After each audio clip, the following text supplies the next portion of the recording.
They like the titty, they said they fuck with me. I said it is cool, bitch.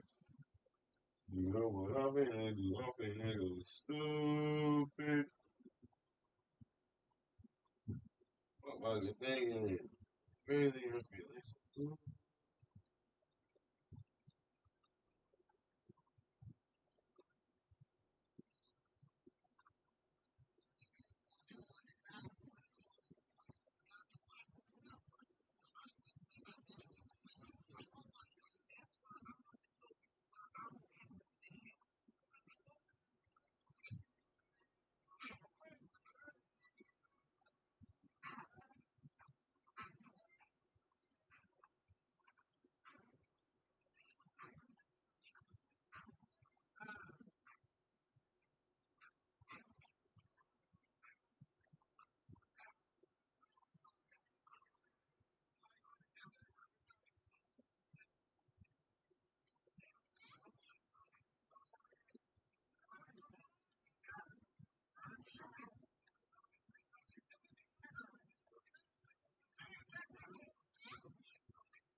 I gotta do it, I do it, I gotta do it, I'm going on the ground, I'm going on down the ground,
12th, 2018, a mother of three vanished without a trace after closing Tangle's hair salon, and the last person to see her was her co-worker, the so-called Jennifer. The role they were about to walk into was unlike anything they had seen in their careers.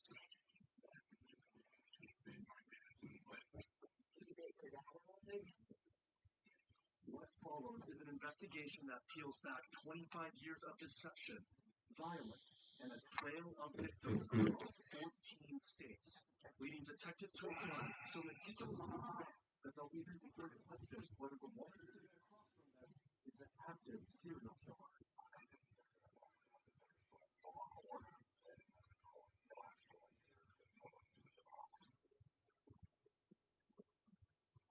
May 12th, 2018, Yulee, Florida. Whoa! A 34-year-old mother of two is working at the Tangles hair salon. Her shift is fully booked until 5 p.m. The last person to see her is her colleague at the salon, Jennifer Cyber, and when she waves her goodbye, she doesn't know that this is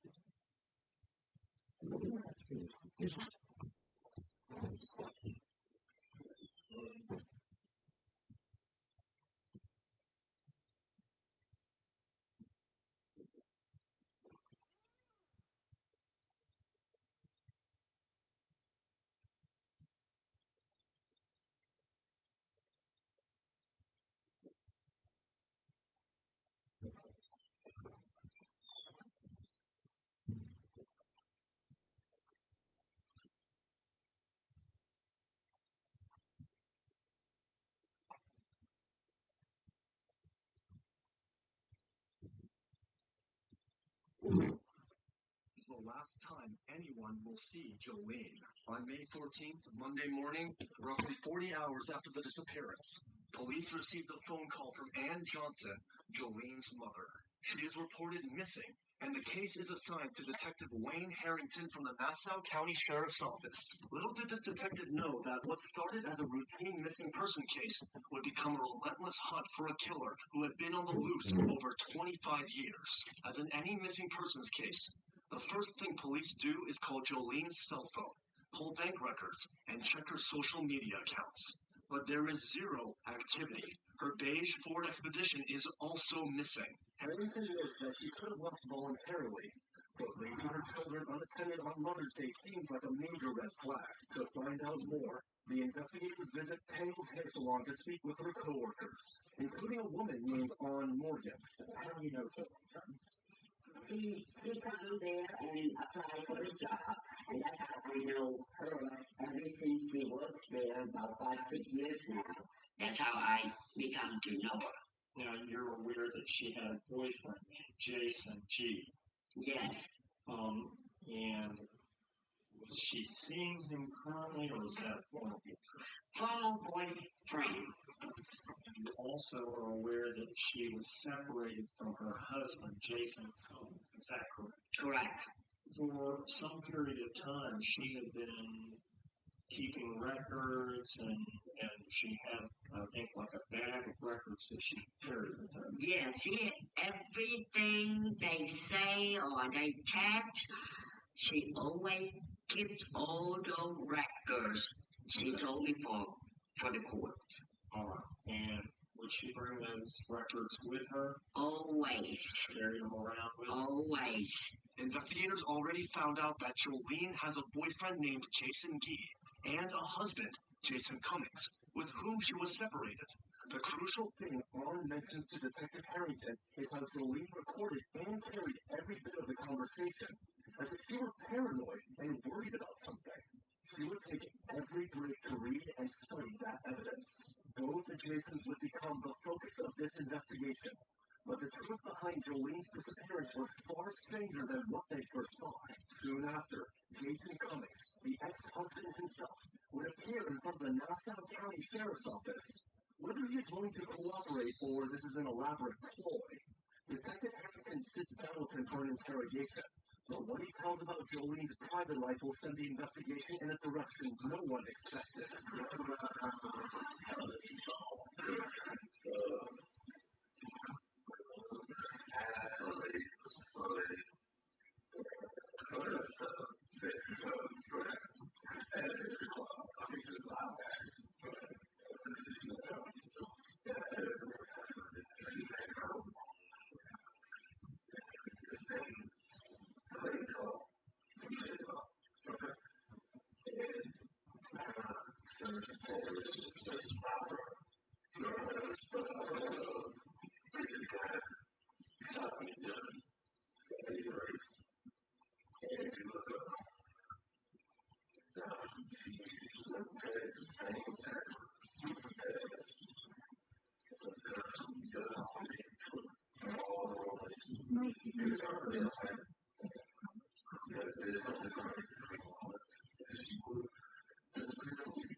Jason appears fully cooperative and relaxed in the interrogation room, something that is rare for suspects.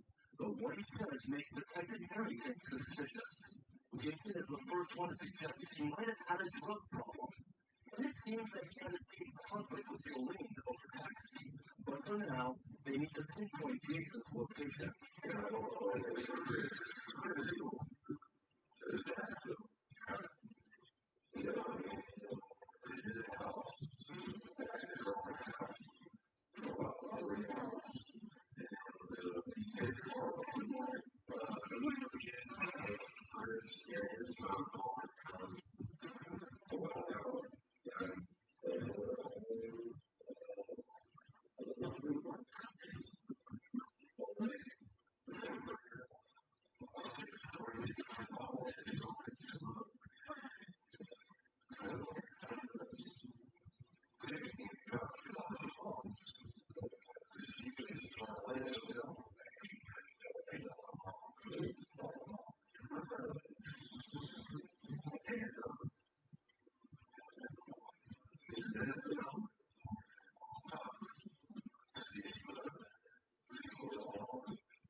Jason provides a strong alibi for the time at which Jolene disappeared.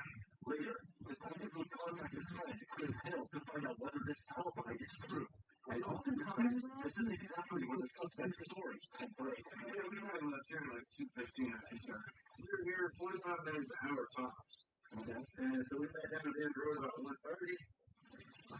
We got down, we stayed. We left here by 2:30 at the lake to go to the flea market. Okay. So he was going to go, and he said he was going to make us for some dinner. Pork chops. We talked probably about 2 minutes after that.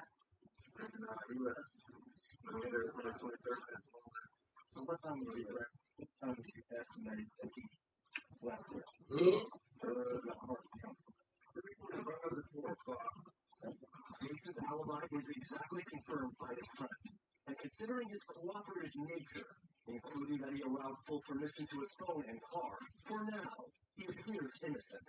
But what he actually says next might completely change the nature of this investigation and show detectives an entirely different reason for Jolene's disappearance. But before we continue, a quick shout out to the sponsor of this video, Freecast. If you've been looking for a genuinely easy way to make a little extra money from your phone, this is it.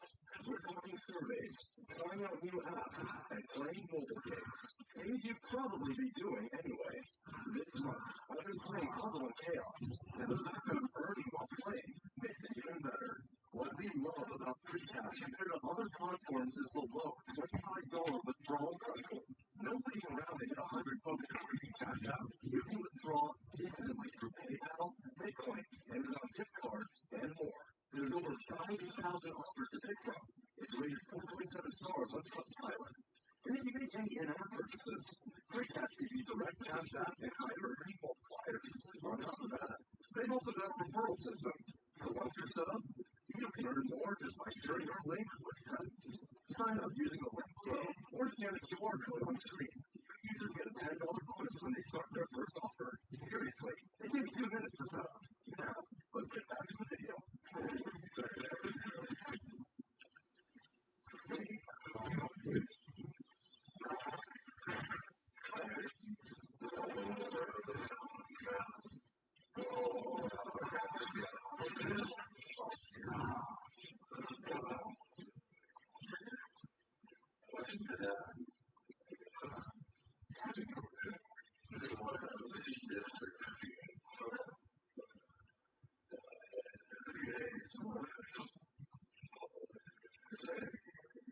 Chris would also confirm what Jason said in his interview.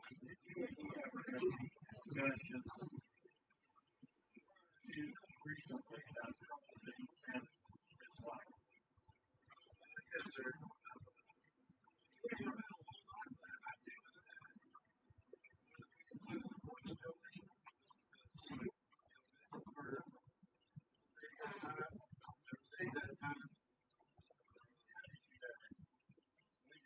We talked about it at work, like as it was happening. According to both witnesses, this isn't the first time Jolene went missing. However, the police had never been called before, and she had never abandoned her children like this.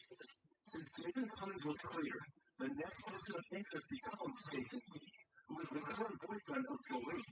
However, unlike the husband, Gee is not so cooperative as he goes on the run. Nobody knows where he is, and he has also turned off his phone. This makes Jason Gee a prime suspect in this case. Just later that same day, police would find Jason Gee hiding inside an abandoned house under cardboard boxes. He is immediately arrested for violating a prior probation warrant and brought in for questioning.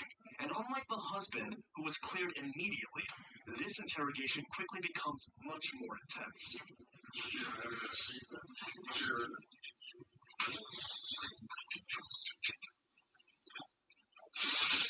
When here's up to sure sauce.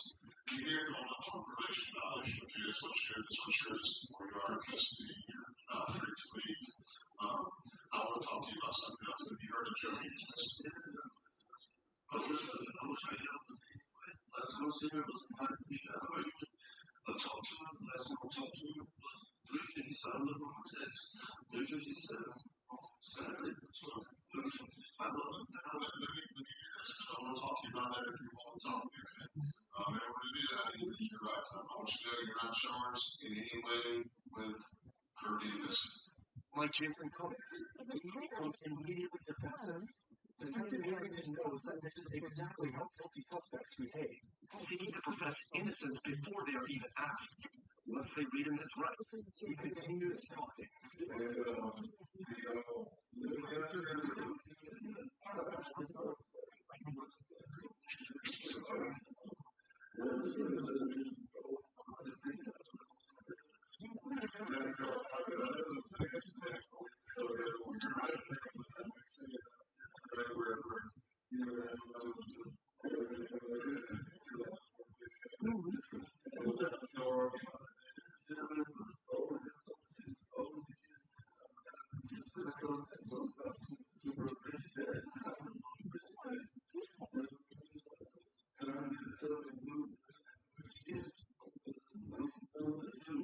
Detectives have already interviewed Jolene's babysitter, Tanya Nelson, while on the search for Jason Gee. And while the story partly confirms what he just said, she will reveal a crucial detail, one which Jason Gee chose to hide. Well, it was funny because at the time, I didn't think I was some idiot saying, hey, G. That's how he answered the door. Like, you're an idiot, you know. We're 30-something years old and we're talking like this, you know. I was like, the babysitter's here, dude. I was like, okay, clear. I had not been this way. I think I don't know how to my time because I just kind of looked and I was like, this man is a Jason Gee. So I don't know what's wrong with her anyway. Are you the babysitter? And I was like, yeah. And he's like, yeah. And I was like, yeah. And he was like, okay, this is for you. So I was going to get a check that I was talking about. And this is the first time she ever paid me this way. He was really fidgety and really like, I think he was using. I've seen it before. I've used it before. I've been clean for 5 years. I know. They just got so fighting and he started throwing things at her. The boys were crying. Jason Gee started throwing things at her. And the boys were crying, so that's when she told me she got the cops. And I said, do you need me to come get the boys? This was like Thursday. And she said, no.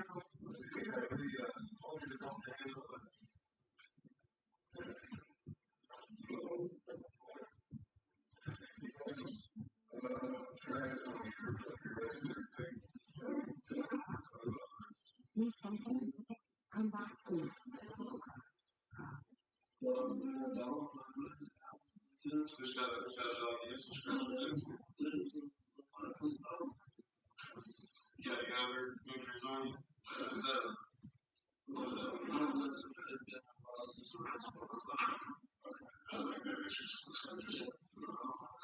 The witness interview, together with the marks, paints a disturbing picture of domestic abuse. In fact, Jolene had also filed an injunction against Jason Key just the day before her disappearance. She had also secured a lawyer that same Friday to handle a Child Protective Services investigation opened after the May 9th incident.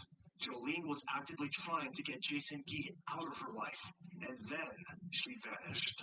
The only way out for him now is to prove his alibi, but even that will end up being shaky, to say the least. The Franklin's apartment's right up from 8. Instead of going down one way, you go straight past 8. The apartment's like 77. Right, she lives inside right across the street from the church. Okay. So you were there Friday? Friday, Saturday, Sunday. And you said something about fishing. Yeah, they went Saturday morning. I didn't go Saturday morning. I slept till about 10 or 11. Yeah, well, I woke up and they picked me back up on the place of my brother. We went back over there and the rest of the day. And I was there the rest of the day, stayed there till Sunday. I went home Sunday night and my cousin tried his two daughters to come home with me. And they said, no, they wanted to come home with me. They stayed with us. You should have the messages you phone from. I don't have a phone, but yeah, I'm sure you can get the phone from me. But yeah, I could say with the past couple days, I don't have it. You don't have it? No, sir. Okay, because keep in mind, one of the things I'm going to do is I'm going to Yeah, you can track your phone and you have your phone history. It's also the detective history on phone, so you have your phone history. also the yesterday. Yeah, the detective called you and said he told you where you were at phone. That was like 3 days ago. 2 days ago. Yesterday. No. I think this case is history. You called phone like 2 days. He called your phone yesterday, and I got the time, I got this phone.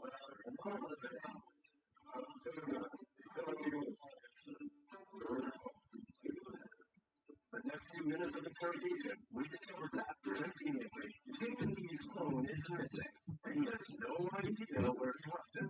The only witnesses to his alibi are close family members, such as his father, Timmy, and cousin Charles Pastors. No CCTV, no purchase receipts, no people outside his family to confirm his location during the critical window. Unlike the ex-husband, seeing the inconsistencies, Detective Harrington has finished asking questions and is about to confront Jason Key with exactly what he thinks has happened.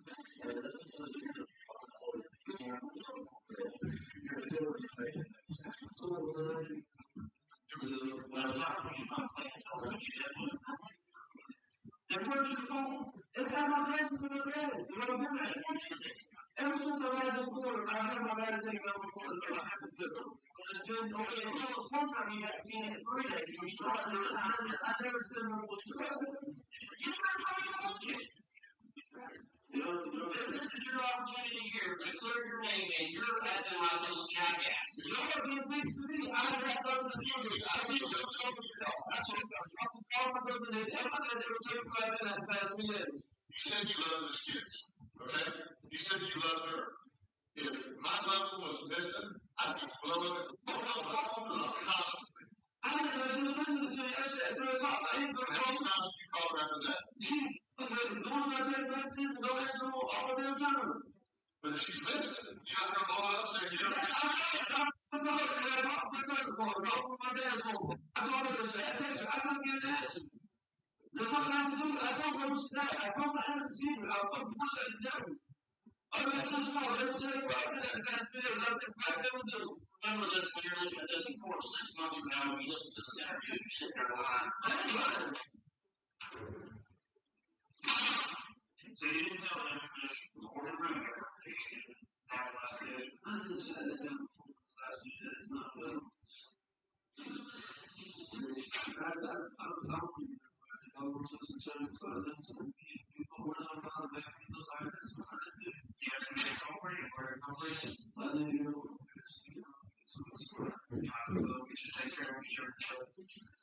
Instead of confessing, Jason Key does the opposite and chooses the help of a lawyer, which immediately ends the interrogation. But this isn't nearly enough to answer all the questions the detectives have as to what happened to Jolene. And as we would later see, the culprits behind this disappearance are much more sophisticated and sadistic than detectives initially suspected. Just 6 hours later, at 6 p.m. that same evening, police reached the home of Jason's cousin, Travis Pastors, to ask about his whereabouts the day of the murder.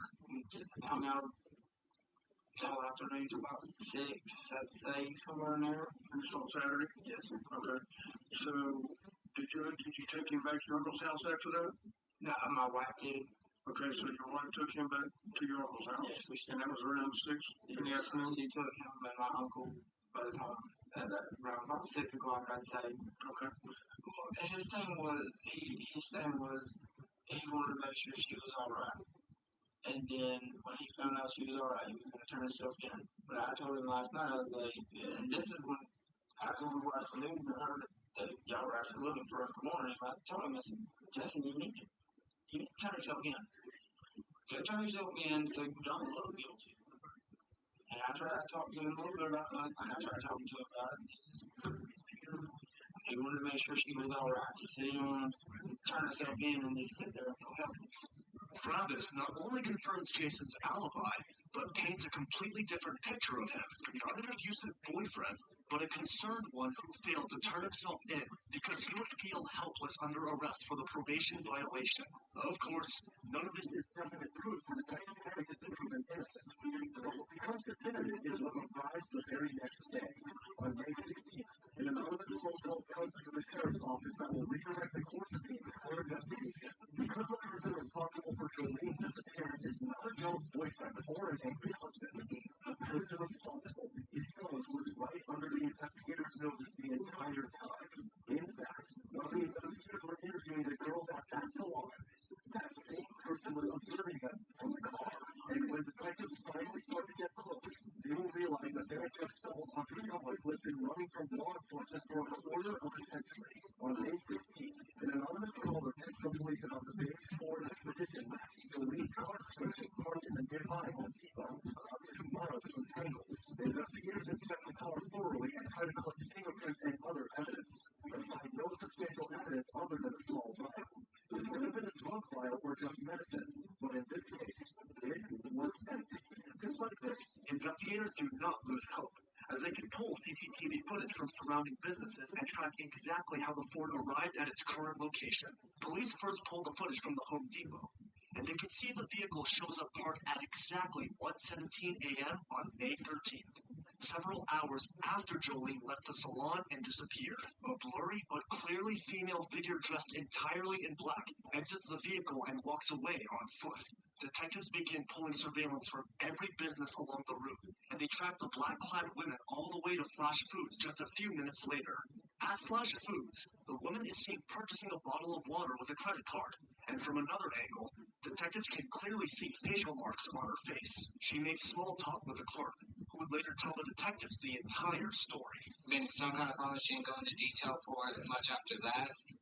And to be honest, I don't even know how she got to the store because she had to call a taxi, and then, 10, 15 minutes later, she was gone. She went into this really weird conversation about what meth does to your body. Literally, this is what most of our conversation was about. What meth does to your body? Yeah, it was really weird, guys. Did you notice any marks on her? She looked like she had a red mark on her face. It wasn't like What? Yo! it looked like someone hit her, maybe Oh, good. or something like that. Oh, good. Ah! But the suspect was nervous and I'm fucking weak.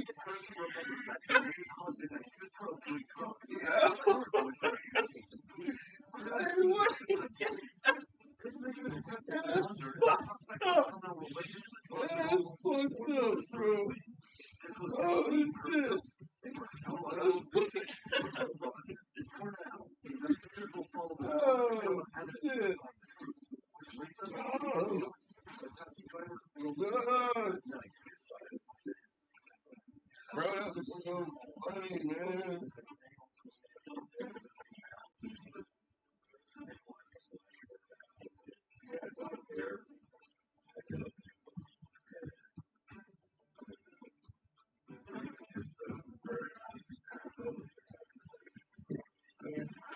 show you a picture will answer you recognize him. Yes, sir. That is the person that I did. By the time of this interview, detectives had already obtained the credit card information from the transaction at Flash Foods. The name on the card, Jennifer Cyber. This is the employee who was scheduled to close with Jolene on the exact day she disappeared. And the taxi driver just confirmed to her that it was her. Jennifer was the last woman to see Jolene. And somehow she had ended up driving the missing woman's car. In fact, on May 15th, while police officers were at Tangles, she was scheduled to work. She pulled into the parking lot in her black Kia Soul and saw the police cars.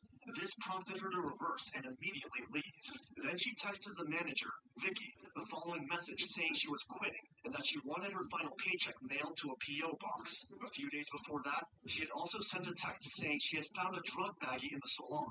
When investigators checked, her address on her CV was fake, and her phone number was now dead. To make things worse, detectives didn't yet know they were dealing with someone who had not been on the run for the first time. On May 16th, deputies are on the lookout for Jennifer's 2016 Kia Soul. Deputies in St. John's County spot the vehicle parked between two semi-trucks. When deputies approach, they find Jennifer in the car, and she's immediately detained on a Grand Theft Auto charge. Police now drive her to the station, but on the way there, they start recording the small talk, which Jennifer has no idea about. And she reveals some very interesting details. On some Martinez cars, I have like red dot, like the star. Other times it's just a red bump this way. Sometimes when they call you, it's just, I don't know if it depends on the size of the bed bug, or I have no idea why it sometimes reacts differently, but I do feel it biting me. And it took me years to figure out. When it comes to like getting an apartment and so forth, I have to admit I prefer to rent a room if I were to do it. I don't want to do I have utilities or anything like that because of this was my ex-fiance, the attention personality. He has friends. He makes very good money. It's about $120,000 a year. And he has friends who are computer hackers, and he has hacked me. The prices go up. So, Vicky, I saved the text messages I sent her. She didn't really respond back, and I left it. I found it by the back door on the floor. I left it color counter or whatever, and then it disappeared. Jennifer has plausible stories for everything, including her scars and the reason she was on the run. And she also mentions the drug bag she found at the salon. These three separate details will soon become an important part of the full picture in a way none of the officers expected. But for now, Jennifer is taken in to be processed. Before they can question her about what happened to Jolene, they need to collect DNA, photograph her injuries, and preserve every piece of physical evidence on her body. What they find during processing will speak louder than anything she says. Oh, they feel great. You put them on top of your life. Every living, not your mercy, so how does my son as you like? Sorry? Awesome. I'm free if I'm here with the sheriff's office. Waiting on some people for us to come. Okay. But in the meantime, I have some stuff, okay? It's search warrant, just so you know. Okay? Whereas that facts may come to me and considered by me, and cause me to certify and find that there is probable cause to believe that the felony crimes of Grand Theft Auto and violation of Florida Statute 812.014, for murder, Florida Statute 782.04 has been committed, and that certain evidence relevant to providing said felony is now being kept on already certain conveyance and license.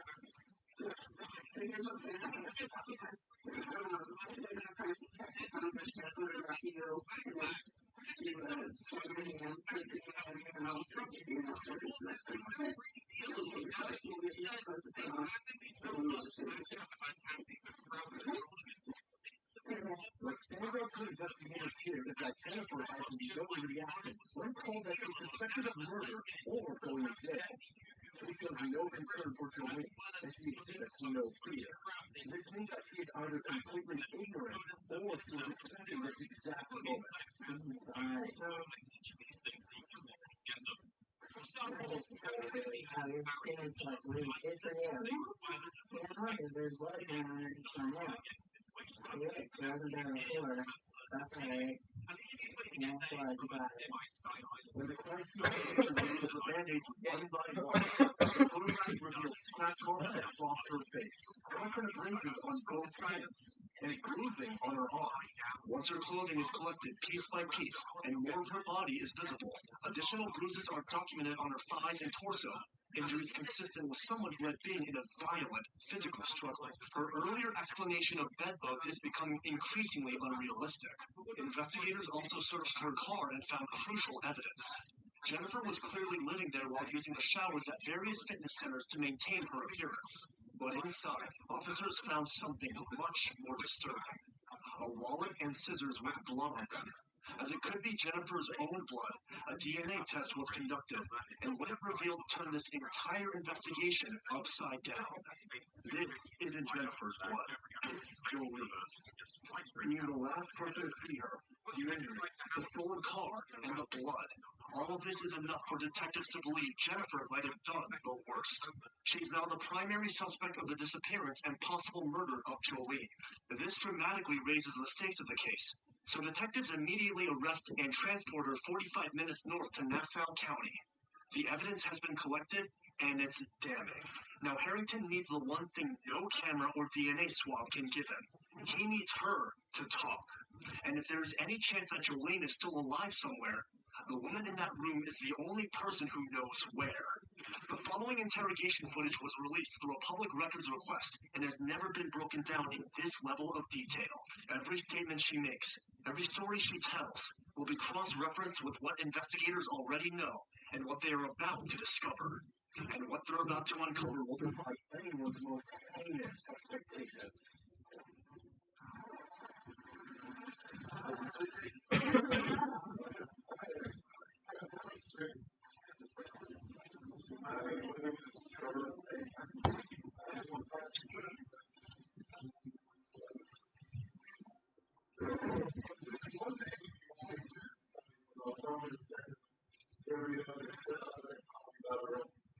St. John's will tell you, when you run my fingerprints through, they come out as Kimberly Lee Kessler. So I would prefer to be called Kim. But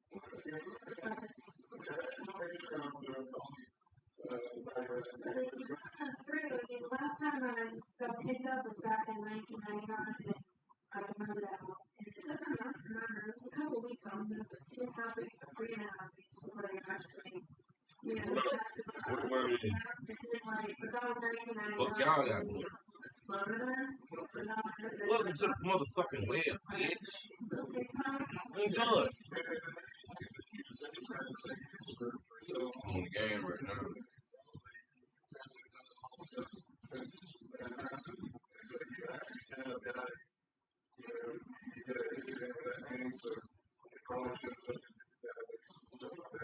The woman they've been chasing was never Jennifer Cyber. Her real name is Kimberly Lee Kessler. She's a 50-year-old woman, and she's been on the run for over 25 years. In that time, she has lived in 33 different cities under 19 different names, and not a single person who crossed her path came out unharmed. What Detective Harrington is about to share will make him question whether Jolene Cummings was the first person to disappear from Kimberly Kessler's life.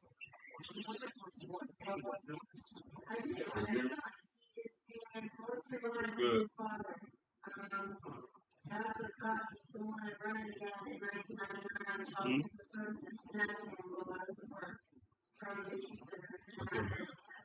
So, thankfully his father brought him. He told me that the judge told him, or that the judge said CPS died and he did this man's son. I asked him, and the judge did our son. So thankfully my son's 20 years old now. I've been seeing him since he was 14 months old. I'm very grateful that his father got to raise him. I was not my foster care student dad. I couldn't understand why they took him. So that's sitting on my last 19 year. So he was born in 1998.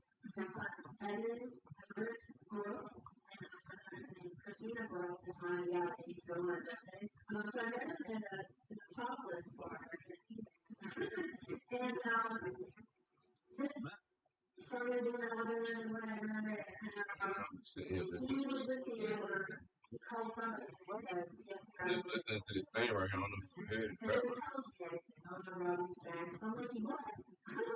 What is he? What is he? And I hit him in my apartment, and that was like kind of almost the beginning.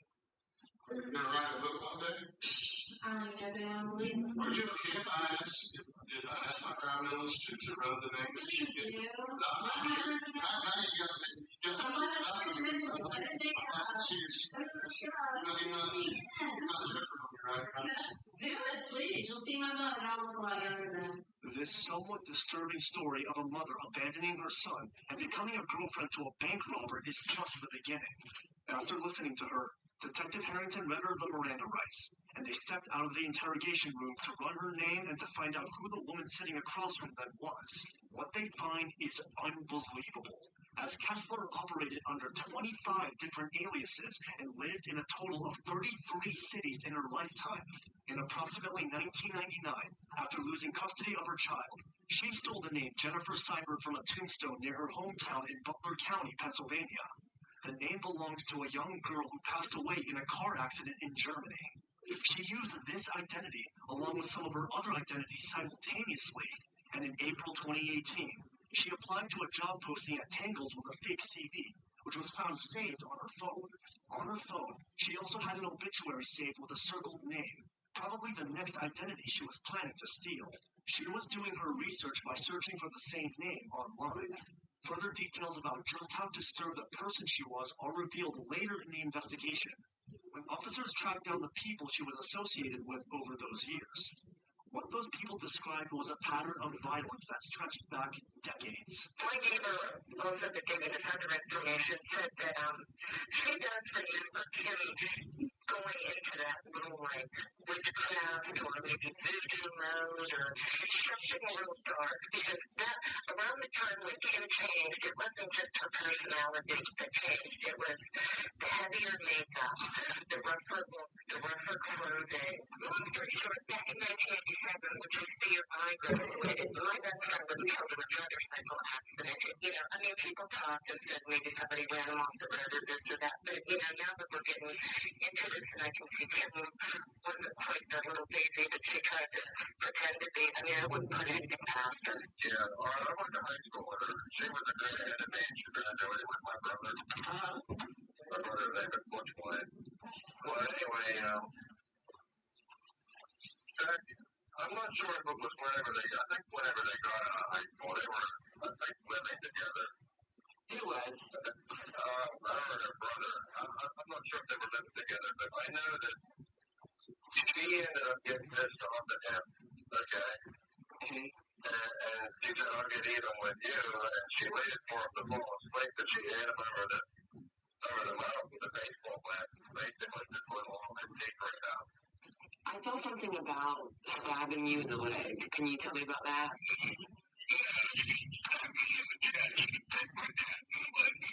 She bit your dad in the leg? And she stabbed you in the chest. And it's like, I don't know if this is important or not, but we had a cat. His name was Malcolm. That cat now is very attached. And I was like a cat person, and this is the greatest cat in the world. Well, she took him. And when she came back, I asked her, where's my cat? And she's like, well, I couldn't take him with me, so I had to kill him. Did she say how she did that? Shotgun. I think you're going to find out that there's a lot more than the last 20 years that nobody knows about. It's just a hunch. It's a gut feeling.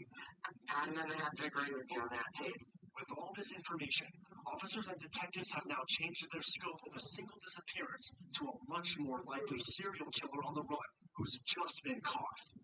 And these weren't the only ones. Other interviews revealed even more. Stabbing an ex with scissors, threatening a landlord she believed was tracking her. Kessler was a menace to everyone in her life across 33 cities and 19 identities. But right now, Detective Harrington has other priorities as he still doesn't know if Jolene Cummings is alive or dead. For all he knows, she could be locked in a room somewhere, injured, running out of time. And the only person on Earth who knows the answer is the woman sitting across from him. A woman who has spent 25 years lying to every person she has ever met. What follows is one of the most critical moments of the entire case. And after spending over 20 minutes building rapport in the interrogation room, they are ready to confront her.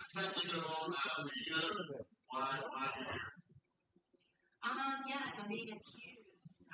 You accused me the other night of, you're like, where's Jolene at? So, and I do not know where she is. She had been reported missing. They said, there's no way that she's not going to be with her kids. And so I probably come across harsh when I talked to you today. And for that, I didn't mean anything by it, but like I said, I want to know, I want to be able to find her, and I want to be able to get her back from her. It's just like, you need to go and be with her. She's with her kids, okay? Detective Harrington asks her directly, and Casper is immediately dismissive and completely calm, as if she were not the main suspect.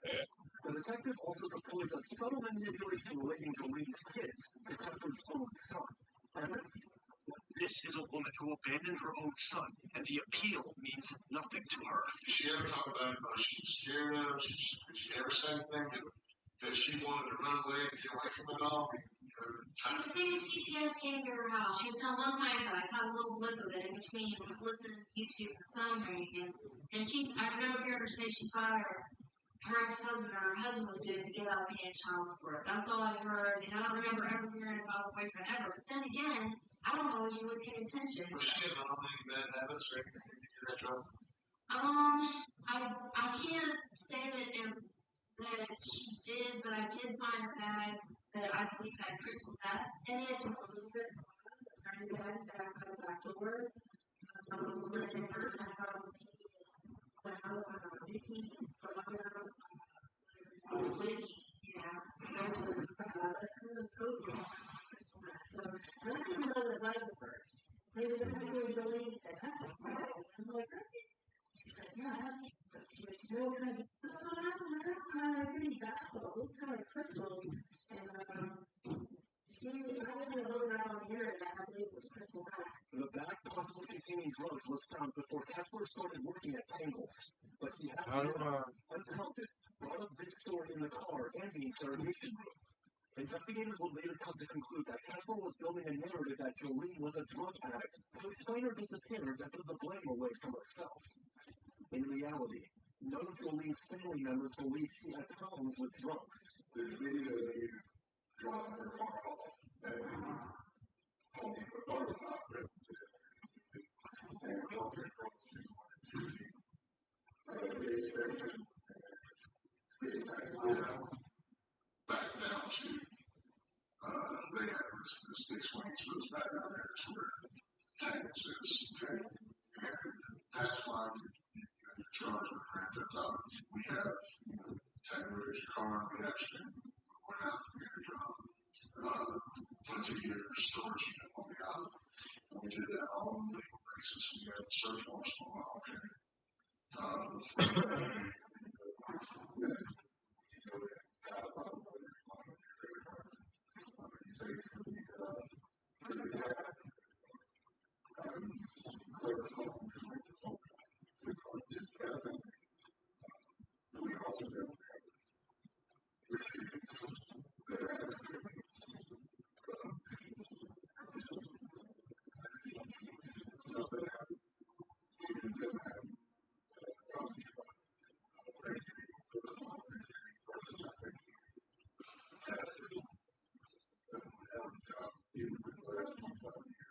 Investigators acted quickly, and by the time they caught Kessler, they had already constructed a full timeline of what possibly happened based on the evidence.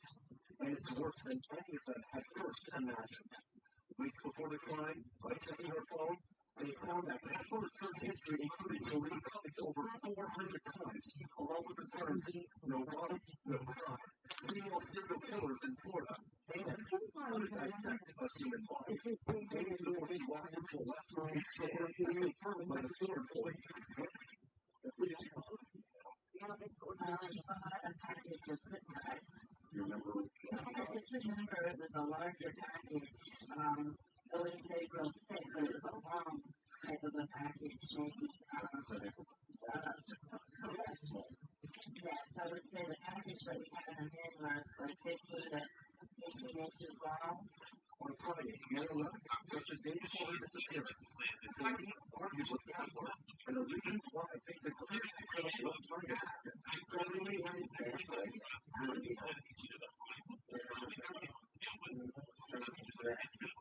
Jolene, sitting down, and I'm sitting on the chair, and Jolene looked up to her, saying, "Go away. I don't want to talk to you. I want to talk to Miss Ann. You fake.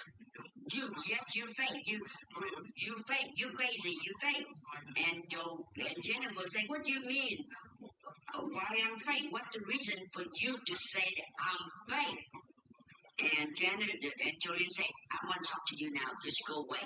She said she cannot explain it. But something about Jennifer is not right. She's not a person that she says she is. That's the words Jolene told me.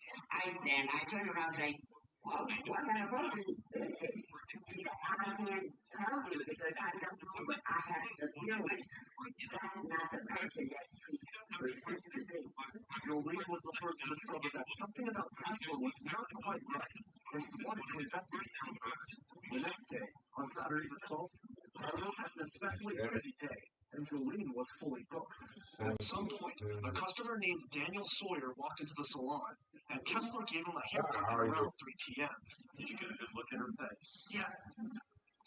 Did she have any scratches, marks, anything on her face? No visible scratches, no anything there. And I saw scratches later when I Googled the incident.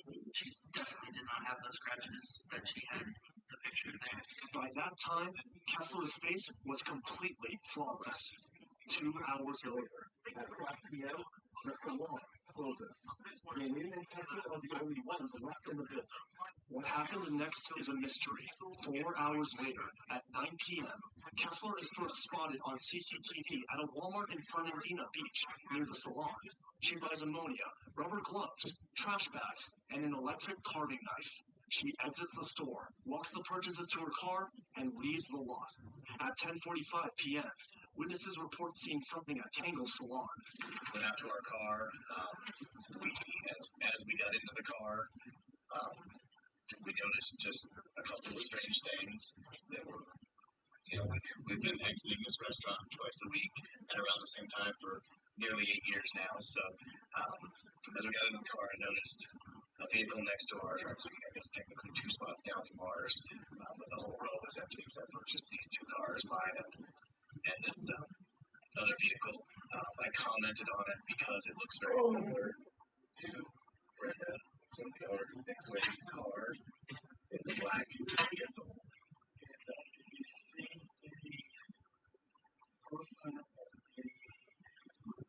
Anything like that. There was definitely something going on. There were blinds in the front of the salon, but there was something, some kind of a shadow or a movement or something. There was someone inside that salon. I didn't see a full person or, but you could definitely tell there was a shadow moving about the salon. And around 11 p.m., Kessler appears at the local Big Swing, emptying a trash can into the dumpster. And later find contents in the trash dumped behind the Tangle salon, including a large blue plastic bin. Inside it, one of Jolene's fingernails. At 1:17 a.m., Kessler is seen driving Jolene's car to the Home Depot and taking a taxi before disappearing. On May 13th, Sunday morning, it's Mother's Day and Jolene's 34th birthday. Her 2 children are waiting with the handprint project they made, but she never comes home again. A day later, Jolene is reported missing, and that's when Kessler sends the drug bag text, already trying to build her alibi. Then, on May 16th, Kessler sees the police at Tangle's when she was supposed to come in at work and starts fleeing. On May 17th, after Kessler was arrested, Detective Harrington sent the crime scene unit to Tangle's for the first time. To the naked eye, there was nothing suspicious. But when investigators took a closer look, they began to see more and more. Small blood spots were found on the chairs, walls, cleaning products, and in many other places inside the salon. Based on this, investigators decided to use a special chemical called luminol, which turns blue and detects even trace amounts of blood, including blood that is invisible to the naked eye. When the luminol was applied, investigators were horrified to find the salon lining up everywhere. There was virtually no spot that was free of blood. Blood from both Jolene and Kessler was found. Jolene fought back, which is what caused Kessler's injuries. But unfortunately, she wasn't successful. Kessler cut her up with a power knife, threw her body in trash bags, and cleaned the salon. Investigators traced the dumpster trucks to a landfill in Georgia and excavated nearly 4 million. Is that you used to fabricate? Is your phone going to put you in the area of their house tonight? No, I wasn't in the area of their house. This is Alex Muanambutta. Convinced he can talk his way out of a violent attack he claims he had nothing to do with. So we have essentially an hour and 20 minutes that you're gone. But there's just one problem. One of the victims survived, and she has already told detectives everything. So why would she nearly die? Who knows if she's the one to make it say that my cousin Alex is the one who did this? On the night of March 21st, 2025, Alex Muanambutta showed up at the apartment of 22-year-old couple Nathan Gudeman and Katie Lassie on West Healy Street in Champaign, claiming he was looking for his girlfriend, Lassie's cousin. Lassie let him inside, not expecting any danger from someone she once trusted. Moments later, without warning, Muanambutta attacked Nathan, stabbing him multiple times before turning on Lassie and brutally assaulting her as well. Nathan tried to escape, but Muanambutta chased him down, caught up to him, stabbed him again, and slit his throat, leaving him to bleed out before police could reach him. While Lassie was rushed to the hospital in critical condition, using license plate data, police quickly identified Muanambutta as the primary suspect, arrested him, and brought him in for questioning to understand what led to such a violent attack. And you go to sleep, you wake up around 8, and then you say you get ready to go to church. What does that look like in your customs? I just showered and got ready. Okay. Is there anything in particular, and please excuse my ignorance, but is there anything in particular you wear to mosque? Not me. Okay. I'm a believer. Okay. That recently started going to church here, so I thought it would be kind of presumptuous or like arrogant to dress up the first time going. Is there something traditional that people wear? Yeah, people wear robes. It's optional. Okay. So it's not super strict. No, it's not. So you can kind of come as you are, is that fair to say? Yeah. Okay, so you're obviously you're expected to shower, but you can come in whatever clothes. Yes. Okay. What were you wearing when you went there today? I was wearing black joggers, a black t-shirt, and a jacket, not jacket, like so it's something else. Okay, like a hoodie. Yeah. Okay. So you were wearing those when you went to the mosque. You went there, did you does anybody or you kind of doing your own thing while you're there? And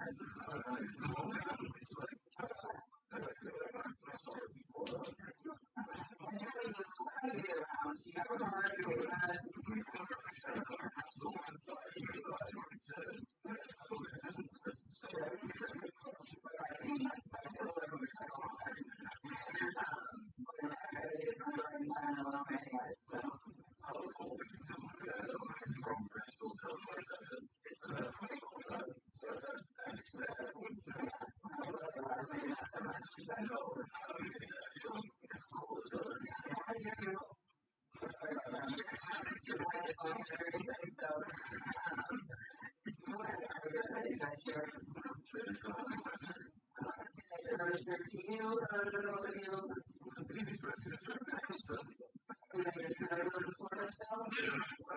So does it have Florida license plates? Yes. Okay. So you drive that to the mosque. Does she go with you or you go by yourself? Okay. And then do you come straight home from mosque? Yes, Okay. Do you know about what time you got home? I don't know what time I got home, but I know by the time she was on the phone, I went into the kitchen. It was like 12:50, I want to say. Well, what time the first time? You said you went there. First time I left home at 8:30. Right, so you left home at 8:30. Is Moss about an hour? Is that accurate? 30 minutes. 30 minutes. Okay, so it started at 9 and ended at what time? And it's 15 minutes. This was 45, but I was only there for 15 minutes. I think I could do like optional breaks. So you were done with Moss by 9:15? Yeah. And then you went straight home from there. Okay. And so then you're home. What's Alana doing? So you guys just hang out for a little bit, you play video games. We were just in the room talking. Okay. How long would you estimate you had been home before you realized this was a little bit?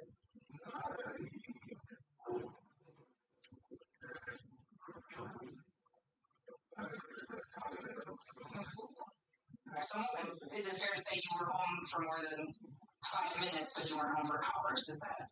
Maybe like an hour and a half. We talked for a while. So so you left from home and you went where? You went straight to the mosque from home. Okay. And you were able to then go and get your wallet. Yeah, where's your wallet? I actually put it under my car seat. At this point, Juan Buta probably thought he was doing great with his alibi. However, experienced detectives will spot red flags, even in a story that sounds logical at first. For example, if someone realizes they forgot their wallet somewhere, they would likely check their car first before driving half an hour back to that place just to find it inside the car. Unless, of course, he needed those extra hours to cover something up. I looked up the watch because I didn't know where it was. It's not bad. I think this is I heard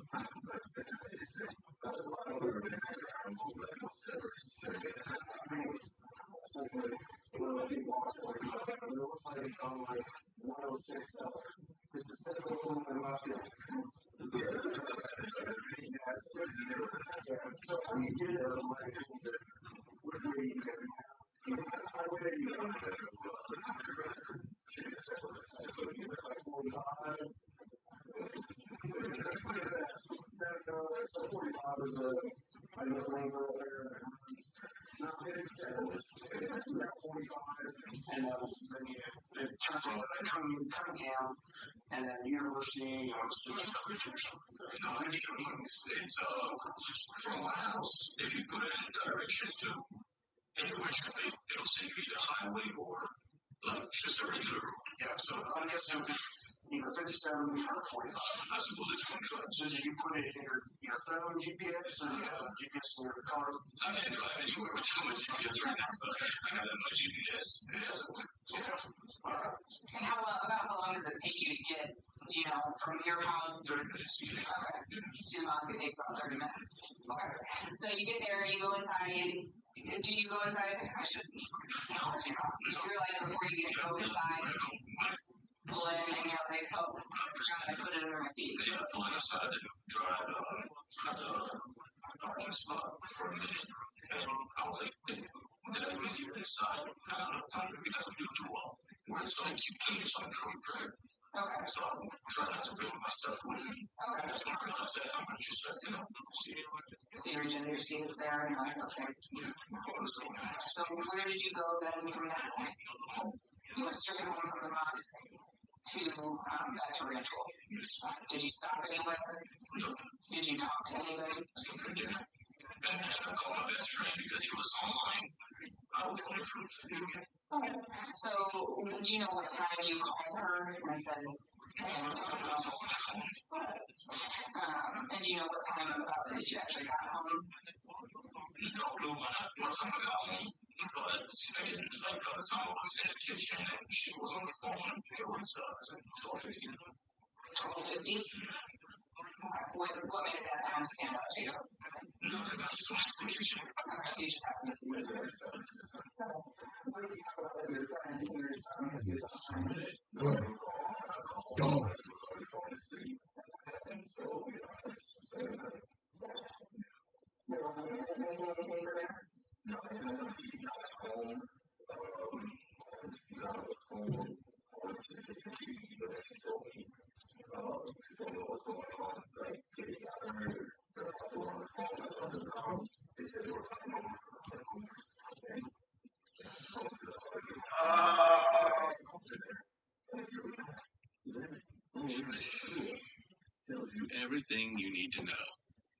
he supposedly knows is seriously hurt. And that's the reaction? But he thought that the more indifferent he acted and played it cool, the more detectives would believe he didn't do it. Spoiler alert, that didn't happen. If watching these stories where people build these confident lies, only for them to slowly fall apart is your thing, consider subscribing so you don't miss the next case. Well, I've been known too long, but did he come over sometime we come out, play pool, play video games too? Okay. Have you been to their house before? Yeah, I've been there to stay with them when we first moved in. We're like trying to process everything. We're here for like 4 days. Okay. Was that before you full-time moved here, like kind of while you were in transition? Yes. Okay. And do you know the address to their house, or is it just a GPS thing that you put in? No, just a GPS thing. Okay. And do you know anything that is near? Are there any landmarks like a McDonald's or a Burger King or anything nearby that kind of helps you find it? No, not basically. Okay. So, you've seen them a couple of times. Do you know the last time that you saw them? Last time I saw them, they came over to play weed. Probably like 2 weeks ago. They came to your house and ran into a Yeah, into our house. Do you know the last time you were at their house? The last time I was at their house was probably when we first, no. A week ago, maybe.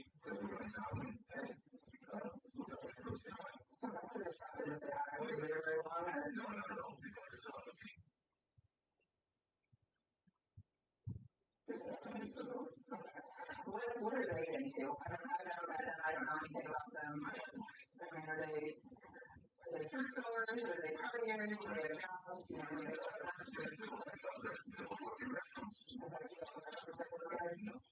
Has there been anytime you've been over there, has there been other people there?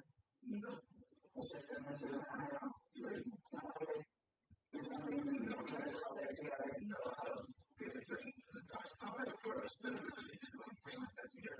you know how long they've been dating?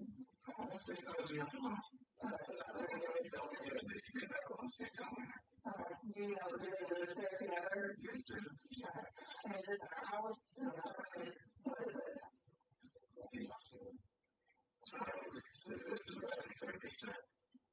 So it's like split, but it's not necessarily an apartment building. So there's kind of an upstairs area and a downstairs area, and they live in a downstairs area. Is that right? Do they have access to the upstairs area that you know of, or is this? What Milan Buddha clearly didn't understand is that pretending he knows nothing about the victims isn't going to distance him from the scene magically. If anything, it has the opposite effect on detectives. Because if you've lived with someone for a few days and then continue seeing them from time to time, you would know at least something about them.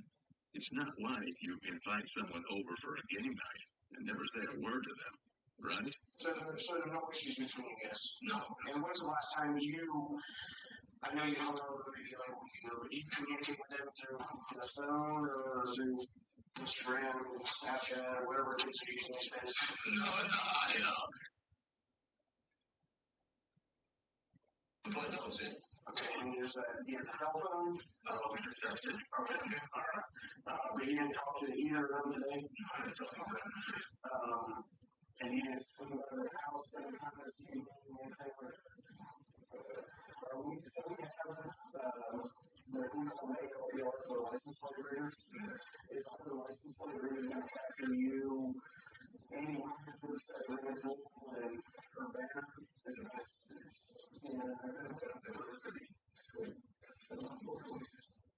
This is interesting because in the meantime, one of the witnesses told detectives they saw a man running from the scene dressed all in black, which closely matches the outfit he claimed he was wearing at the mosque. But that wasn't the only thing that didn't add up about that night. And detectives were about to start pressing him with questions. So when you got back home, you leave, you go to mosque. You're only at mosque for 15 minutes or so? For an hour, yes. Tonight? Yes. Okay. You leave, you go straight back? Yes. You stop anywhere? No. Okay. When you get back, you hang out, talk to the wallet for a little bit, chit chat. That's when you realize you left your wallet. Excuse me, I'm sure I'm ready. I'm sure you're. Yeah, she's okay. You got nothing. She's so fast. Yeah. So when you leave back out, do you take the same route back? Yeah, I went to the country road again. So it was still a fast drive. Okay. Get there, realize that your wallet's underneath your seat. Yes. Pull it out. You never go inside? No, okay. Is there cameras at the mosque? Yeah, there's cameras. Okay, so we should be able to see you when you come there the first time. We should see you leave. Yes. We should see you come back in the parking lot and not go in. Yeah. Okay. You leave there to go home. Yes. When you get home, or on your way home, do you come I think you said you asked her. Yeah, I told her because I was wondering if there was anything to eat. Okay. When you get home, do you change clothes? Do you take a shower? Or what do you do? Yeah, I showered and I got all these clothes that were downstairs. Okay, what's the reasoning? And again, this is stupid on but is there a reason why you showered the second time when you just showered right before mosque? It was raining. When I came back, I had the feeling of rain. It feels sticky. And what kind of clothes did you have on? Was it those black joggers? Black joggers, black t-shirt, and a sweater. Okay, and where are those clothes? In your game room? Okay, are they in a hamper? In a floor? Okay.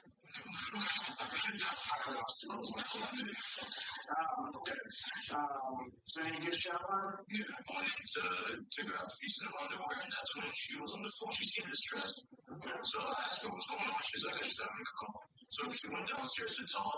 I went downstairs to grab my clothes. When she came out, the cop wanted to talk to me. Okay, and do you remember what the cop asked you? He just asked me where I was. I think he asked me where I was, my name, and if it was cool for them to come over and talk. Okay. Which it was not.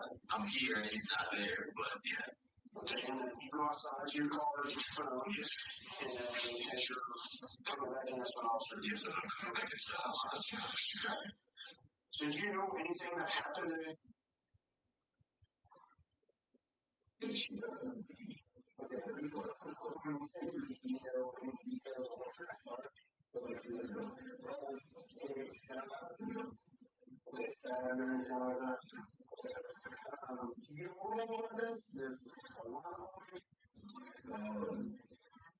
Okay, do you have any guns? Do you have any knives? Okay, what kind of knives do you have? Okay, and can you describe that knife to me? Yeah, it's black. It comes with a black sheet, silver blade. Okay. And like a little tick in that. Okay, and where do you keep that? I usually keep it on me, like in the car. Because I don't have a gun and I'm new around here. I was going to go to the park and practice my strings. Because I'm trying to get into the facility of my schools. You're supposed to do the knife or? No, it's into the back. Okay, do you have a bag in your car? I have a bag in my car. I brought it with me. I was setting up, but it was raining, so I just messed around. Okay, what's the field where you're going to get a scooter? It's not really a field, it was just a park that I saw on my way. Okay. This knife, is it in your car? Is it in your residence? It was in my car, and when I was coming back, I didn't take it out. Okay, and where would it be in your car? It was in the passenger seat. Okay, have you ever used it to fence anything? No, not. It's almost ironic how confident Muanim Buddha sounded while claiming he didn't have a gun. Just a knife. But those smiles in a situation like this tell you everything. He was trying hard to convince detectives he was just some harmless guy carrying a knife for protection. But he's about to find out. They don't believe him at all. Just to verify your tax travel, you use GPS on the phone, you say, right? Would you be willing to allow us to look at your phone to verify that you went from Ram Tools to the mosque, direct back, home, back to the mosque and back? Okay, is there a PIN code for your phone? And are you willing to give us that PIN code? Okay, I'll get a lot of phone for you. Okay. So you'd be willing to give us consent to basically dump the phone to make it extra? So I say that basically what we do, we just make a copy of the phone. So we put it onto a machine. It basically does a digital snapshot of the entire phone. How much of the phone are you going to need copy? Well, when we do it, We've seen plenty. We've seen plenty. you start at the hospital, okay? I don't know if she's going to survive. Okay, she's hurt very bad. Again, we're not at the hospital over here, right? But you're here, we're trying to rule you out of this whole entire thing. So, again, your name came up as being potentially involved in this. That's why we're trying to rule you out. So, your phone could very well help that. Again, if you're willing to do that, are you willing to give consent for that? I'm willing, yeah, to actually see my GPS travels. Okay, are you willing to let us make a copy of the entire phone? Sure. Would that copy be refreshing?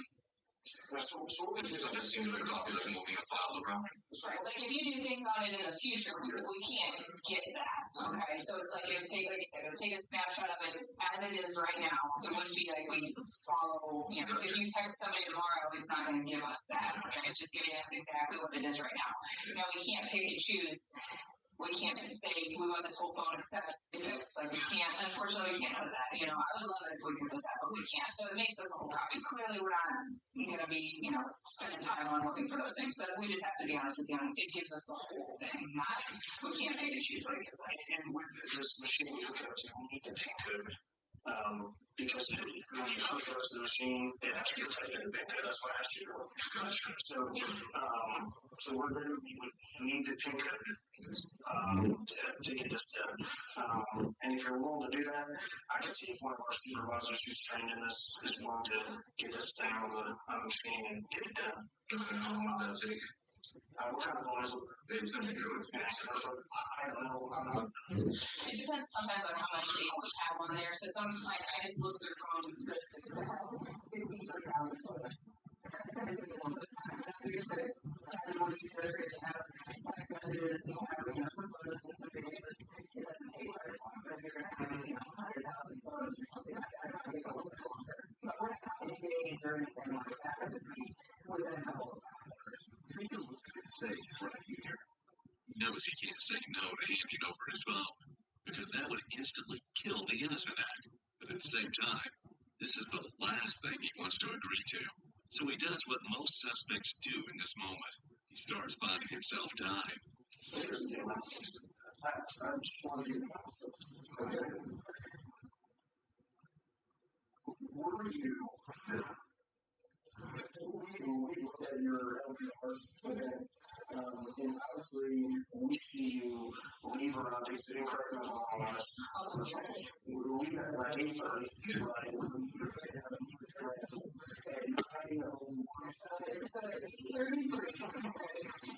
Your captured was captured as veteran and at 9:01, you're captured northbound on 45, which would be going back towards Grand Pool. It's northbound. Then at 9:06, you're going southwest on Willow Pond and Veteran. Okay. And then at 11:17, you're again northbound on Willow Pond and Veterans. And then at shortly after midnight, 12:30, presumably when you came home the last time, you were back in Ranchville again. Yeah. Okay. There's like a decent sized gap to almost get back to Ranchville. So where were you during that period of time? That's the gap we need to fill. How do you mean, like? So essentially between 11:17, which would be consistent with when you said, hey, I left again to go get my wallet. Is that fair to say? Because if you get home, mosque is at 9, you said that's 15 minutes, you go straight home. Presumably then you'd be home around 9:45, 10 o'clock. Is that accurate? Okay. And then you leave again at 11:17, so that would make sense with what you told us, that you're home for a little bit, you're talking with Alana, and then you realize I forgot my wallet, so you leave again at 11:17, or leave Rantoul anyways, and then you're gone from Rantoul until you come back to Rantoul until 12:36 a.m. So we have essentially an hour and 20 minutes that you're gone. Yeah, no, I just drove to the mosque and I drove back home. So, that doesn't, like, we let friends who came here. I mean, it takes maybe 20 minutes, maybe 20, 25, depending on the speed. And so we're trying to just make sure you're being truthful with us. And you did go from point A to point B. So if you leave at 8:30, there's one call back in the rental at 9:01. So that tells me that where did you go from 8:30 to 9 o'clock? I was going to the comments. Okay, and by 9:01 you're back in rental. Well, this is 45 northbound. Okay, in rental. At 9:01, your car is in rental. Okay, so then at 9:06, you go in rental, and then what time again is he leaving? 11:17. So you're home for an hour or something, yeah, and then you leave again.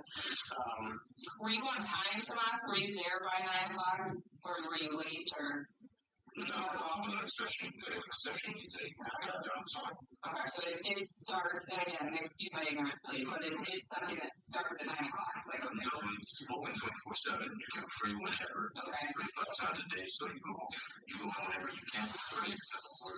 Sunday to Thursday. Okay.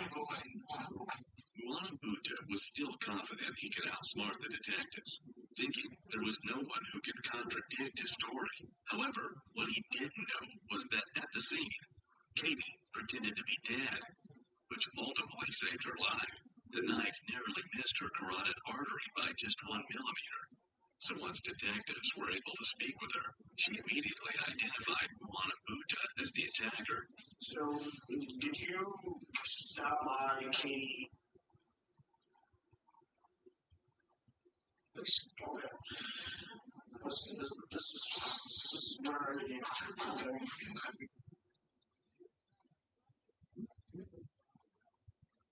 As you were responsible for hurting her. I was responsible for hurting her. Yes, sir. Okay. All right. That's why I'm here. They're both stabbed multiple times. Okay. It's not about who did it, it's about what happened to make this happen. What transpired that led tonight to this incident? I wasn't there. I just seen them all. You tell your story. You can record as well. Okay, so we're going to get CPS records from them. Yeah, we're going to get Terry records, and it's going to go through your federal path. You have that on camera, right? Because he gets to make a lead while you're sitting in the car. No, that's so it's out. We know there's a knife that's sitting on the passenger seat. Okay. But that's a knife you used to stab people with.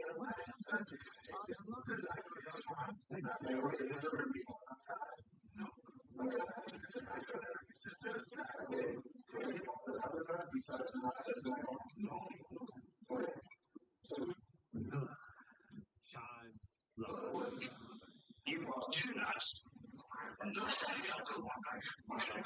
Where's the switchblade? Is the way she just tried to do it. I don't have my switchblade in a long time. Okay, where is it? No, I lost it. I had it in a while. Okay. I misplaced it. I lost the move. Okay, so why would Kate nearly dying? Who knows if she's going to make it? Right.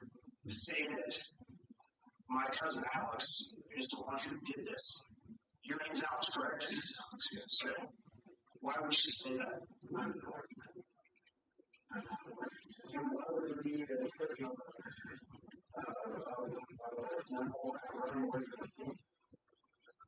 you get home and you immediately go shower. You're not, it doesn't make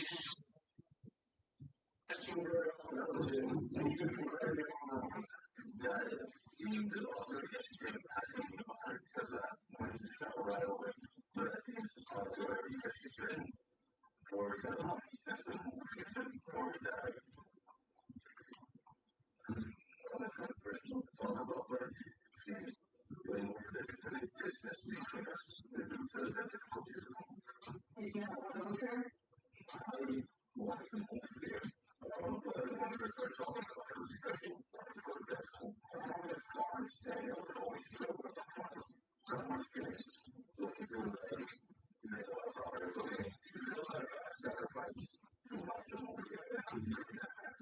she thinks there's some resentment there. Is that it?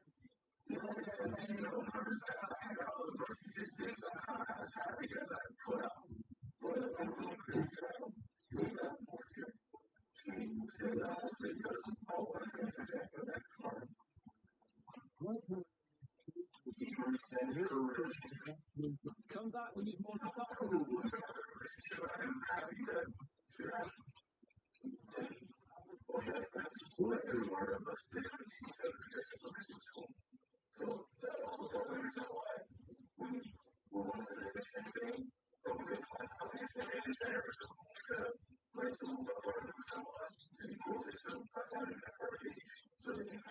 Well, that wasn't entirely true, because what detectives later learned from Katie is that her cousin and Muanabuta had a pretty tense relationship, mainly because he didn't actually want to move.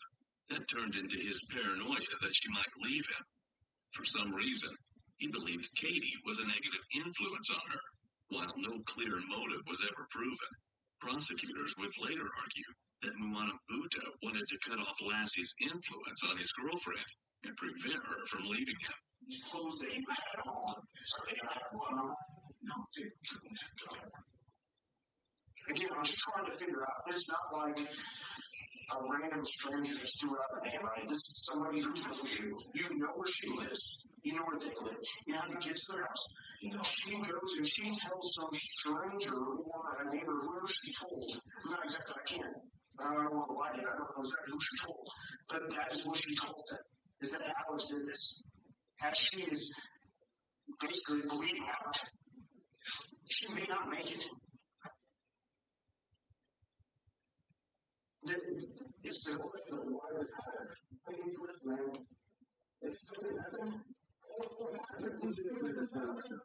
Why this happens very lately. What is behind it? There's a lot of anger or something behind this. So somebody did this.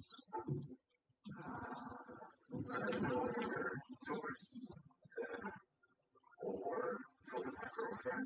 There's always a lesson where it didn't sort of place. I don't know why this happened, but you guys clearly seem to think that I do. Or that well, the reason I think the reason is because of how many any reasonable person in this world, if somebody who is dying says that, you have to fall down that lead, right? Of course, okay. And I've been in your path of travel is a little questionable to me. Okay, but is your phone going to show us anywhere? This is your chance to get it fixed. Is your phone going to put you in the area of their house tonight? No, I wasn't in the area of their house. Okay. Did you turn off your GPS? No, my phone's been on. Okay, but did you turn off like GPS location or anything like that? No. Good. Again, we need to figure out why. If it's not you know what it does. I don't know her. I know my girlfriend. I know Kate. And some of her family members, something that's it. Okay. But you don't need it. You gotta see your hands. Worse than your hands, right? Well, I mean, I do work in a warehouse, so there could very well be just cuts, right? Here, Muanabuta immediately starts explaining the cuts on his hands, saying they're from work. Later, when detectives come to photograph them, he changes the story and says they're from the gym. But at this point, it doesn't really matter what he says, because detectives already have the survivor's statement, and soon they'll have blood test results that won't work in his favor. Two things. We took your crops, right? Okay. So, looking at the crops, they have kind of like a distinct pattern, right? Okay. So, it's sort of like this pattern. I can't say it's this exact pattern. I'm not an analyst who can analyze it, but that's blood. Because obviously it's blood. Okay. And this is near the scene. Okay. Second of all, again, what is that red spots on your crocs? Freezes. I was like the freezes from my circle kit. I didn't know where my crocs when I went out tonight. I was wearing Nike shoes. Okay. And where are those Nike shoes at? They're out on the front of my door. Okay. Why? So there would be no reason for any blood on your shoes? Okay. Well, I can tell you that we took those shoes after photographing the crime scene text. Took them, did a presumptive blood test on them, and the result's positive. It's not blood. Yes. Okay. So, what's the explanation for the blood on those shoes? I couldn't give you one. Okay. Is it because you were at this residence night and some stuff happened and you stabbed two people? No. One dead, one fighting for her life? Oh, my Nike shoes on went out tonight. I only put on my cross when I went to the car. Okay, so what would they be then? So would there be any reason for if we send it to the lab? No. No blood, no reason whatsoever. I couldn't hurt anybody. I didn't have any blood. Okay. Alright. Now, again, we just want to know why. I can tell you. Okay. We're gonna go through that area again, look for camera stuff like that again. No reason why your vehicle, yourself, is going to be in that block, that area, that section of town. I wasn't there today. Okay. Would there be a history in your phone showing you, like, putting in this address or anything? Oh, no, you might have been there, yeah. Okay. But those were me. Did you delete any of your history? Most of my travel history? Yeah. No, I don't know. Okay. Did you delete any, the sergeant who's deputy, you can see that you had the dash cam entered on your phone. Did you delete any videos out of that? Okay. Again, we haven't analyzed the data that we're getting, but I just want to. I was very forthcoming with everything because I know you through my name. Yeah. But I'm also uncomfortable here and I wouldn't like to not stay much longer, so if you're going to keep me for another 5 hours, otherwise like I'm aware. Okay. Right after the detectives come in with some evidence, he decides to do what anyone in his position would do. He asks for a lawyer.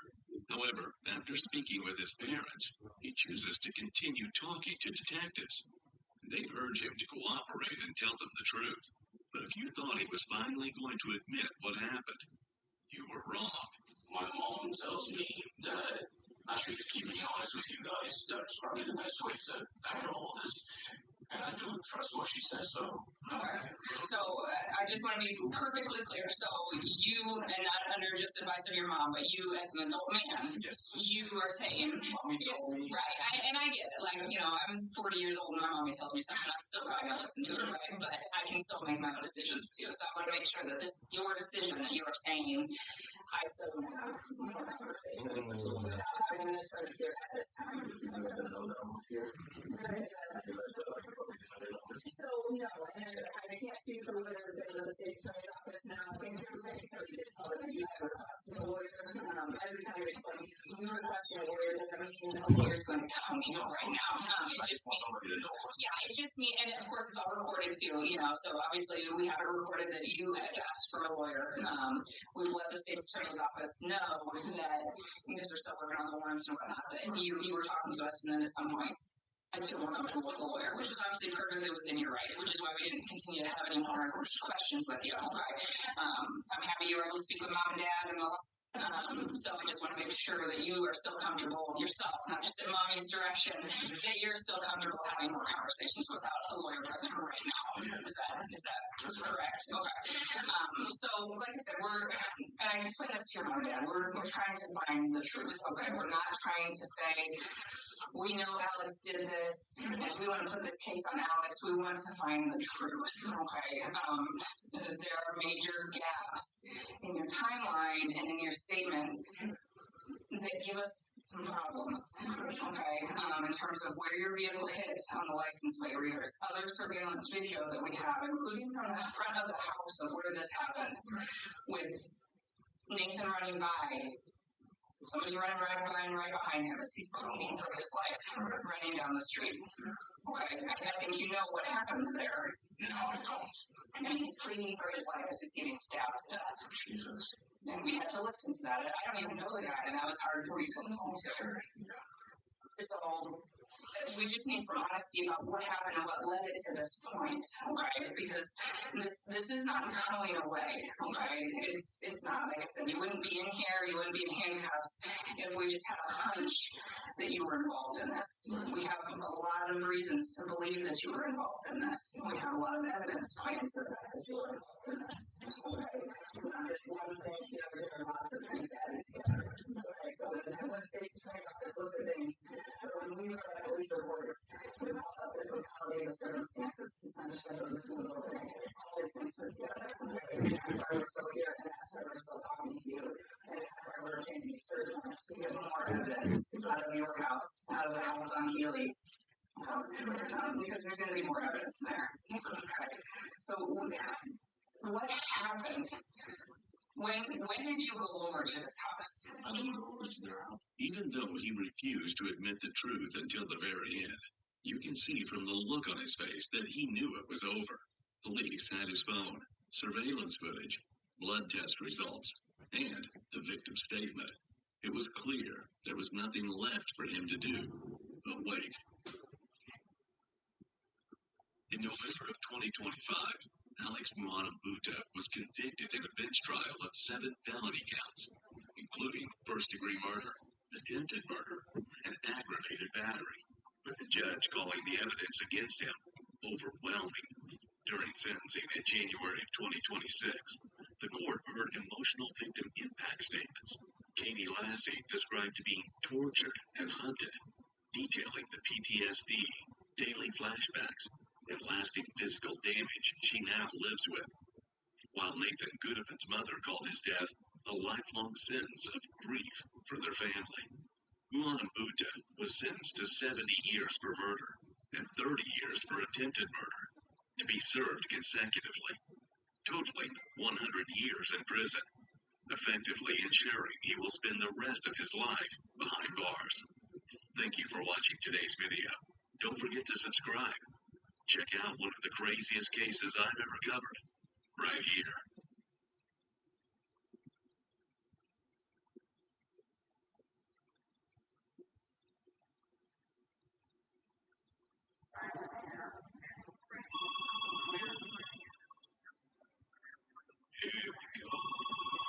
Welcome to Mojo Plays. And so far, 2026 has been one of the best years of gaming this entire generation. But that doesn't mean there haven't been some duds sprinkled in just to balance things out. It's a retrospective, greatest hits to accompany our last night together in the Big Suck. Before we continue, be sure to subscribe to our channel and ring the bell to get notified about our latest videos. Marathon.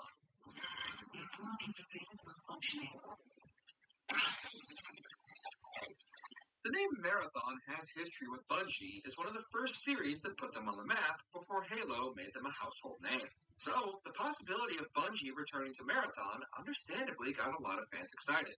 And what we got instead of the expected solid single-player experience was another pointless live service extraction shooter that no one wanted. Even after much fan outcry and a delay, Marathon still released and was basically already DOA. Surprisingly, the game no one wanted, no one played. It wasn't just the controversy around the title that turned players away. Despite the expected solid shooter mechanics, Marathon was an overcomplicated extraction shooter in a genre that was already getting oversaturated and done far better by titles like Arc Raiders. The fact that the Destiny series is ending so Bungie can focus on the game that has fewer players than Destiny 2 is just further insult to injury.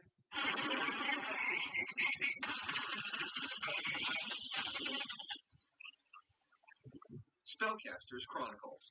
Few possess the gift. And you are one of them. Another entry, another live service failure. This time from Quantic Dream of all studios, renowned for their choice-driven narrative single-player games, released a free-to-play live service 3v3 action strategy game with MOBA elements and deck-building spells that couldn't get more complicated if they tried.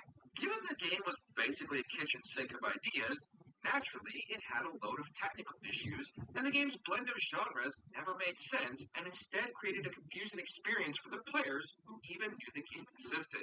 With so much to keep track of at all times, there were countless balancing problems and so much chaos on screen at any given time, it made simply trying to play the game lead to overstimulation.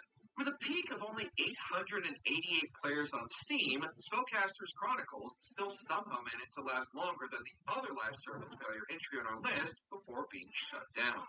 Remember, victory demands strategy as well as magic. Trust your instincts and let the source guide you. Good luck. Reloaded. But we wouldn't be stealing those artifacts for ourselves. They would go back to where they belong, where they were taken from. I'm not going to change your mind, am I? No. Reloaded is a game made for all the wrong reasons. Reloaded was designed with an activism first and gameplay second mentality. The premise of African characters stealing or relooting artifacts from museums completely overshadowed the historical research that went into these artifacts and very obviously wasn't focus tested to read the room. Controversy aside, the game just wasn't very good. The gameplay loop is exactly that. You do the exact same thing every single mission with almost no variety whatsoever. Broken gameplay mechanics and loads of technical issues made even the simplest actions even more frustrating, and the bland and overly preachy narrative is delivered by uninteresting characters that are nothing more than archetypes, makes the gameplay issues even more glaring as there's nothing remotely redeeming pushing gamers to keep playing. The heist premise itself had potential, it's just the rest of the game didn't make that the main focus, and the game suffered for it.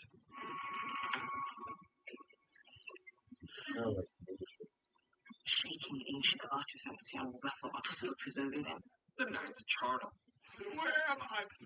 Ah, you stumbled into a new corner of the world, my friend. Proof that horror isn't the easiest genre to develop for, we have the Ninth Charnel. Although impressively created by a solo developer, the scariest thing about the game is the overloaded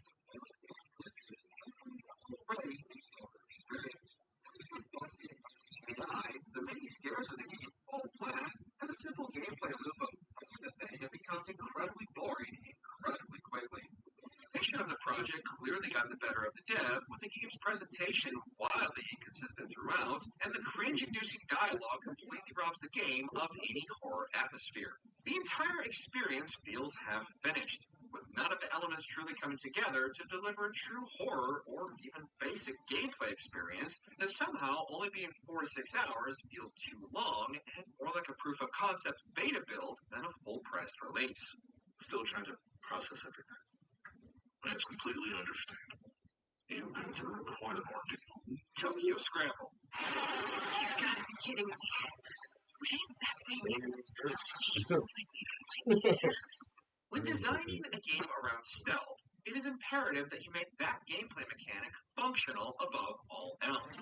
However, that's not what happened with Tokyo Scramble. The concept of sneaking past dinosaurs in an underground Tokyo is a novel one and had a lot of potential. That it immediately squandered the minute someone played it. Stealth is trial and error with severe consequences for failure, made even more frustrating by the game's broken and clunky stealth mechanics. The addition of the heart rate monitor becomes more of an annoyance than a gameplay feature, and the game's myriad of technical issues, including clunky and awkward animations, thanks to the dated graphics and dull, lifeless environments. The inclusion of one of the most bizarre multiplayer modes, where one player controls the camera and the other one the character, just perfectly epitomized everything wrong with this game.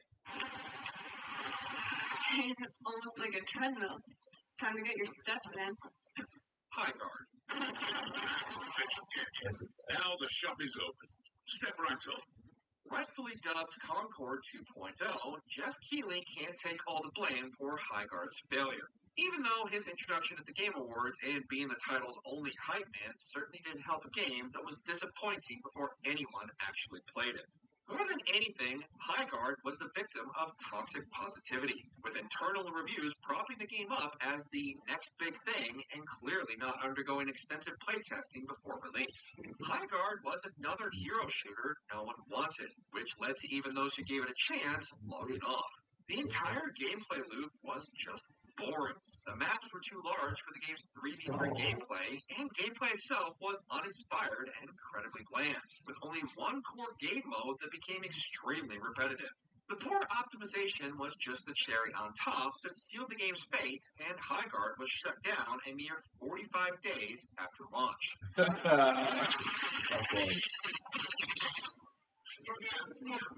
Samson.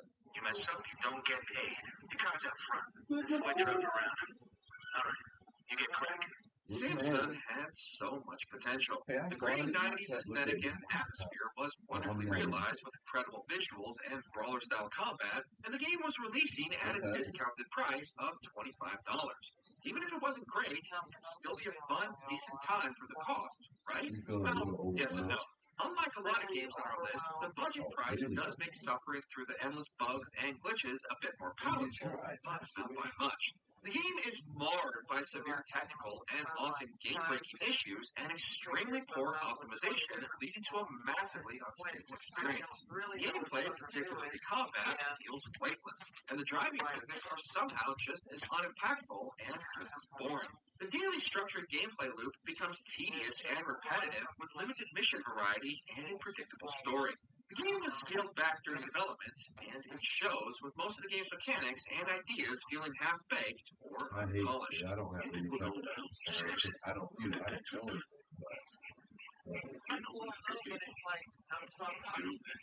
Mixtape. What the fuck is a yerk guy? You're still going through with this? Afraid so? Let's get one thing out of the way first. Mixtape is barely a game. Despite the impressive visuals, the gameplay is non-existent. There is not a single fail state in the game, and the game will play itself for large sections of the title and doesn't even have a game over screen. That's not to say you can't still have a decent time with Mixtape, but this very obvious 6 out of 10 experience has been artificially propped up by journalists who can barely play games to begin with, and backed by a multi-billion-dollar safety cushion that also calls into question the game's indie status. Even looking past the lack of gameplay and the game's obvious nostalgia bait, there's very little to like about the game. The characters are uninteresting, and most are downright unlikable. The game's entire narrative plays out like a theater kid's fantasy about an era they never even lived through. This ain't a Did you know you're pregnant? It's a warning. No, you're good, bro. Daddy, if you trap me Like here, most guys feel like decent, like you're a good person, but you feel like that, you don't want to be irritated. because I'm angry and I'm wired and I'm fixing for a whole lot of trouble. 1348 Photo. Right, I'm about to get that too. Yeah, probably dealing with that every day. Like, people talk to me because they don't know shit. So, comes with the territory is my job, I guess. If you're going to pick a fight with the gaming community, at least make sure your video game is up to the challenge. 1348 X Photo promoted itself as an authentic medieval experience, but was clearly punching above its weight class. Fights in 1348 feel clunky, dull, and broken all at the same time, with a broken targeting system, repetitive enemies, and a painfully shallow combat loop. The camera constantly searches for a better game, and balancing issues along with the extremely linear path makes the entire game an exercise in frustration. Everything about 1348 X Photo is as vapid and lifeless as its characters. The narrative is a complete mess with a disjointed and messy story with characters that make bizarre and illogical decisions with no emotional weight or payoff. 1348 X Photo is now most notable for breaking Jennifer English's voice acting Game of the Year winning streak. Oh, Joy, what do I have? I get that. Maybe talking about like some type of like payment plan. Sorry for what I put you through. I don't understand. Fans have long been asking for Dino Crisis to make a comeback, and although it advertised itself as such, And I didn't even say that shit on if you know purpose. anything about That Team was Kill Media's previous pure titles like Quantum reflex. Error, you can see where this is going. Outside of the main character's assets, Yeah, I nothing in Code imagine, Violence bro. is I'm functional. pretty fucking Combat is stressed about incredibly that. My frustrating grandson. and broken due to unresponsive controls, bizarre animations, and camera angles, but is still somehow better than the long-since extinct AI of the dinosaurs. Technical issues result in constant crashes, broken items, glitches, and that's even if you manage to survive the monotonous exploration and bland and tedious level design. And this is still after numerous patches. The absurd narrative doesn't even make sense and is delivered with all the intensity of a daytime soap opera. Code Violet isn't just the worst game of 2026 so far, it's likely one of the worst games this generation.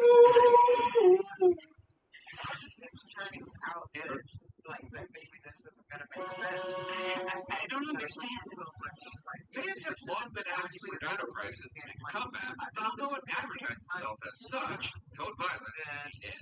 If you know anything about Team Kill Media's previous titles like Quantum Error, you can see where this is going. Outside of the main character's assets, nothing in Code Violet is functional. Combat is incredibly frustrating and broken due to unresponsive controls, bizarre animations, and camera angles, but is still somehow better than the long-since extinct AI of the dinosaurs. Technical issues result in constant crashes, broken items, glitches, and that's even if you manage to survive the monotonous exploration and bland and tedious level design. And this is still after numerous patches. The absurd narrative doesn't even make sense and is delivered with all the intensity of a daytime soap opera. Code Violet isn't just the worst game of 2026 so far, it's likely one of the worst games this generation.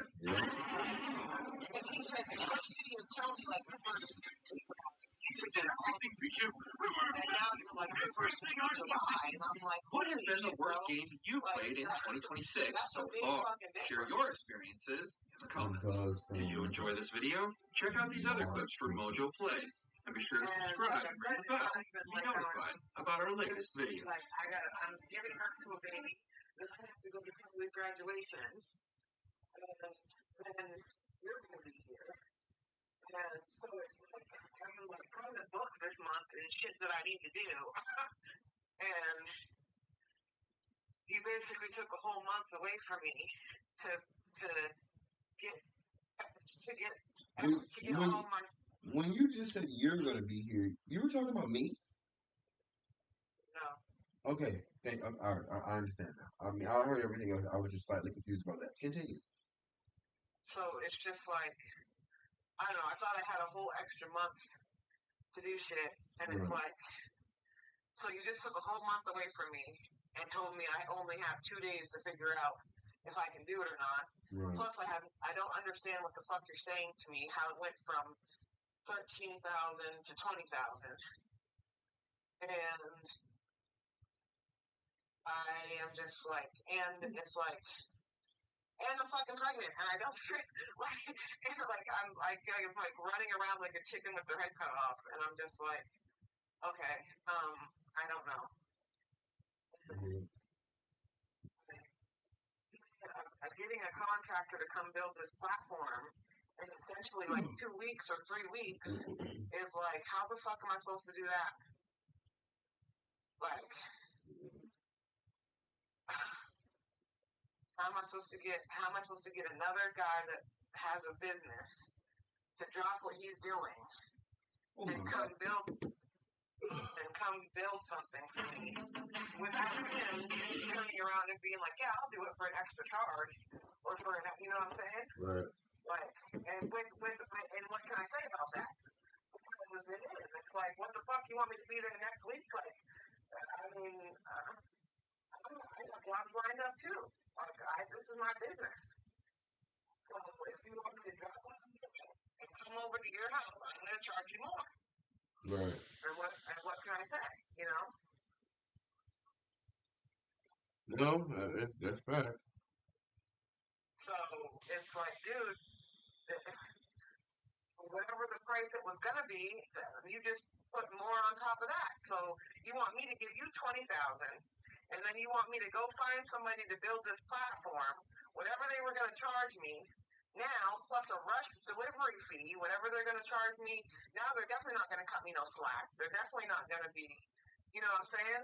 Yeah. So it's like, bro, like, I'm looking at probably $28,000 at the end of this fucking thing. Yeah. And I'm just like, that's crazy. Like, I went from, like I said, I went from thinking it was going to be between 13 and 15 to fucking 25.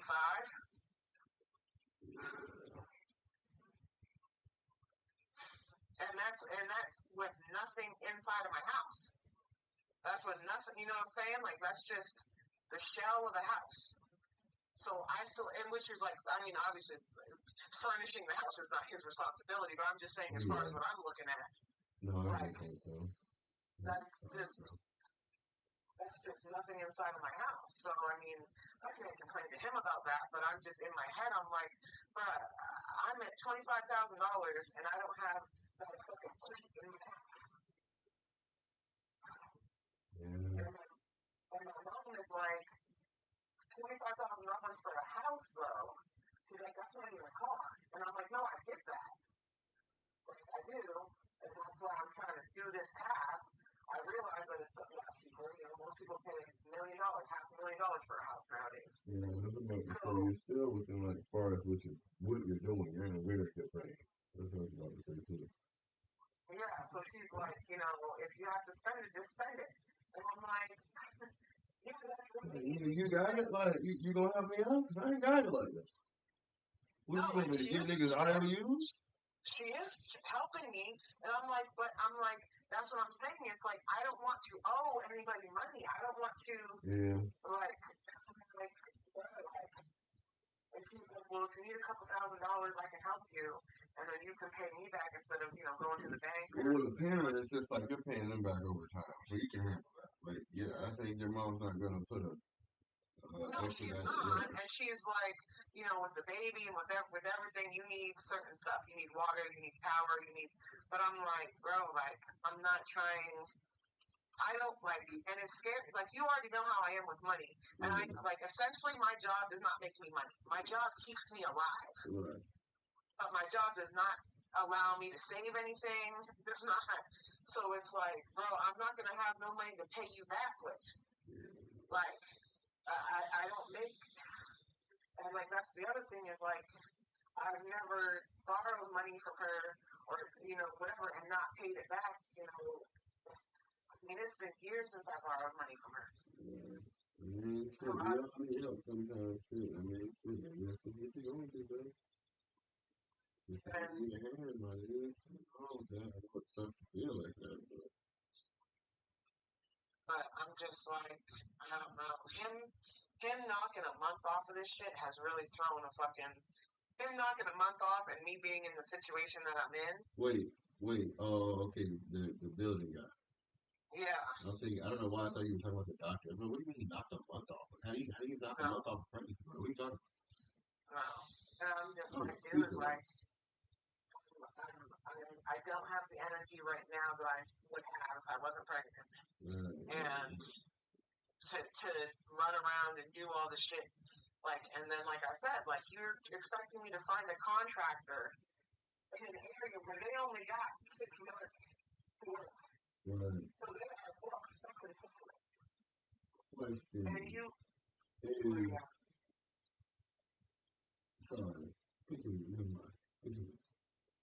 They're booked fucking solid.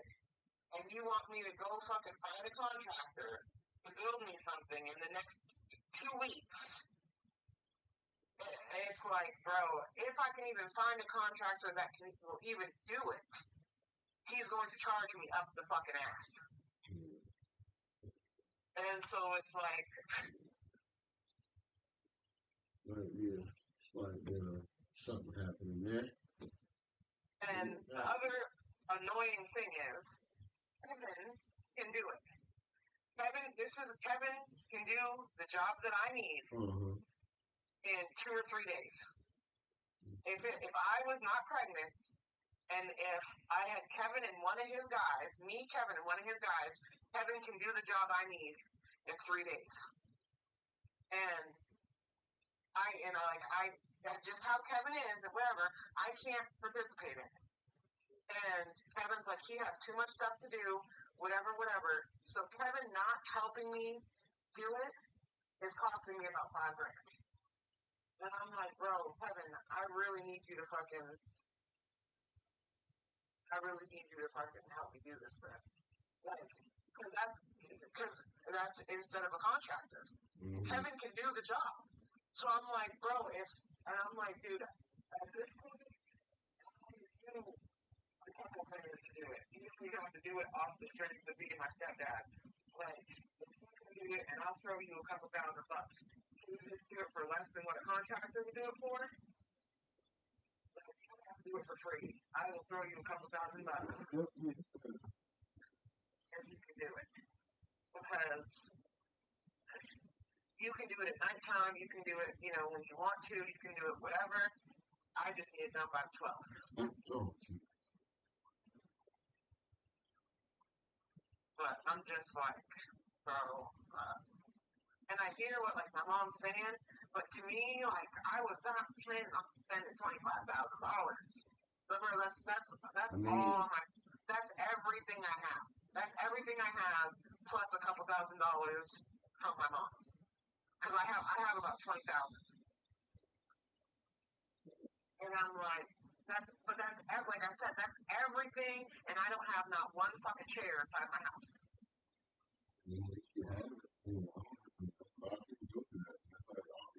The issue at that point is, don't get me wrong. Your mom, somebody like people will buy gifts and you'll slowly build furniture and shit, but you'll have it's like you kind of want the exoskeleton in that situation. That's what she's saying. Honestly, yeah, I gotta agree on that. I can't lie. Especially for the Ranger. Again, I know. See, your thing is you don't want to be flat broke. You're not used to that, which I totally understand that. But this is like how I was having a conversation on Bigo on TikTok. It's responsible broke stuff. You're going to be broke but you're going to have something to show for it. It's like I would go broke if I was buying land. Like, oh, I can get this. I have $4,000 in my name. And you can get like 20 acres. It's $4,000. And it's a nice area. Oh, I'll figure it out. Give me the acres. It'd be dumb for me to not take it right now. It'd be fucking idiotic for me to not take this right now. I'll figure that shit out later. Yes, I'm gonna be fucking broke, but guess what? I have land. In a little while, I can sell something. Right, and I'm gonna be in a tent, and I'm gonna let this shit sit. Somebody gonna want to use this land for something, and I'm gonna come up like a motherfucker. So you know what? I'm gonna sit. Cool. Let me get this tent right quick, man.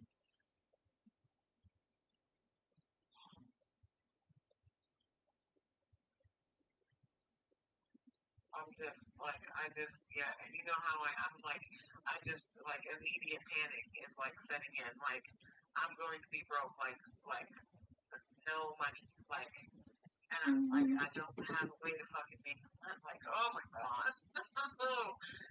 And I'm gonna be down to the point of I might be asking my mom for $20 here and there.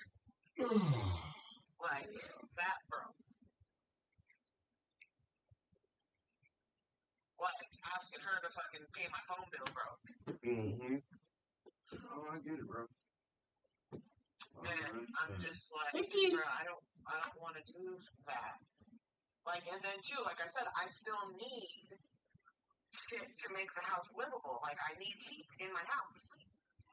So that's gonna be another couple $1,000. Look, I need heat. This motherfucker. I'm about to just sit in this bitch basement. Right. I need water in my house. That's another couple $1,000. Right. Like, I'm just like, bro, like this is crazy. Yeah. Like, I'm still, after I pay all that, I still realistically need another $5,000 or $7,000. So it's not like, oh yeah, you need like another $100 after that. No, I need like another $5,000 or $7,000 after that. And I have no idea how the fuck I'm gonna come up with $5,000 to $7,000 within 2 months before it gets cold. I have no fucking idea, which is like really annoying to me because I'm like, I could literally work And then the other thing that pisses me off is it's like I said, like my baby daddy is literally a fucking contractor. And it's like, bruh, like, you could do the fucking job in a week, and it's just like, fuck me, bro. He could do it, Kevin could do it, and my uncle could do it, and it's like, no, but I'm gonna pay somebody fucking $7,000 or some shit to fucking do it now. But you guys Well, maybe Kevin will eventually let you know, all right, I can do it for low. I hope that. He says his thing is not the work, it's the time. He's like, I don't have the time to do it. Because it's like, I thought I had until August. And he's saying, I just don't have the time. Which, that's what every contractor around here is going to tell me. Right. I don't have the fucking time. I'm fucking booked.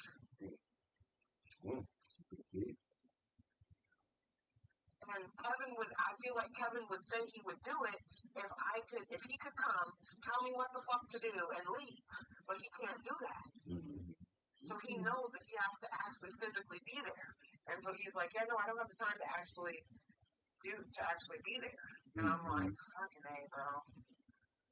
My life. That's literally costing me between $5,000 and $7,000 because, and like that's why it pisses me off because literally my baby daddy can do this shit like on the weekends. And I'm like, what one? Sounds like some vulgarity. I mean, obviously, I know he's not, and that's not an option. And no, I'm hit. That's why I said it sounds like some bogus shit.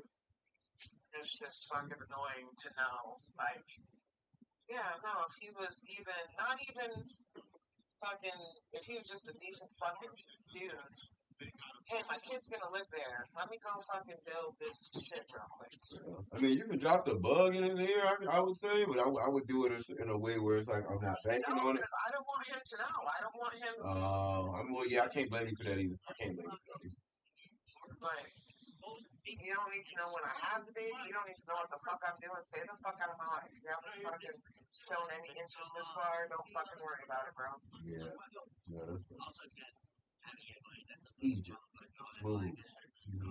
Don't trust me. I've thought about it because 99% of this shit he could do. And I'm like, bro, on some real shit, you would literally save me. With everything that I need done, you could save me $8,000 or $10,000. And I'm like, and your fucking kid's gonna live there, bro. Like, so I'm not even asking you to pay for it. I'm just asking you to fucking show up and do some work. Your knowledge and your fucking muscles. And I'm not even asking you to fucking pay for shit. You haven't paid for shit yet. You're not gonna pay for shit moving forward. So like this is the least you can fucking do. But I'm like, no, I'm not gonna even fucking go there. Yeah, no, it's more stressful. Look at that, my home. Hey, I started going. Go ahead. I was gonna say I started going live on YouTube now too. I'm live on YouTube. Gibbity. And his dad's, and the same thing, his dad's a fucking contractor. His dad could do it. His brother could fucking do it. And I'm like, I don't even want to fucking ask them. 100%. I just feel like I have like multiple options that I can't. Like you don't have really. So it's like I would out of sight, out of mind it. I know it's like harder, but it's like I would just try my best to think of something else or just keep looking at other avenues because that sucks. That definitely sucks.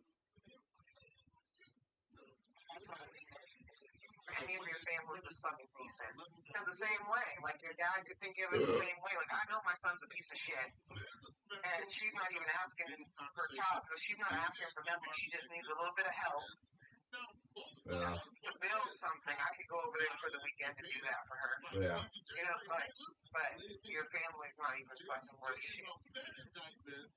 Based upon a lawsuit that Cassie filed. Right around the time he's going up against some powerful millionaires. That's good taste in there. Suspicious. Hey, I wasn't that bad. I was just broke. my fatal flaw. I mean, but I know me though. So I mean, I know my problem. I'm sorry.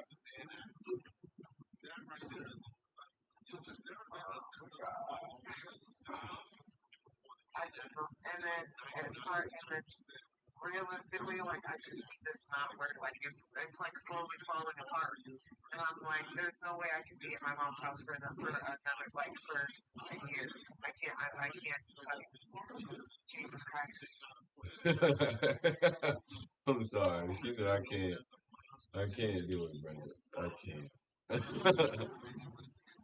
can't. Like I just.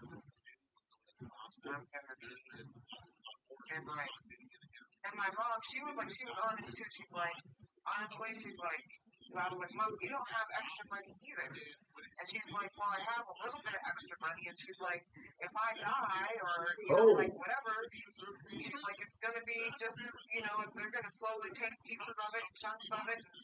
You know, they're going to try to freeze my bank accounts. They're going to try to do all this stuff. And she was like, I just might as well. She's like, you go ahead and use it and then pay me back. I mean, like, yeah. So I don't know when I'm going to be able to pay you back. You might die before I can pay you back. yeah. Yeah, it's like, listen, I don't want to chance that. I don't necessarily think I'm equipped for that.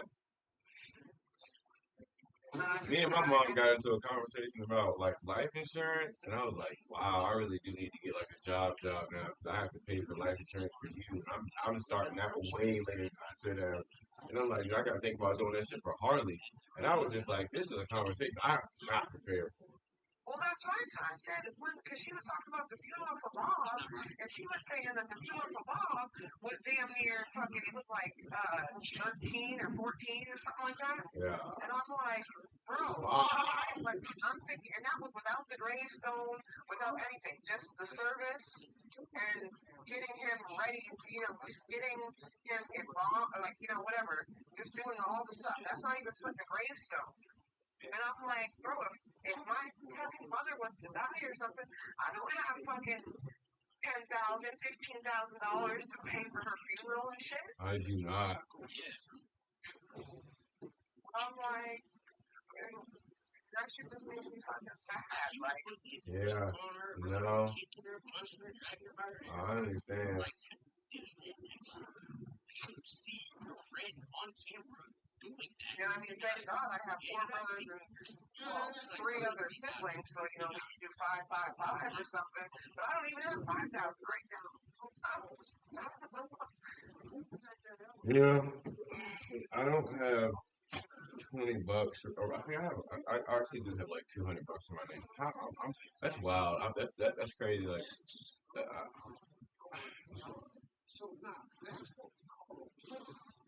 and I think the worst part is just like, I'm like, bro, I kicked my ass for 10 fucking years, and I can't buy a fucking house. Like, I just feel like, what the fuck is I, like, what am I doing? Like, bro, we failed, bro. well, you didn't fail. It just life happens, bro. Like, that's what I said. People make plans and they forget to plan for failure.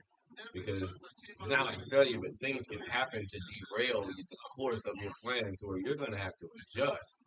And a big part of yours was that incarceration and stuff. And you had a solid plan. I'm pretty sure that never happened. You'd probably be running a decent kennel right now.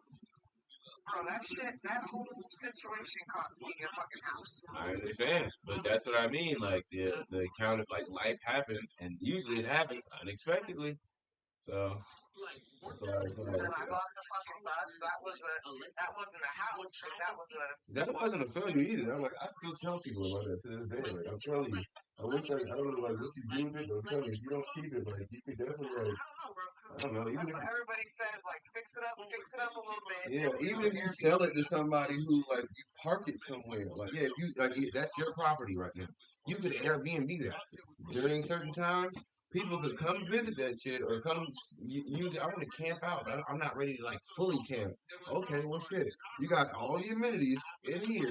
You're still out in the wilderness. You know, you're not that far. If you want to get in your car and go back to the city or whatever. But we don't have anything to do. Like that's what I'm saying. It's like I'm in a spot where some people might just want the peace. They might just want the peace. Some people like the woodsy shit. That's who you bank on.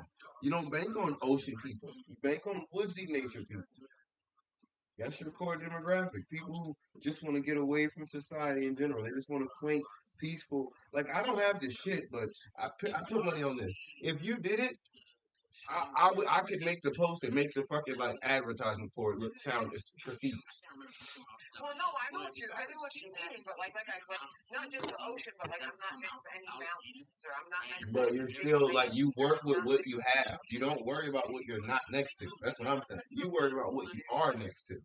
Like it's a serene. Like I don't know if you have like a nice pretty forest behind you. I don't know if you have a nice pretty field where somebody can be like, hey, if you have go to Walmart, you can get a bunch of like games that you can play outside with your kids, like cornhole or whatever. Get an inflatable tent. Get a fucking. You can make a fucking water slide out this bitch if you get the inflatable thing and go with your water. I want to do that once I get everything situated. I want to do some sort of rentals shit, but I'm like, I gotta get this, and that's another part of it. Is like, well, now I'm gonna be flat broke, so that's gonna be put on hold for a couple of years. I mean, you can start it. You just will have to. I would say start it slow. Like, say for instance, right? Advertise. That's what people themselves could do. Later on, you can provide those amenities yourself. You can provide an inflatable joint that is already there and prepared and all of that stuff. But like that's why I said like I could easily handle making the advertisement to where there would be liquidity. Just getting my bus up to bars and rent it out would be a couple $1,000. I mean that sounds like the cheapest thing though. Like at least as far as making money back. Like making money back, bringing some type of lucrativity into the situation. That's what sounds, at least like in between until you find a better job. That sounds like your most valuable asset to turn into again lucrativity.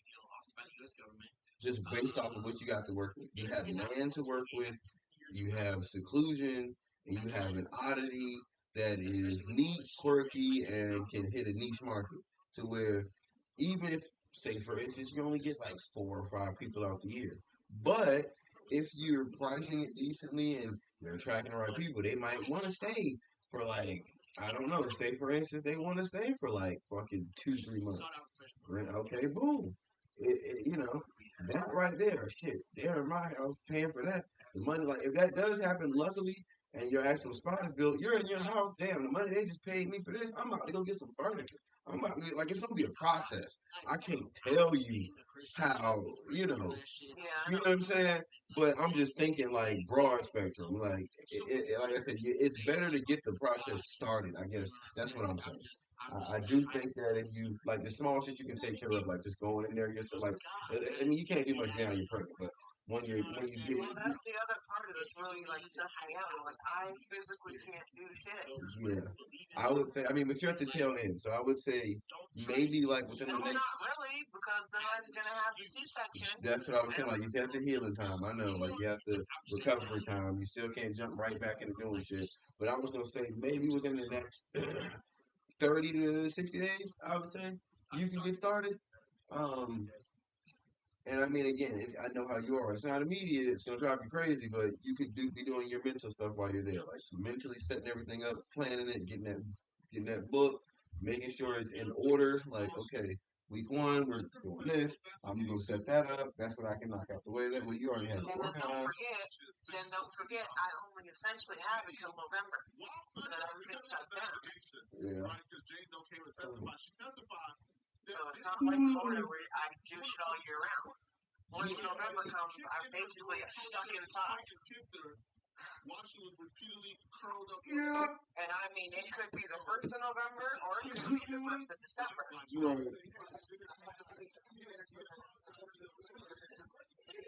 You agree now?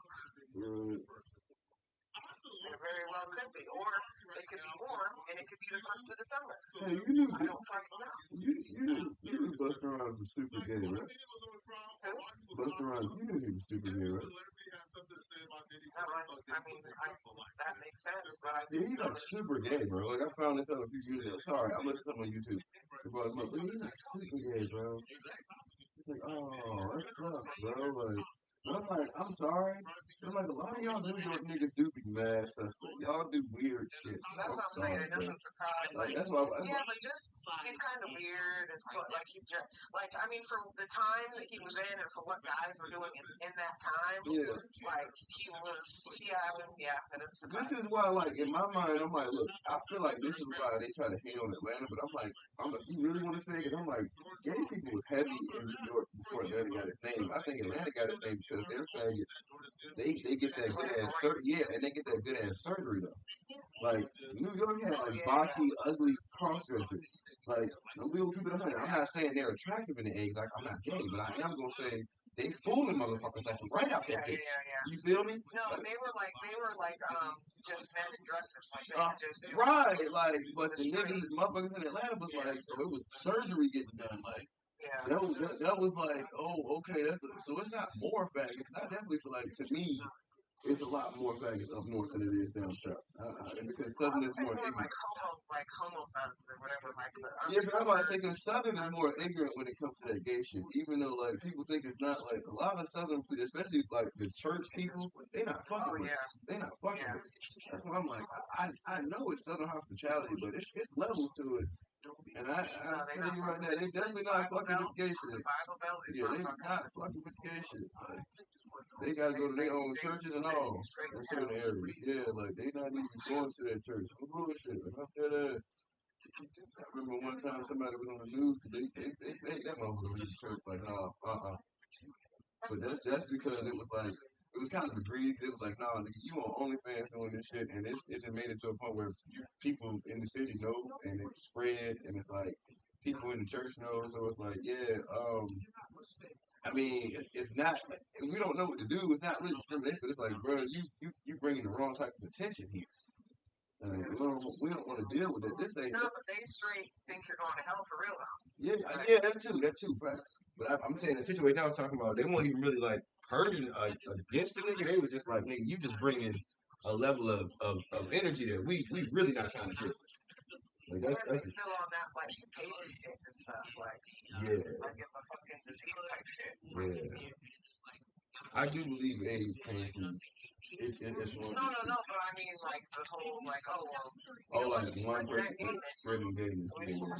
Spread the gayness. Spread homosexuality.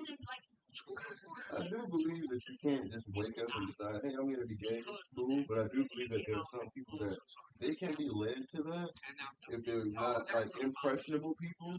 Like they're like they don't have an identity. Because I learned that like I'm looking at some people, I'm like the main people that we can't stand that are gay are the people that make being gay their own part of their personality. Like everything now is about you is about being gay. Like you lost every other aspect of your personality. It's just you're such and such and you're gay. And it's like, is there anything else to you? Like, is that really what we're doing? We're just stopping there. You're gay, and that's the end all be all. It's like I rap, but nigga, I'm great with video games, computers. I have a great mouthpiece. No diddy. I can talk my ass off. Very intelligent. There's multitudes of characteristics to me. Way more than just Johnny the rapper. So that's what I'm saying. Sometimes I get depressed about that shit because I'm like, bro, I don't have a fucking hobby. I don't have a fucking. I keep telling you what your hobby is, bro. Your hobby is like making shit. That's your hobby, bro. Like you just don't know how to analyze it. Like that's literally what you do. Like down from not even just the bus, like your gift giving. You make shit, bro. I don't know, like crafting. That's what I guess. Let's call it crafting. That's what you do, bro. You make shit. Because when you get, I'm not particularly like I see all these people that craft and if you're not consistent, if you're worried about all the other things you don't need to be worried about, and that is your biggest issue. Is because you never get started and you pay attention to the hurdle instead of just keep practicing jumping over it. Eventually, you're gonna get over that motherfucker. It's like, well, I don't know this, I don't know that. You're not gonna know till you know. Just get out there and start doing it. I'm serious. But that's another thing with this project, with this year, is that I want to do it so that I don't doubt it.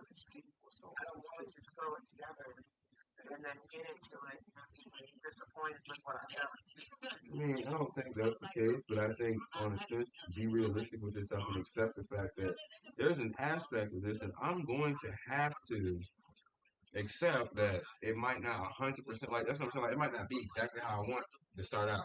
Like that's why people have like projects on their homes and shit like that. Like later on, I'm gonna install this and install that because at the time when they first thought of it, they couldn't do it yet. Like you're very used to being able to do stuff immediately or let's get it done because you have the access to it. That's why I was like a big part of you entering that work world is not even just that. You have to get used to the slow down of income, slow down of your decision making. Like now you gotta time a lot of shit out. That's why I say like you're gonna be able to do something, but that's why I said like now you got a long term project. Cause it's gonna be times like, okay, well I wanted to do this, I had to settle for that. Now I'm in a better position where I can go ahead and upgrade that and now do this. Plenty of people live their life like that, and that's how they end up building their homes. You can too, but you're gonna have to accept that as a fact, a part of it. There's gonna be pieces that you might have to adjust I and. know, it did make me feel better because I told you that there's like a lady that lives up the road from where my bus is or whatever. I think you did mention that. She's off grid too. Mm-hmm. And like, oh no, it's like 5 years. That's what I'm saying. Like, it's not. You feel me? Like, and who's to say? Like, she might have had it running and up and livable before 5 years, but what you see, the level of detail or perfection or whatever, she probably had to go back and readjust some things. Like, that's completely normal.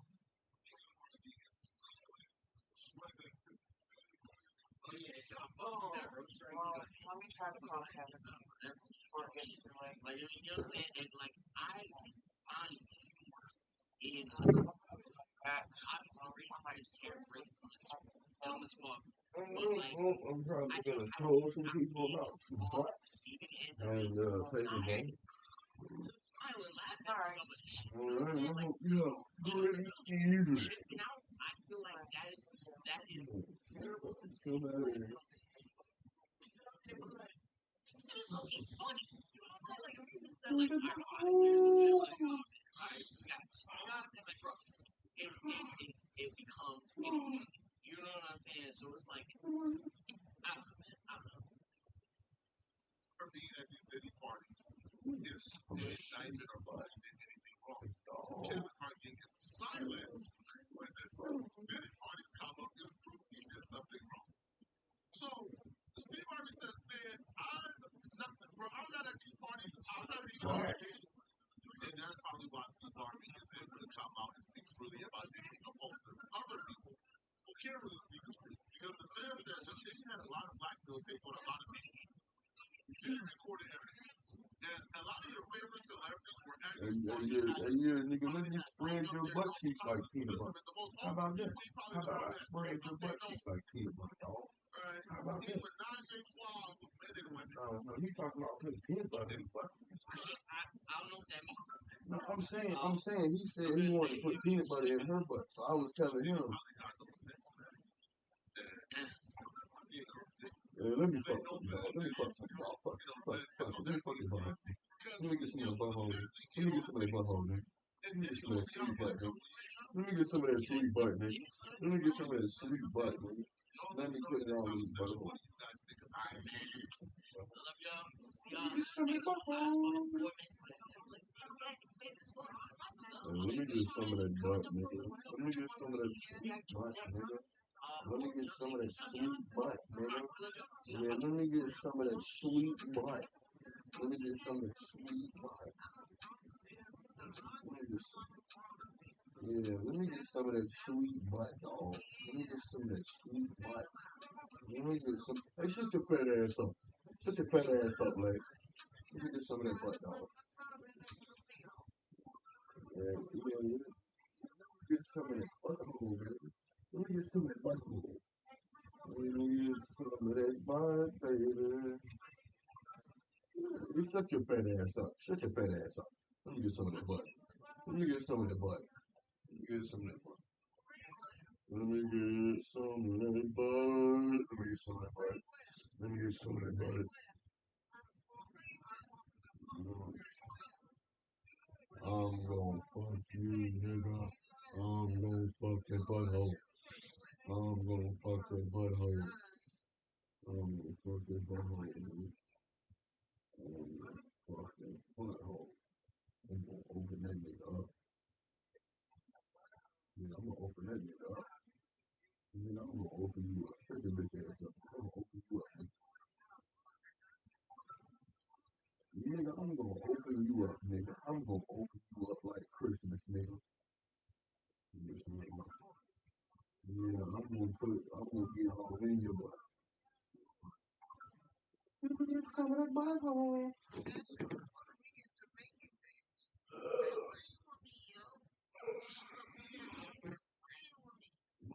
Let me get some of that butt, dog. Let me get some of that butt, dog.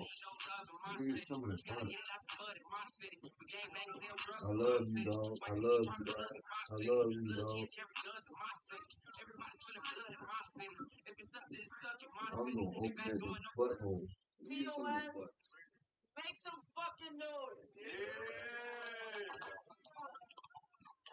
I'm gonna spit in your butthole, dog. I'm gonna spit in your butthole. I'm gonna open you up. We're gonna let these niggas introduce themselves. Balance to my left is a man. I'm gonna open you up, dog. Nah, I'm gonna open you up, dog. I'm gonna open this sweet butthole. I'm gonna open you up, dog. I love you, dog. I love you, dog. I love you, dog. Again, ain't a dinner tonight. Balance to my right.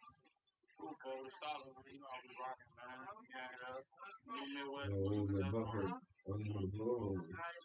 I love the butthole. I love the butthole. I love the butthole. I love the butthole.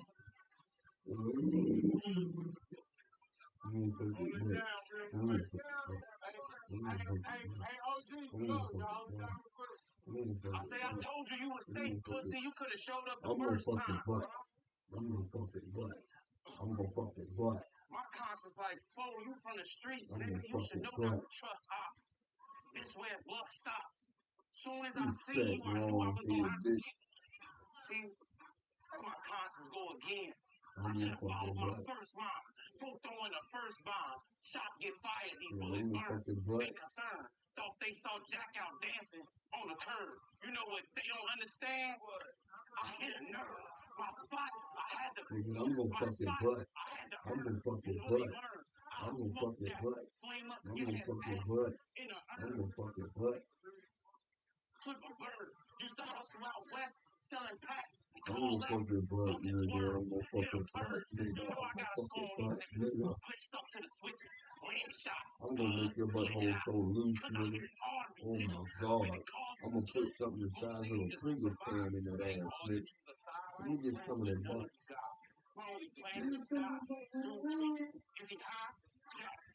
You might as well let me beat, dog. Let me beat.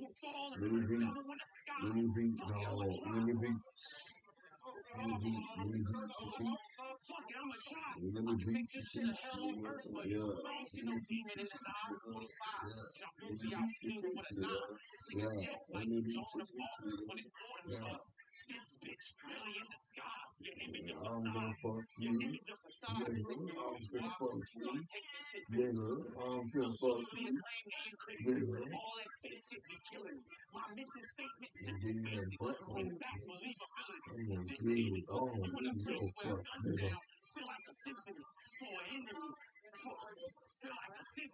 I'm gonna get all in your booty, all in your booty hole, all in your booty. Yeah, you hear what she said, nigga. She said, I'm gonna get in that butthole. Let me get some of that butt. This ended critically.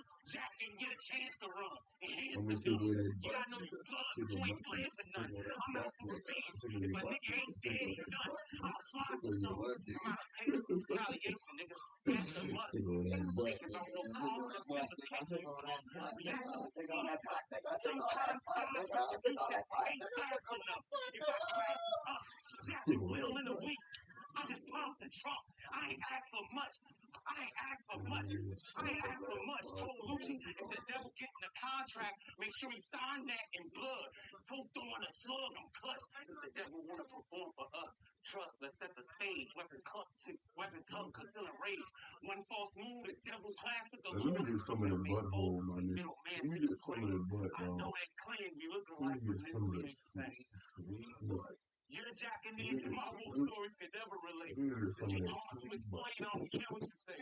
My listen carrier called mass hysteria. The only thing that break your mental barrier is the pain. This sort of Let me get some of that butthole. Let me get some of that another episode sweet from the ladies butt. pointing out their I disdain know you got for some the good boy, butt. some women drew the Let line me get some of that sweet butt. Nigga, stop running with your bitch ass, nigga. Let me get some of that butt. With your bitch ass, nigga. Let me get some of that butt, nigga. song about how he got mistreated in relationships, how this woman broke I'll kill your butt cheeks, nigga. I'll spread your butt cheeks like peanut butter, nigga. Don't play with me. Let me get some of that butt. They're looking at this critically to think Nigga, I'm gonna open you up like it's Christmas, nigga. and based on the relationship you know about. Yeah, nigga. I'm talking about I'm gonna open nigga. I'm gonna open you up, nigga. Nigga, no, nigga, I'll fuck the dog shit out you, nigga. I don't give a fuck about no app, nigga. What's up, nigga? Come over here and get some dick, nigga. What's up? Yeah, come over here and get some dick, my nigga. Come here. Yeah, you heard me the fuck I said, nigga. I'll open you up, nigga. I'll Swiss cheese your butthole. Yeah, nigga. Yeah, nigga. Yeah, nah, nigga. Fuck all that, nigga. I'm a shadow clone of jutsu in your butthole, nigga. Fuck you, nigga. I'm gonna freeze your butt cheeks like peanut butter, big dog. Yeah, my nigga, listen, when I tell you, I'm gonna make it so that way your butthole has an echo, nigga. That butthole gonna have a, and that nigga butthole gonna have an echo to it when I get through. Yes, Lord. Cause you next, nigga. Cause you next, nigga. You next, nigga. Yeah, I wake up thinking about opening your butthole, nigga. Let me open your butthole. Yeah, it's gonna be sad when I put 13 inches of dick in your butt, nigga. Let me get some of that butt. Yeah, let me get some of that sweet butt. Yeah, let me get some of that sweet butthole, dog. Yeah, let me get some of that sweet butt, dog. Let me get some of that sweet butthole, dog. Yeah, let me borrow that butthole, dog. I love that butthole. I love your butthole. I love you, dog. I'm gonna dig in your butthole like it's gold in that ass, nigga. To say that you're better than Michael Jackson, that was the last straw for people. And it should be the last straw because to me, that's blasphemous. Let me get some of that butthole, my nigga. Let me get some of that butthole, dog. I'm talking to this nigga right here beside me. Let me get some of that butthole, Dito. What's up, Dito? Yeah, Dito. Let me get some of that, dog. Let me get some of that.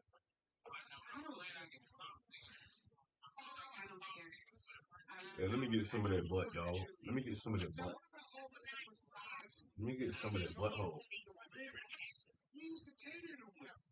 Let me get some of that butthole, buddy. And all of a sudden, all of this latest release in live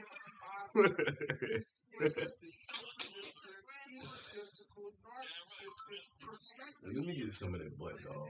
Let me get some of that butt, bro. Let me get some of that butt. Yeah, let me get some of that butt, dog. Let me get some of it. Get some of that butt. Let me get some of that butt, dog. Let me get some of that butt, dog. Let me get some of that butt, dog. Oh, I'm gonna get all in that nigga's butt. Let me get some of that butt, my boy. I'm gonna open that nigga up like Christmas.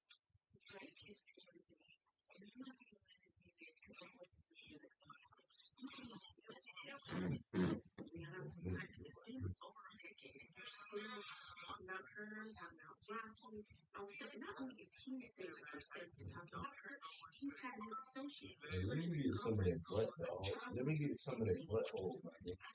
Let me get some of that butt, dog. Let me get some of that butt, man. I know you got some good butt. Let me get some of that butt, dog. Let me get some of that sweet butthole, dog. I know you got some good butt. Let me get some of that. Come on, brother. Don't act this nigga up. I'm about to open this nigga up. I'm talking about I'm gonna open this nigga up like Christmas. You see? I'm about to get out. He about to get everything I got. He gonna get it all. I'm gonna leave it all in his butthole. His brain about to be open. He ain't doing that. It's an open secret that makes a butthole. But not me. Yeah, like, I'm gonna say that. Because I don't give a fuck what time you on stupid. I'm gonna fuck him back.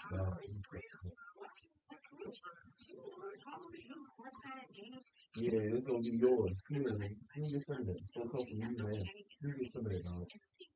Some of that good breath. No. He said something about Dookie.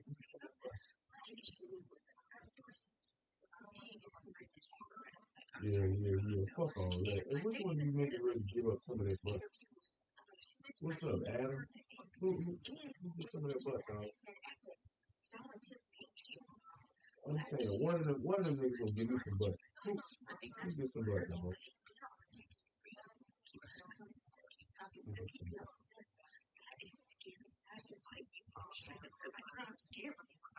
Now, if all that was the man is weird obsession with Riri, how he treats women in his music and in life, his alienation of his fan base, if all of that was not the music itself is just terrible. Someone that I don't know. Sometimes it's people I do know. There's some people I don't know. There's people who are listening to and it's like, it's not good, and they're acting like it's the best thing that's come out this year.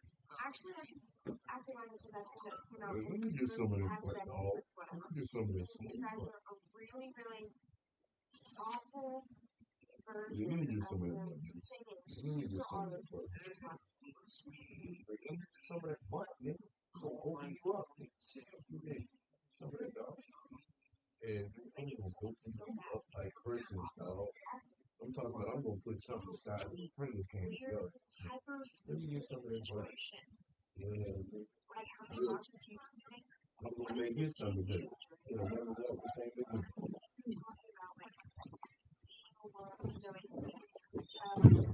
Going to the store to pay to get code. Like, okay. Did we need to know that? Was that so significant for your day? I don't know. I can't get on my account. I actually haven't even listened to it. I'm also not a completely great fan, like I said, but he's good. He's got good music. I'm not saying that he's never made a good song. Even though it's awesome, he's got pretty good music. I don't know what this is. It's pretty like a Michael Jackson thing.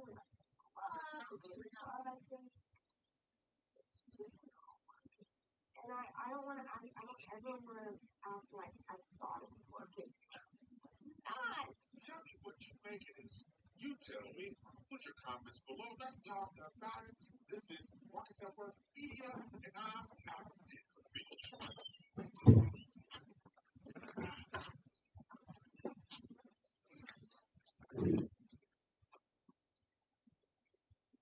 Welcome back to Marcus at Work Media. We got another episode for the ladies pointing out their disdain for the boy, some women who the line at the beginning. Yeah, hey, big dog. Hey, big dog. Big dog. Let me get some of that butt. Let me get some of that butt, dog. Let me get some of that good butt. I know you got some good butt. Let me get some of that sweet butthole, dog. Yeah, I'm trying to spread your butt cheeks like peanut butter. I'm gonna open you up like Christmas. They're looking at this really to think to themselves like, hey, he's kind of and maybe a relationship about.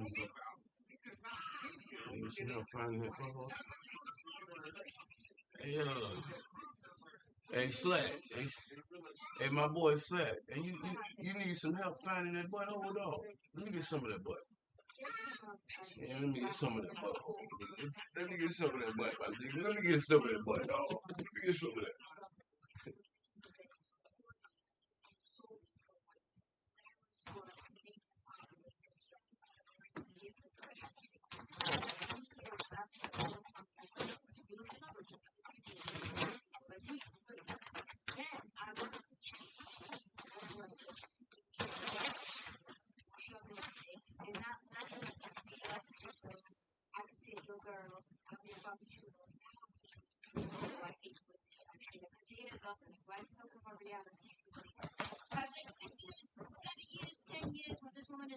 3 children or whatever.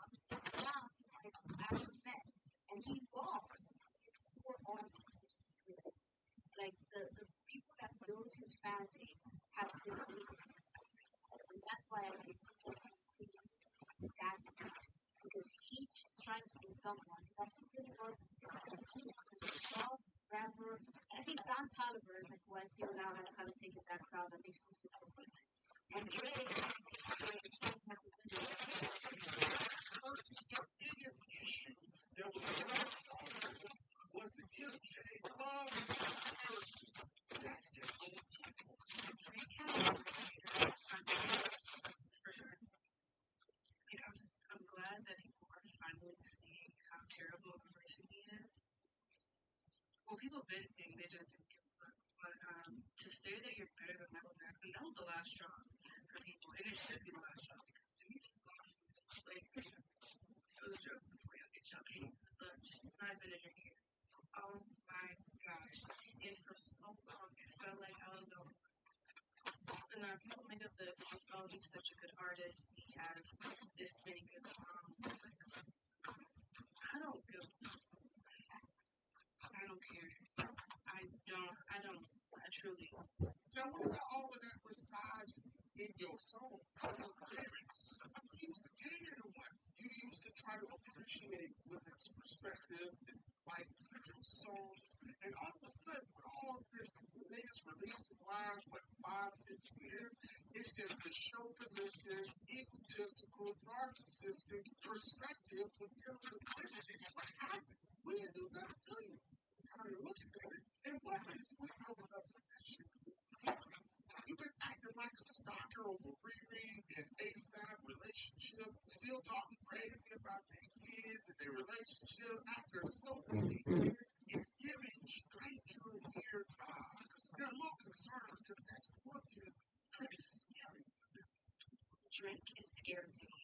And I'm not talking about his music because I don't listen to his music, so I don't know. I'm talking about the obsession with his being over a decade and you're still talking about her, Rocky, all this stuff. And not only is he still like obsessed with talking about her, he was having his associates, his friends, his girlfriends troubling with the same thing. And I don't think it's just always just music. I think it's scary.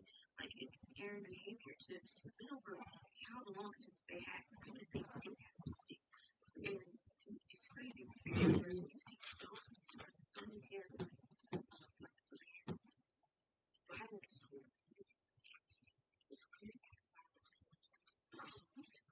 Shit, no fun of these. I can never get them. So you need to get 3 of them.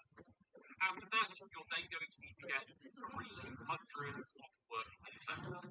Now, these sound difficult to get, but they're really not. You just put it around, you pack them already unlocked, already made, equipped it as we did there, and press right on the D-pad and equipped it there, so it's your active of it. To be honest, settle for Rocky. Riri settled for Rocky. And to see how in love she is with that man, like the way she looks at him, she loves that man down. She did not settle with him. And even before Rocky, even when she was with that A-Rap dude, she was all over him. And even before that, when she got back with Chris Brown, while he was with Karuchi, she was all over him, courtside at games, shading Karuchi. If you're gonna like somebody, she's gonna make it known. She has no shame in her game. And the thing is, she was never like that with Drake. Never. I think that's probably why she was mad. Like, he even said something about that. Like, she wasn't, I believe he is somebody that she regrets. Like, I'm sorry, girl, I know. And, like, they even said it, like, in interviews, she mentioned, like, he gave her the ick. And it was mentioned that they said at the sound of his name, she winced. Like, she don't like him. She don't like you like that. I think that's really what hurt him. But it's been over a decade. For you to still keep coming, still keep talking, still keep being obsessed, that is scary. That is like, you need to restrain her. Like, girl, I'm scared of you. Now, if all that wasn't enough, the man, his weird obsession with Riri, how he treats women in his music and in life, his alienation of his women fan base, if all of that wasn't enough, the music itself is just terrible. TikTok, I see someone new, someone that I don't know. Sometimes it's people I do know, but it's even people I don't know, and they're sitting there lip syncing to it, and it's like, it's not good, and they're acting like it's the best thing that's came out this year. actually acting like it's the best thing that came out in the past decade, but whatever. And it's either a really, really awful version of him singing super auto-tuned, just like, It's me, baby. Call my phone and say you need me, baby. like it's so bad, like it's awful, it's awful. Or it's like a really weird, hyper-specific situation. Like, how many matchas do you need today? What is it to you, Drake? Or it's like him talking about like being alone with no AC in the hotel, going to the Circle K to get Coke. Like, okay, did we need to know that? Was that so significant to your day? I don't know. It's just I can't get behind the Drake album. I actually haven't even listened to it, so maybe I need to give it a listen. I'm also not a crazy Drake fan, like I said. Like, he's good. He's got good music. I'm not saying that he's never made a good song. He definitely has. Like, in the past, he used to have pretty good music. I don't know what this is. And he's trying to do like the Michael Jackson thing with like the glittery glove, I think. It's just not working. And I don't want to act, I don't ever want to act like I thought it was working because it's not. Tell me what you make it is. You tell me. Put your comments below. Let's talk about it. This is Welcome Back to Marcus at Work Media. We're continuing on with the women's series of disliking the boy, Iceman, and everything associated with his Stan cult. They're still not rocking with the album, regardless of him supposedly breaking MJ's record. That means nothing to these women that have heard the album and gave their own assessment of how trash it is. Y'all, the men are pissed. I made a review about Drake's weak ass 3 album release, and the men are going ape shit. I mean, absolutely just like foaming at the mouth with anger. And here's the thing: is like every artist from the beginning of time has always known that a part of the gig is critique of your art. That's just how art is, right? Everybody's not gonna like it. Even your diehard fans may not like some of the stuff that you put out, and that's okay. But it's meant to be an evolution of who you are, right? And so people can track, like, okay, this is where this person was at. Maybe I didn't like that album, but that's where they were at this time. Drake is just not doing that. He's not giving us that. So I make commentary, and then I also make commentary because the type of people who are like not having the critical thinking of like what actual good music is are the type of people that are going hard in the paint. And honestly, it's even worse than just the music, right?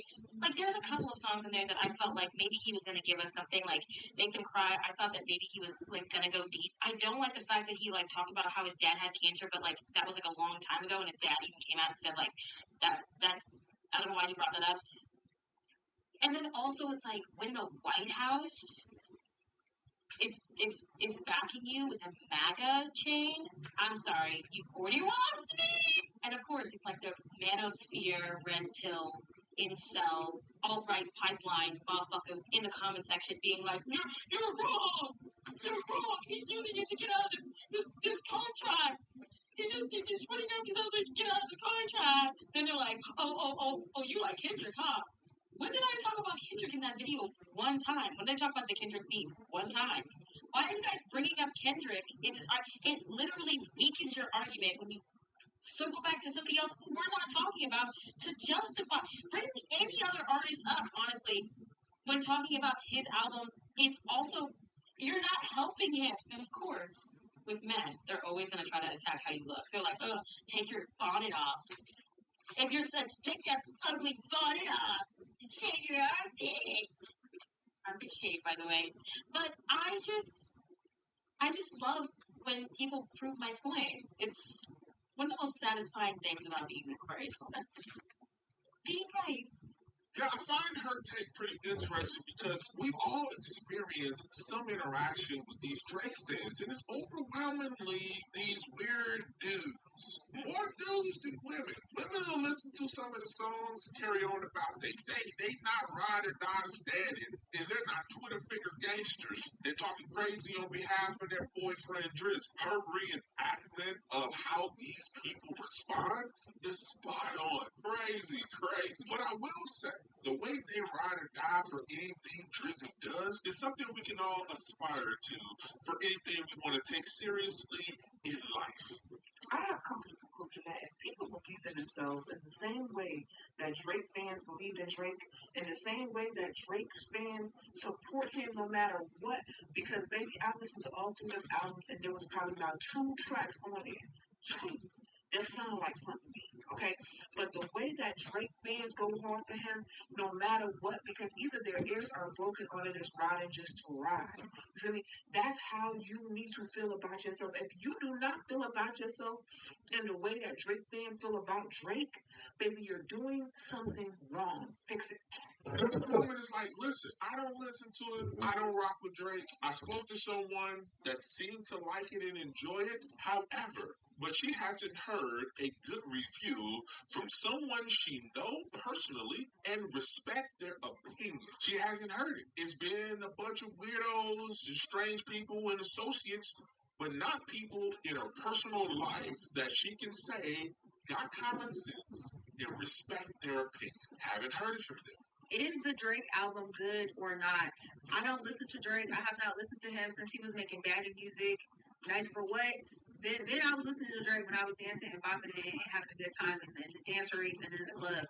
Nowadays, I don't know what that young man is talking about. It sounds like he want to be the baddie. And so I don't listen to him no more. And then he pissed off Kendrick. I'm good on him. But I was talking to a young man and I do like him.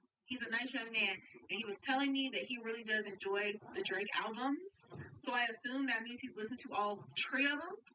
I don't know when he has had time, but I guess he found it to listen to all 3 of them albums. But I have not seen anybody whose opinion I value and respect say that the Drake album was good.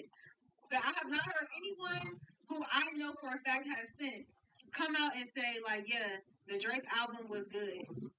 And so it has me questioning, what do I need to think about this young man? Is he getting points for having good music taste, or am I deducting points? Because the album was good. Like, I don't know enough about albums to know, so I need y'all to tell me. And this lady is like, listen, this album is so much worse than what they're saying. So much worse. We need to be trashing this album way more than what's going on here, because her experience with the album is like nails on the chalkboard in her ears. You guys, I actually don't think we're talking about how bad these Drake albums are enough. Like, I think this man needs to get his whackings a few more times.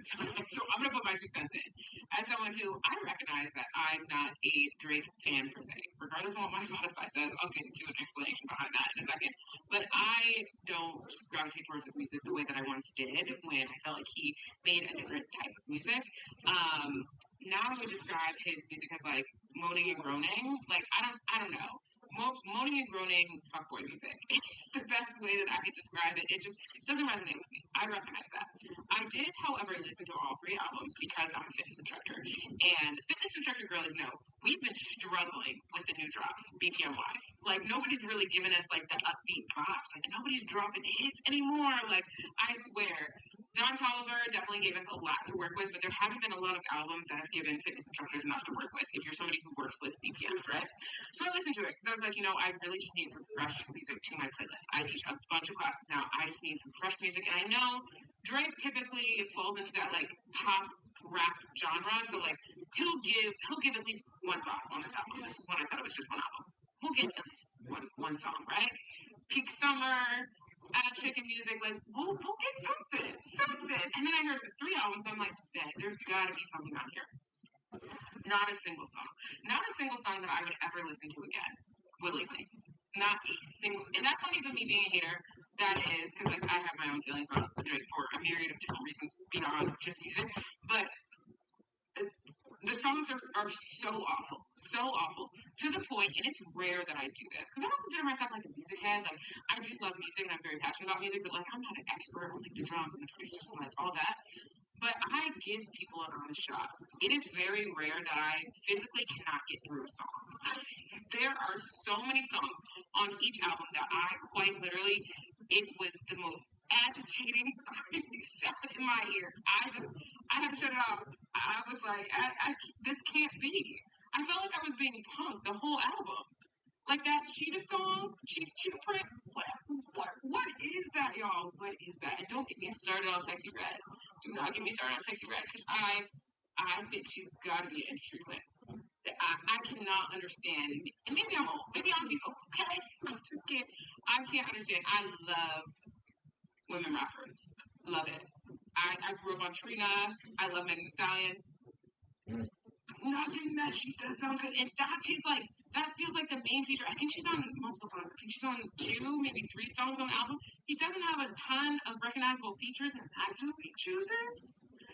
I'm floored. And not only that, but the songs, and again, I'm not a music expert, but it felt like to me as a consumer listening to this, the songs were very vocal heavy, and like the beats were not memorable at all. Like they all started to sound the same after a while. They all sounded the same, and I felt like I was hearing a little bit too much of him. Like his voice was a little too loud in my ear for every song, and like the structure of the songs. So many of the songs like don't have a chorus, don't have a hook. Do people not make hooks in songs anymore? Like I'm just confused. I just felt like it was a monologue. Like every song, it was so much worse than I ever thought it would be. And I just needed to get that off my chest because I've seen a few people talk about it. But I think more of us need to conclude that this is probably one of the worst albums I've heard in a very, very long time. Am I alone in this? I don't know. I felt it like it was really bad. It was so much worse. I thought, like, none of the Drake that we all knew and loved was even recognizable from any of that. And I get it, artists grow and evolve. But man, that was a hard listen. That was a hard several hours, and it took me many days to get through it. I'll never touch that album again, ever. Damn, Drizzy, they ain't fucking with it, man. They are not impressed by your MJ record. They not impressed, man. You can hype it, you can do the charge, you can do the streaming, you can get the accolades, but the people, especially the women, have spoken, and they not fucking with it. What are you guys making this? You tell me. Put your comments below. Let's talk about it. This is Marcus at Work Media, and I'm out this bitch. Welcome back to Marcus at Work Media. So we got another episode for the ladies pointing out their disdain for the boy. Some women drew the line at the behavior, some for the music, and some just overall. Now, women are looking at Drake doing album after album, song after song about how he got mistreated in relationships, how this woman broke his heart, how each relationship he's been in turned bad and he was toxic. They're looking at this critically to think to themselves like, hey, he's telling on himself here. And based on the relationships we know about, it does not paint him in a good light as a person in a relationship. He's actually admitting to be a loser in relationships. I don't know how to take on Drake real quick. The problem with Drake is that Drake came up as a rapper that was solely focused on making music for women. When he first came up, he was like a lover boy. He was making music purely and solely for women. That was... Welcome back to Marcus at Work Media. We're continuing on with Welcome back to Marcus at Work Media. So we have a growing number of women that has grown increasingly frustrated and done of Drizzy. They're tired of the bullshit, okay? Every single time that I've heard these new Drake albums, it's been against my will. First by my neighbors who've been blasting it intermittently. And every single thing that my hand is shaking because it's just so bad. Like as a music lover, as somebody who understands like what makes a good artist, as an artist themselves, like me personally, like all my artist friends, we understand that when we sign up to be an artist, like you sign up to do all the inner work so that your art can be good. Otherwise, your art stays stagnant, and that is exactly what has happened to Drake, and it's crazy as fuck. And somebody who used to be such a fan to see him fall off so hard, and then again, like I've seen clips on TikTok against my will, and everything that I've heard is just like, wow, there's been no growth in your music, bro. I haven't listened heavily in rotation to an album that he's put out since Scorpion. And like everything else I've like listened to, and it's been like here's one good song I play once or twice, but I never go like I used to go back to his albums. I like music where I could go back to their albums that are fucking timeless, and I don't give a shit about the fucking numbers, Drake. Like your music has fallen off, and your fan base is now just full of fucking losers. It's really sad to see. It should be studied, the downfall of Drake and all of Young Money. Actually, my friends and I were talking about this too. We were like, you know, Drake used to be like the continuous growing bad of somebody that like literally like not the fucking hospital. Like, he would have knocked out unconscious, possibly to the hospital. And I just can't see him go on, still trying to do it.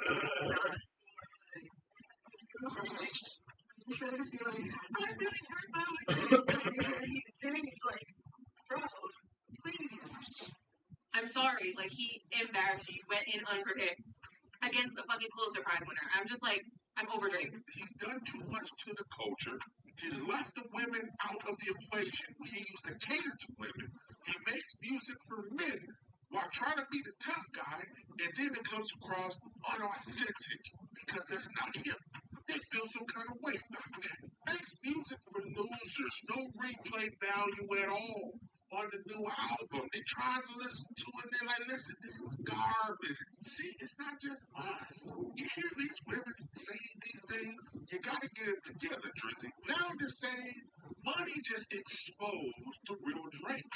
All of this early Drake, Young Money Drake, that's before he had a lot of money. Now, with all of this money, that has exposed the real character of the man, and they don't like the character of this new Drizzy, this Iceman Drizzy. The lesson in seeing Drake stretch out Michael Jackson's special made glove is money doesn't actually change people, it exposes them.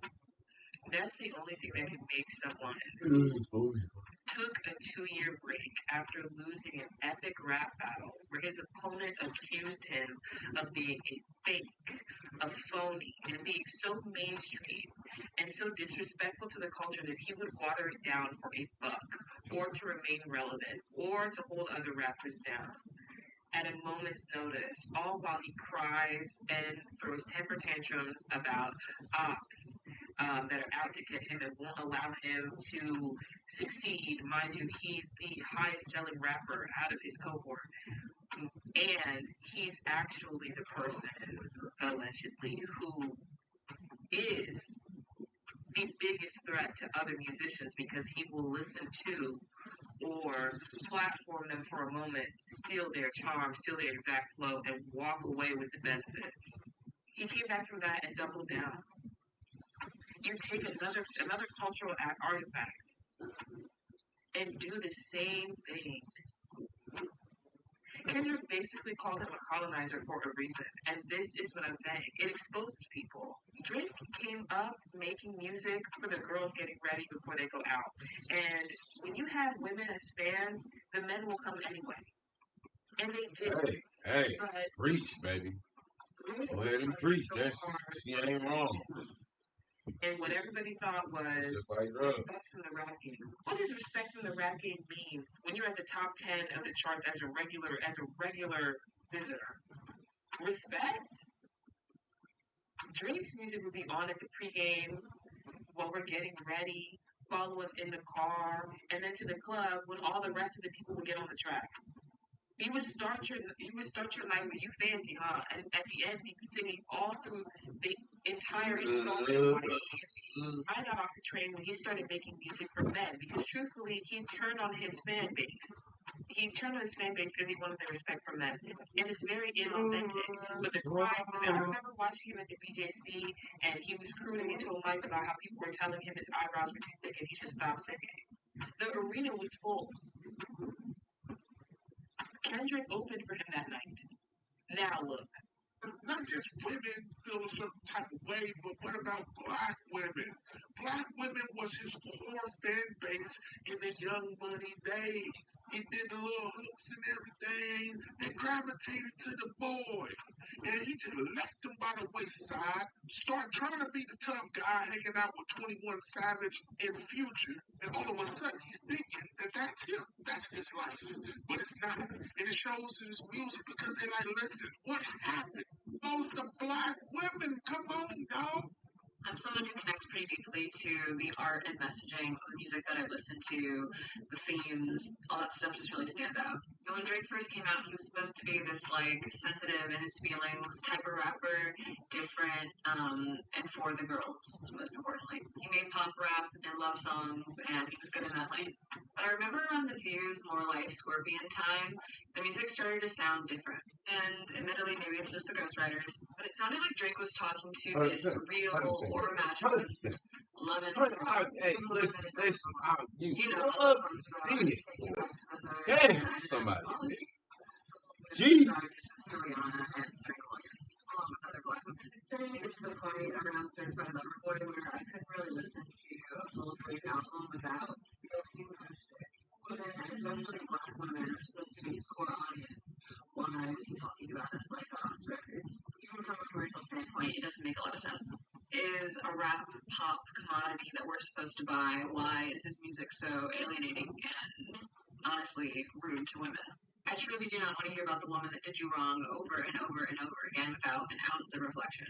This would be the rapper that was in his feelings, but if being in your feelings means painting yourself as a victim and just low-key narcissistic, I don't want it. Drake overstayed his welcome with his core audience a long time ago, and we just let him ride because the fuckboys were listening to it. So what do you guys make of this? You tell me. Put your comments below. Let's talk about it. This is Marcus at Work Media, and I'm out this bitch.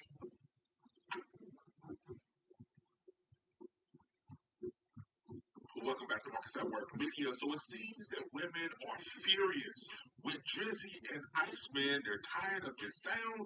They're tired of the man. They're tired of the boy altogether. And specifically Iceman, they feel like Drake is making music for fuck boys. And she has examples.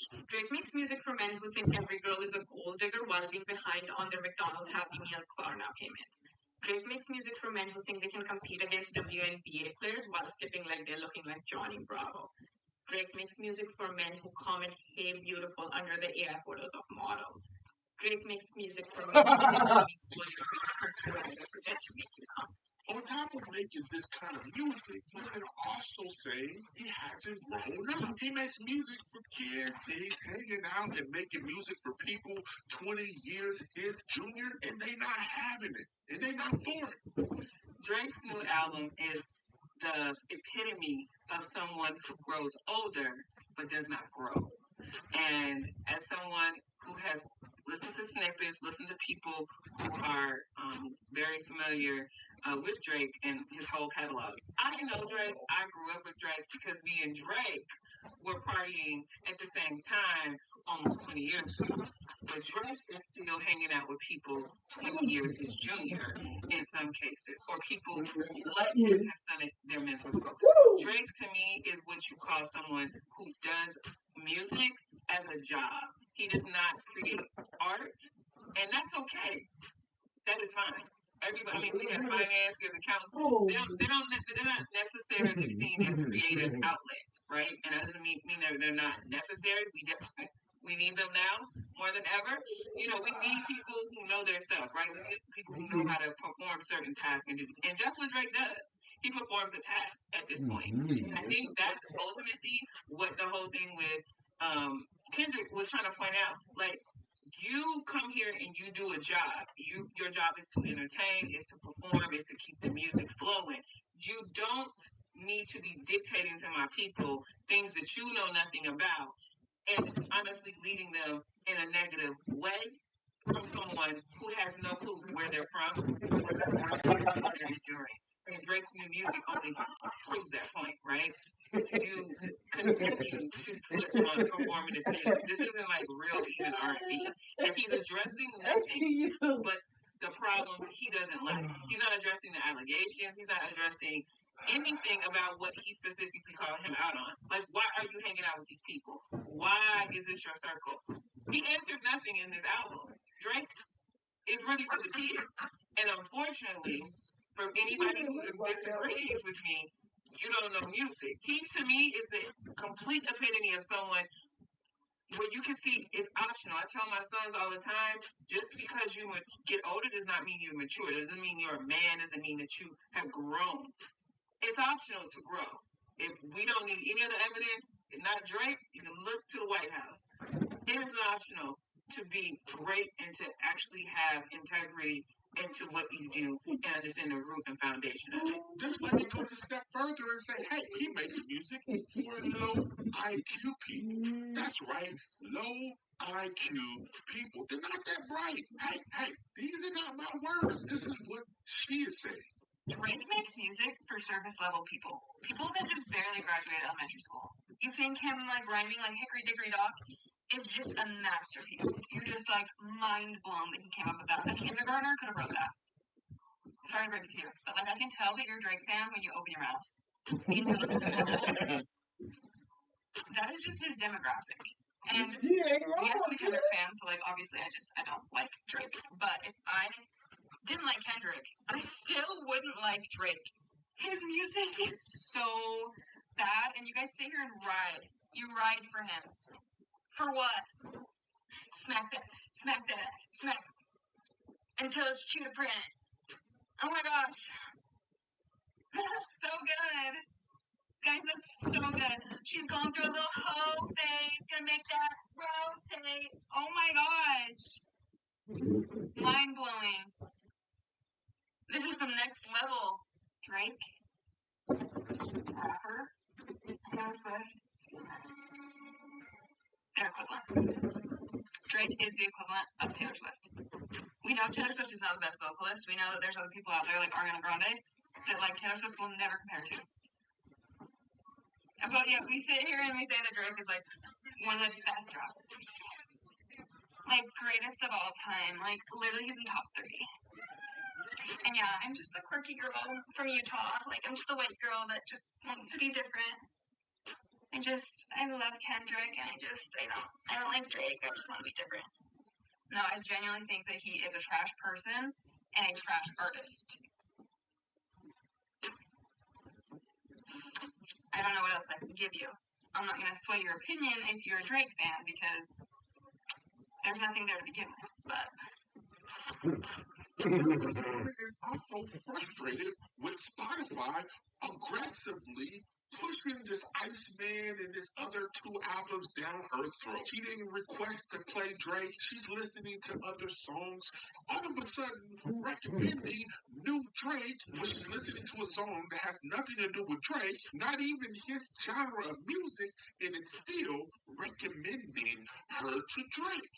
Spotify needs to stop pushing these Drake albums on me. They're pissing me off. I like listening to Spotify mixes where I find an artist that I like and I just let it play and they decide what song I should listen to next. But ever since Drake came out with these 2 or 3 albums, they have quite literally been pushing this man down my throat. It's annoying. And it's not like I'm listening in the future and then of course the Drake song will come on because that would make sense. I'm listening to artists that it would not even make sense to even correlate Drake to them. I'm listening to Christian rap, Olivia Rodrigo, and all of a sudden I hear a random ass Drake song that I've never heard before, so I know it's from the new album. I look at the screen and wow, shock, it's from a new album. Like stop, it's like they're quite literally trying to force me to listen to that shit. I don't want to listen to it. I heard 2 or 3 songs. It sounded like he wrote that shit all by himself. I was telling my friend this, and she said she had every song was a It Drake might song. have been an insult. Somebody said the album sound like you wrote it by It made yourself. no sense on why he was there. Spotify, but get it together because I don't want to hear that shit. Just tired of it. What do you guys make of this? You tell me. Put your comments below. Let's talk about it. This is Works at Work Media, and I'm out this bitch. I feel like Drake is a sellout, and I feel like at the end of the day, I listen. I like Drake's music. I think Drake makes good music, but I think he has to be focused on making the music that we like and stop trying to now be the competitor of Kendrick Lamar. We all know you're lyrically not Kendrick Lamar, and that's okay. You know what I mean? Kendrick Lamar is a lyrical genius. You are not, but you make great music. You're a pop star. You're an artist. You're a hitting. You hit. So just focus on making Kiki, do you love me? And stop trying to make these deep lyrical songs because that's not what people rock with you for.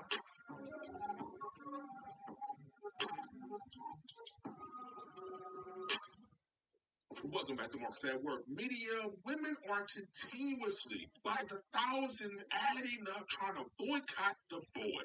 In 2026, I'm going to intentionally and purposefully boycott Drake's music on my Spotify. We are not streaming Drake in 2026 because I am so tired of this man being my top played artist on Spotify Wrapped every single year. I swear I don't listen to him as much as they say I do. I swear I don't.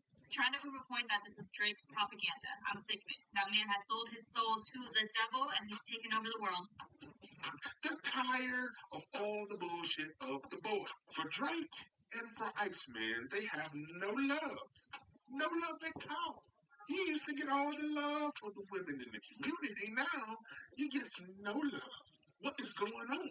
Drake quit making women-centered music, and that's the reason why his music is not landing with anyone. To be a rap. Like the video. For those of you that don't know, the artist formerly known as Drake dropped 3 albums back on May 15th. Some of the stuff is not that great. But me some of the beat today, my ops, they're dead. Why do they gas me up? Where did they go in my head? I mean, not all of it is just garbage, right? I mean, the first half of National Treasure, the second half of What Did I Miss, Make Them Cry, Make Them Pay. Like, there are some good tracks, but unfortunately, they are tainted by some of the worst similes you will ever hear in your life. Today, I have compiled what is, in my opinion, the 20 worst bars that I could find from Iceman, Habibti, and Maid of Honor. Hope you all enjoy. It's gonna be a tough one.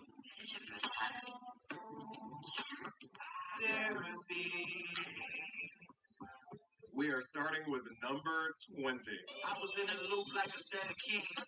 Yeah, I guess a set of keys are in a loop, Drake. I was in the house like I lived there. I was out of shape like a bent square. That girl got me sat like I'm in a chair. Holographic Pokemon card like I've been rare. Yes, I am now one of the best to ever do it. No, that holographic Pokemon card won't, but that wasn't bad, gang. Like, I've been ready. That was alright. Yeah, I gotta give you credit. It just feels like something that we hear from Drake is probably the first draft. He's like, this is sex. I love pushing out ink. Ink, kink, pushing out ink. That's my kink. What pushes out ink? A squid. I feel like a squid. Boom. That's a bar. Daring today, aren't we? It's only the second worst bar I've ever heard about ink, though, to be fair. Yeah, cannot trust everybody around your writing utensils, it seems. Here's our next one. 18. There are a variety of bad bars here, actually. There are multiple that we're going to have to talk about. We're going to have to pause a little bit in between them, for copyright reasons. First of all, these niggas measuring their dick size in millimeters. It's just really odd to me that Drake feels like he should speak on how another man measures his meat. Yeah, I recognize that he probably thinks it's a clever way to say my ops have small willies, but you also have to reconcile with the fact that but this one happens to be a two-parter, in fact. I back up a tab in Chanel because I do buy everything like I'm Middle Eastern. I rack up a tab because I do buy everything like I'm Eastern. It's even more annoying because this is followed by nothing better. It actually is followed by that Little Caesars line from earlier. He's like, I realize I'm going to dig a little bit deeper, I got to talk more than about how I'm flipping dough like Little Caesars. There's just nothing particularly impressive about the bar, in my opinion. I'm sorry, but there's a reason why it's so low on the list. Honestly, this isn't even worth playing the sound for, because playing the sound for it would require me to, screen record, download, airdrop, and all of that. The man just says, they envy me like Nevada, because the initials for Nevada are NV. No. Number 16. This is because of kidding. And if everything goes to plan, I will be making a name change from the boy to the man. I'm pretty sure it was Kendrick who said, I know that they call you the boy, but I'm wondering where the man's at. And he also said you're 37 showing up as a 7-year-old. So it seems like Drake really took these words to heart, despite him saying that people didn't really listen to that song. Drake doesn't even really remember it like that, and it wasn't really that big of a deal. He is literally following Kendrick's instructions. He also is naming songs based off of Kendrick disses, like Run to Atlanta, but whatever. I'm sure he's really not bothered about it at all. We'll talk more about this later. Number 15. This was just dumb to me. What do you mean? No, like dumb, like Stupid. Just cause nobody needs you, man. your body ain't PG rated. Why would it be? You know what? Let's just put that to the side. I'm just gonna leave that one there. This is the part that I was looking for. The music ready and everything. So much action should be cremated. So much ass you should be cremated? I guess the bar is that like ass sounds like ash, so but the concept, the visual of being cremated is like burning the remains of a body. I just feel like that's not right.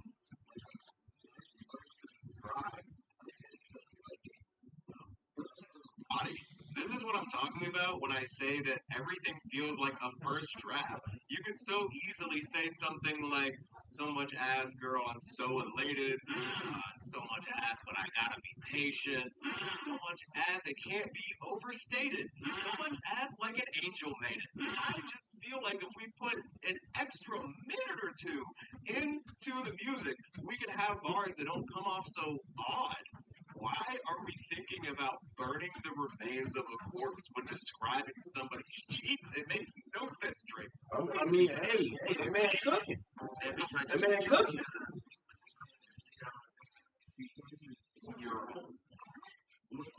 Heard this live. Somebody like recommended the bar to me for me to look up.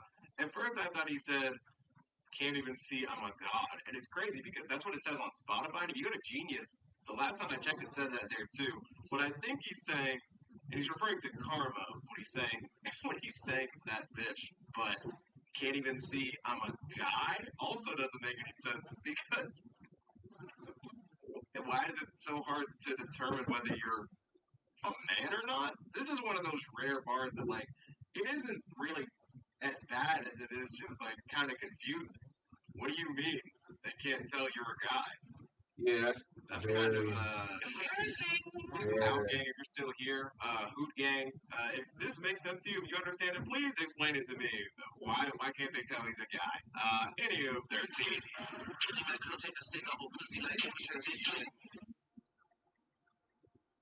Might take a stick off a pussy like they was transitioning. So I understand what Drake is trying to say. Yeah, but like, they had a stick and now they don't. Right.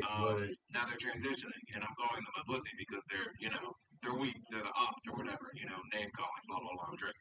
But the bar doesn't really work because the idea is that you're taking a stick off of a pussy. Like the point of the bar is that like there's two sets of a genitalia almost. Like you're transitioning. You would either be like a boy removing boy parts or a girl potentially like getting boy parts. So the transition, the bar actually doesn't work because Drake doesn't understand transitioning or transcue. It's just a stupid bar to try to make work. It's just not that impressive. Actually, it's not really impressive at all. Like, I think anybody could come up with it, but they wouldn't actually rap it because it doesn't make sense. Why not try, like, take the stick off that cat like they was transitioning? A cat could be male or female, but it's still, like, an illusion. What happened?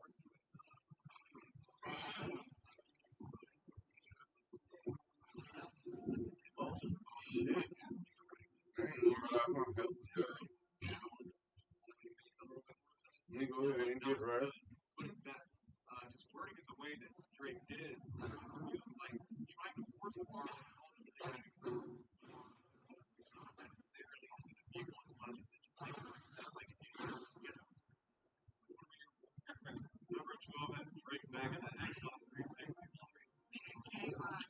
What y'all got going on for this day? For the rest of the month?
Yeah.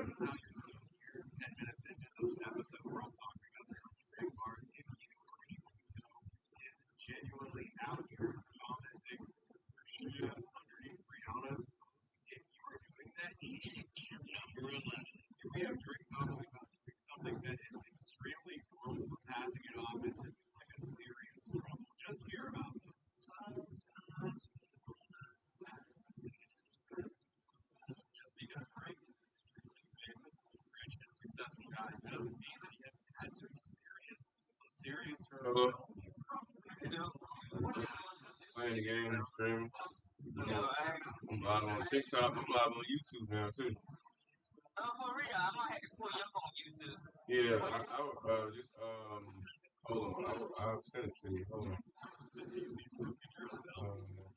Sometimes they act like they ain't really Type in. Are you ready? Well, hold on. Let me text it to you. Yeah, I'm gonna text. YU. NG. NG. G like go. The number 2. And then SY like yo-yo, C like cat, and K like Kit Kat. You still tell you the push enter and tell me what you see. Do it say I'm live? Okay, I don't got the what's name my camera on yet, but I got my camera on.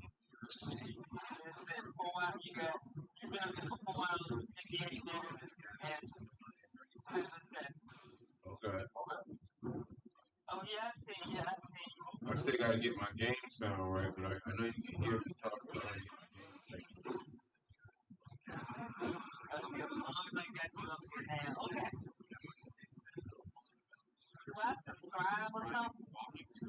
Yeah, that'd be awesome.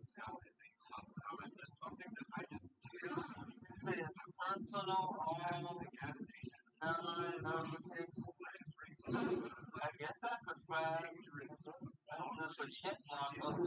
Okay, awesome. Oh yeah. being accosted by rats or meth dealers or something. But you're just parked at a gas station and like, number 10. I'm greater than everybody. I some shredded cheese. Yeah, I just would be really shocked to discover that there are Drake fans, Drake stands, any members of Boot Gang or Club Paradise that heard I'm greater than everybody, like some shredded cheese, and was like, go Caesar. I'm greater, like shredded cheese. You boys better stop. Better seats. You want some Chick-fil-A? Ooh, white pleasure, please. You boys chicken and y'all chicken feed. Y'all ain't hungry for checkers? Well, I'm playing chess, but you ain't checking me. I got a queen pinned down and she protect the king. That's a mate. Tell me who's riding better, please. I should be Ghost Rider for Drake. 9. I'm doing my big one. Okay. You doing a little one. All right. What kind of man are you? A middle one. Okay. Get a band. Get a band. I'm doing my big one. You do your little one. What kind of man are you? Little one. Different ways can I say that something is unimpressive, uninspired, sounds like a rough draft, sounds like the first attempt. It's just not good at all. Little one, little. And like the Yo, that's crazy. It's as if he's trying to emphasize something profound, and it's great.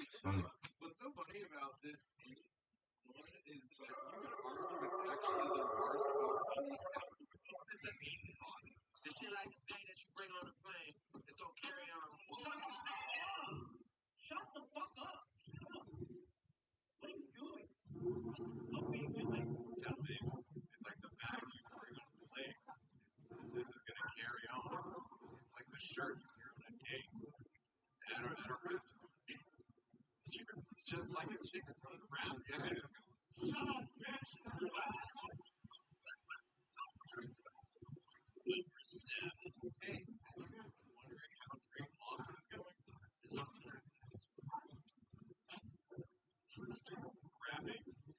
Rapping about a lawsuit.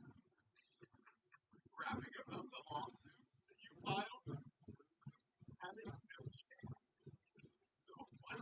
The moment I knew about the lawsuit, I was right instantly. Whatever it's given me the narrative guy. I could have told you way less money than that was going to go. No, rapping about this lawsuit. Genuinely, the funniest thing I've ever heard on any rap. It doesn't even matter what comes before or after the line. It's just Number 6. I don't know about you all, but me personally, I've been concerned with Drake's personal well-being in the aftermath of that thing that happened. Damn. I wonder how he feels. I wonder how it affected him personally.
Yo.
Brian, you look like kind of like a number man. 2 years to come up with this. By the way, it's literally the equivalent of, like thinking of things you should have said in the argument in the shower, the album. It's ridiculous. I'm dead. Like, just the energy. You guys remember how Kendrick sounded? I know it was a while ago. I don't just know what like that was like you feel like that was real heat you could feel through your headphones, through your earbuds, through your speaker. Like he was on Drake's ass. Drake just was like, I feel like I never made a way in history. Then it's the song like just like the Shark Park disc. You guys remember? The hard work with my ass literally ends the track with this like that saying like at the end of the track. It's pathetic. Like this.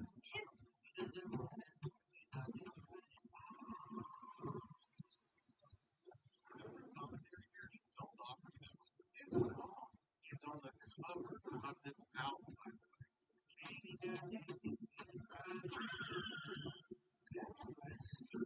This with the fake accents. It's just too much. The whole generation.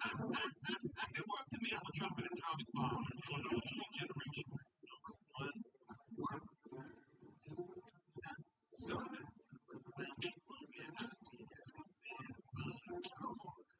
I mean, yeah. Okay. Good for you, man. I can't say that.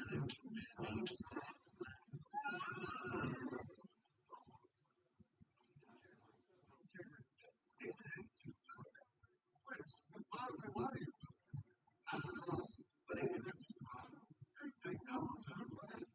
Why are you making music about it's obviously it feels good for you when you don't know any skill about it. You just, I miss Hey, yo, I just said that, bro. I miss secrets, bro. Like, what happened? Motherfuckers don't have secrets no more, bro. Like, I miss the fact that people used to, like, have secrets, bro. I think used to bring secrets.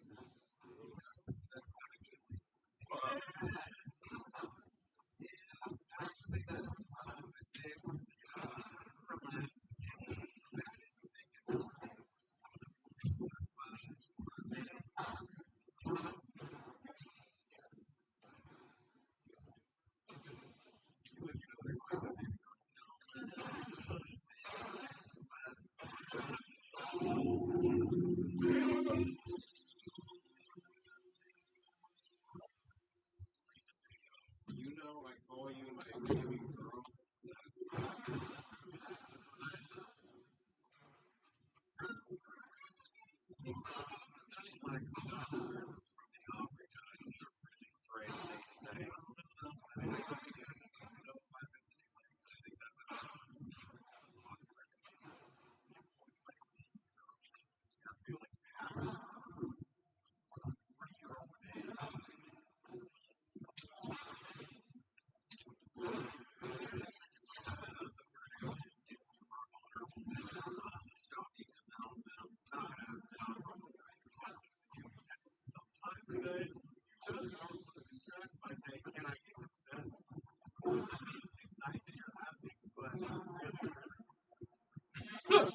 Hey, yo, can I get this thing? Wow. Hey, yo. That's wow. That's wow,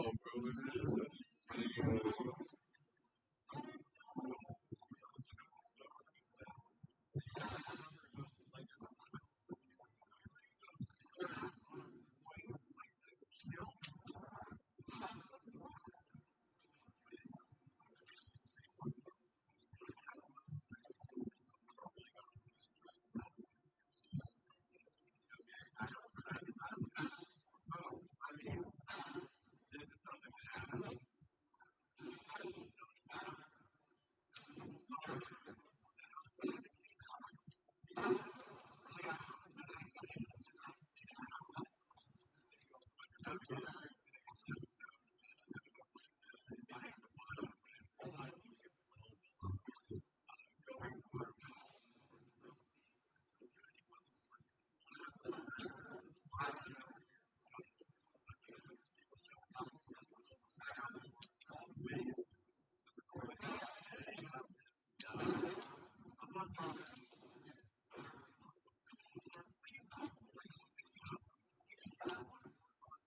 I did not forget about you, Mr. Creepy. I have the video. Yeah, that shit was wild. That groupie shit was crazy. See if that does anything. Consider supporting the channel. 4 or 5 of them.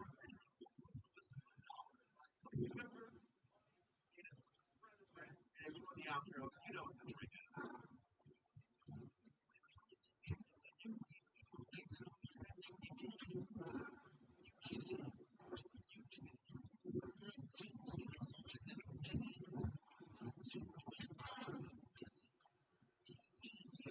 Come on.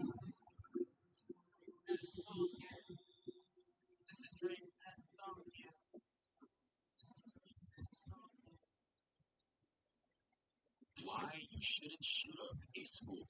And I just gotta say, the fact that that needs to be a title in the current year speaks volumes, tells me everything I need to know. 17-year-olds teaching children's high school is unlocking 3 students dead and 1 paralyzed. He's become one of the school shooters in America. Take a look at this guy. I mean, look at his shirt. This just tells you the level of gravity we're already dealing with here. Boy's already has his smiley ass smile, right? And he has the word killer engraved in his shirt. Killer. Of course, if this is the type of despicable behavior we're using to a town of 5,000 people with only 3 dead. I mean, not to downplay it. Again, the fact that we even have to say there's, this is downplaying it because there's been so many more school shootings more prevalent ones. It's crazy. Like, so guys, for all this attention, well, you see, TJ's an insufferable, edgy piece of shit. Are you serious? For those who didn't hear what he just said, let me read it back out loud. This guy just said, this is that triple that killed your sons. Now, basically, masturbates to the memory that you essentially. I'm sorry, I just had to say that because look at his face, look at the smugness, look at the edge, the fact that he has killer written on his shirt, he makes you so tough. You know what pisses me off about modern society is the fact that we give it the most mentally weak, emotional, and fragile people the ability to kill other people. Guns. And by the way, he stands my gun. I'm actually pretty just to weigh, the right to bear arms. But the fact that little British cigarettes like this can wield so much power in the modern age to actually take other people's lives, it's just pisses me off. Knowing how weak they would be in the natural world. Hard to sound familiar, but it sounds like he's one of the worst. His trauma is a media circus that was watched by millions. Everyone was either outraged or laughing at it. It's like sick. Wait, you guys. Oh my god, it actually is accurate. Look at this guy. This is actually uncanny. He even has the hairline. This guy. Toy Story, this is actually my TV. I was like 7 years old. That's so good. That's a regular seizure. Oh my god. During his massacre, if you have the right killer on your shirt, you have to make it known. I'm a badass. I'm so edgy. And you're not a stuff. So, now that you've seen the type of person DJ is, this video might be reddit.com/satisfying. This might be 17. TJ is tried as an adult. You legalized 18 years old. A freshly 18-year-old skinny white kid has a bunch of protests and television idiots. A freshly 18-year-old skinny ass white kid is a hell of a description. In prison with a whole bunch of other grown men. We white media thought we all knew what we're thinking. But that ass is getting filleted, bro. Like, honestly. Woo!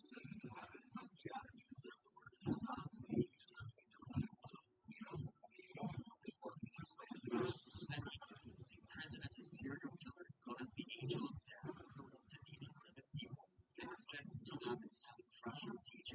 How could possibly go wrong? Yeah, what could possibly go wrong? Again, my immediate thoughts in prison, right? The cheating situation in an extreme environment where things are unfortunately boiled down to race, gender, politics. Who's the biggest, baddest motherfucker in there? Essentially, he's almost immediately getting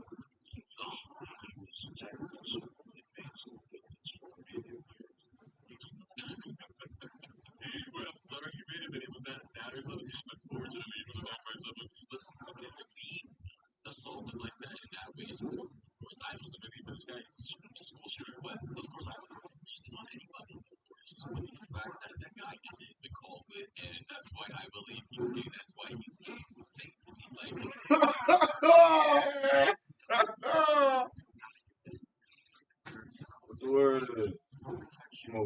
games too. They talking about some shit where a school shooter knew a nigga ended up going to jail. I guess he got gang raped or whatever. And his dad was called, like, I think that's why the nigga turned gay or some shit. So they just kept raping him. That shit called Crimson Desert. I found this shit, started fucking with this shit though. What's down with you though? You going nigga spot still?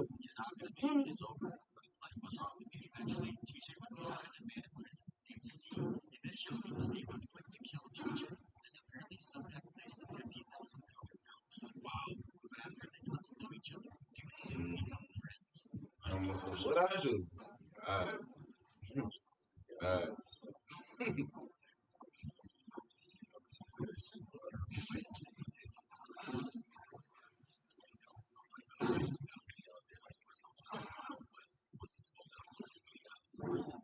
I'm trying to do some shit. About what? Just like $50,000 on this guy's books, his account in prison. Is that even possible? Is that even legal?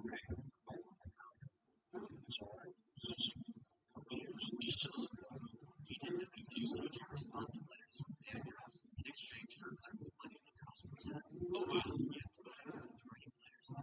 shocking man girl. I got it. Maybe I'm not. This is not shocking man girl. Sobriety, serial killer, maniacal. Could be a literal, child bred, even still, for some reason, this is a thing. I'm not going to What you gonna appreciate you writing this shit. I guess broken to do. It may be a starting band close after people see what people in the front of it.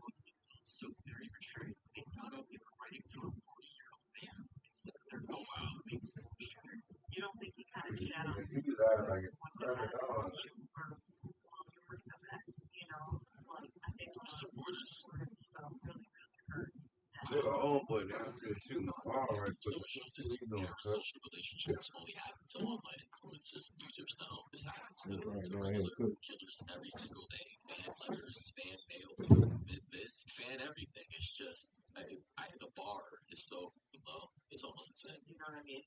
So the phone call I played is between a Tumblr blogger and TJ's friend from prison, Steve. Wow. The girl is acting super weird during the entire call. And what I mean by weird is that I feel like she wants to expose oh, yes. She's like, oh, don't you feel bad for betraying their trust? Yeah. No, people want to expose here. That's like why? Because these letters were sexual in nature, and a lot of imagination was happening likely through these letters. The fact that she thought these words were coming from TJ, I'm not listening. You guys can use your imagination as to what may have happened. When she received those letters, with pictures or, specific words attached to them.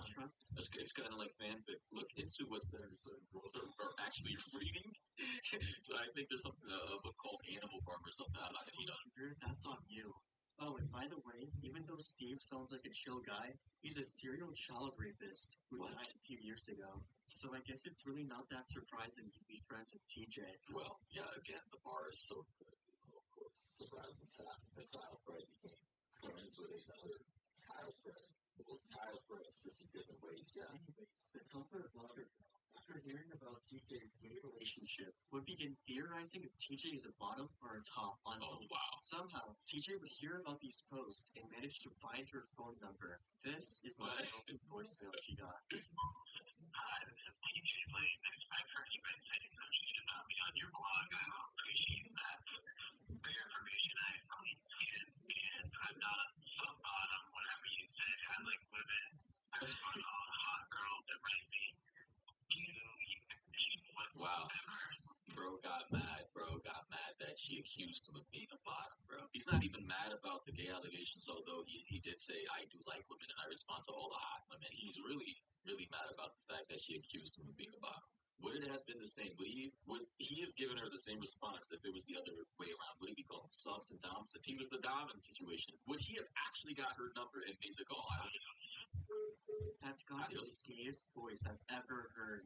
How does he have a phone? Can you just call people in prison? Well, the irony of, critiquing other people's voices is not respectful. That was probably like the one phone call he was allowed to make the entire month.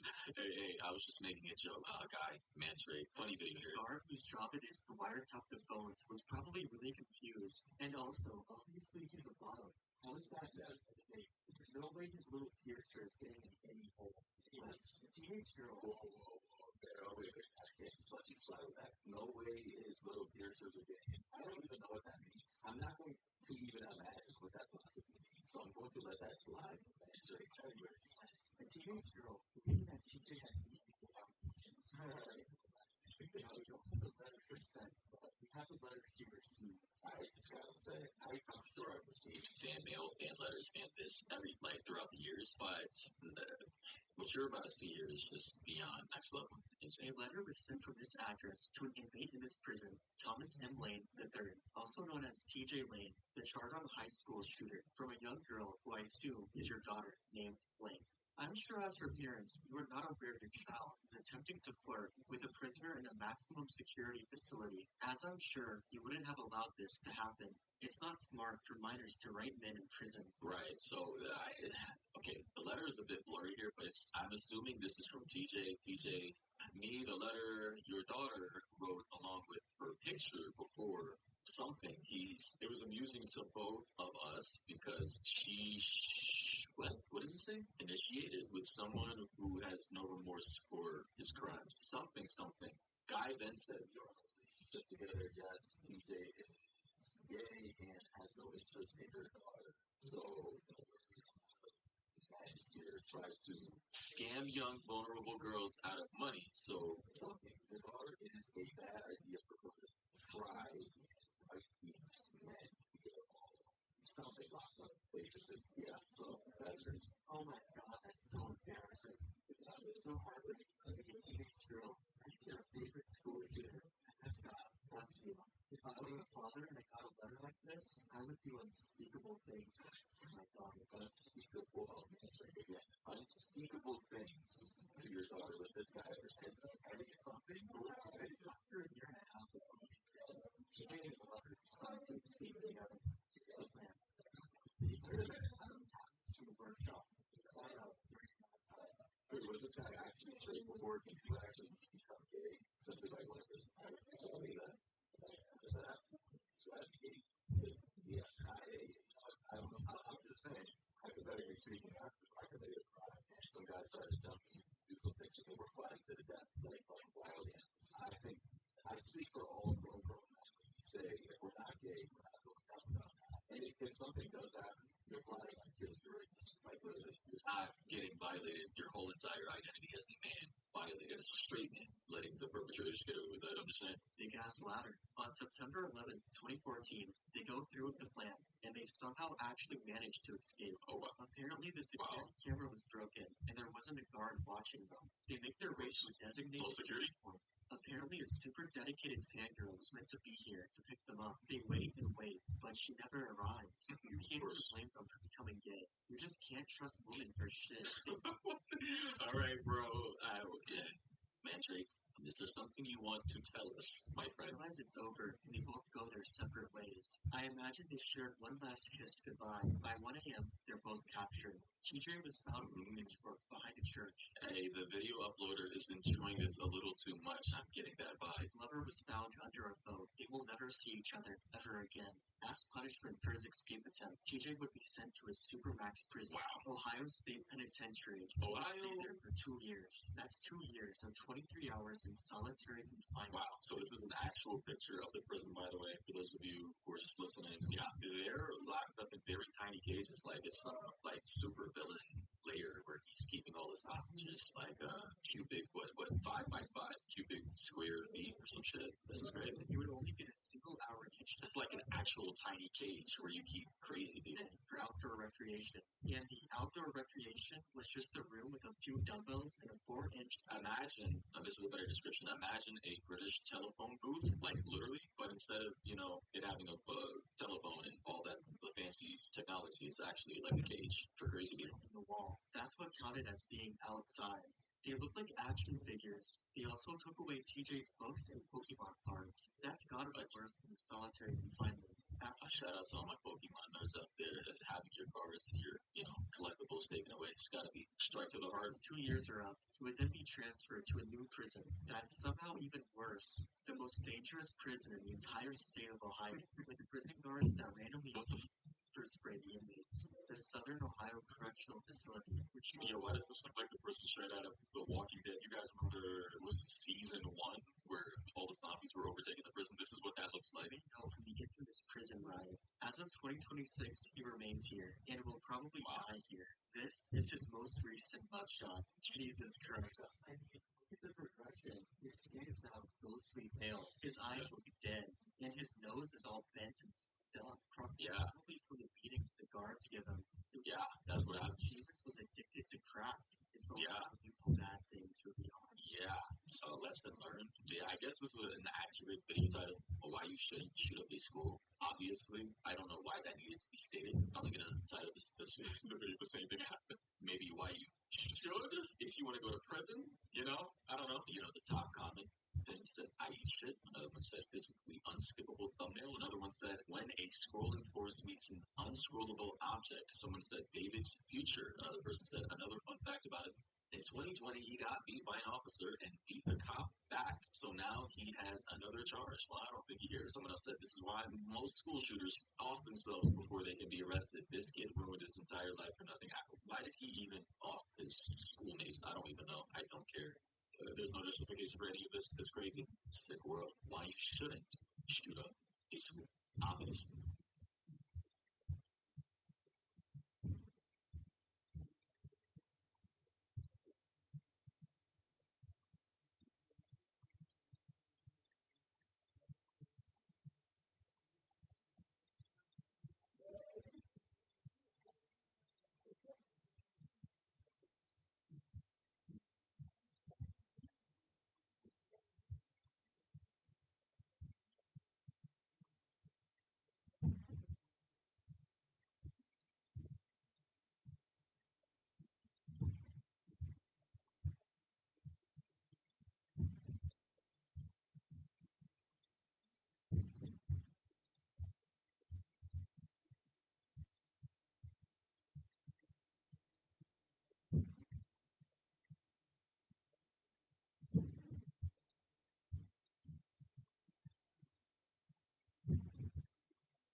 Niggas think they know me, cuz.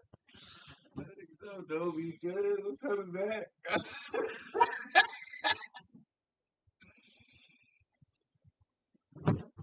I just don't want my eyes done. Shut the fuck up.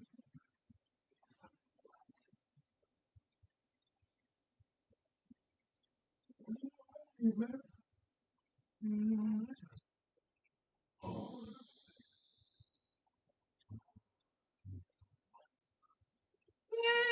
me stronger.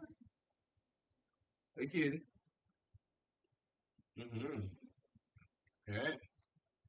Who's a good type of kitty? Mhm. Good boy. Look at that cat. Mm-hmm. Good kitty.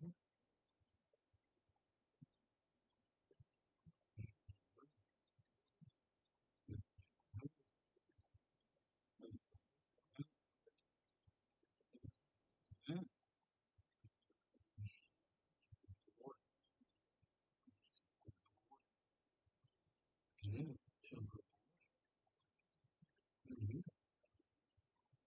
Mm-hmm. No, you, you bastard.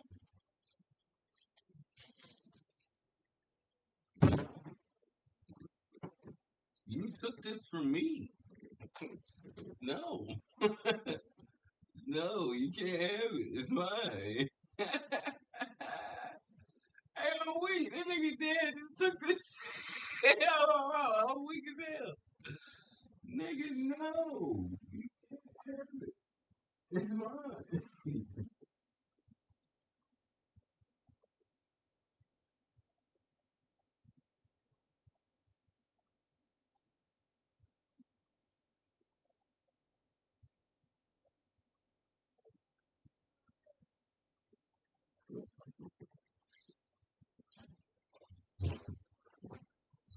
What you say?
That's a good point.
You niggas want some of my shit.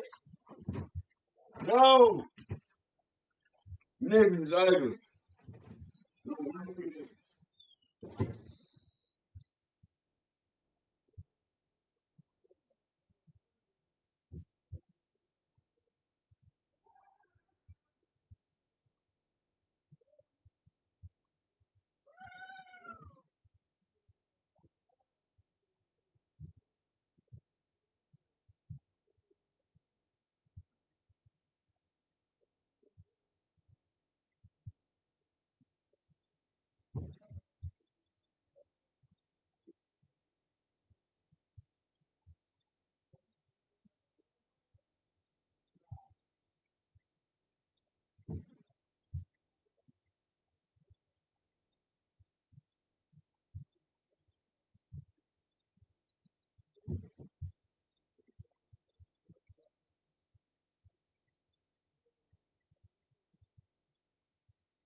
Oh,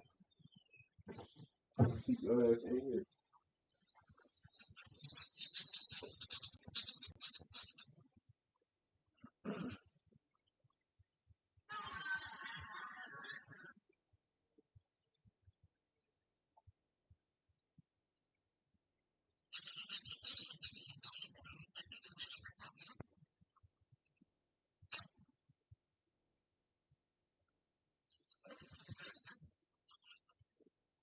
Ah.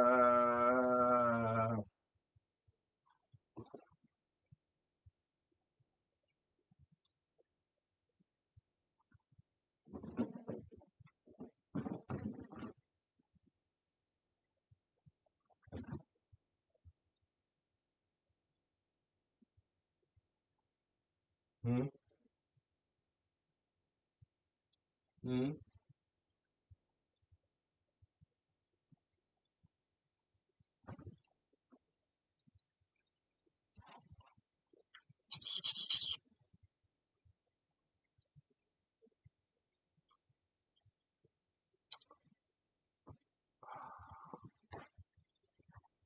Ugly.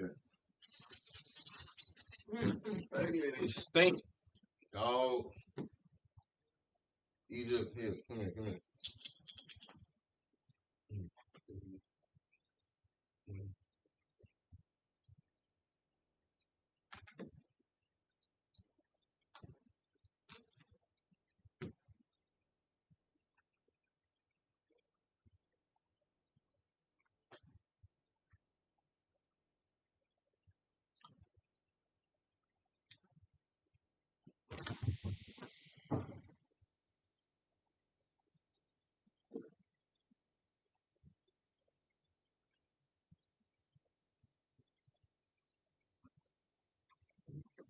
tripping.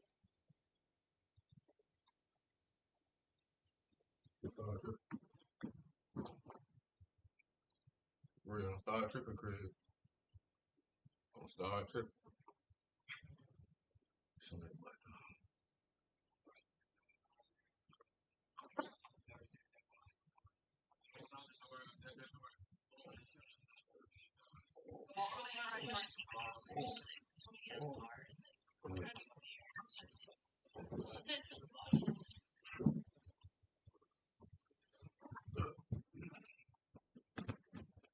And I calm your shit out of that.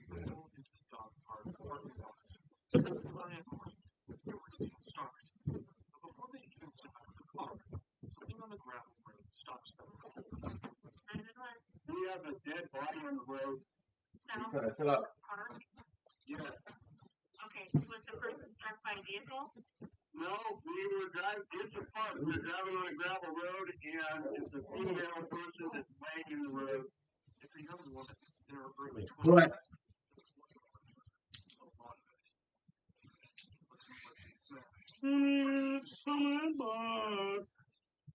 And you checked for a pulse? There's really no need to. At first glance, it looks like a hit and run. Tire tracks ran straight across her body, crushing her skull. No doubt she was run over. Investigators arrive and process the scene. Nearby, they find a bomb, a makeup bag, and a tablet. It belonged to Yung2Syck. She was just 21 years old. They run her name through the system. She has a record of drug-related charges, for which she spent some time in jail. But not it. Several hours earlier, she told police reported being mugged and assaulted near another park. And what's your name? So you have your phone, what else?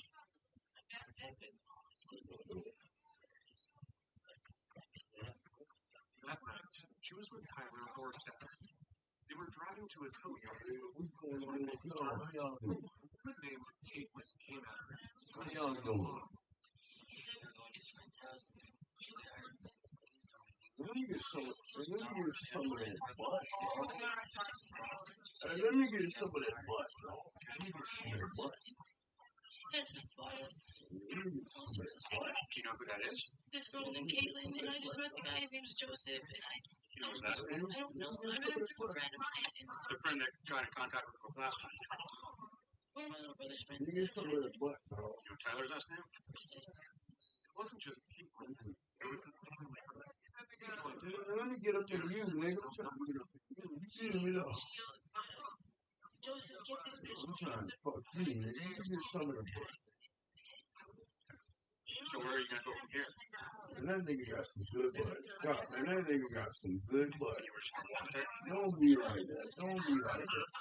Don't be like that, man. He got some good butt. Don't be like that. He got some good butt. And I'll give you my card and you try to figure out some info. Hey, big dog. Big dog. Big dog. Just relax, you know? Hey, bro, just relax, brother. Just relax. Yeah, no, brother. I'm trying to get with you tonight. Hey, I love you, dog. I love you, dog. I love you, dog. Come on, just calm down and relax.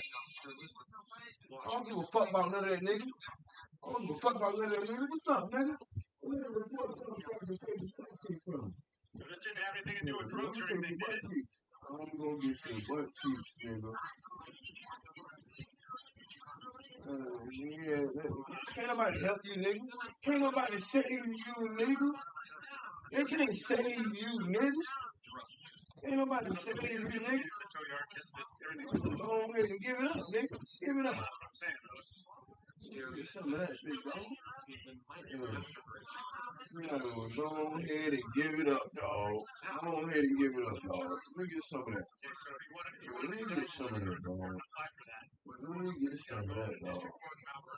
Yeah, I'm trying to get some of that, dog.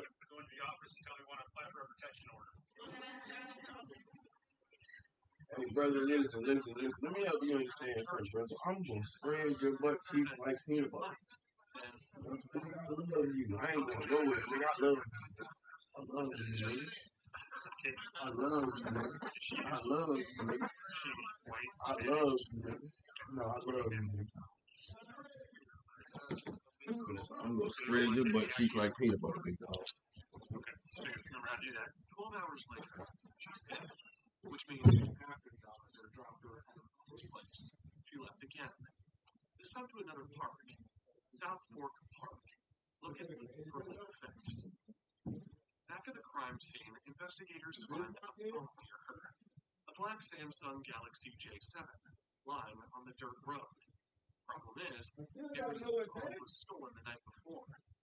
They traced the phone. Mr. Malachi Dexter. Deputies get into action, and that same day, 5 arrests were made. Caitlin, Joseph, Malachi, and 2 others. Turns out Joseph and Caitlin had a solid alibi. Malachi, on the other hand, different story. He confesses. Says he was there that morning with Darian Sather and Tyler Borstad for a drug deal. Tyler Borstad was the 4th arrest of the day. He was found at his grandfather's house. And I was like, dude, what do we do? Like, how do we report this? And we just didn't know what to do. We're high. We were kind of like, what were we on? Let me get some of that butt. Let me get some of that butt, dog. Let me get some of that butt. Let me get some of that butt. Let me get some of that. Where that nigga go, man? I want some of that nigga's butt. Where he go? Where he leave? Why he leave, man? I wanted some of that butt. Where's butthole? Hey, twin, listen, why you talking to me like you can't get fucked, my nigga? You can get fucked too, my nigga. You can get fucked too, my nigga. Yeah, nigga, you can get your butthole stole, nigga. Yeah, you can get your butthole stole, nigga. Yeah, nigga. Since you want to talk to a nigga so fucking bad, nigga, let's talk about your butt cheeks, nigga. Yeah, nigga. Let's talk about that, nigga. Yeah, brother. Hey, we might as well change your name to Christmas, nigga, because I'm finna open you up. Yeah, let me get some of that, dog. Let me get some of that. I'm gonna put something the size of a Pringles can in that nigga's ass. Yeah, dude. I'm talking about, nigga, I'm gonna be so deep in that ass, I'm gonna get lost.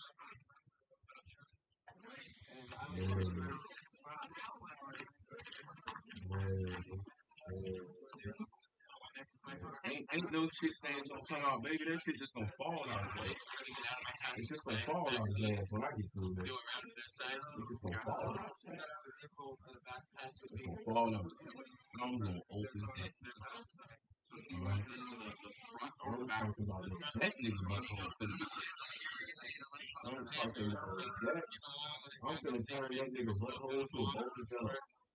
I'm finna turn that nigga's butthole to a bowl of jello. And when they took off, she looked like she was. I fuck ass. Yeah, I fuck ass. You can't even see me. I'm gonna put dick all in that butt, my boy. I'm gonna put all this meat in your butt. I'm telling you, nigga, I'm gonna put so much. I'm gonna put. I'm talking about, nigga, I'm gonna drill your butthole out. I'm gonna open that nigga up.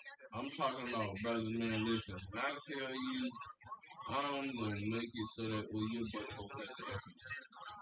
Nah, nigga, that butthole about to have an echo to it, nigga. Your butthole gonna have an echo, nigga. I'm gonna get all in that butt. I'm gonna get all in that butt. Let me get some of that butt, dog. Let me get some of that sweet butt. Let me get some of that sweet butt. Let me get some of that sweet butt, man. Let me get some of that sweet butt. Let me get some of that sweet butt, dog. I'm talking about, I'm gonna stretch that nigga butthole like Pilates, nigga. I'm gonna stretch that nigga butthole like Pilates, nigga. I'm gonna stretch that butthole. I'm gonna tickle that butthole, nigga. I'm gonna tickle that butthole, dog.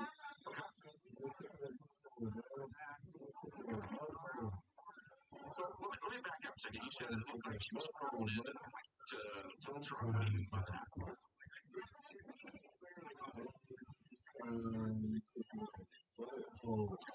So I'm gonna get some of that butt. Let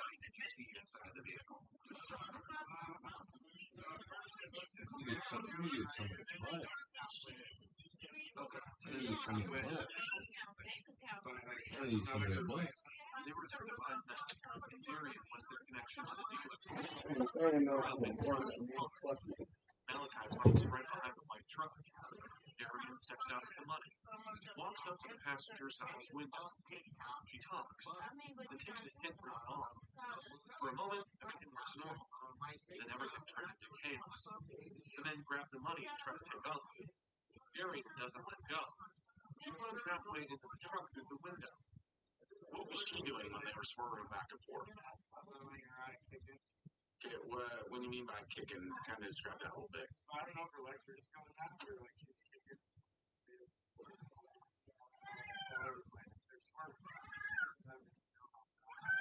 Malachi chases the truck, but then it happens. The passenger door flung open.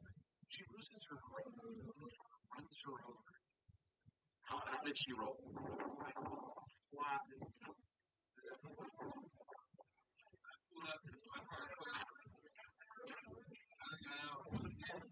Look at me. Let me get some of that butt. Let me get some of that butt. Let me get some of that butt, dog. Let me get some of that sweet butt, dog.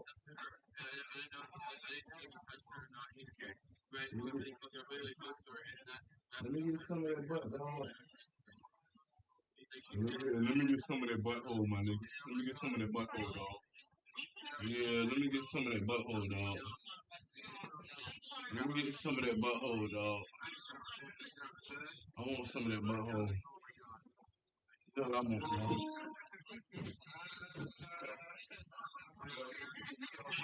Let me get some of that butt, dog. Let me get some of that butt, nigga. Let me get some of that. Hey, let me get some of that butt, nigga. Let me get some of that butt, dog. Let me get some of that butt, dog. Let me get some of that butt. Let me get some of that butt. Let me get some of that butt, oh, nigga. Let me get some of that butt, oh, nigga. Let me get some of that butt, oh, nigga. Let me get some of that butthole.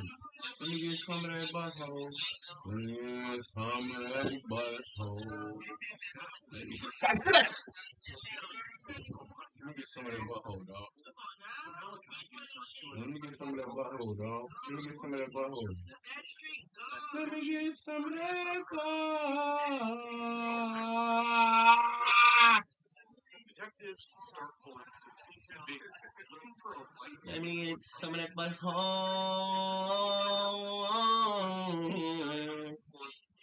Let me get some of that butthole, dog. What's up with that butthole, baby? Let me get some of that butthole. Let me get some of that sweet butthole. I want some of that butthole.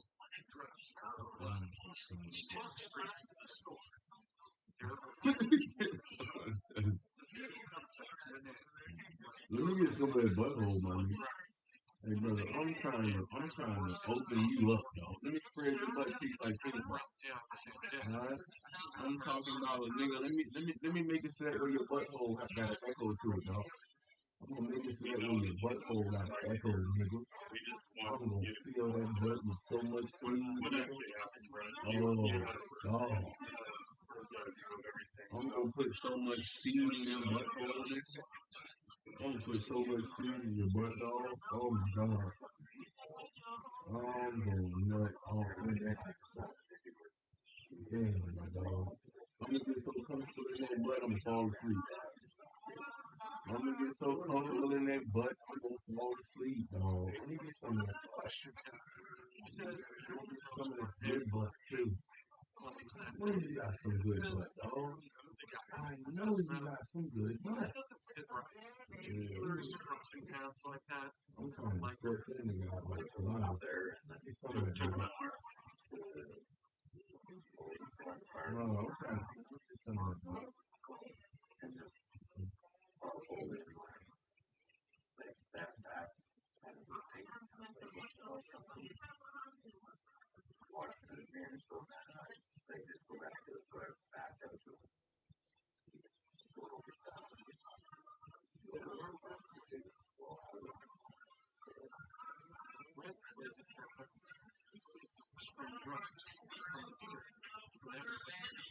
No,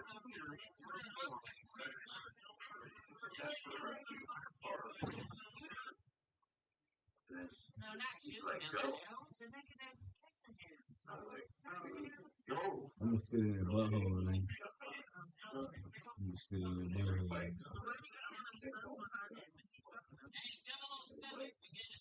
No, with the girl.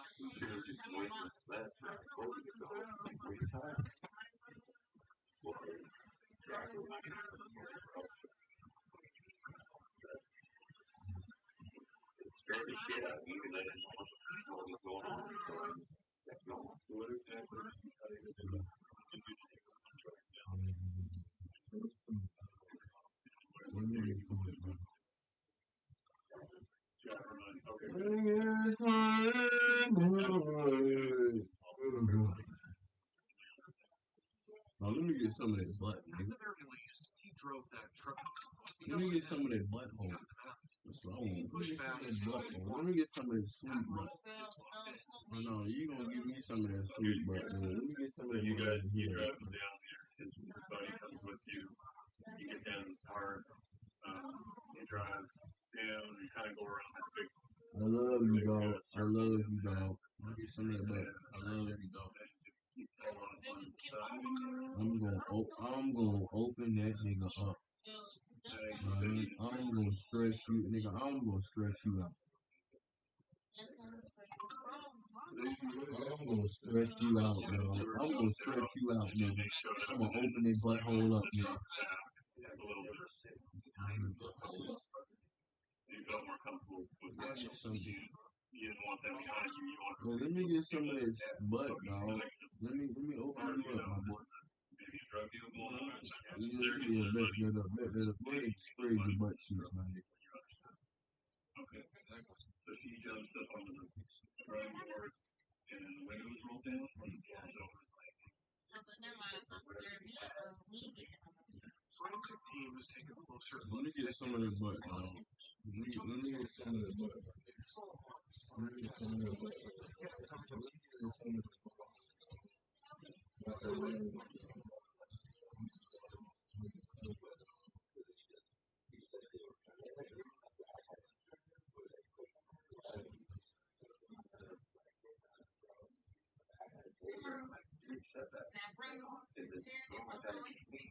Those two marks, they were teaser burns. You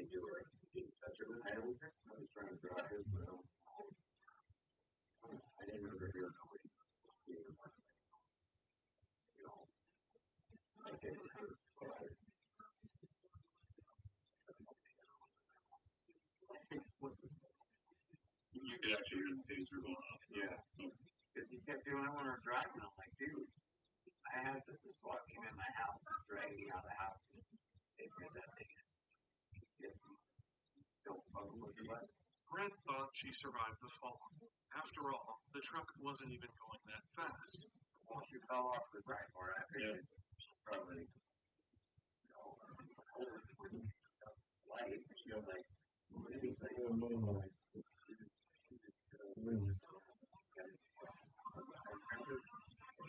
me get some of that butt, dog.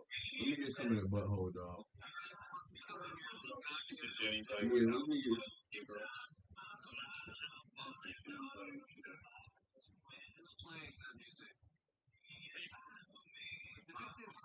Digging into anyone named That's not me, that's him. I don't got no need. I just want some of that butthole. That's what I'm here for. I'm here for some of that butt. Let me get some of that butt. Let me get some of that butt, dog. Yeah, let me get some of that butt, dog.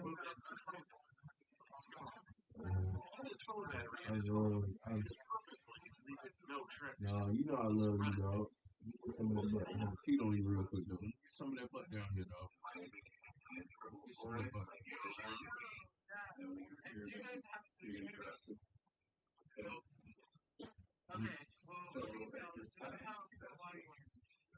I'm about to open this nigga up.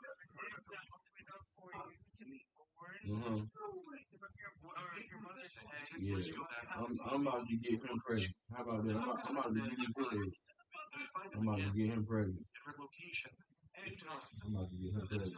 Peyton is behind the wheel. The passenger seat, a woman. Yeah. So the mom's eggs are Uh-huh. belongs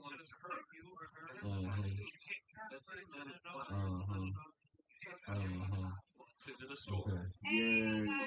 Hey, what's up? I'm about. Hey, guess what? I'm about to use this nigga's butthole as a toilet. Just Let me minutes get earlier, some of that butt. was part of something deadly. And now, Let me he's get just some of that another butthole. customer on camera. Yeah, let me get some of that butthole, dog. Move around like nothing Let me get happened. some of that butthole, dog. No pressure. Let me get some of that butthole, dog. Let me get some of that butthole, dog. Let me get some of that butthole, dog. Let me get some of that butthole, dog. I want some of that sweet butt, dog. I want some of that sweet butt. You gonna give me some of that butt, dog. You gonna give me some of that butt, dog. Let me get some of that butt, dog. Let me get some of that butthole, dog. I want some of that butthole, dog. Let me get some of that butt. He relates. Late night. He's sitting inside the sheriff's office. He starts talking. Says the plan. The claims he wasn't there when it happened. Says the Yeah, third let me person get some of that butt, dog. Let me get some of that butt, dog. No, I'm talking about this. Let me get some of that butt, dog. Let me get some of that butthole, dog.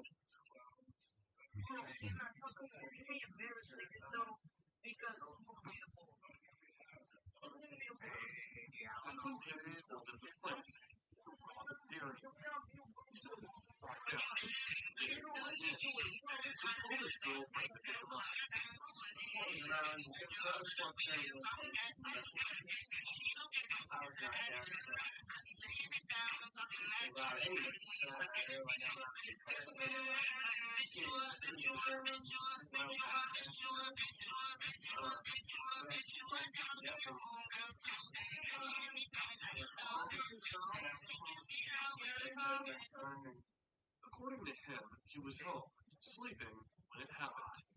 Then, the next morning, Peyton shows up. Hey, let me get some of that butt, Sergio.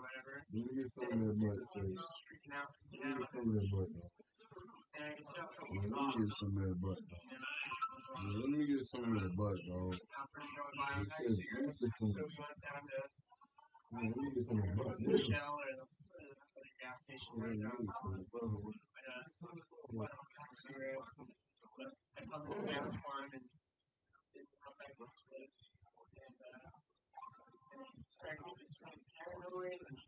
It's all good, bro. When he ain't got to worry about it, I'm gonna go over there and I'm gonna end that nigga's butthole in a minute. That's what's gonna happen.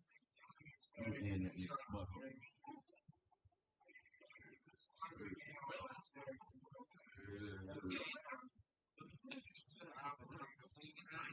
Yeah, sir, big dog. Let me get some of that. Let me get some of that. Hey, nigga, you gonna get whatever the fuck I tell you, nigga. Yeah, nigga, you gonna get this shit, nigga. Give it up, nigga. Let me get some of that, dog. Yeah, no, I ain't trying to hear that shit, nigga. Let's go get the pussy, nigga. Yeah, nigga. Yeah, no, nigga. Nigga, what you running for? What you running for, nigga? What you running for, nigga? I ain't no please, nigga. Ain't no please. Oh, I got both of them in here. That's right. Both of them. Both of them in here. Let me get some of that butt, dog. Both of them in here. Let me get some of that butt. Yes, sir. Yes, sir. Hey, fuck, nigga. I don't give a fuck about none of that, nigga. You gonna get this dick tonight, nigga. You gonna get this dick tonight, nigga. Hey, shut your bitch ass up, nigga. You know what time it is, nigga. I'll open you up, nigga. Don't play with me, nigga. Yeah, hey, Mr. Two, shut your bitch ass up, nigga. You know what I do to you, nigga. You know what I do to you, nigga. I don't want to hear none of that, nigga. Shut your soft ass up, too, nigga. Let me get some of that. Let me get some of that. You was tough for like 5 minutes, nigga. Let me get some of that, nigga. Talking about over that, nigga. All the way up. You know, I'm gonna put something the size of a Pringles can in your ass, nigga. I don't wanna hear that shit, nigga. Let me get some of that. I'm gonna shoot you in your butthole, nigga. And I'ma shoot you in your butthole, nigga.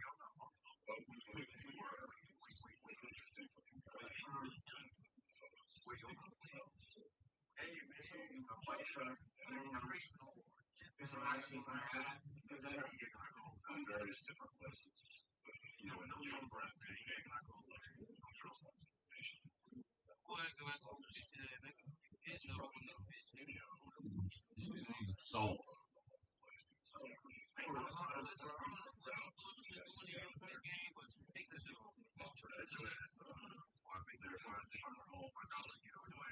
I'ma get in that ass, nigga. I'ma get in that ass, nigga. I'ma get in that ass, nigga. And I'ma get all in that nigga's butt.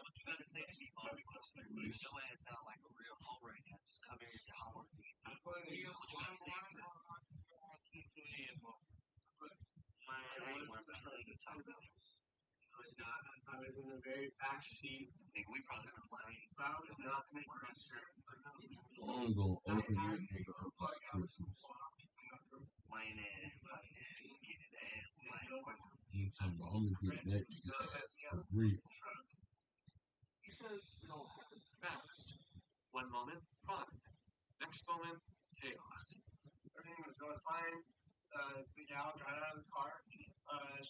She went over to Kane's window and they were talking. I mean, they smoked a little bit. Did you ever give her any of the yeah.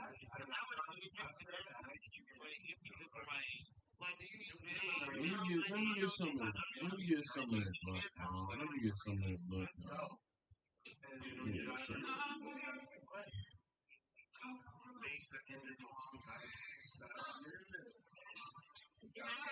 Yeah, some of that butt. Hey,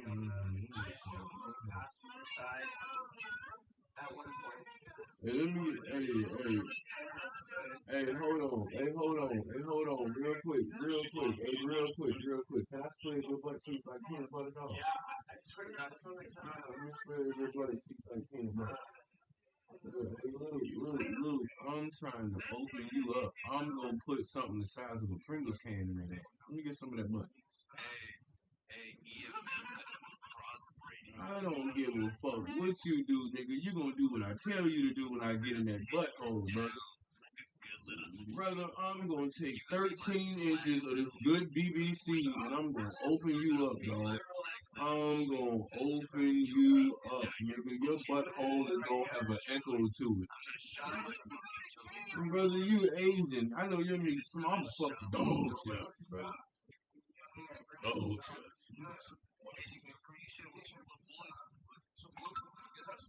Hey, let me get some of that butt, my nigga. Let me get some of that butt, dog. Yeah, let me get some of that butt, my nigga. I don't care about none of that. Let me get some of that butt. Might be hiding in his sister's place.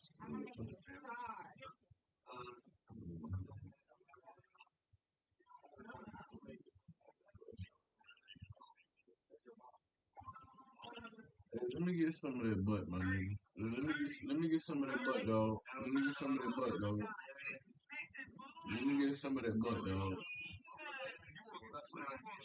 I want some of that nigga. I want some of this nigga butt. Let me get some of that butt, dog. Let me get some of that butt, dog. Let me get some of that butthole. Yeah, let me get some of that sweet butthole, dog. What you want me to fuck you, nigga? Come here, let me get some of your butt since you so fucking curious, nigga. Let me get some of that butt, dog. No. Fuck all that. Fuck all that, nigga. Open up, nigga. Open up, nigga. I'll beat your butt cheeks, nigga. Yeah, I'll beat your butt cheeks, nigga. I'll beat your butt cheeks, nigga. Fuck you talking about, nigga. I'm talking about I'll put all the dick in your butt. I'll put all the dick I can in your butt, nigga. Alright, well, let's fuck around and find out then. Let's find out then, big dog. Hey, let's find out then, big dog. Let's find out if I'm playing. Where you at? Let's find out if I'm playing. I'm gonna come over there and whip out, nigga. Let's find out. Yeah, let's find out, big dog. Where you at? Hey, listen, where the fuck is you at, nigga? Let's find out if I'm playing, nigga. Let's find out if I'm playing, cuz yeah, let's find out if I'm playing, my boy. Where you at, my boy? Where you at? No, what you running for, nigga? Let's find out with what? Let me get some of that butt. Let me get some of that butt, nigga. Let me get some of that butt, nigga. Let me get some of that sweet butt, dog. Let me get some of that sweet butt, nigga. I want some of your butt, nigga. I want some of your butt, nigga. I want some of your butt, nigga. I'm trying to open you up, dog. I'm gonna open you up like Christmas, nigga. I'm gonna get it up.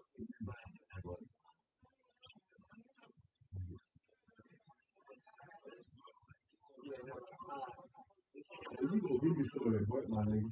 Oh, you gonna give me some of that butt, dog. I'm trying to figure out what money got.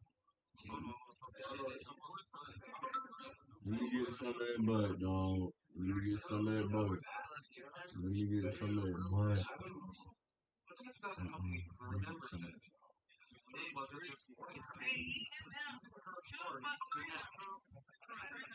Somebody tell him to tighten up for me. Well, you tighten up for me, big dog. You get some of that.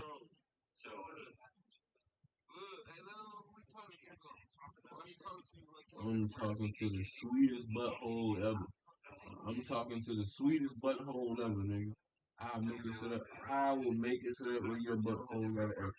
My nigga, I ain't trying to hear that shit. I'll fuck the dog shit. I'll fuck the dog shit.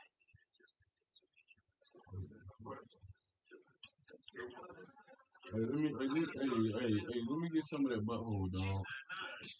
Let me get some of that butthole, dog. Hey, let me get some of that butthole. Yeah, let me get some of that butthole, man. Let me get some of that butt, dog. Let me get some of that butt. Yeah, I ain't trying to hear that. Let me get some of that butt, dog. I need some of that butt. I need some of this nigga's butthole. Just a few hours I want after some of this nigga's butt. the Tyler and Peyton had time, days. And during that time, they stayed in the house, watched the news, tracked the kids, figured out what police find out. Detectives believe that's when they made the plan. Push it all onto Brent. He kept going. He didn't hesitate. You can't leave her like we can't leave her, you know, and she's like, oh gosh. It's not to open her house, not to be a snitch. Nobody's gonna know. Peyton chimes the same narrative. It says Brent was the one in control. So, what happened to Brent?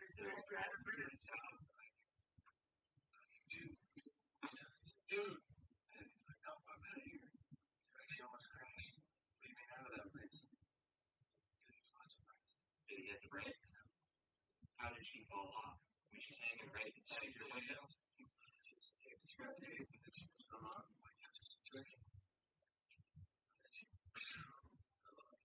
Did she fall to the passport? Tyler works at all the time. Sounds. They see the passenger door, Peyton's side, opens. That's what pushed Darian towards the front fender. She was sucked right into the front tire. And he was kept track. Oh. Yeah, That's what we're asking. You were there when you were. I saw her moving when we left. What do you mean? I took her out.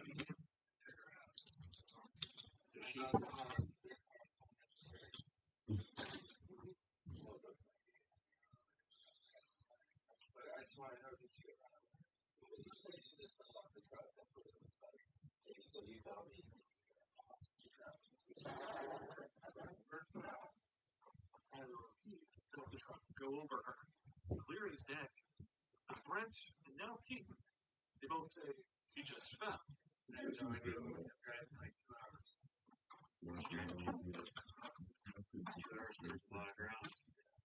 a lie, because less than an hour after it happened, Tyler is on camera, calm, even laughing and joking as he fills gas in Peyton's car. The detective had just let him know how much they know, and there's no point lying to them. There's nowhere left to hide in the story, but he keeps blaming Brent. So you talked about her friends. They should have called 911. I didn't know. I didn't know. you didn't do shit again. I'm the only one who thought she was fine. You thought she was fine. We heard that you were punching her right there on the no, they never touched her. Yeah. When you met them, the vehicle was driving pretty fast. Yeah. There's a brake mark. Remember when I said that he was like waggling around and stuff? Yeah. Stopped in the hole. The only time he stopped the car, I slammed on the brakes and he almost crashed. But that was after she stopped. At this point, Peyton finally realized the story they built together isn't holding. Tyler's must have crumbled. Peyton can feel it.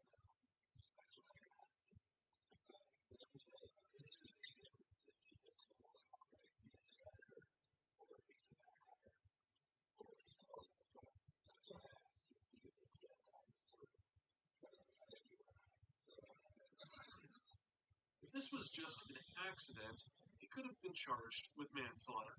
But it wasn't just that. The robbery was planned. That's premeditation.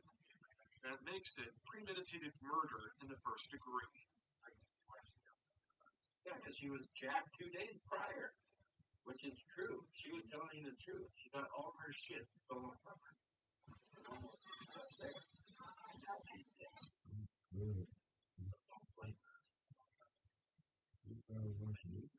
Darian fought back because she wasn't letting it play out the same way it did the night before. So she hung to the side of the truck when they robbed her. Peyton hit her over and over again. She held on. Then Tyler tased her. Still, she held on, refusing to let go. Then Brent braked hard, and that sudden stop threw her forward, right into the path of the truck. And then the truck ran over her. All of it. Over $250. They were all charged with first-degree murder and first-degree robbery. But it doesn't go to trial. All of them took a deal. Peyton, Tyler, Brent. They all plead guilty to first-degree manslaughter.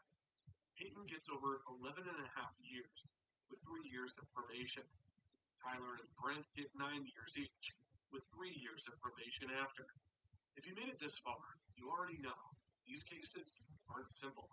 There's always more under the surface. Let me know what you think. Were those sentences fair? Drop your thoughts in the comments. And if you want more videos like this, hit subscribe and stay with me.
You got to give me Straight up his high school. His attack would leave 3 students dead and 1 paralyzed. butthole. But why? Oh. The school was in the middle of nowhere, a town of 5,000 people, with only 3 dead. I mean, not to downplay it, but there's been a ton of school shootings since, where way more kids die. Nobody really cares about those. So what's the reason for all this attention? Well, you see, TJ is an insufferable, edgy piece of shit.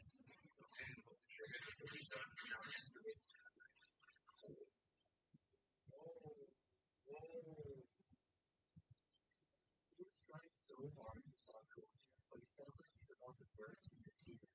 His trial was a news service that was watched by millions. Everyone was either outraged or laughing at him. He looks like he said from Toy Story. Oh my god! I actually remember seeing glimpses of his trial on my parents' TV when I was like 7 years old. That's how everywhere it was. At one point during the trial, he would write killer on his t-shirt, recreating the shirt he wore during his massacre, and he would give the middle finger to the victims' families. So, now that you've seen the type of person TJ is, the rest of this video Buried him under the jail. I mean, I'm sure that's what they did, but holy shit, this is crazy. might be Reddit.com / oddly satisfying to you. Despite being 17, TJ is tried as an adult and sent to big boy prison. When he arrives, he's 18 years old. A freshly 18-year-old skinny white kid in prison with a bunch of grown-ass men who've seen him on the prison television and hate him. Oh yeah, they turned it. He was a snow bunny to them. He's literally a snow bunny in jail, fresh meat. They were ready to take his shit. Before we get back into the video, if you're in need of some easy, free money, there's this app called Free Cash where they pay you money to play their video games. If you click the link in the description or scan my QR code on the screen, you'll be able to download the app and choose which games you want to play that are actually fun to make easy, free money. These apps are paying people to test out their games, so that's just how the system works, so you can make this free, easy money. I'll show you guys right here. Plenty of people are telling me they're making an easy 5, 10, 20, some even hundreds of dollars extra a month. It's all transparent. It's not a scam, and they really do pay you the money through methods like PayPal, gift cards, whatever you need to cash out, they got you. So if you need the extra money and you like video games, click the link in the description or scan the QR code on the screen and get yourself some free extra money. Let's get right back into the video. I mean, he's in the same prison as a serial killer as the angel of death, killed up to 87 people, and this man also happens to have a crush on TJ. What could possibly go wrong? He's almost immediately gay. And it seems like it might be supposed to get Did you know that there's no food in prison, so they use each other's food? After going through such a traumatic event, TJ reverts. Gift cards, whatever you need to cash out, they got you. So if you need the extra money and you like video games, click the link in the description or scan the QR code on the screen and get yourself some free extra money. Let's get right back into the video. I mean, he's in the same prison as a serial killer known as the Angel of Death, killed up to 87 people, and this man also happens to have a crush on TJ. What could possibly go wrong? He's almost immediately gang raped. Unfortunately, he was attacked by several inmates, and I think that's what made him gay. Did you know that there's no food in prison, so they use each other's food? After going through such a traumatic event, TJ reverted to homosexuality. For protection, he get into a relationship with another inmate named Clifford, who is 26 years older than him. TJ would also begin to stop shaving, bathing, and wiping. He believed that if he made himself as repulsive as possible, people would stop raping him. I mean, oh my god! Skunk maxing. Eventually, TJ would befriend a man in prison named Steve. Initially, Steve was going to kill TJ, as apparently someone had placed a $50,000 bounty on his head. But after they got to know each other, they would soon become friends. At first, I'm not going to lie, I heard about the $50,000 stuff. I'm thinking, well, I'm just about to fuck this kid up, seems like there's some money out. And I kind of got fooled. The kid is alright. It's just confused and I don't know what. He'd end up helping TJ respond to letters from fangirls in exchange for a cut of the money the girls would send. Yeah, he has fangirls writing letters to him in prison, and a lot of them felt so... Which is fucking disgusting, but, you know, it's really not that uncommon. I don't know what it is. People will just start to fangirl or fanboy over the weirdest and strangest individuals. I mean, I think that Ted Bundy guy was a clear serial killer, did a lot of disgusting things. Jeffrey Dahmer, they all had a lot of fans, which is just crazy, bro. Like, why would anybody be on fans? Let's go. Very restrained when they found out they were writing to a 40-year-old man, one of their favorite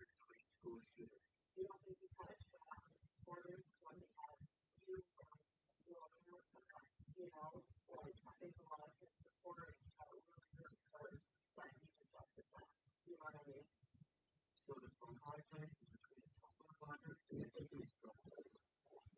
girl is acting super weird during the entire call, and what I mean by weird is that I feel like she wants to kill school shooters. She's like, oh, don't you feel bad you betrayed their trust? No, they were writing to a school shooter. If you trust a school shooter, that's on you. Oh, and by the way, even though Steve sounds like a chill guy, he's a serial child rapist. Weirdo. Died a few years ago. So I guess it's surprising to be friends with TJ.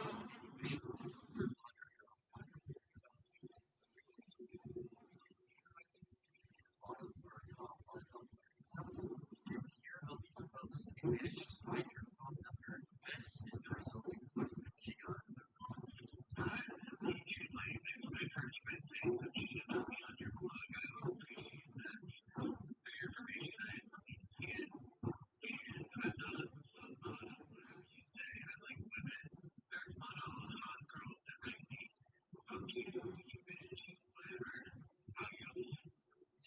Easiest voice I've ever heard. Phone. Can you just call me from prison? Well, the irony of, criticking other people's voices sucks, but really, One phone call was allowed to carry the entire market. I was just thinking, guy, funny thing, Nowadays, the wire took the phone and switched to a big view. So obviously, he's a bottom. There's no way his picture is getting any. Anyways, TV's girl. wait, I can't just let you slide back. No way. Yours was getting it. I don't even know what that means. To even imagine what that possibly means. So I'm going to let that slide. Man, Drake, anyways. Teenage girl. TJ and me the allegations. You'll have the letter she sent. We have the letter she received. I just gotta say, I'm sure I've received fan mail, fan letters, and this every light throughout the years slides. What you're about to see here is just beyond next level. This address is 28 Thomas and Lane, also known as TJ Lane, the Charlotte High School shooter from a young girl who I assume is your daughter named Lane. I'm sure as your parents are aware that child attempting to flirt with a prisoner in a maximum security facility, as I'm sure you wouldn't have allowed this thing. It's not smart for minors to break into prison. Right, so the letter is a bit blurry here, but I'm assuming this is from TJ's, me, the letter, picture, something he's using to quote us, because she was initiated with someone who has no course is critical to somebody, some guidance that we are in a relationship together. Yes, TJ is gay and has no interest in your daughter. So we're a lot of men here try to scam girls out of money. So tell me your daughter is a bad idea. Try something like that. Basically, yeah. So that's really, oh my god, that's so embarrassing. It must be so heartbreaking to be a teenage girl writing to your favorite school shooter, and this guy fucks you. If I was a father of a guy with a girl like this, I would do unspeakable things. unspeakable.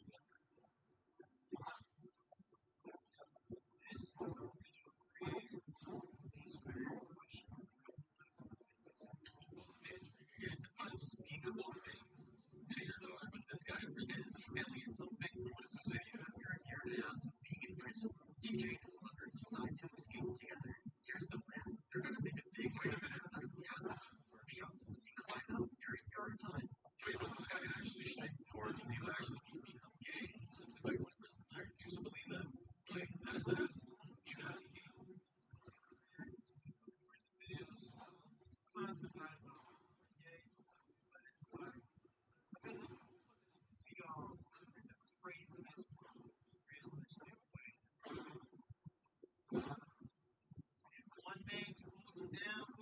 Hey.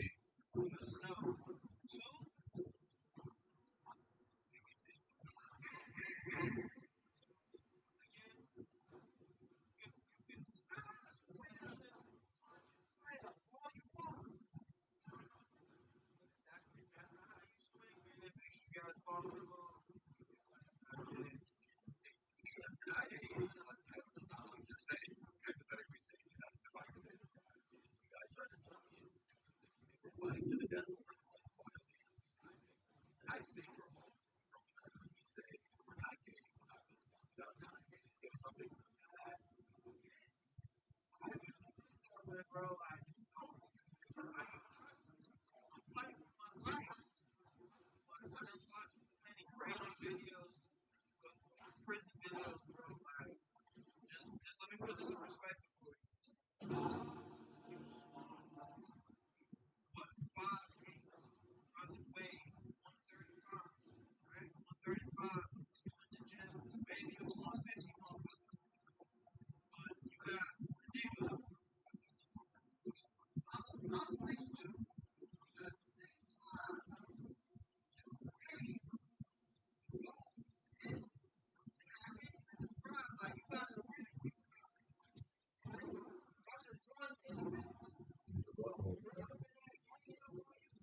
Big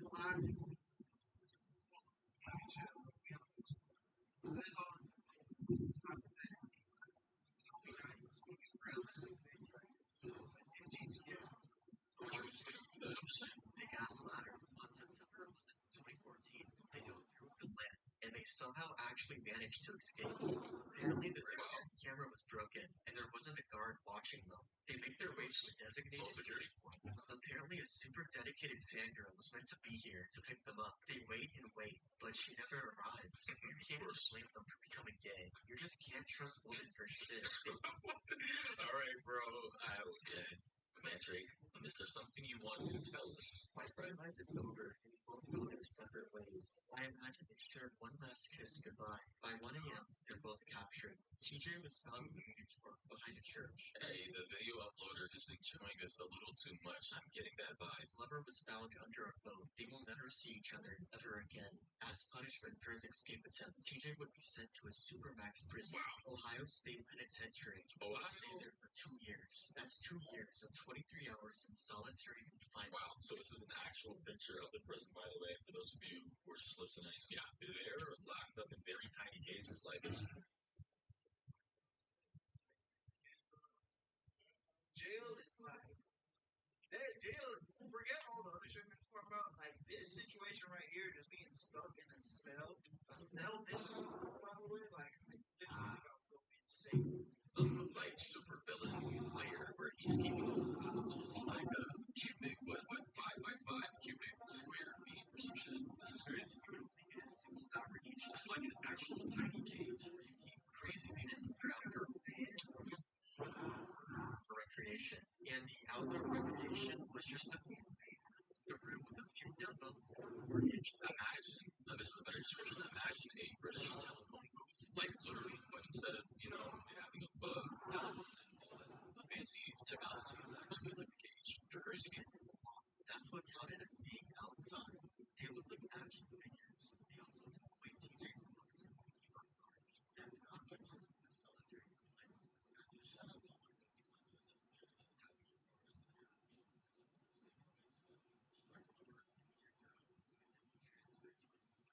That's something even worse. The most dangerous prison in the entire state of Ohio. Prison guards that were very spring units. The Southern Ohio Correctional Facility, which you know is a quick position.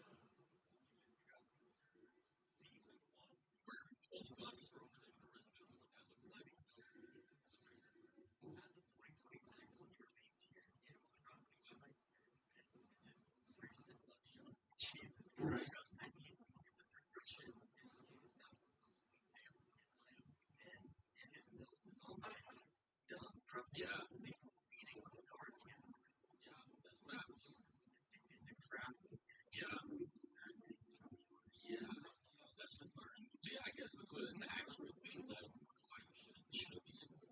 Obviously. I don't know why that needed to be stated. I'm going to title this maybe why you should if you want to go to prison.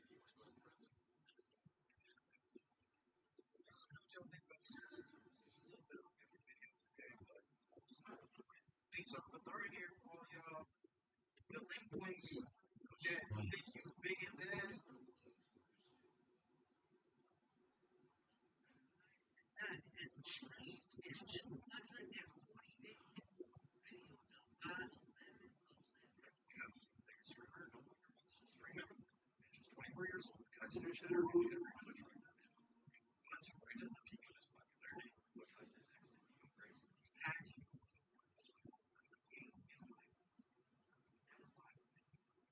I did next is even crazy. I can just about assure you to be like 1.5. I said, I got way you ain't going to go 1.5 for 1. Yeah, he just got you. Basically every day with celebrity. I said, we just have very well I know you're ready to say that clip. Yeah. Why touching your hair? Basically every day with celebrity. As it seems today, he has only been 8 months, 242 days to be exact.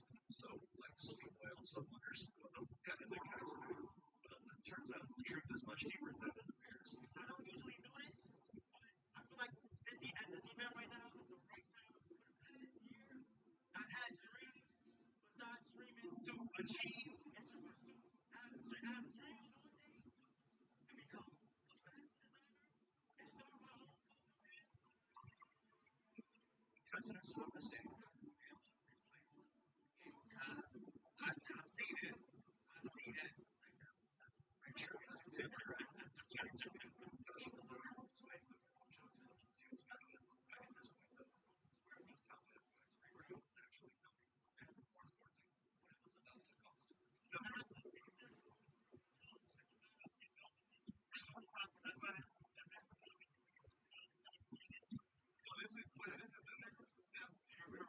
I've never tried to feed so many. Why don't you pick up some more? And they keep it real. His brain shouldn't be questioned. Like, what's the point of life if you can't take control of what you want to do? Why don't you pick up some more? If you can't pursue your dreams and control your destiny, that's what life is about. Not just showing up because it makes other people. More college, Jim. You know what I'm saying? It's like, if you ever need why would I make all this money just to keep sitting there doing the same old thing? Doesn't make any sense. Clearly, there was more going on behind the scenes. However, anyone who should look at the people being branded that before you answer when the word is because of the underlying looking at the person who can understand exactly what led to this risky decision.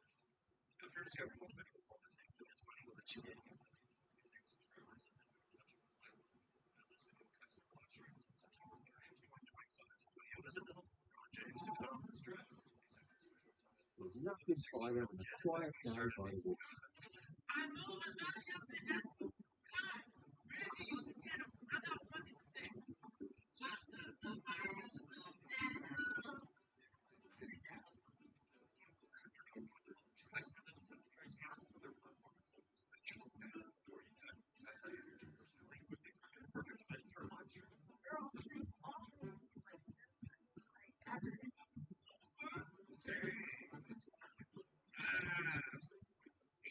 He was in the trenches with it. He had the mice in his home. I'm guessing you're happiness. I'd be honored to fish with you sometime. The entire trimming industry exploding. Everywhere you look, you see a viral photo of these guys. And what is that piece right before I find that email? Again, whether like if you're going through the first streamer, guys, motion was the same. Tonight, George smiled against the social media star allegedly sparking a massive riot in Manhattan's Union Square, getting the 65 arrests. I guess the main published everything there is streaming already, and so is it. However, that's way there's actually way more to it. If the green customer officially take a contract with you and into the two schools in years of the season to be someday will let their teams such as booking, celebrity gets close to partnerships like some massive ones.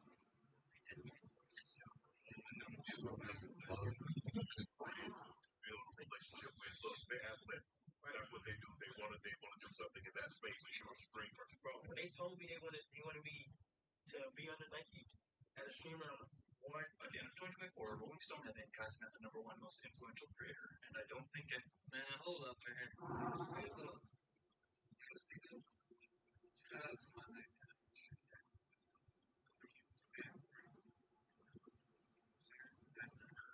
It's how we roll.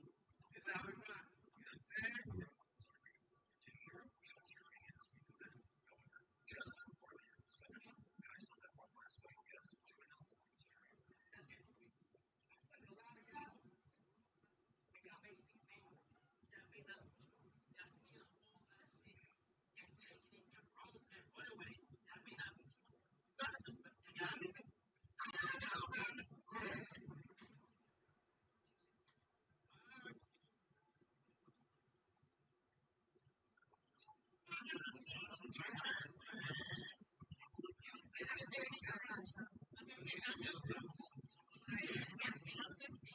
what I'm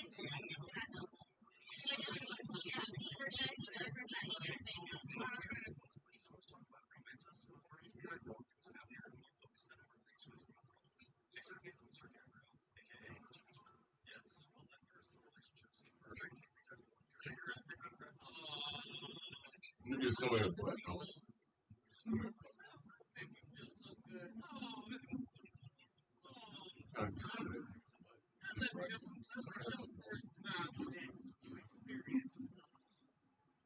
Let me know in the comment section.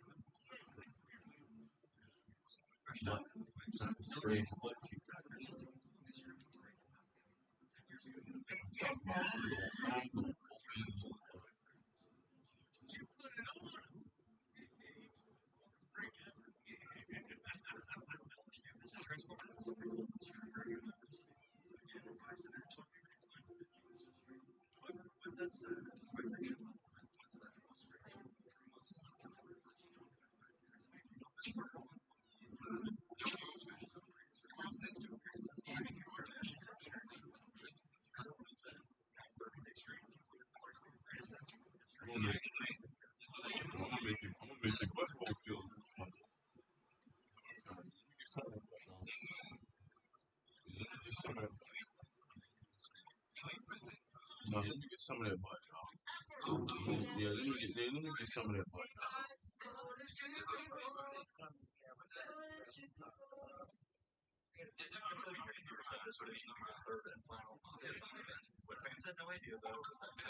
Boy, I'm gonna fuck the shit out of you. Such a bitch ass something that fucks up.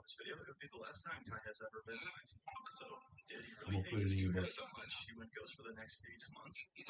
I'm gonna put it in your butt.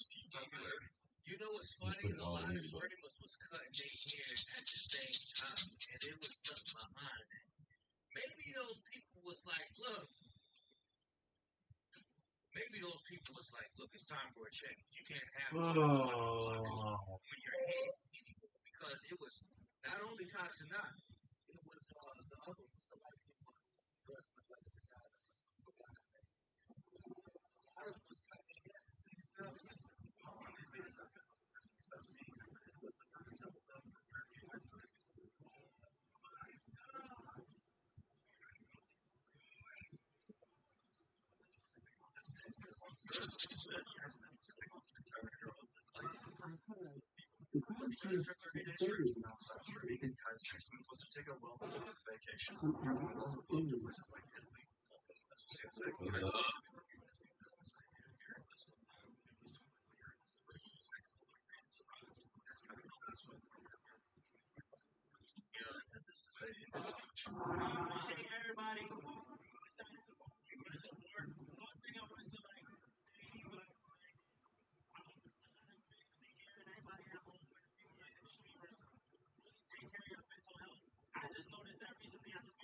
Satisfying yourself. You come out way better at the end of the day. And you ain't right. Satisfying yourself. Because if you're trying to satisfy everybody, it's never separate.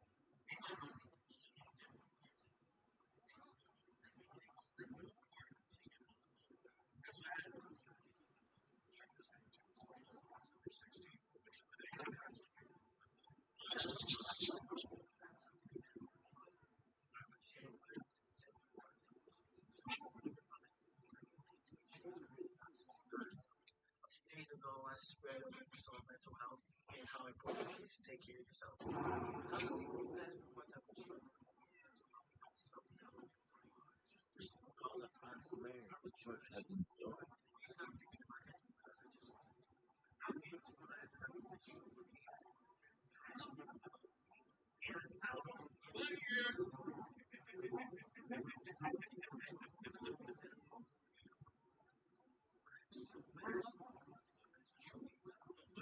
Feeling that he never had before. Then I had this series of tweets right before Christmas. I was honestly gonna say what I gotta say for when I'm ready to come back, but right now something is telling me. Hey, look, don't think that them people don't know the power that he had. If he's going to be a clothing designer, that clothing brand is going to make some money, a lot of money. They're trying to translate is following over to sales, clothing sales, Casanat, those PNVs. Oh, you got those? They're gonna try to do the same thing with Casanat, with how Kanye West was making that money. The problem is because I'm not depressed, but I need different awareness from mental health. As I was really consistent in streaming for a certain time where I realized that I was losing touch of reality. To take a step back and fully reset, I started to realize that I wasn't spending time with close friends and family behind the scenes as much as I wanted to. You can't imagine the things people are going through on a deeper level. So let me speak up a little. I don't care if people look at me as a joke. Anime has always been something I wanted to get myself into, but I never had the time to train or actually watch. And I continued, but when I did, without me realizing, I was able to take me to another world that I can relate to. It's weird, but it helped me build way more courage than I ever had before. For someone with as much influence as me on the importance of mental health, it was positive to see. However, it's something happened that caused Kai to post all this. Well, only 4 days later came this next tweet. I'm single, I'll never be in a relationship again. Kai sent a tweet to me 70 years. I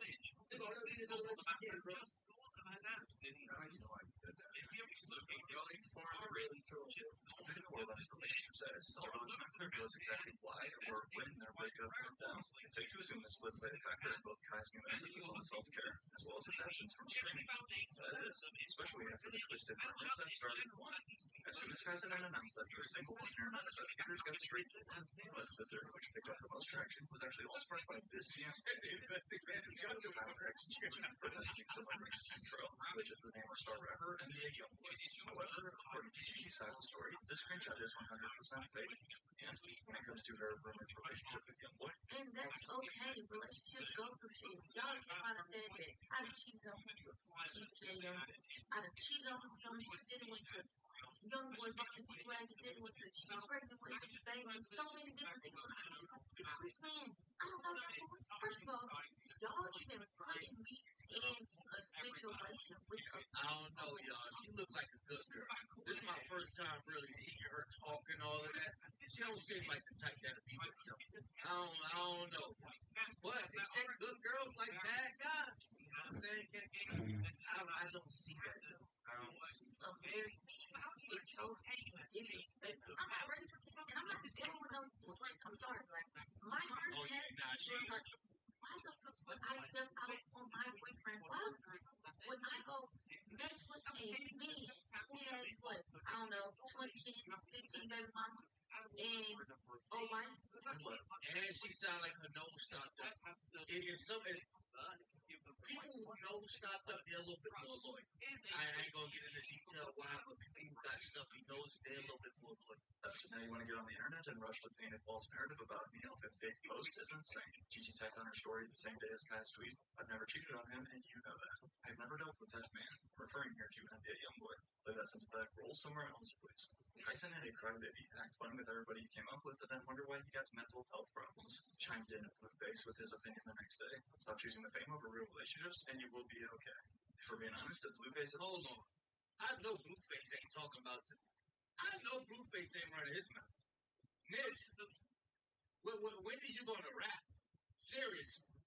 There's no room to talk about relationships. But yet, in one last message to try and put the viral rumors to rest, I just want to say this from my heart. Thank you very confusing to see news about me and people around me. That isn't true, said Kai. I've been sharing my life online for a while now. I know that once you share certain aspects of your life with the world, it can be hard to keep things private. There have been rumors and speculations made about my previous relationship and my friends. I want to apologize for not addressing things sooner, but I needed to take a step back from social media and process everything. I wish the best to Gabrielle and ask to please respect both sides. Yo, Kai, I'm gonna be honest with you, and I love you, but this is where accountability is gonna come forth. I know you are a young black man going through a lot, and I'm empathizing. But I do want to say, your lack of clarity has thrown madness. Well, I marked his first major breakup, especially since becoming a star. It was results rather than forcing that always smiling, high-energy passionate fans we're used to on camera. I has dove into the shadows and laid low. But while some bros go through it too, for example, following a couple of transformation, taken from King Twitch to now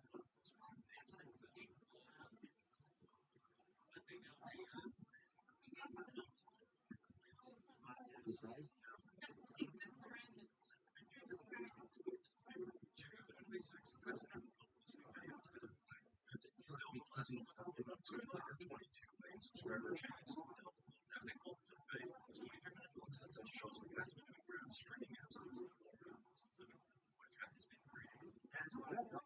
I'm like thinking in my head.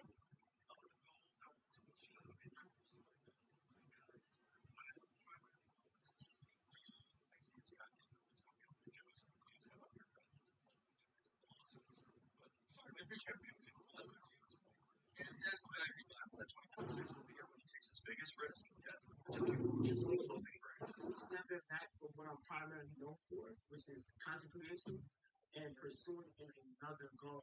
One thing I want to ask you is like, how do you? Man, Casanat went to go humping. He done felt what that hump felt like. He ain't around them boys. He ain't around the show speed. They ain't taking showers and stuff no more. He said, oh, I don't want to be around y'all ninjas no more. It's too many of y'all. Get out. Get out.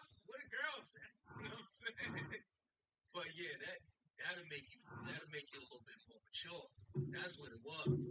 He started to come thoughts. At times can open self-doubt. The name of my clothing brand is Latin for he, she, or it will live forever. But the deeper meaning behind that is to not be boxed in to what. That's why the show is so important.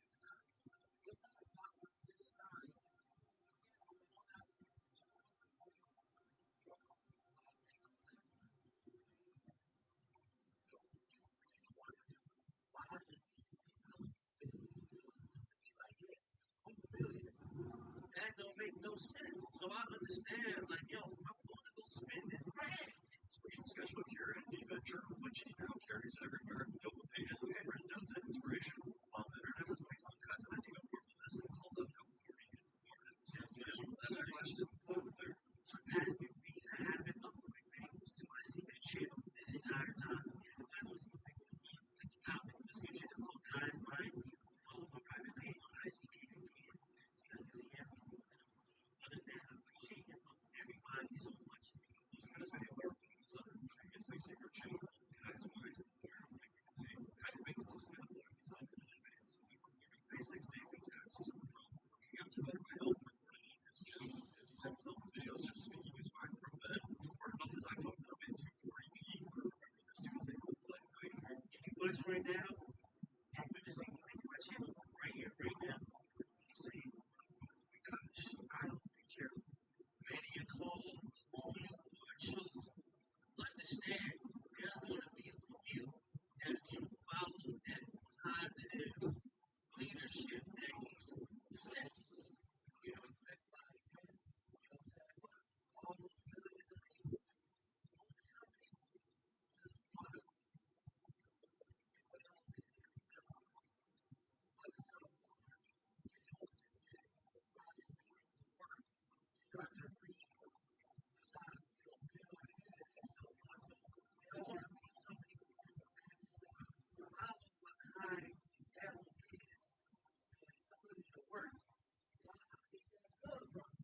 I think that's good. Hey, listen, people complain when he be up in the showers and shit with Ray J. Bro, I don't like that. Ray's supposed to be teaching the kids that. But now we got something positive. This is what we got. Look, we got a champion this right here. This need to be champion right about. And I've done it for the longest since I started making content, and it's so whack. It's so whack. Like the thought of hearing people think it's so messed up because in 100 years or in a lot of years from now, we are going to die eventually. And then, of course, the countless uploads of Kai simply reading books out loud to the camera and his virtual purpose literacy, and even showing us how much of an overachiever he is by reading past the timer. You can use where you have it with specific time and location and rotation, attention, influence is out of behavior and time and location. Habits that is the strategy you can use superior. You have it with a current habit. Wow, he read fast. I wish I knew how to read that fast. The habits that he felt that is after current habit, I will have it, and that is time. Only 123, December 24th.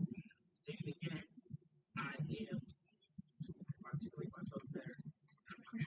On one hand, constant performing simple activities like reading and working out were low-key influential to the millions of kids who look up to him. However, for the other side of the internet who had had enough, this feels like one of those documentaries about someone struggling on their journey to the top. Except it's just constant acting like he can't buy a new machine if it breaks. Reese's heart will tweet under a video of Kai sewing. This is exactly what performative looks like. It's getting really hard to say that Kai's act isn't performative because look at this video that just came out from Fashion Week. He brought his notebook with him and he's making sure that everyone sees it. The one thing I don't understand about this notebook is that why does it look so old? He's only had it for like a month. He definitely made it look old on purpose. Like you can't tell me this isn't. But it was all good when he had that old ass looking chair he was sitting up in front of every day for your entertainment. That was all fine, right? Oh man, he's doing it. See that duct tape around his chair? Yeah, as long as he get up and tap dance for your ass. Now you want to do something better like Rick. I'm telling you, they don't want no black men with books. They don't want you to have no books. Nuh-uh. They don't want you to have no performative. I never really got to explain this show clearly. October of last year, I started to learn how clothes are made. I decided to document everything I've been learning by writing words in it. I've carried this with me ever since. I feel like I need to share it with you guys. Yet, although the negativity around Kai and his new clothing brand has only continued to flood in, when asked by TMZ recently about his new career path, You're doing everything that was not for done streaks and dropping clothing line. How's it feel to do like something totally new that people ain't about to see different sides of you? If you want to just do a new skill, that's just another bit fun. Like I'm actually having a lot of fun right now. It's cool. So you gotta indulge in it as much as possible. That's why I had to step back and say, at least as he claims guys having fun with this new brand of fashion. Honestly, this is what makes it disappointing. Just start working consistently. You start doing other things to expand your brain. How are you doing that? Bit more fascinating because rather than falling off or getting canceled, Tyson had broke records that didn't even seem obtainable on Twitch. Turned his bedroom into a celebrity clubhouse, but then right at his peak, he decided that he wanted to venture into something drastically different. Not to mention also kicking off his big screen acting career as well. Cast in the new scary movie 6 hitting theaters in June. Whether or not Cassidy succeeds or totally flops, one thing is certain. Tyler's group is more than just a screamer. I have dreams to not only act, but direct and write my own short film and movies. After years of constantly being on camera and entertaining millions of viewers nonstop, to the point where you can actually be funny in your sleep. This is how I know the sauce I spill. These hoes know how I pop it for real. Manipulation when I pay your rent. That was an obligation. I know that I'm cheating. I explain. You can't believe that was on the however, also this posted May was him teasing a return around the corner. The real question though is go live with how the guy comes back will still be the same experiment the world Imagine showing up on the days that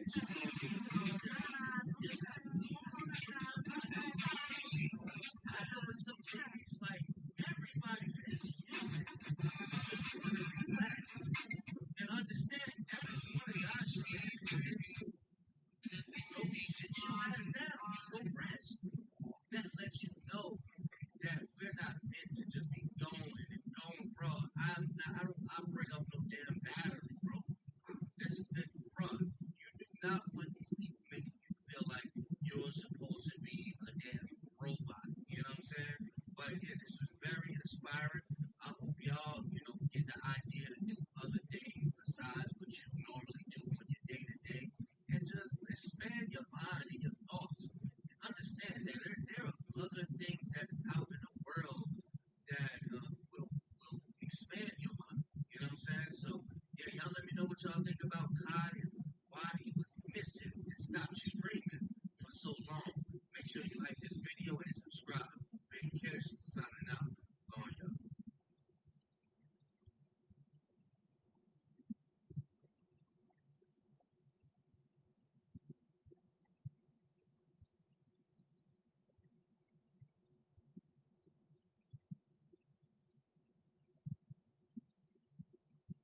a video about me so that you can then talk about how you beat that super good record to make yourself look good. So that is actually the only feature I had. I could do.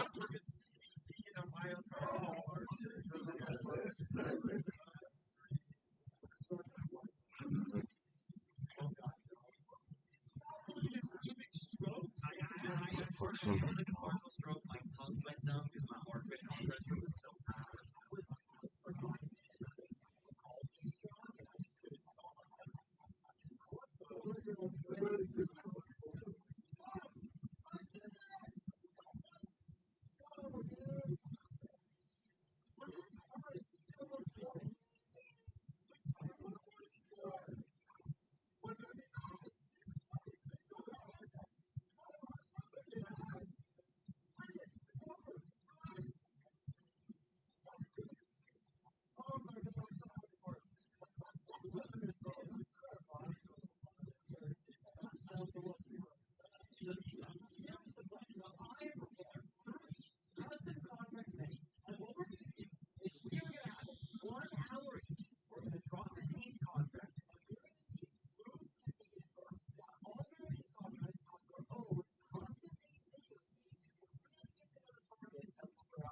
Also have a different spin to them. And since this is the final Hit Horse before James Bond comes out, we're doing Your call has been forwarded to voicemail. classic. The person you're trying to I'm calling it a classic Hit Horse only because the reason I thought I would have the contract made was because you get a default win of the contract you make. So I thought it would be more fun to instead have an hour for each contract, and then we just actually do 3 that none of us have checked out. This is our first contract, folks. Welcome to Paris, 47. Today, you're going to take on 3 targets on 3 different floors. A curve dominant, a bolt,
So that's the first guy dead. How much after I figured that out, drink with me for a second. I figured that out, then I somehow get outside the back exit, okay? Drink with me, drink with me. I get out here, I avoid being seen by all these guards.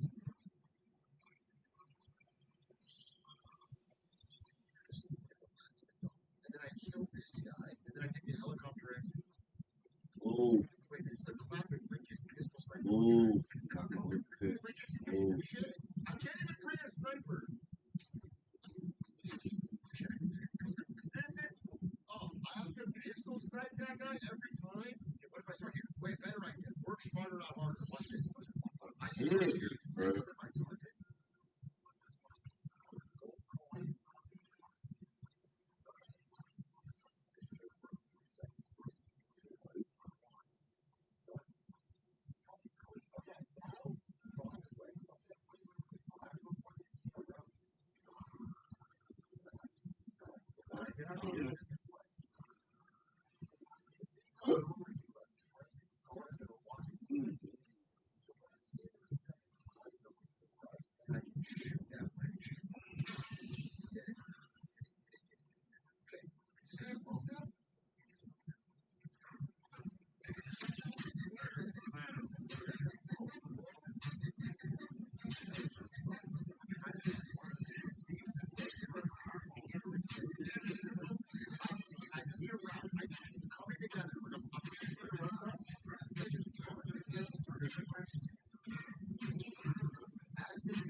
God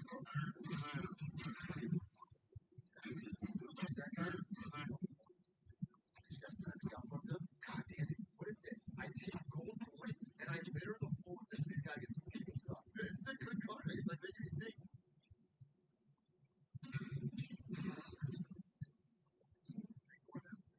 You guys get bombs? It should work, right? It should work. Yes, dude! Ignore the camera. Okay. Wait a minute.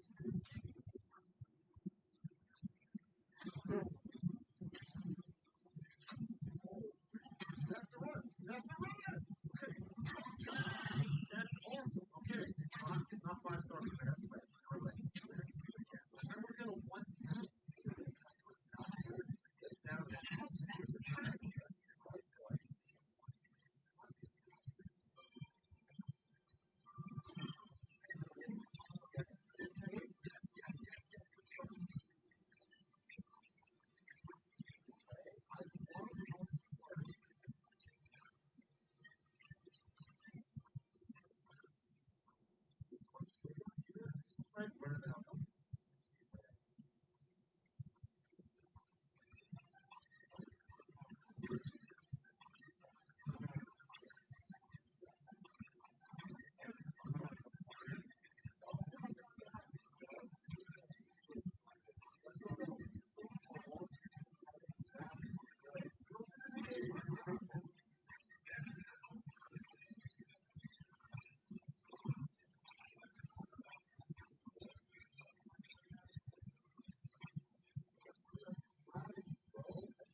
it's hard.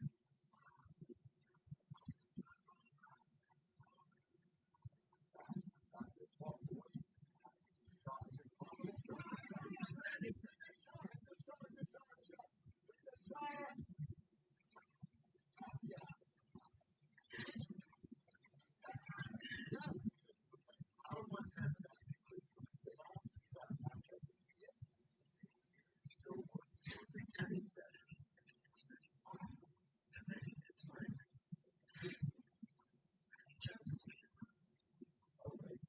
First try.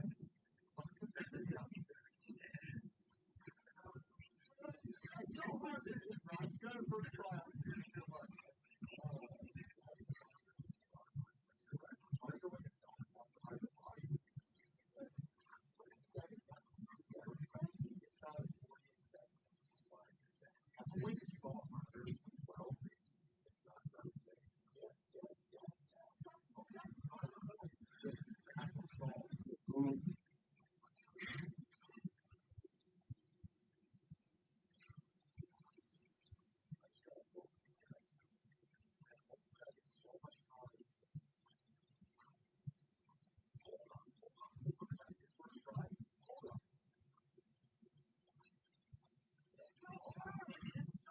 There's no way to hit that. Oh my God. I have 50 bids on the clock. I'm going to get it.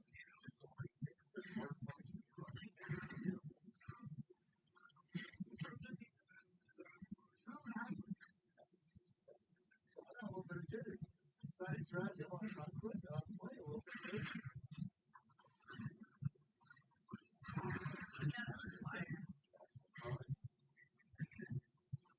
Go for it. Yeah, we're doing it so good, yeah.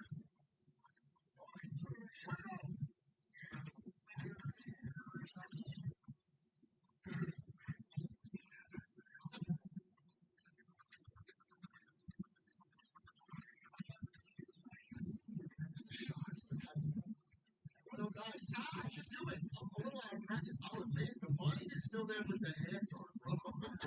This is like a hard. This is a very hard run.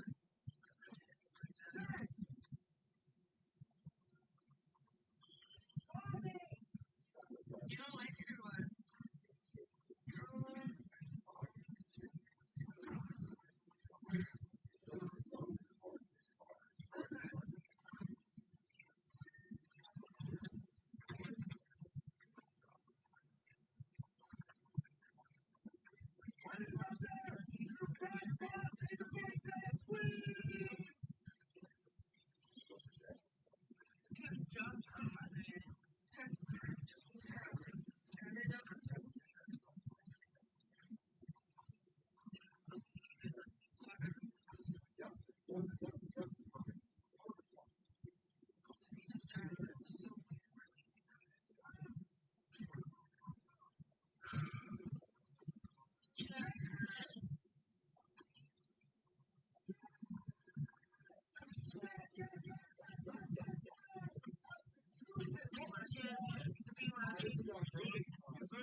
Start with Lincoln Day 123.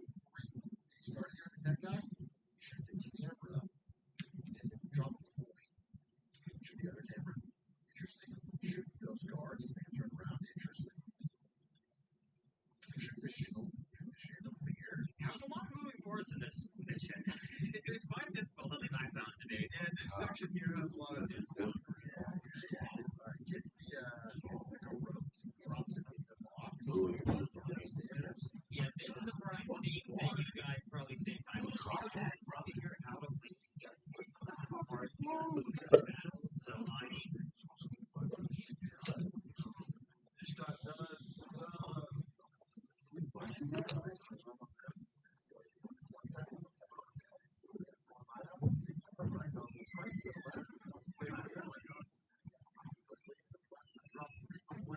These guys will be distracted and not get to the dead body of the guy who's looking for the box. okay.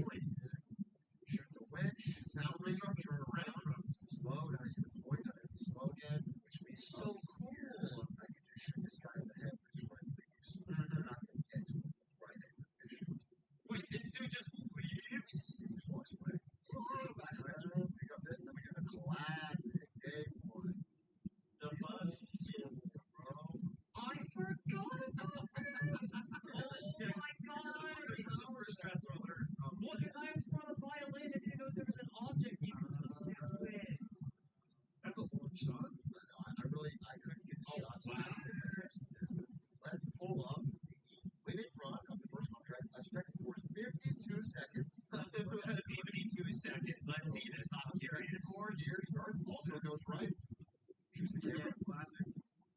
Lets them walk past. Okay, interesting. I wonder how that's going to play out. Makes that guy turn around. Maybe you shoot them. Okay, it's fine. This actually is probably the base hit. What is this? Yeah, how are you doing this? Yeah, so when you do that shot close enough to them, and they turn it's like a second impact. Wasn't there an old Beatles who did that in two? And then the spy overlooked this. I didn't know he did that object. Then you distract the guy over. Oh, that's so smart! Oh my god. That's so that's like the last one. It's so much easier to hit! Yeah. That's so smart! Yes, sir. Oh, you can just move this dumbass so he's not so deep in the cut. It's not like hidden behind the time. The first 20 minutes, I was almost mad having to do classic outfit, no equipment. But I kind of thought it interesting to use coins and firearms. I never normally do coins. I definitely think the constraint on the items makes you think a lot about what you can pick up, what you can use weapons around. Instead of just being like, oh, train, taser, gas grenade, you know, like technology's making it too easy for him nowadays. We're going to use the classics.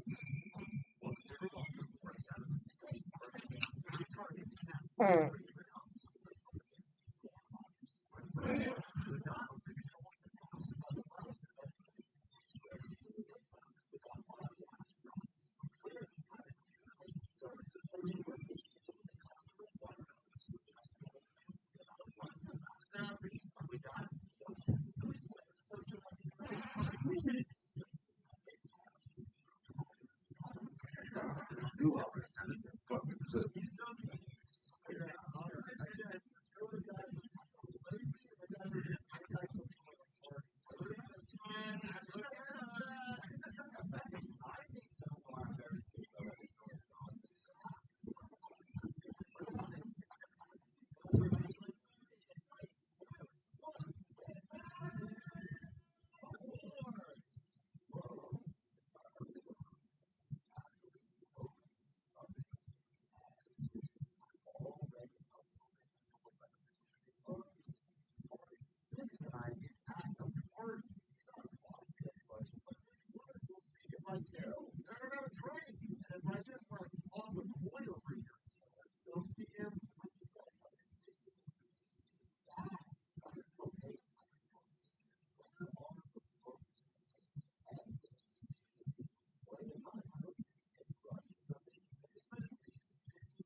how do I get upstairs is the question. Okay, imagine I figure that out. Dream with me for a second, chat. I figure that out, then I somehow get outside through the back exit. Okay, dream with me, dream with me. I get out here, I avoid being seen by all these guards. Just relax, and then I kill this guy, and then I take the helicopter exit. Wait, this is a classic Linkus pistol snipe contract. Linkus, you piece of shit! I can't even bring a sniper! This is... Oh, I have to pistol snipe that guy every time? What if I start here? Wait, better idea. Smarter, not harder. Watch this. Watch this. I start here, next to my target. What's this one?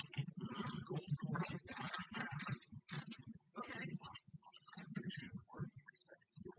2, 1, done. Wait, okay, now, cross this way. Okay, wait. I have to avoid this camera. I got seen in the back. Then I get out here, and then what? The things I would normally do, like trank guards that are watching me, I can't do. So what I can do is I can hide in the room to the right, and I can shoot that witch. Is that a logo?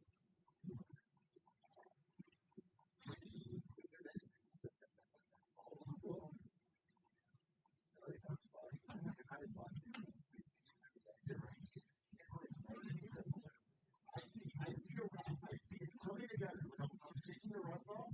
You guys just run. You guys just do this first. As this guy walks away, kill this guy and hide with this. This is crushed. He's right points of everything. I toss him away. You said the guy trying to look at I'm sticking bro. That's damn good. Hold that guy.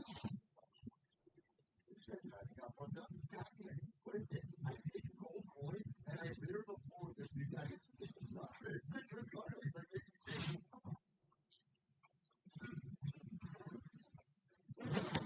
ignore that.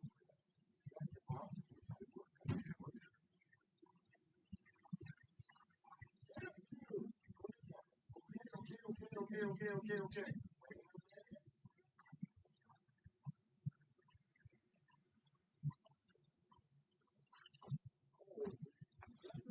That's the run! Okay. That's awesome. Okay, it's not 5-star because I got some bad camera, but I can do that. Especially when you have a point tonight. Can I do it faster? Put it down and then see what's before that. I'll try to get it. I have no idea. It must be a fast way. Okay, there go the points. Yes. Good start. Okay, I love how this is starting.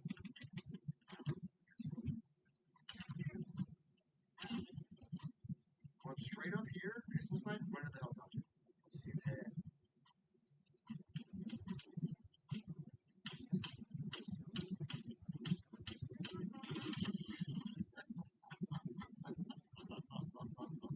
Don't dot me, bro. This is the age-old story. You guys don't know. Pistols are long distance and a massive spread. Built into the game to make pistols weaker.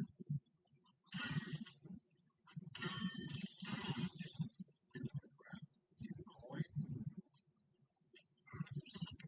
I really like the strategy, bro. I should have hit this pistol shot.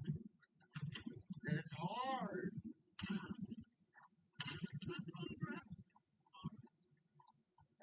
Fast as fuck. Wait, I have to hit the shot. It's an impossible shot. Come on, Brandon. Hit the shot. Hit the shot. Fuck yeah. Yes, dude. Okay, not a 110, but that is a good time. And now I have to speed it up. I have to check if the thing here still works or if it's the fake statue.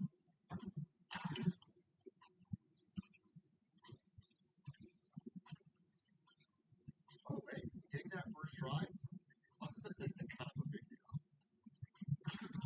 So you know, it's so hard to hit it, right? I just got a first try out of sheer luck. That's tough.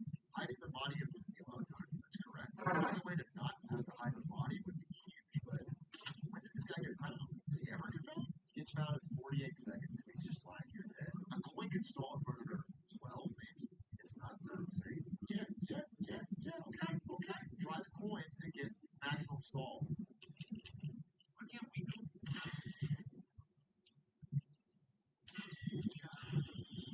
Just gotta walk these guys. We gotta get so much time. Hold up. If I hit this first try, hold up.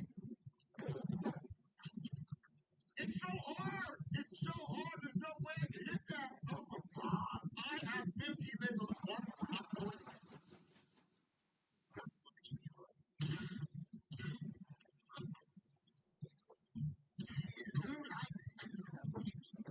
I got a little bit of jitters. This is an exciting strategy. I'm on time crunch, and I'm playing a little bit nervy.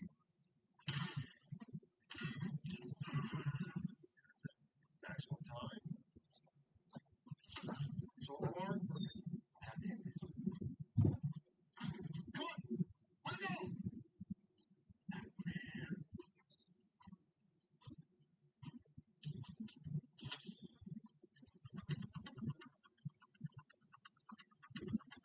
Yes, I missed a shot. What time is it? 109. I can do it! I'm a little out of practice, I'll admit. The mind is still there, but the hands aren't, bro. This is like this is a very hard run. Yes!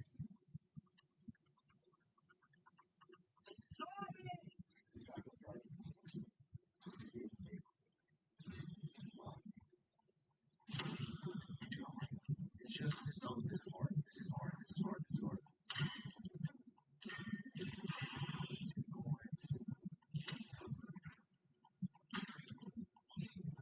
Squeeze up there! You fat fuck! Agent 47, squeeze! Don't project. I think we'll get back to it.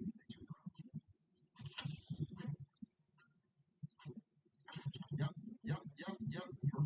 Perfect one.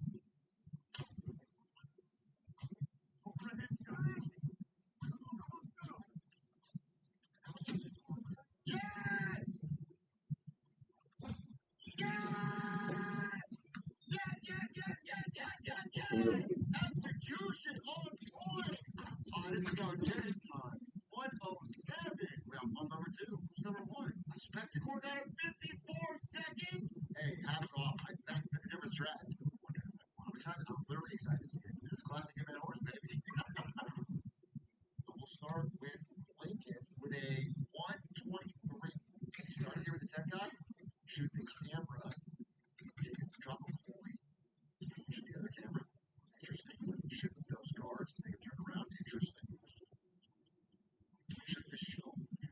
Clear. There was a lot of moving parts in this mission. It was quite difficult, at least I found it to be. Yeah, this section here has a lot of dudes walking around. Yeah. Alright, gets the garrote, drops it in the box, down the stairs.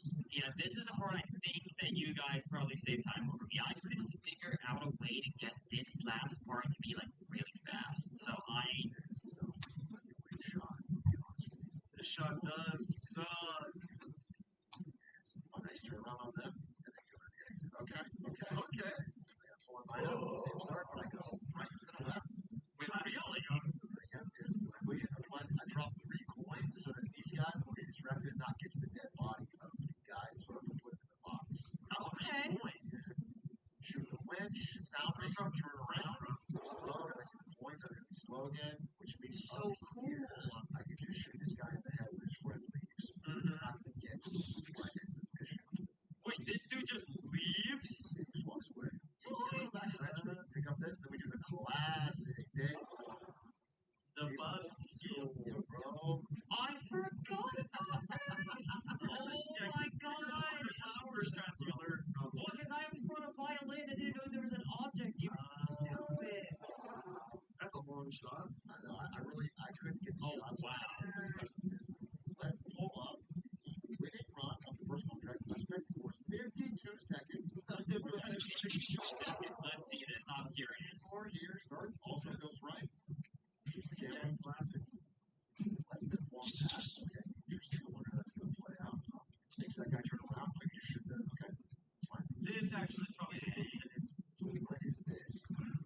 Yeah, how are you doing this?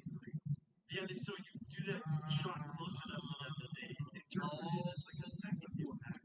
Wasn't there an old theaters that did that in two? And then the I overlooked it. I didn't know you could use that object. Then you distract the guy over. Oh, that's so smart! My God. That's so That's like the last 5 minutes. It's so much easier to hit! Yeah. That's so smart! Yes, sir! All you need is move his dumbass so he's not so deep in the cut! He's got like hidden behind a tiny little. The first 20 minutes, I was almost mad having to do classic outfit, no equipment, but I kind of found it interesting to use points and firearms. I never really do points. I definitely think the constraint on the items makes you think a lot about what you can pick up. Instead of just being like, oh, train, you know, like, technology is getting too easy for him nowadays. Welcome to Remote 27. Today, we're going to take on 3 targets that 3 different homes. This right here is Sam Rogers, your first target, who not only patrols this house, but loves to investigate this fridge. Next up, we got Bobby Ashcroft, who clearly had been too lazy during his construction work hitting and eating the customer's water bills. He has to pay out no matter what. Last but not least, we got Joseph, who instead of socializing during this party, decided to sit on this couch the entire time. Good luck for the 7. he's so mean. Killing a guy for being lazy and a guy for being antisocial at a party. Look out, Chad. I think so far I'm very intrigued by where this story is going. Good luck, everybody. Let's start this in 3, 2, 1. Hit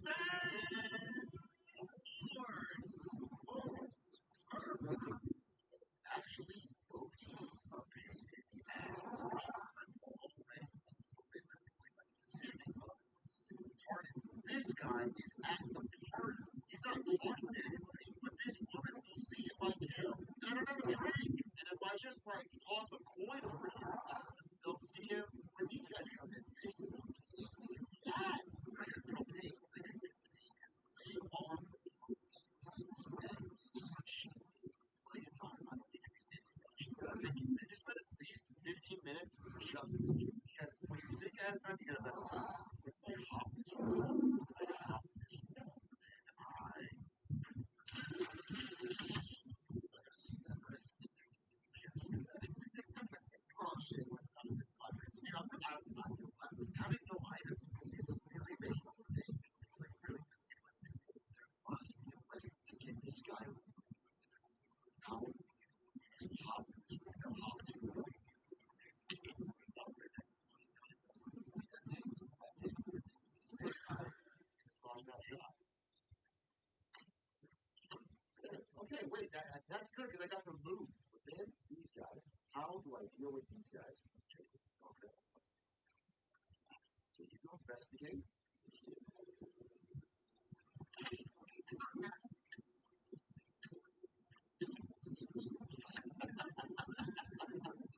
The way to do this is if I start here in the back, I can't get one that's like a figure, which is not, there's no way to get that. Because I started in this wall. Can I start in this wall and get a propane?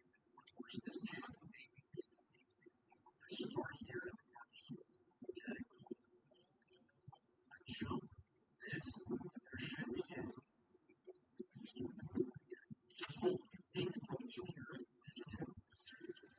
Wait a minute. This is better. This is better. I hop the fence. Wait. Jump this here.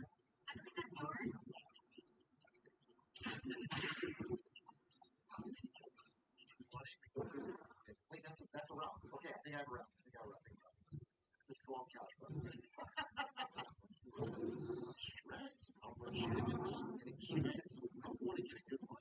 And I think this is a better route than I was doing. It's fine.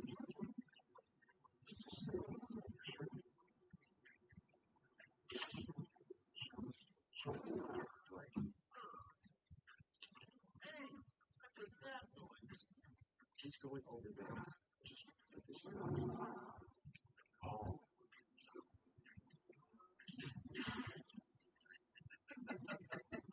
Get her on, get her done. Close to the This guy's all alone. He's all alone.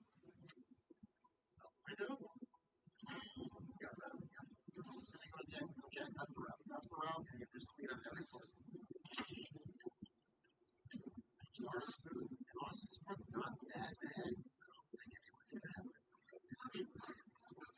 Excuse me, sir. I think forgot something. That's way faster. It was even faster than that. That was quick. These guys haven't left yet. Shit's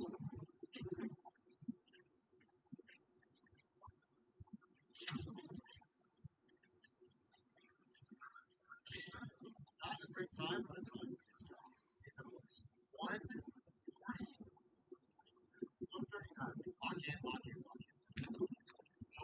Balls.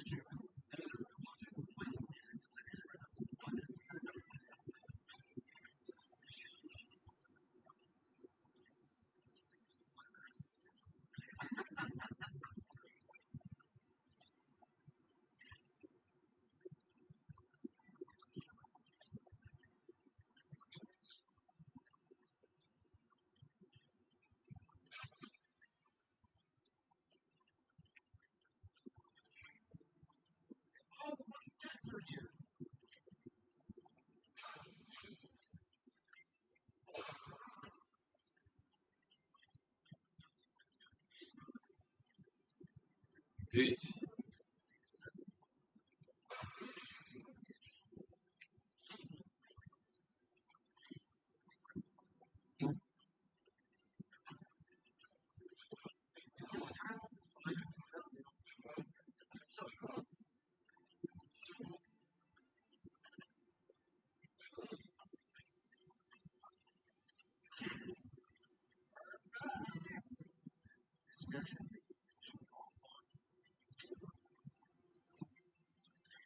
Wait for execution. Got away.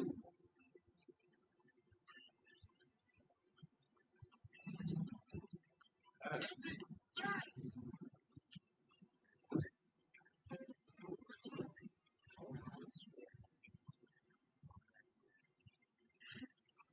So,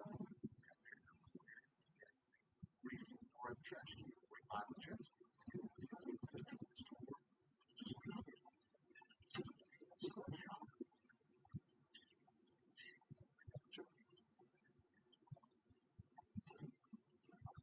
50, damn. This is my last one.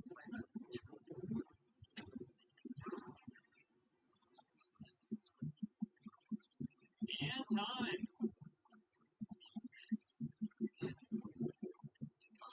Last one. Oh, I just finished my last one. And it was a PB. Oh, snap. I spent the last 40 minutes and I couldn't figure out the guy that's like with the evil, like the dude in the kitchen with the burger. It's the guy in the middle. I don't worry. Because I have to put a strap and I want to do it. He finished 113, 114, and 115. Wait, really? There's a 1 second difference between all of us. And that's what happens when you put a couple professionals in a room and you get them to go after it. You know, you put Steph Curry, you put Kevin Durant up on the line. I don't know, guy. Oh my God.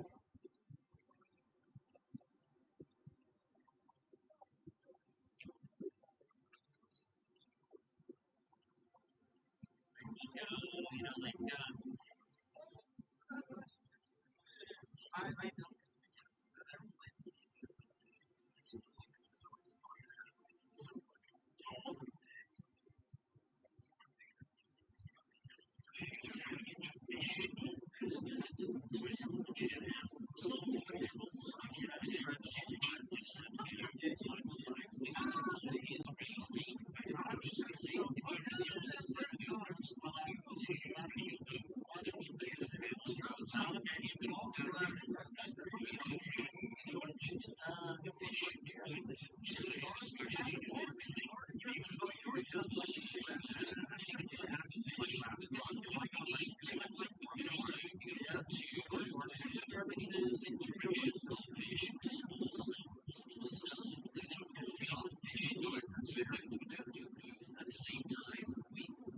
You shoot around? What's that for? That's for the couple that walks around his party. Drop a coin. Okay. Wait, that's what? You make him what?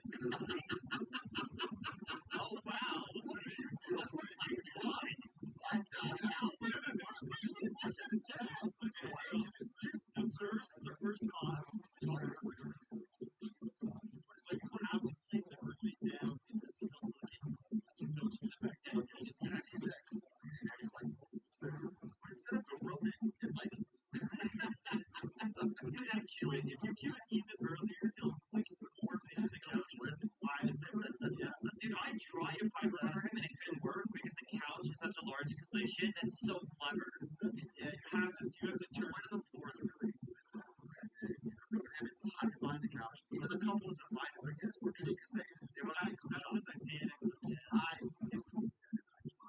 Alright, then you shoot this guy. So fast. Wait. You can shoot him and he doesn't get found? It's fast. Keep tallying the time. This is faster than going to the house on the. That's what I was going to do. My next step was go through the house there. I don't know.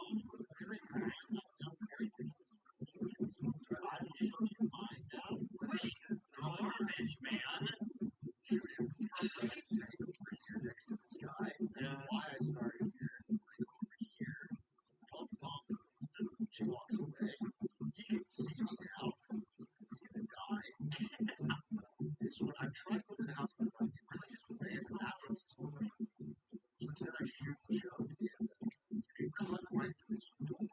Oh, this is definitely going to be faster. Way faster, actually. Oh, I wish I had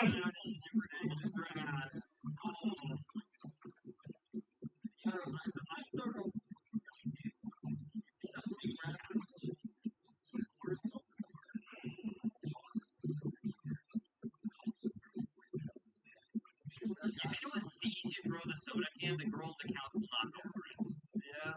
Shoot this guy, just leave a blood stain all over the couch. So she's blind and the couple, if you keep her in the How? I just go. Yeah, I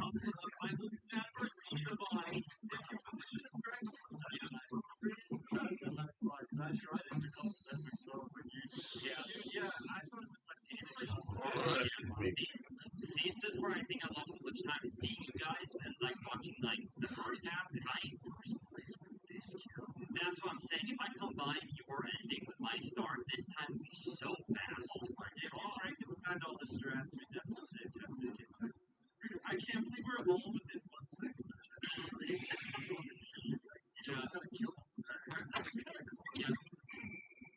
Welcome to the land of wine. So today we've got 3 new targets and laborers from all the previous targets combined. First off, is one of this pretends to be a hardworking man, when in reality he just sweeps the same spot on the same floor that he's already swept all day long, just pretending to be a hardworking man. Next up is Corral Lopez, who serves wine, but instead of getting the wine herself, she bosses her employees around to fetch it for her. Absolutely unacceptable. And last but not least, we got Penny's Colour, a hardworking guard who at least he pretends to be. All he really does is stand against this post or walks over to this chair and sits down. Take these 3 targets down before they ever have a chance to join us.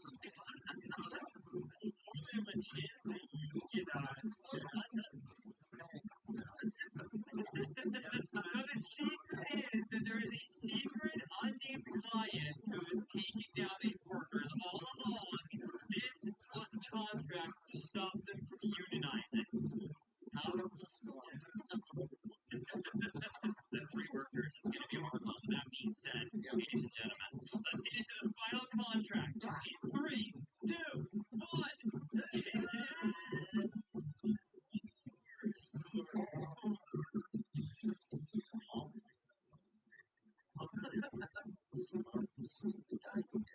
Start the back area. Lady right here, very easy to kill. They saw me shoot, but that is an easy accident kill right off the ring. This feels like, honestly, call me like a classic rap, hammer hitting, Sauvignon. Walk up here, before anyone sees me, and sneak in.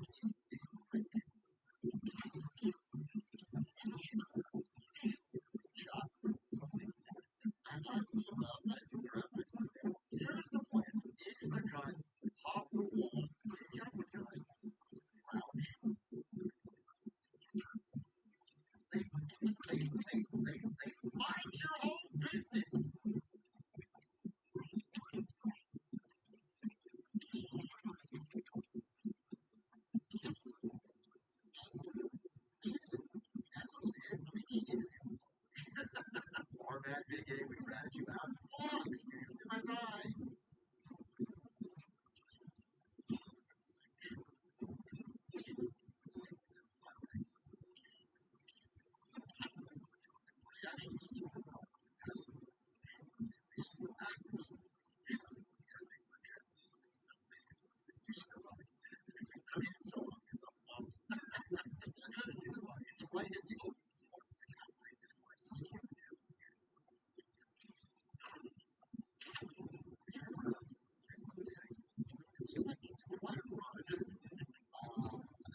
activity. It's like, I think I might have had kill this guy.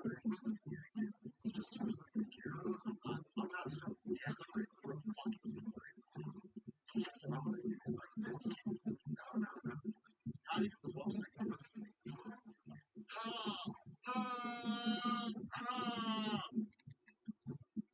What if I get shot? You certainly cannot. I do know a trick. If you shoot this kid, these guys, grab this, diving stick, which is kind of fast, but I would need a way to get that shot. Try and get it.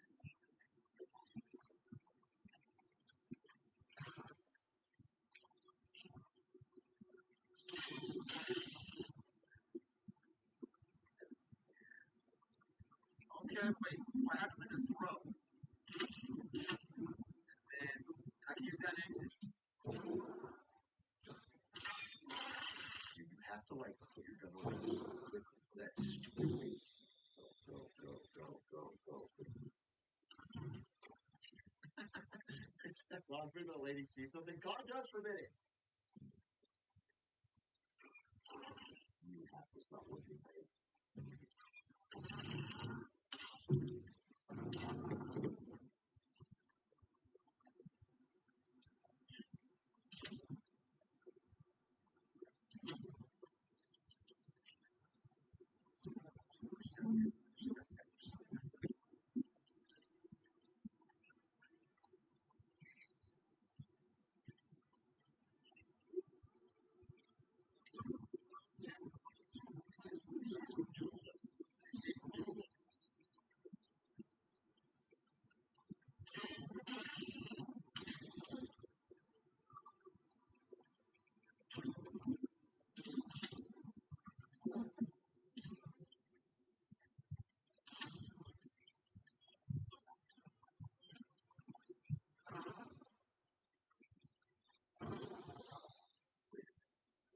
That's 101.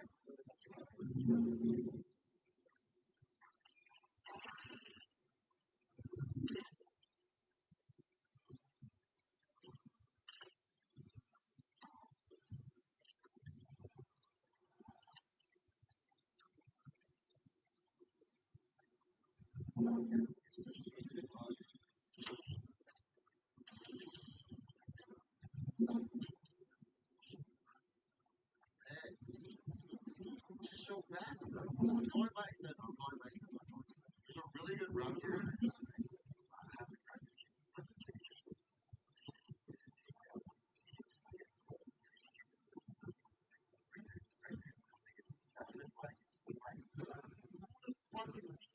That's the question. You see it is why. Like if someone saw them, they would come running. It's the weirdest thing I gotta figure out. See, that's the part. And then maybe I can try that is the part. You filthy idiot! Take this off! You've been ruining my run after run.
5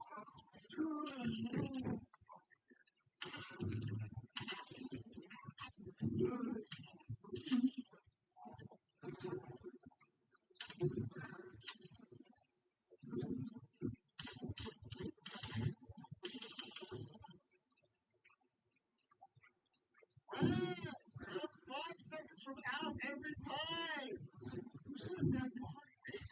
They haven't seen it. They haven't seen it. No sign.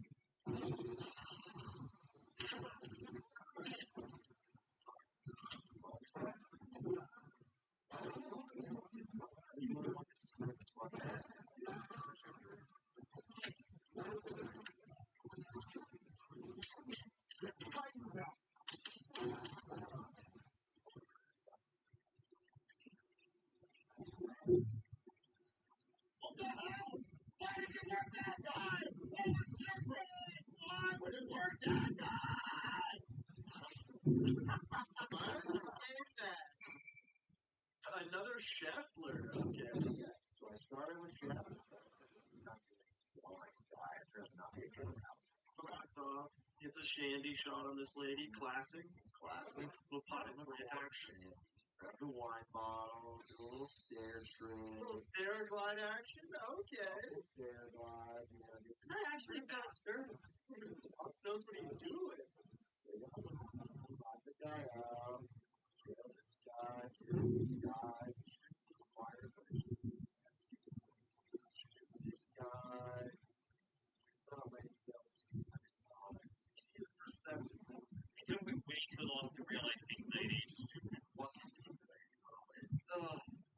Triple shot. You can gun that door open. Yeah, it's a sliding door that can be butt shot. Dude, straight would have won me the game. That's so crazy. Lincoln in number 2.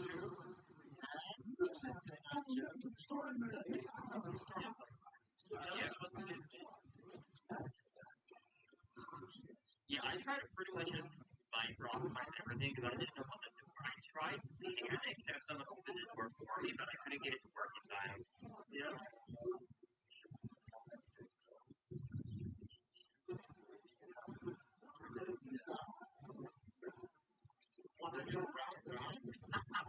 Yeah, he barely never notices you. Because you know what's interesting is I typically to do stuff. But you can just that's a really Yeah, I'm literally one thing I noticed now that is a little bit sad. I think there was only really one good way to solve this, unless the second yeah. It's very isolated. Also, the second target is I really try to find different places where I can possibly, take this hot lady down. It's the exact same route. Started off at the chef. Are these slides really is these slides really that much faster? Like, it doesn't look much faster. It's basically 5 times. Maybe like 1.3. So I showed Pink Lady first, and then just waited for the card to be gone. But I did triple shot. I didn't even think to triple shot. The sketchiest panic shot of all time, man. So if I triple shot, it would have been able to cut the corner. Yeah, Thank you guys for joining. That was a really fun time. And shout out to the second board who unfortunately did take that Canadian win. That's funny.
teenage boy started up a true crime YouTube channel and started participating in forums related to it, people didn't think too much of it.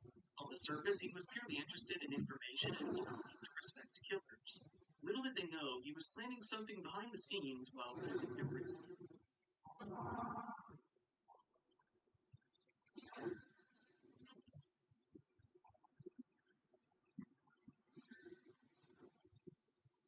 Whenever it comes to people online who have a heavy interest in true crime, especially when it comes to shootings, people aren't really too surprised when there's a bad egg that happens to be hanging around here and there.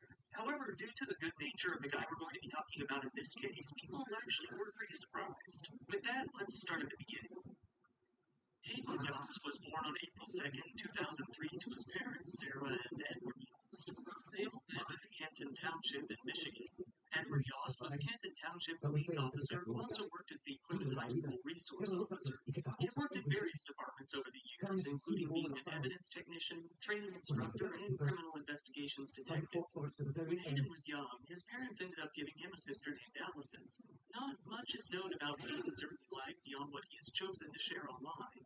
Throughout his time at school, Hayden saw himself as an outcast, a nerd, and very awkward. He later wrote, "Almost all of us were seen as outcasts. Yeah, for me, I was seen as quiet, socially awkward, and a couple people said they thought of me as a nerd. A couple people also made fun of me because they thought I was gay, because of how I looked so distracted for some reason, and the fact that I didn't have a girlfriend. I didn't get a lot of other kids' jokes they made to me, so I usually never responded, which made them make fun of me more. I could hardly ever tell the difference between them joking around and them actually bullying me." Hayden was very active online and had quite a few hobbies, so to speak. He was fairly into anime and had an account on a website called My Anime List, where he discussed anime with other fans. He also had an account on Crunchyroll as well. However, the most notable of his online hobbies was his intense, raging foot fetish. Hayden had an account on DeviantArt that was completely devoted to his love for weed and nothing else. He had favorited around 1,800 different pictures, and almost every single one of them was related to feet somehow. He also uploaded his own photos, which mainly consisted of photos of women's feet. Concerningly, his own Photoshop feet pics of underage female celebrities, although he was a minor himself most of the time. He also had a Reddit account separate from his main account that he used to comment on the feet of women in TV shows, female celebrities, and even women uploaded selfies. Over time, though, Hayden came to be very interested in true crime, but mainly when it came to mass shootings committed by kids who had a similar background to himself. He joined the Columbine High School Massacre discussion forum on January 26, 2019. He was just under 16 years old. There, he went by the name Hornbeck-State79. However, rather than Columbine itself, he was much more interested in another crime, that being the 2012 Chardon High School shooting. The Chardon shooting took place on February 27, 2012, when a boy named TJ Lane shot 6 students in his school, killing 3 of them and leaving all very wounds. It was said that he had a personal rivalry with at least one of the victims that day. The case is mainly known because of TJ's antics in court. He showed up to a sentencing hearing in a white t-shirt with "Killer" written across the front by hand, smiling all the way. After he was sentenced, he flipped off the courtroom and told the victim's family, "The hand that pulled the trigger that killed your sons now masturbates to the memory. Fuck all of you." Many of Hayden's posts came to be about TJ. His profile picture was of TJ, and he originally even got in trouble for having a username that related to him. A good portion of his posts on the forum were about TJ as well, and he even made a Facebook profile for himself called TJ Lane that has since been deleted. Over time, Hayden got so involved with the forum that he ended up becoming a top 10 contributor, even saying himself that he was on the forum so much that he dreamt about it, adding, "I guess that shows how uninteresting my life is." Hayden's discussions were actually very tame, and he spoke from the perspective of someone who was merely a crime enthusiast who was doing his own research. Everyone on the forum thought that he was one of the most normal, average people on there. One user on the forum said, "He didn't talk in a way that seemed like he's glorifying killers." In fact, Hayden would tend to badmouth the killers. He would refer to mass shooters as typical copycat killers and seemed to hold contempt for them. He even made fun of Elliot Rodger and Randy Stair on a few occasions. Little did they know, Hayden had been writing of his admiration for mass killers in his private journal since about a year before joining the forum. He had written about a 14-year-old boy named Brandon Clegg from Indiana who had planned on attacking his school only to end up in a shootout with the police before taking himself out. Hayden wrote, "I pay my respects to this fallen soldier. I wish I knew Brandon. If that were the case, we could both shoot up his school. Mine." Hayden came to make a YouTube channel called True Crime Archives, likely inspired by CBA, Columbine Video Archives, which had gotten defunct that year. On it, he mainly posted different news footage related to true crime, but he did post original content as well. He hosted a number of those Mr. Incredible Becomes Uncanny memes that listed increasingly terrible crimes in a creepy format. However, his channel was eventually deleted when he began to post deepfake videos of mass killers. Behind the scenes, Hayden was struggling with his mental health to a concerning degree, but seemed to be improving a bit, according to his mother. She later stated, Hayden has struggled with mental health issues since he was 15 years old. My husband and I followed his treatment very closely. We went to every one of his psychiatry appointments and had our own visits with his therapist to gauge on how we could help him. We all thought he had been improving. Hayden had been diagnosed with major depressive disorder and OCD, taking Wellbutrin and Zoloft to treat the conditions. He hated taking that medication and made no secret of that. He ended up spending 1 week at a local hospital around this time because of his suicidal ideation. On Reddit, he would often complain about a number of issues related to mental health treatment, mainly medication at clinics. In one post, he wrote, "It's a very stigmatizing method they use. Oh, you feel anything out of the ordinary? Just take this medication for your brain. I've been prescribed numerous psychiatric drugs against my will, and they act like it's something that will solve all my problems, which it isn't. It's good you've managed to avoid the hassle of getting on these drugs and trying to get off the meds." When it came to the video of a therapist criticizing problems within the mental health care system, he commented, "I like this guy. He definitely woke up to the abuses committed by the mental health system." On the subject of being committed to a hospital, he wrote, "And then, of course, it's temporary. After they prescribe some random drugs and talk to you for a few days or weeks, they're shoved back into the stressful world they so desperately wanted to get away from with little to no help whatsoever." And finally, when it came to the hospitals themselves, he said, "Psych hospitals are pretty much just prisons that are allowed to use experimental mind-altering drugs. It's a shame. They violate so many human and constitutional rights that it's ridiculous." Hayden began to dabble into the manosphere just a little bit as well, making an account on the Red Pill forum, forums.red. He posted there under his normal Reddit username. At one point, he wrote to another user, "I've been going through depression too, and I can say that I can relate to you. Keep going on." Hayden also seemed to struggle with his father when it came to these problems. His father, Edward, had trouble understanding things from his perspective and made comments that drove Hayden up the wall. He wrote of his father, "I hate when people like my dad say, I don't see what's so bad in your life when I'm depressed. They clearly don't understand the way I feel. I know that non-depressed people don't really feel the same that we do, but I always hate statements like these. Nothing has to be bad in my life for me to feel this way. Depression for me isn't just a mental illness, it's a state of mind. I feel like it's a part of me. The world is empty and depressing to me. Just because someone has a worse life than mine doesn't mean that I have to feel happy all the time." In his journal, Hayden began to debate on pulling off some sort of attack himself, and it seemed to stem from his desire to die. In one entry, he wrote, "If you kill yourself, no one remembers you. If you kill others, you will be forever remembered." In March of 2019, Hayden tried to break into his father's gun safe to no success. Frustrated, he wrote that he might just take a kitchen knife to school instead, a Brighton High School, and kill people that way. He said he specifically wanted to kill the girls in his school, but in his journal he had a change of heart shortly after. On March 7th, he wrote, "I'm starting to rethink my homicidal thoughts. I'm starting to think it isn't worth it. Besides, I don't really have a good reason to kill people. They're innocent people who I'd just be killing because I'm pissed off with life. I'd achieve infamy and notoriety, but I'd either be dead, which isn't too bad, or rotting in a prison cell forever." However, he didn't change his mind for too long. His homicidal urges resurfaced in his next entry, which released later on March 9th, where he wrote, "I felt very frustrated lately. I can't kill anyone, and I don't know where my dad keeps his rifle ammunition. Fuck him. If I knew where he kept it, I could shoot up Scranton. My goal is to run into students with either the van or the car, jump out, shoot everyone, then knock their brains out. It's either that or hold a class hostage at my high school. My school has a cop, though. Scranton doesn't."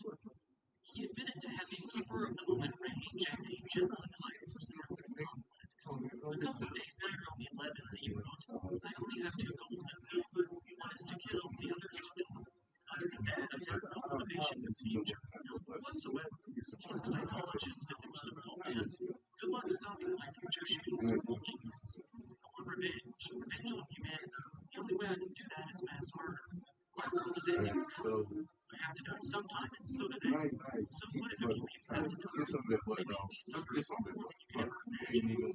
Fuck you, Dawn. I'm a hero. You just ain't fucking sick. I don't want you to hate me. I just want you to understand. Starting to plan the specifics of when and how they would carry out such an attack. After thinking for about a couple of years, he came back to his journal on the 26th. He wrote, I moved to an important conclusion. On April 16th, 2019, she opened my school. Break into my dad's gun safe today. But you don't work. I'll steal whatever gun is in there and kill my family. Then he'll steal the other gun and go to school. That's right, bro. I'll spread shoot up the gentleman's first and then have the man jump in this school. I'm talking Either that or plan B, and don't get my which I'd like to go ahead and school where you go.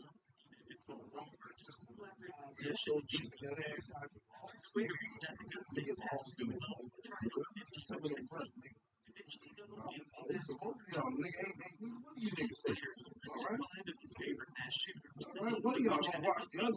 He then actually wrote down positive development in his life. He said that he had passed his driver's test, which he was happy about. However, he then went back to writing his conclusion again, saying, I wonder how many people can. I'm guessing it was 3 or 4. I hope that's the case. I really fucking hate myself. Good thing I'll die this year, too. I hope these next 19 days go by fast.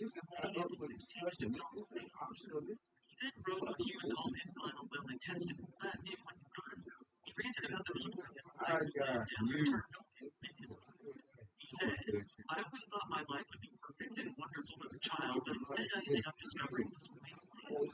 One thing's for sure, I better get some fucking news coverage after this. He didn't go on to attack his school or anywhere at all that April. In fact, his life would be quiet and uneventful for that entire summer. It wasn't until Why ask me these questions, nigga? I didn't know what time it is. Alright, sick of this shit now. Fuck you. Playing with me. I'm pretty much you. His father, after attacking his school, lay in hospital, right? Assume this position, nigga. Man, look, assume this position so that much will come up with you. They're gonna try to get off of that. That got him admitted to a local hospital as well as arrested.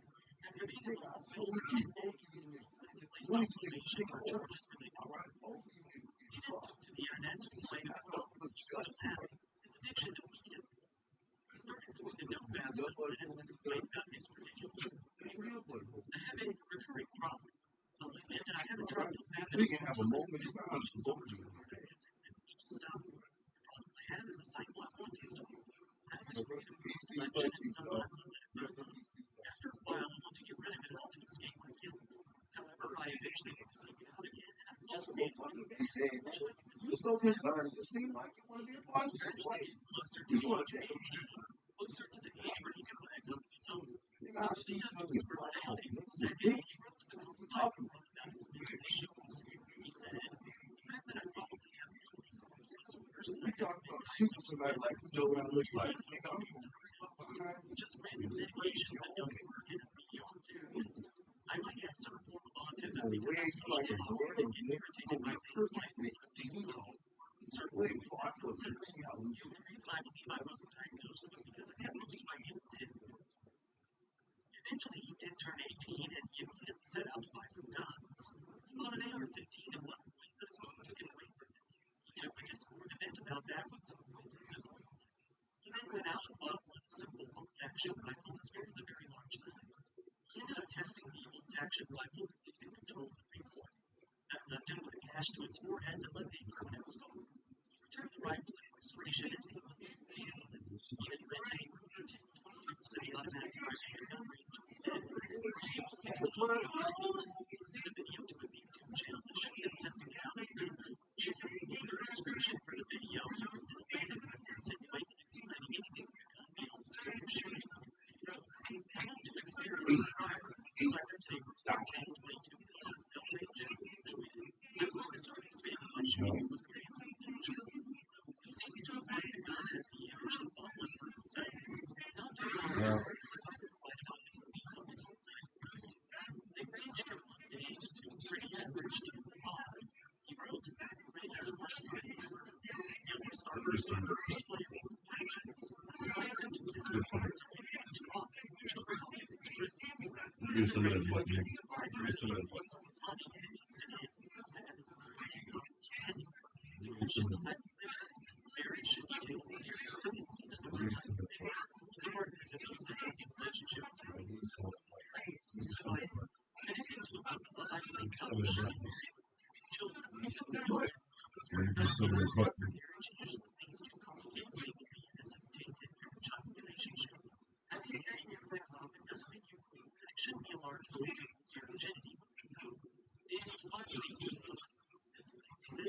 Diagnosed, especially for children who need to be treated for life problems happening in their lives rather than just purely genetic exceptions. He came to graduate from high school and then changed his outlook on life health. In general, he left behind what he planned to be a viable person. Let me get some of that butt. Let me get some of that butt. Let me get some of that butt. Let me get some of that butt. Let me get some of that butt. Let me get some of that sweet butt. Let me get some of that sweet butt. Summer he was last seen heading to those prompted. He never saw him continue to walk with his family one night and had a chat with him. His parents had placed his graduation photo on the front of the world to see. While he was talking over Discord with a friend online from Pennsylvania, he said that he wanted more than anything to do with him. He wanted to kill his father. He said that he would like to get more attention if he killed his Father's Day. He said that he didn't want to kill as many people as possible and he would want to inspire future test murderers. He made his final post to the column life on June 21st, one day after Father's Day, and it was nothing out of the ordinary. Just about 1 hour later, he would finally put his previous plan in place. At 10:30 a.m., he said his 14-year-old sister saw him walking up his bedroom wearing his ear protection and carrying his rifle. He walked down the stairs towards where his mother was. Within seconds, he shot him as he slept. Hayden's sister heard the noises and saw him come down to where she was sitting. He told her that their father was now dead and ordered her not to call the police. He told her to just keep watching TV. Hayden had left the house and got into a car. He had decided on where he would carry out the next phase of his plan. Due to his hatred for all things related to mental health services, he planned on tapping a nearby psychiatry office in Norway. His sister, Allison, didn't listen to him and called the police immediately after the letter to tell them what happened. She told them that her brother had just driven away from her and her home. So much she arrived at their house within minutes and Allison knocked out her phone. The officer went into the bedroom and found that everyone else there deceased. They were shortly after that Hayden's mother, Sarah, returned home as well. She was shocked to see that Hayden was gone. Hayden was still driving towards his destination when his mom picked up the phone and handed it to the police. Deputy Chief Flood advised him to just go to the police station and turn himself in. He said that Hayden still had a long life to live and he wanted to help him out. Hayden responded by saying that he had done a lot of innocence, but it is unclear what else he was referring to. When the officer questioned him, he responded, "Well, you know what I did today, and a lot of other stuff you are." He told the officer to tell his mom and sister that he did love his dad, but he did what he had to do. After a long conversation, Hayden agreed to turn around and drive to the police station. On the way, he told the officer about his dad. At least he had Father's Day. At least he didn't have it. Saying that they played cards and did normal things the day before. He said, "I just want to mom. I just want to die quickly. I don't want to be here right now, but I'm not running for myself." Deputy Flood asked Hayden if he wanted anything from home or like food or water. Hayden responded that he wanted a junior walker from Burger King along with fries and some Dr. Pepper. Deputy Flood humored him, saying that could be arranged. Hayden then told him, "I know what I did was wrong. I'm in shock." Eventually, Deputy Flood was able to meet him at the police station where he was promptly arrested. He was taken into custody for the incident. Hayden was charged with first-degree murder, 2 counts of owning a firearm, carrying a dangerous weapon with a lawful intent, and carrying a concealed weapon. Police Chief Bradford said, "The police chase, no pursuit, everything was done fortunately. He told us where he was going to be, and we were able to get him to pull over and take him out this week without issues." In his car, the police found his rifle with 380 rounds of ammunition. They found a white t-shirt with Savior written across the chest as well, likely being the shirt that he planned to wear during the attack. In his room back home, they found his older Savage 12 shotgun and his AR-15 in his bed. The police were surprised to see that Hayden had updated his profile on Instagram to say, "Never kill anybody, so we'll save an in your life and many others." When reviewing his internet activity, they were even more shocked to see that he owned many bins for mass murder and that he was apparently addicted to CP. As the neighborhood was cordoned off with police tape, the neighbors began to speak to the media. One neighbor with eyebrow moves expressed their shock, saying, "Nice kid, very nice kid. Everybody was very nice kid. They're outside the order, Tom began saying. A high school teacher named Scott Thomas who was friends with everyone else. He had a huge impact on everybody who came in contact with him.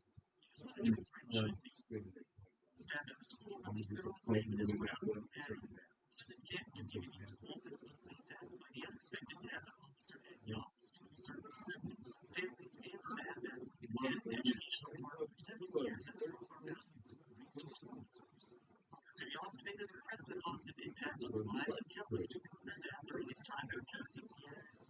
We all remember his passionate dedication to our school community, his engaging and fun personality, and his areas commitment to ensuring the safety and well-being of all students every day. We extend our thoughts and prayers to his family and loved ones during this very difficult time." A friend of the family set up a GoFundMe page for Sarah and Allison as well. She wrote, "Following the tragedy they just experienced, all proceeds will be going directly to the family through these troubling times for mortgage, payments, and bills. Please respect the privacy." Those who were reading online were shocked as well. Given how good natured he seemed, those on the Columbine forum were reluctant to believe that it was actually him and thought it was just a mistake. After all, there was no plea against these killers on the surface. We all heard the forum. It was a top 10 contributor. Not many people make it into the top 10. It's a shame. Again, it was a no-brainer neighborhood picture with these apartments. God is so polite. Never caused any trouble, got into arguments, closed her own, things like that. I'm so shocked by all this. It was arranged not too long after a photographer.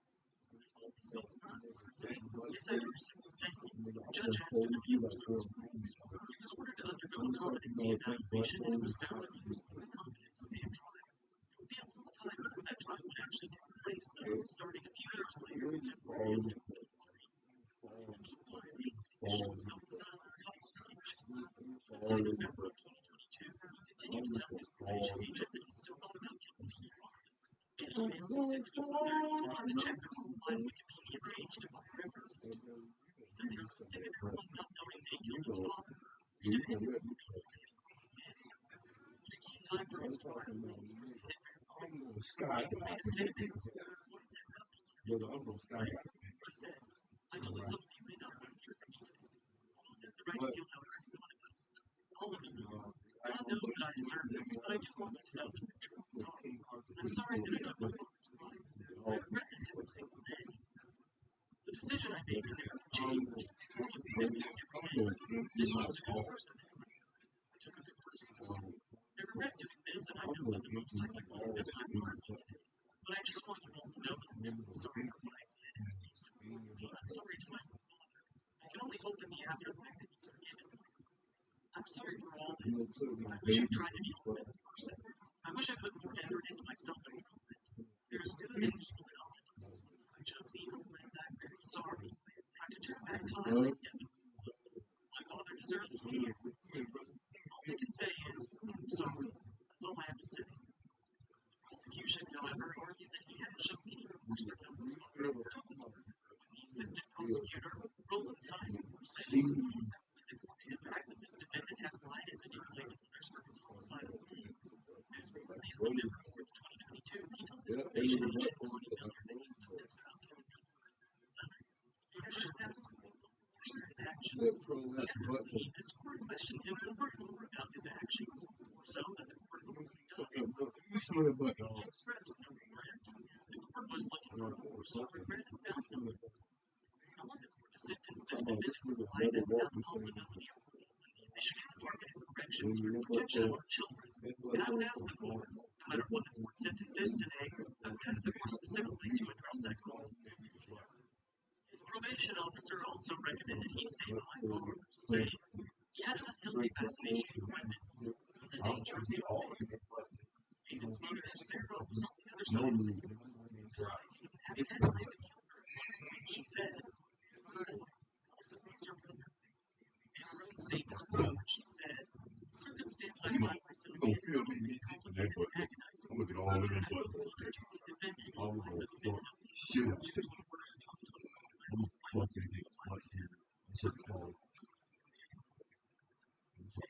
was 10 days after my son graduated high school. Hey, what's up?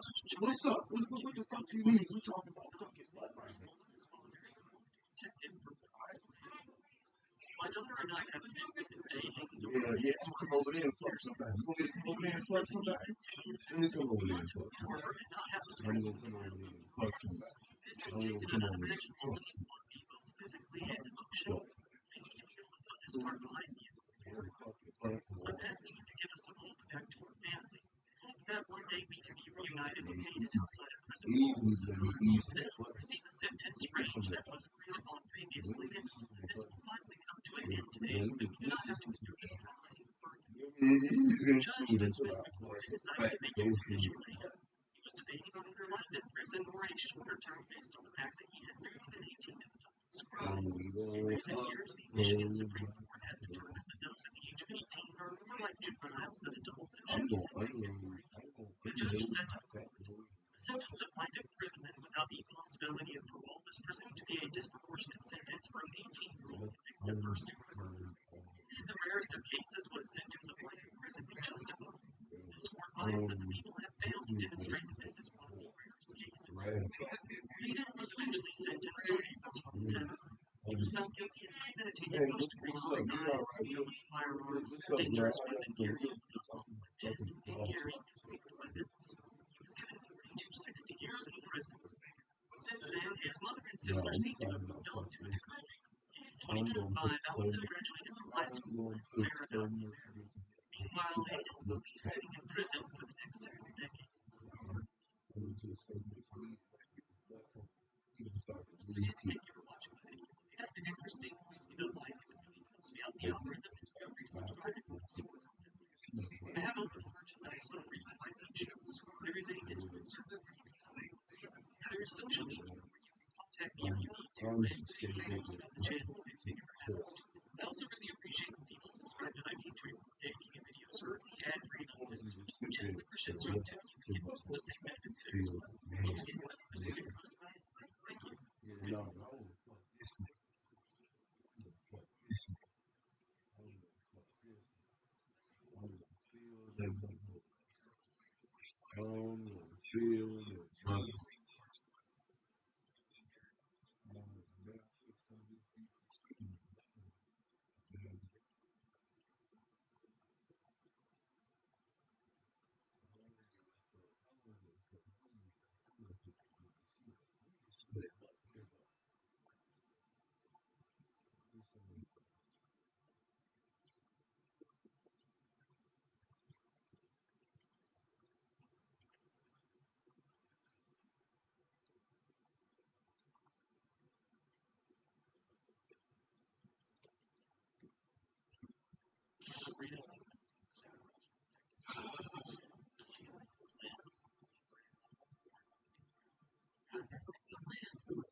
This is a classic example of cognitive dissonance in interrogation, where a suspect's words and actions no longer apply, and the pressure comes not from accusation, but from contradiction.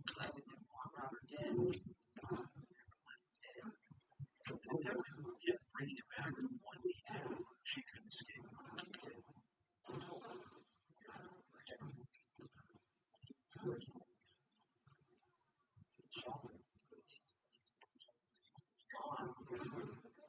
Thanks to the law enforcement agency for providing us with the footage of this case. We are working hard to create combined content for you guys, so your review about our video will talk about this.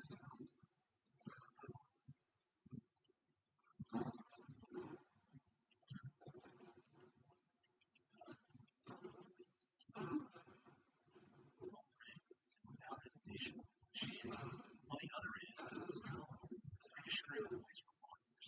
I'm Detective Meyer, Sabrina Lamont. Sabrina? Oh, what's up? Okay, tell me. Just heard Danny for quite a while.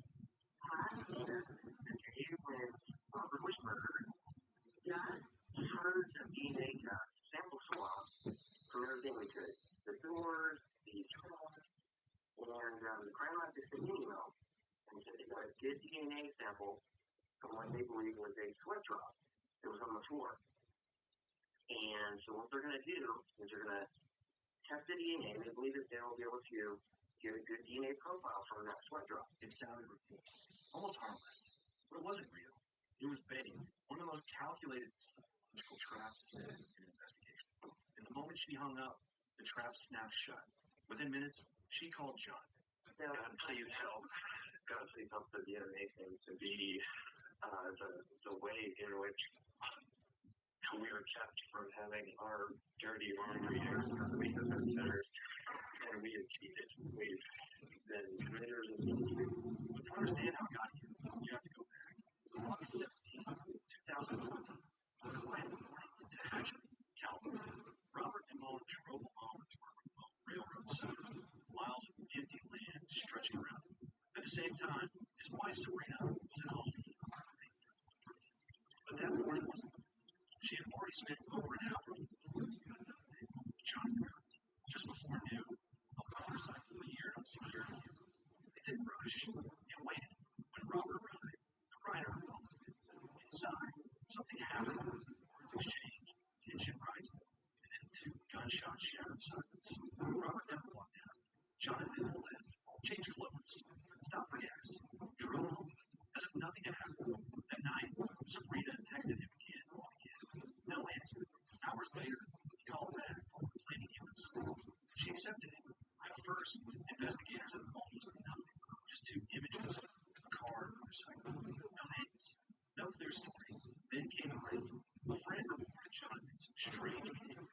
Constant calls, emotional breakdowns, guilty feelings. Detectives started phone records revealed thousands of hidden conversations. The secret relationship. Wiretaps were approved.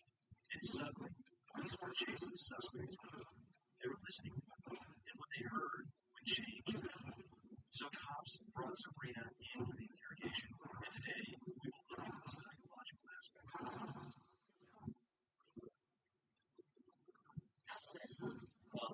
Once the 50s, basically read your rights, read you decided you wanted to talk.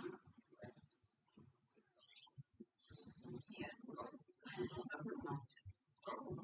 Now, so one time, you had working headquarters, treasure jail, and I didn't have a chance to get the jail.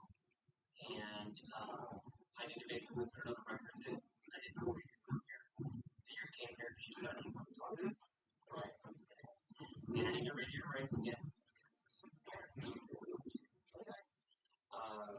You have the right to leave. Anything you say may be used against you in court. Do you understand? Yes. You have the right to the presence of an attorney before and during any questioning. Do you understand? Yes. If you cannot afford an attorney, one will be appointed to you free of charge before any questioning if you want. Do you understand? Yes. Okay. So just to make it clear, I didn't force you to come here. I haven't forced you to talk to me. You decided you want to talk to me freely and voluntarily, right? Yeah. Okay. Now, before we get started, what we're going to do is, obviously, when this type of stuff happens, we write lots of search warrants and do lots of investigative work, which I have done in this case. Okay. I have a search warrant to obtain your DNA and to obtain your fingerprints and stuff. Okay. The DNA is just done by a swab. Basically, that's what the swab. She'll take pictures of you. We'll do it right here in the public, okay? And then she'll just swab inside of your mouth and your nose and your hand. And we'll use that, obviously, to cross-reference that stuff. The detective begins by establishing that Sabrina is present voluntarily and reaffirms her romantic rights, creating a structured and controlled environment before any confrontation occurs. By doing so, he subtly removes her ability to later frame herself as pressured or coerced. This approach draws on self-perception theory, which suggests that individuals infer their attitudes from their own behavior.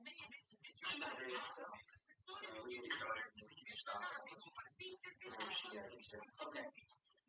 So we've had multiple conversations up to this day, and today is the November. So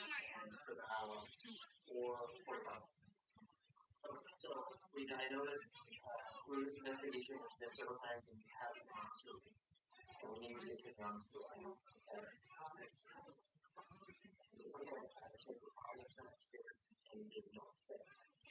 So, I can't get this information out. I'll do the investigation because I do So I know tons of stuff about all this trauma, and I want to tell you the truth.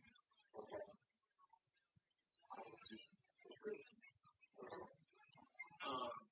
So let's start out with Kate.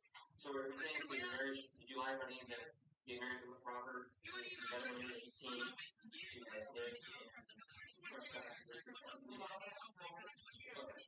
So then let's talk about when you started.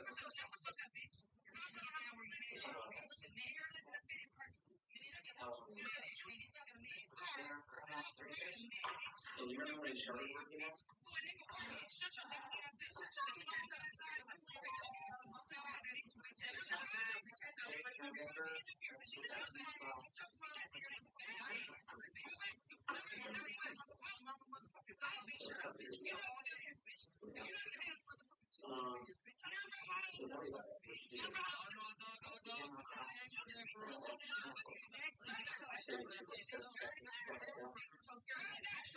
And did you do hospital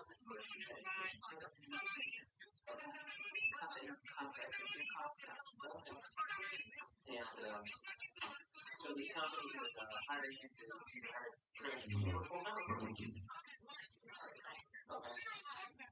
Y'all niggas lame as shit. Hey, when getting off this shit, man? Casual conversation, discussing everyday topics and maintaining a relaxed tone. This is not easy. It allows him to observe Sabrina's natural communication style. Yo. This tactic relies on behavioral Hey, man, shut the fuck up, bro. Like, you ain't about to do nothing. Hey, against a known normal state.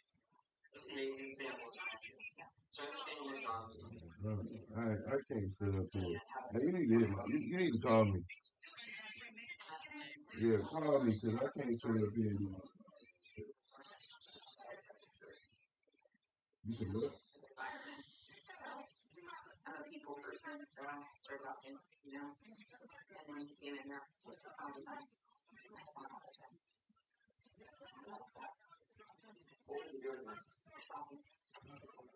Hey, call me, man.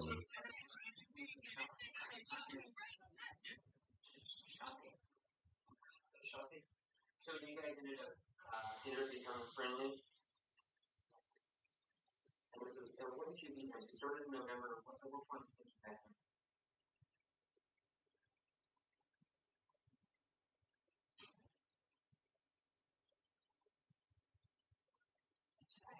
Start before November 10th because I want to say I met him in December of 2012.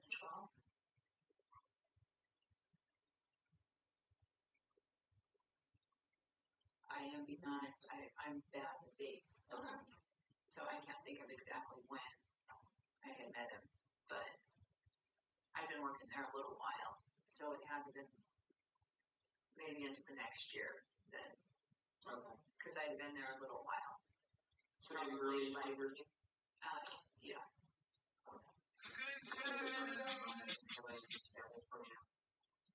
Sort of a normal conversation. What kind of conversations did you guys have? Fish basic stuff like, hey, where do you work at? Yeah. What else? Just, you know, fire department stuff, just like his calls. And, you know, like I said, I'm a people person, and I talk to a lot of people for hours in there, believe it or not. Some people come in there just for the demo girls to talk. The detective repeatedly focuses on when events occurred, pushing Sabrina to anchor her story in time, despite her claims of poor memory. This method draws on reality monitoring theory, which distinguishes real memories from fabricated ones. Genuine experiences tend to include temporal and contextual details, while constructed narratives remain vague. I wasn't paying attention to my phone, so we'd been out the night before, and he'd already taken the next day off, and This shit. like we had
have had open relationships. I kind of went through that. So this was private and parties and just kind of like that kind of lifestyle. More that is more exposed to that. They were probably, not probably, they were exposed to me, like too much. Almost.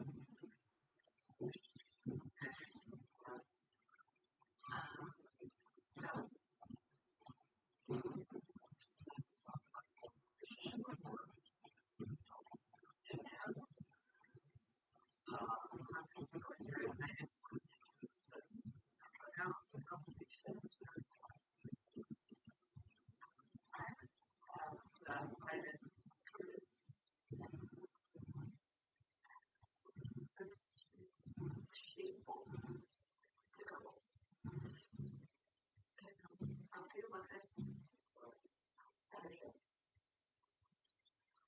do you guys have open relationships like this with other people that want to have sexual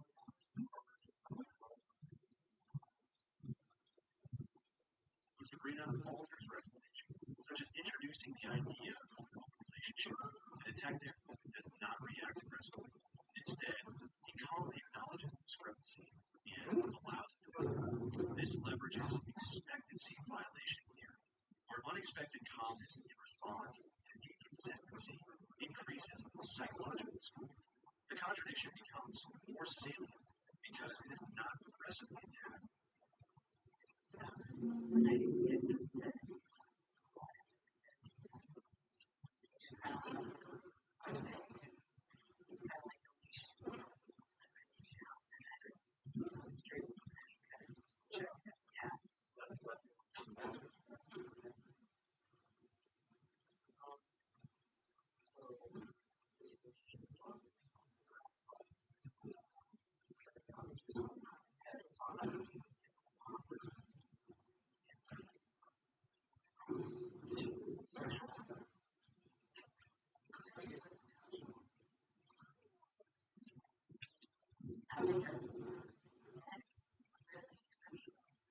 After talking to partner, it's just like, after 3 days, yeah, it's so different.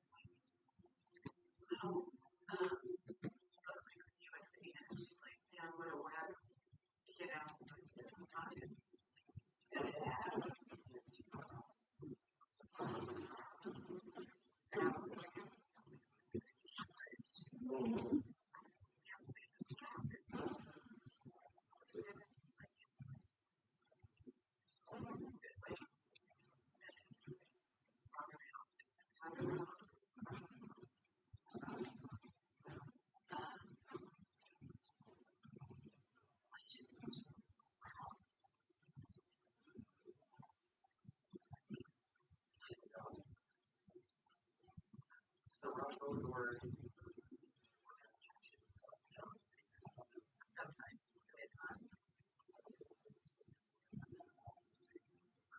Not always. I mean, I didn't want to. My kids, I love them so much.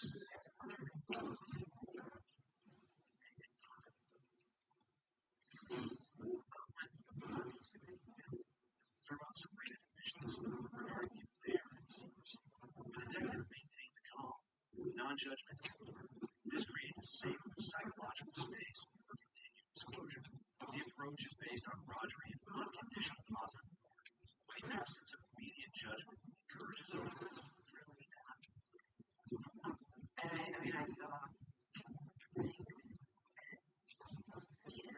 there was just people that were great,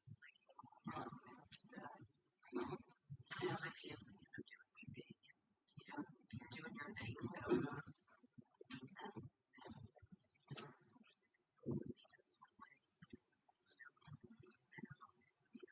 Just like sexual, like, it wasn't like that. There was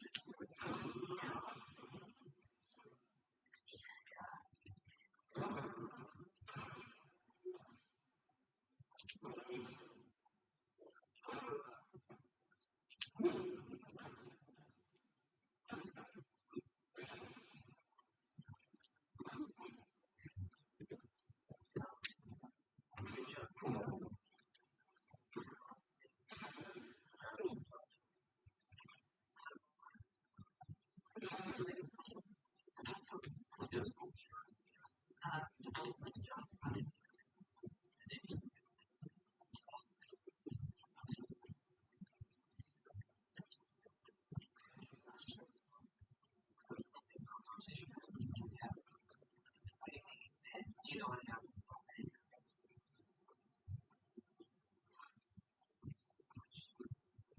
so sorry that honestly my brain.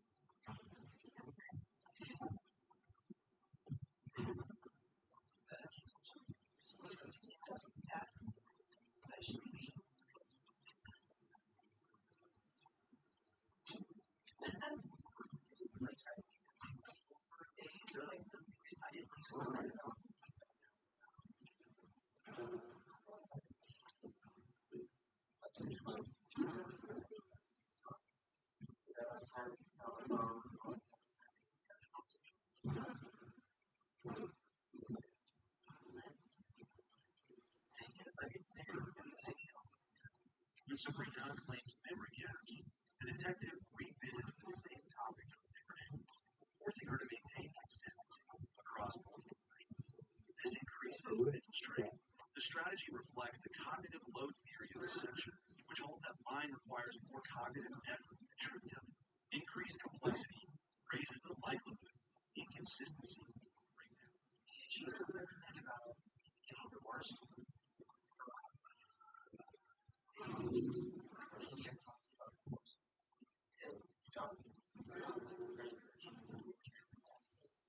Talked about divorce.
Describe a relationship with Jonathan in emotional detail, guilt, attachment, and internal conflict. This allows her to construct her own narrative for the relationship. The tactic is rooted in narrative identity theory, where individuals interpret their actions through self-created stories. By letting her articulate the depth of the relationship, the detective indirectly establishes motive without imposing it. Can you tell me with Jonathan's conversations? What did they talk about? They talk about divorce. Like how tough it is.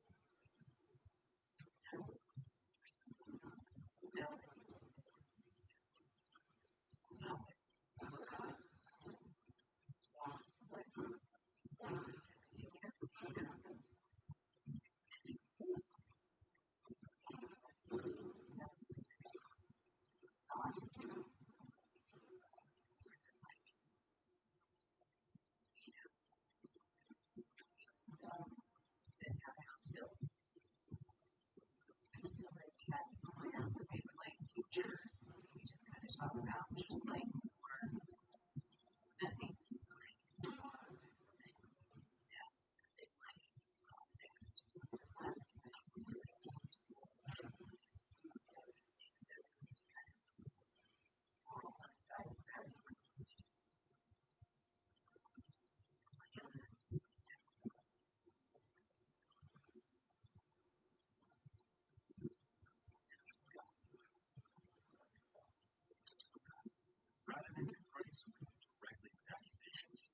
Detective guides her through his performance of increasingly sensitive admissions from how she met Jonathan to the existence of the murder phone.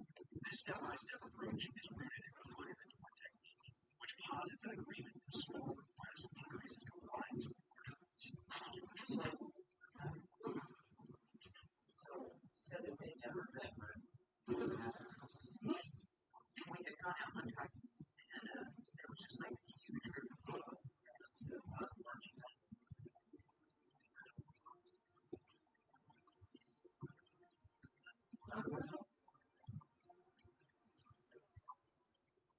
So, you know me.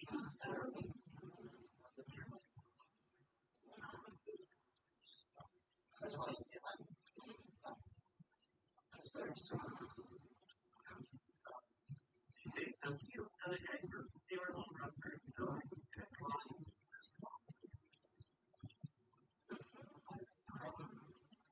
that's why I know I know so much about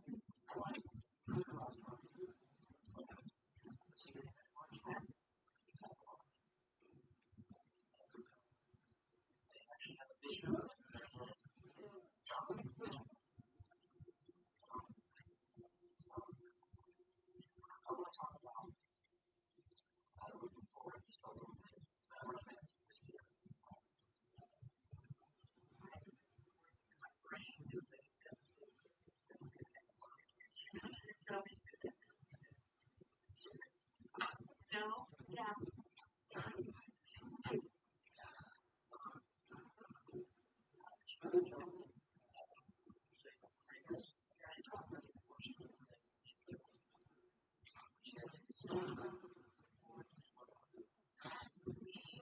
Talk about it.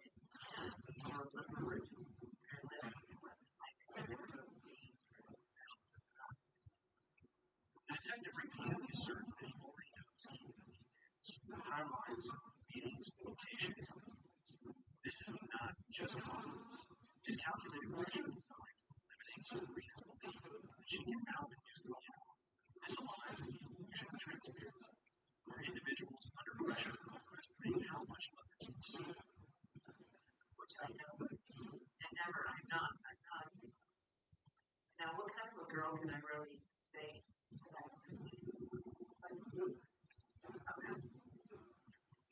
But I am not like a girl like look at that, just like you know,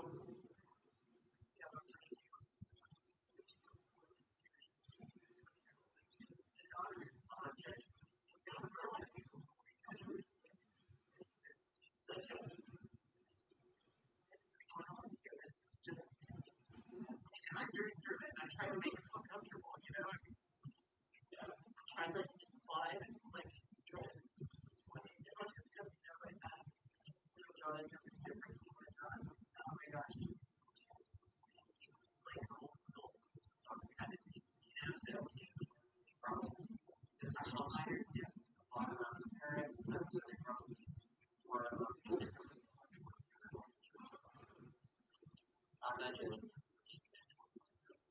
I understand. I'm just saying that like that would be one thing. Like I wasn't after anything. I didn't even know I was looking at it even though it was actually possible. You know? Rather than have to, you know, I mean as far as we had other people there were some things that we thought that I feel damaged and I was open. Sabrina attempts to maintain a self-image of someone flawed, but not criminal. The detective introduces evidence and interpretation that can conflict with this idea, creating internal tension. This tactic is competence theory, where he explains that individuals experience discomfort with their beliefs and attitudes are inconsistent. This is Russia's Sabrina, right? Often by adjusting her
Yeah, I don't know. Possibly get together, right?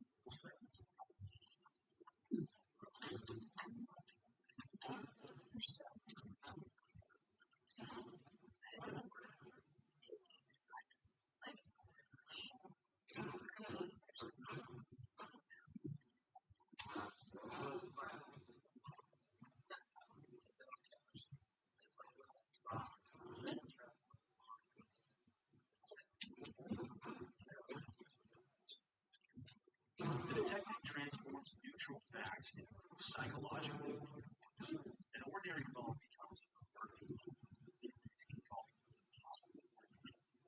by reframing everyday behavior as criminal. He forces Serena to reinterpret her own actions through a darker lens. This tactic draws on framing theory, which explains how the presentation of information shapes perception.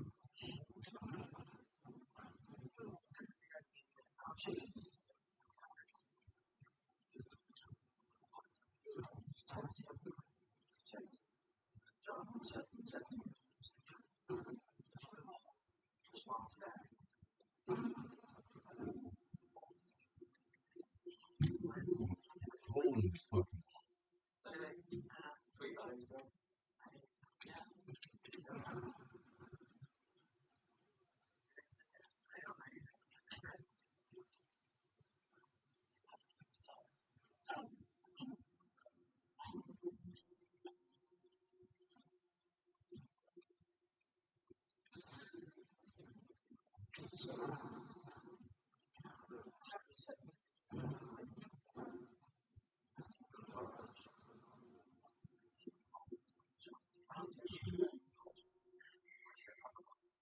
He said he was sorry. And before it was sleeping. That's my call. We just talked about, I don't remember what we talked about, but he said Rob's not with him. Doesn't know what happened.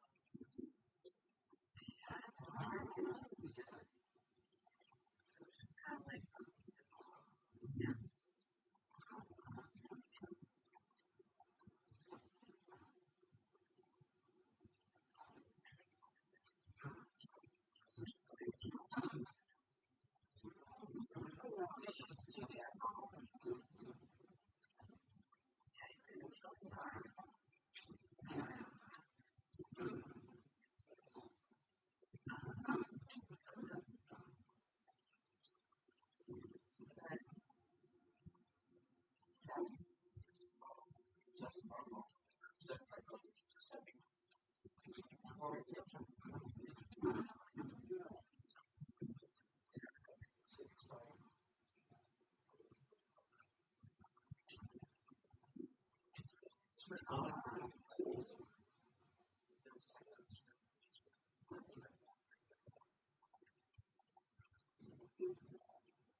Whenever Serena gives vague or generalized answers, the detective narrows them into precise questions.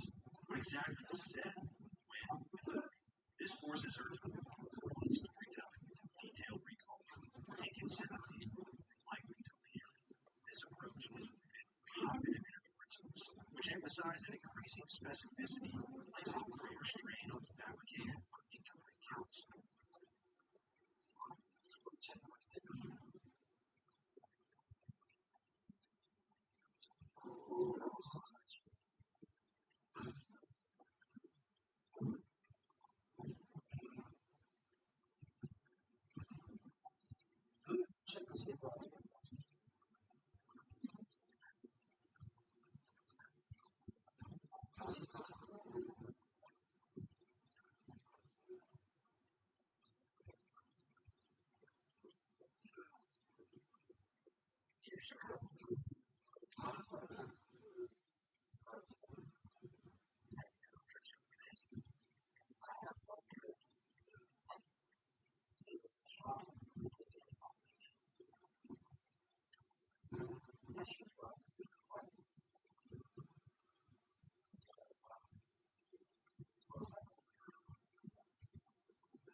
Rather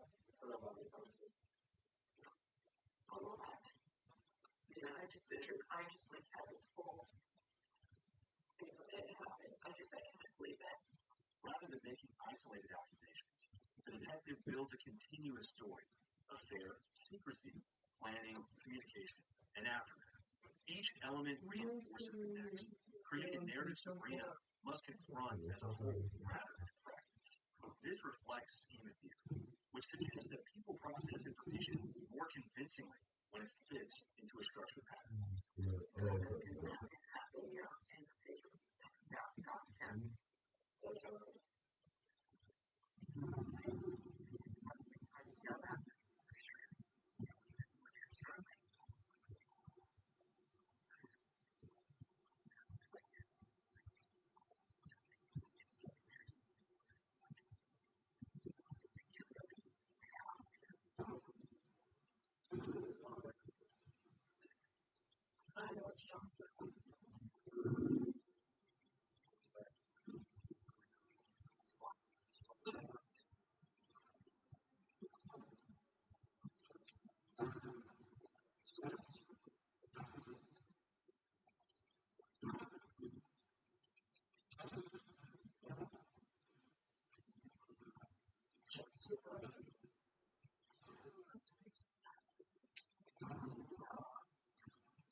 Rather than presenting all evidence, the detective reveals it gradually.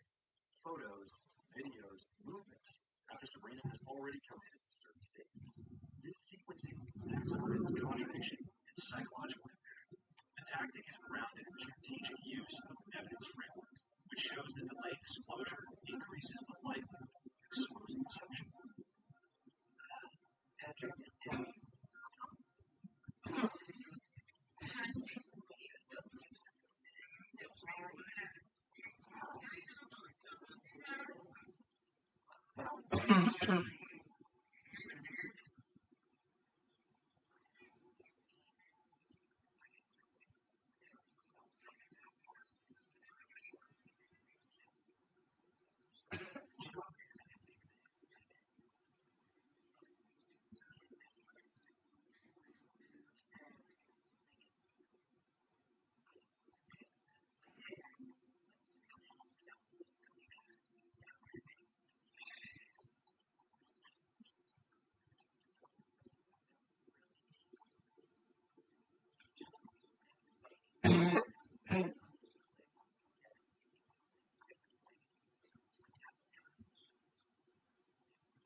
My question is, what I need to figure out so we can move forward is how do you get such a control?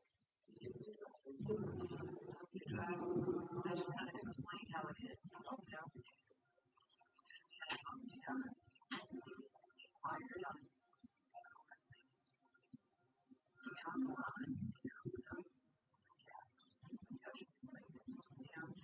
The detective revisits the same key topics: location, communication, and timing, but approaches them from different angles each time. This prevents Sabrina from relying on Rivers' responses and exposes inconsistencies over time. This reflects principles of memory consistency testing, where repeated recall under varied questioning can reveal whether a story is stable or unstable.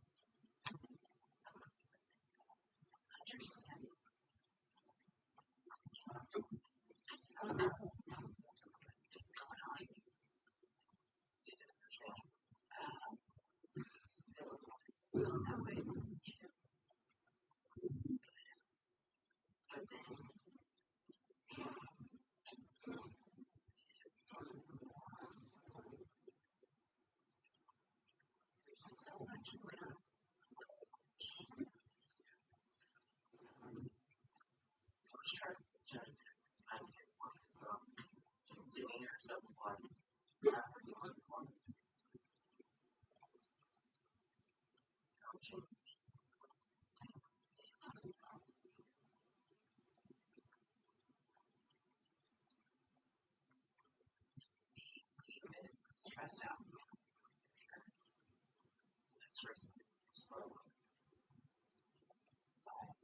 Detectives.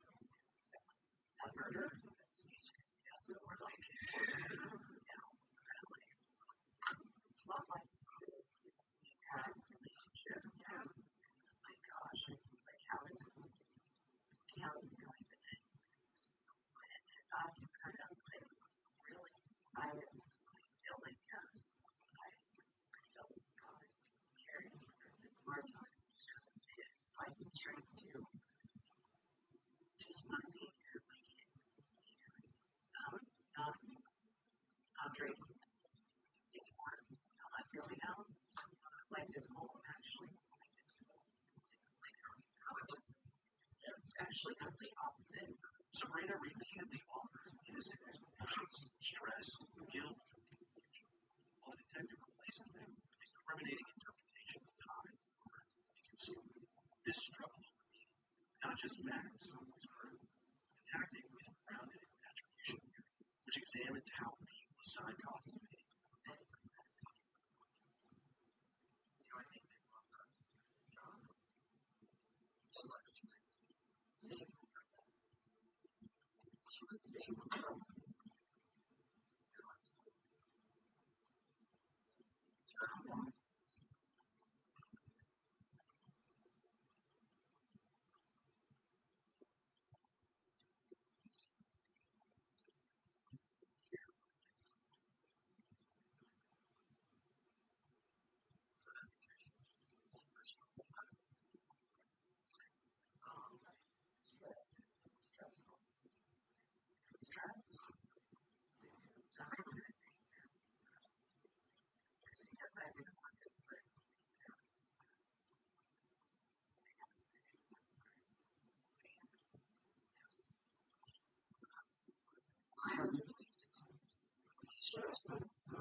Whether true or not, this creates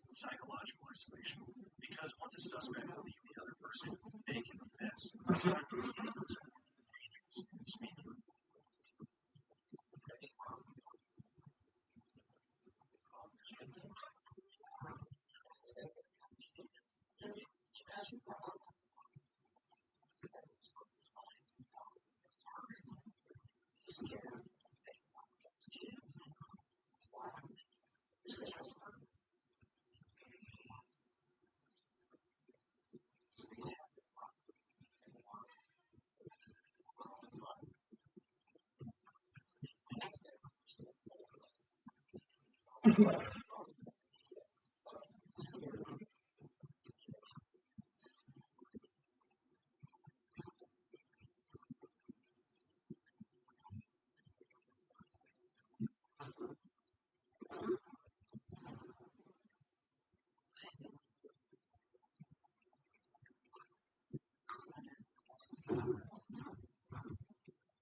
One second.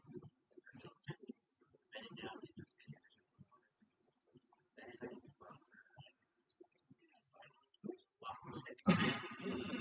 Struck. Yeah. They're fine. Here, the detective does something critical. He makes a read of Imagine Robert's words. Here, fighting for his life. This isn't just storytelling, it's emotional confrontation. He's forcing her to connect her actions.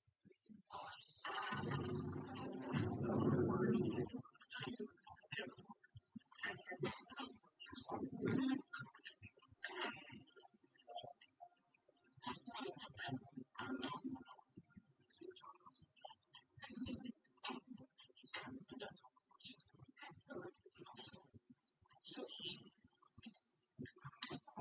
is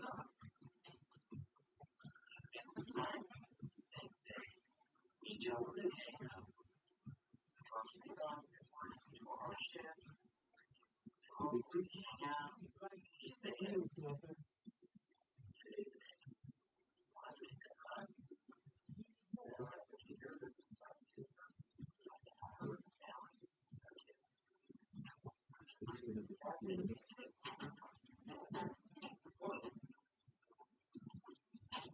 Something out for you.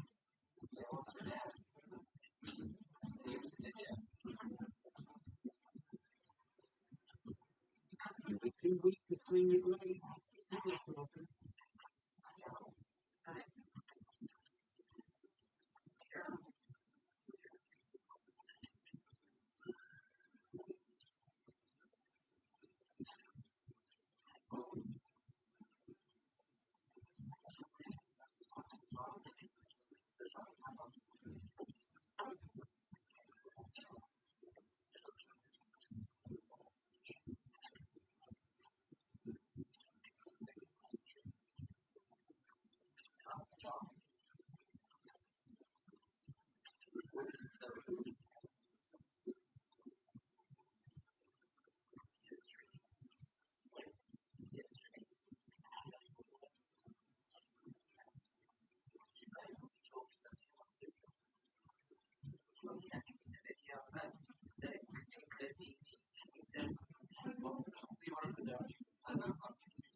He just talked a bunch about, he's just said that, detectives can say and do anything that they want. How did you detail that video? I did. What did you say? He said that it could be a picture of him at another gas station. This is the turning point internally. Sabrina begins to say to herself, it's my fault. That matters. Because detectives aren't just looking for facts, they're looking for ownership. And once a suspect starts assigning blame to themselves, the psychological barrier to full admission begins to weaken. Unreal.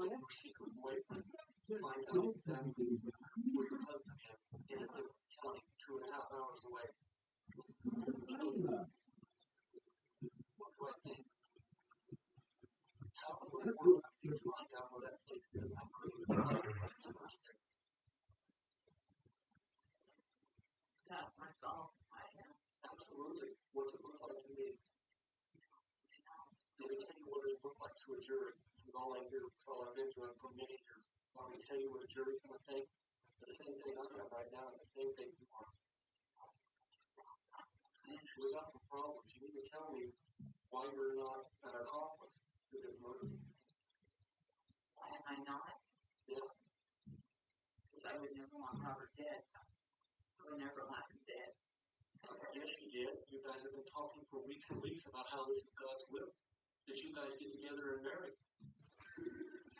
Almost every conversation of every day about how killing your husband and you two getting together is God's will.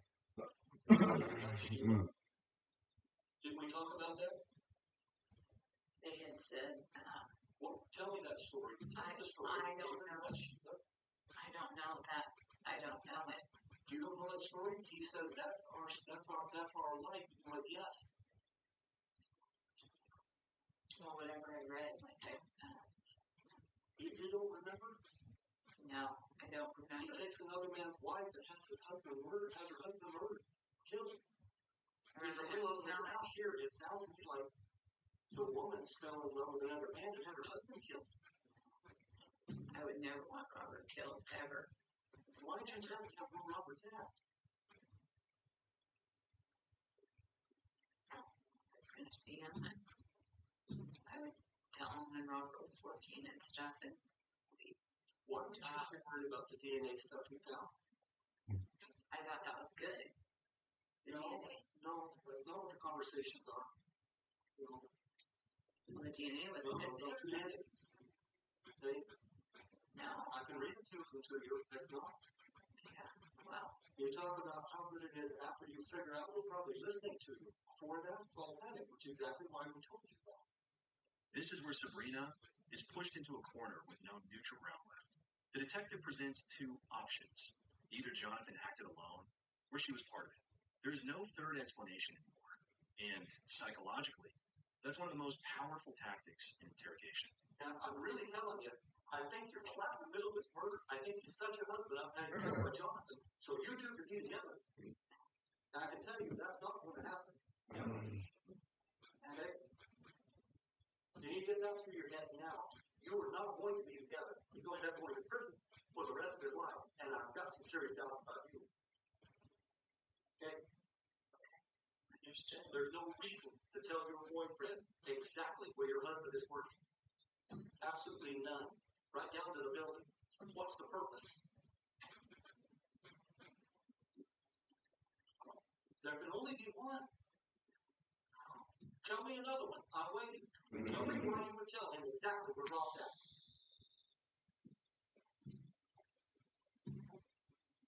You can't find that place by accident. We knew somebody told him. Okay? Now, I'll be honest with you. From day one, when he told me about I wasn't there at work, he come back and told me. So we got a problem. Long time of day, we're going to get burglarized. Now, burglars don't just shoot people for no reason. And something else went on. It was all physical. It was no reason to me. I said, somebody has got a relationship. We better stop looking at it. What's the water? From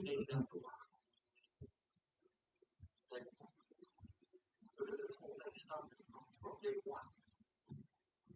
Somebody told him. Somebody told him.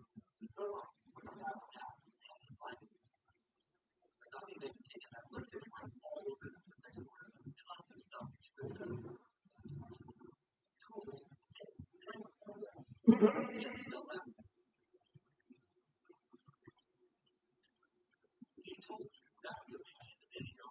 That should have been in the video right here.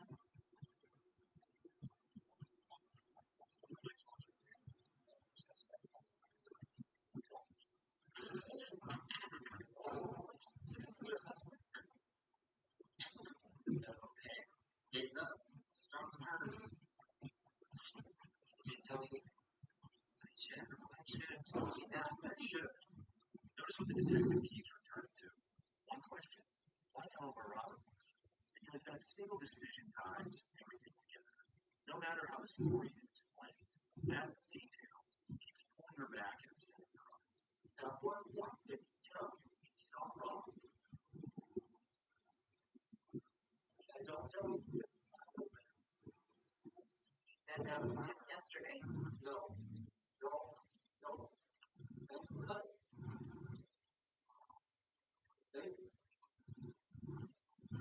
He never said he That jury that discussed it after that in the video. And they said, what happened? I don't know. She still lives for that.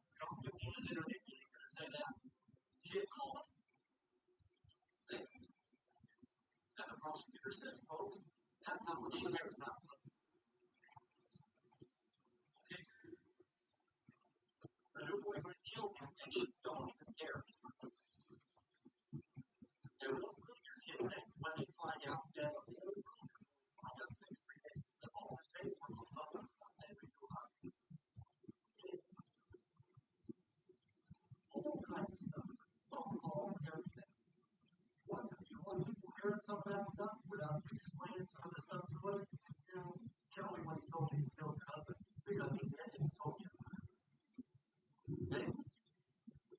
Or you do it already. If he didn't tell you, do it already.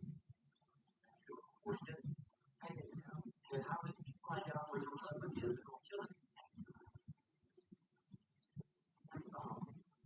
Yes, absolutely. You're absolutely right. Yes. When you ask about where your husband is, what do you think he's asking for? Oh, I don't know. You didn't say, hi, I'm doing your wife. What do you think he's going to do?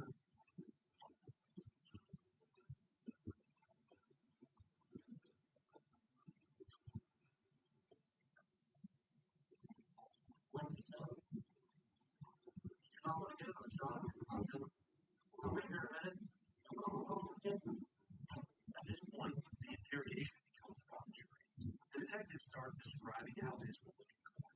How every action, every side of it, every decision he's no longer just investigating. He's showing the future. He's wanting it to. He's right out there talking about it. And believe that all well planned. All the interviews are reversed. All the phones are down. They don't listen on their repressive. And just exactly what they're saying on stage. All this stuff that you're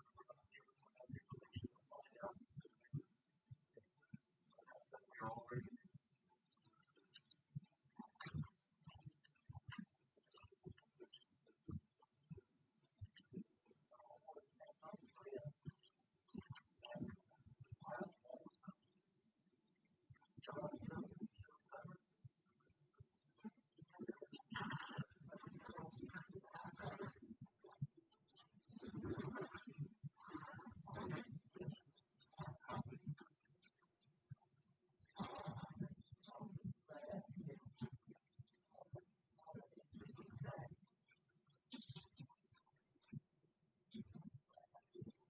In truth, witches may not be able to do much at all. On the conversation. Just not specifically. In truth, witches may not be able to do much at all. He never said that. What conversation was it? I said no, I have not. No, not the murder. No, that conversation that day was normal. His place was after the After the murder. Just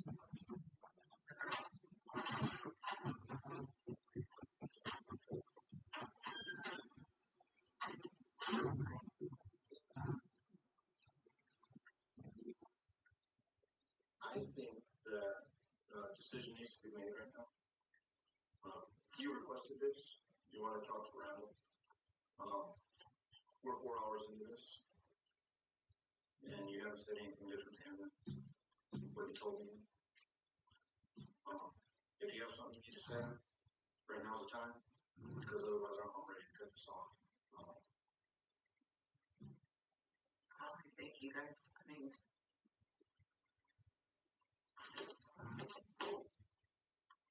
you think what? everything that has been said has been evidence that it's clear. It's my fault for telling Jonathan where Robert was that day. It most certainly is. It is your fault.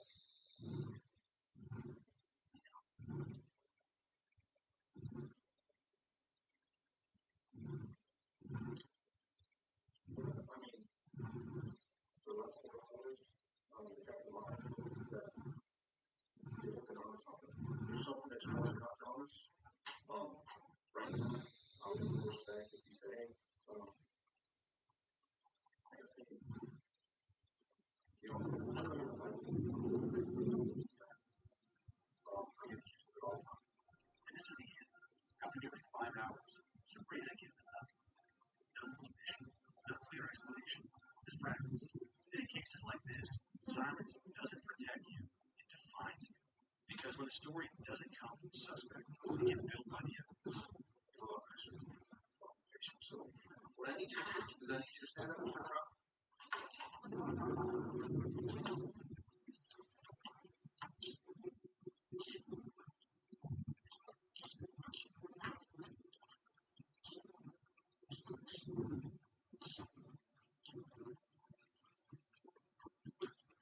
Obviously, since you were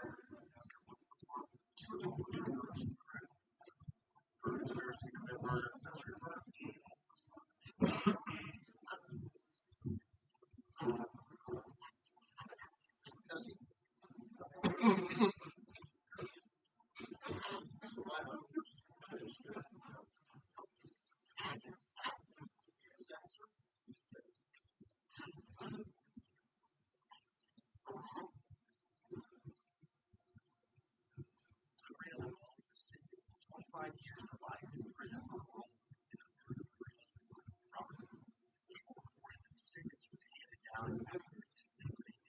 After a Kern County jury found her guilty of the first degree murder in October of 2007. The same report states that Jonathan Hearn, the former firefighter who admitted Trigger later testified against Sabrina as part of the deal, received 25 years in jail. Prosecutors argued that Sabrina supplied her with information about Robert's workplace and work schedule, which helped him carry out the killing, and that the pair envisioned a future together after Robert's death. From a legal standpoint, that sentence reflects the jury's acceptance of a murder conspiracy theory rather than viewing Sabrina as merely an unfaithful spouse who hid the affair.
I'm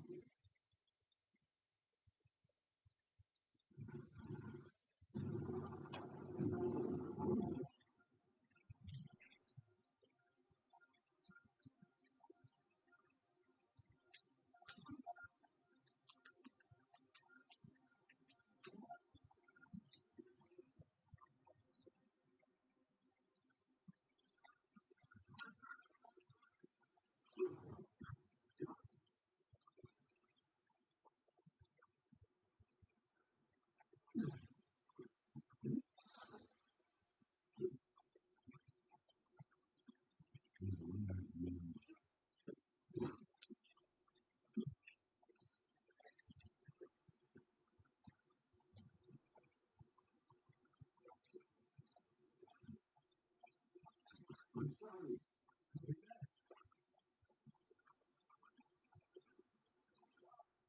It's a power. You're killing me too much.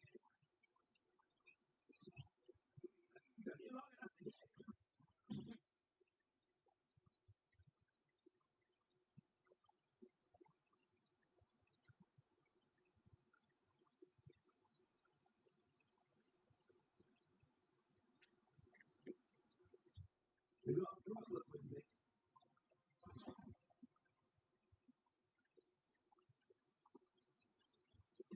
You got a problem with me.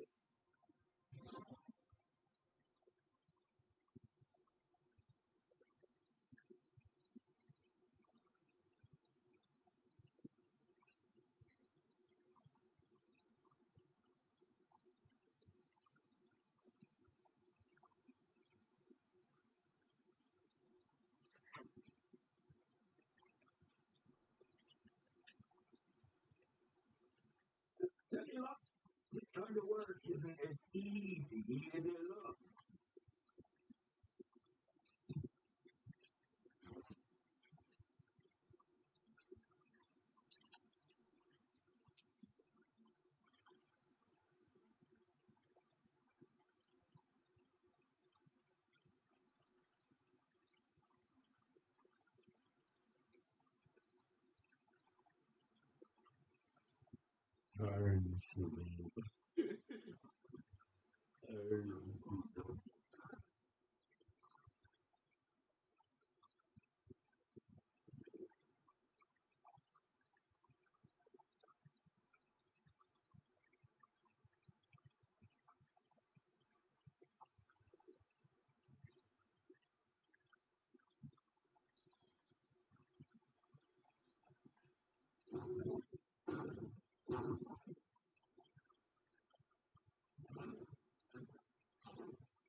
You really think I'm sorry?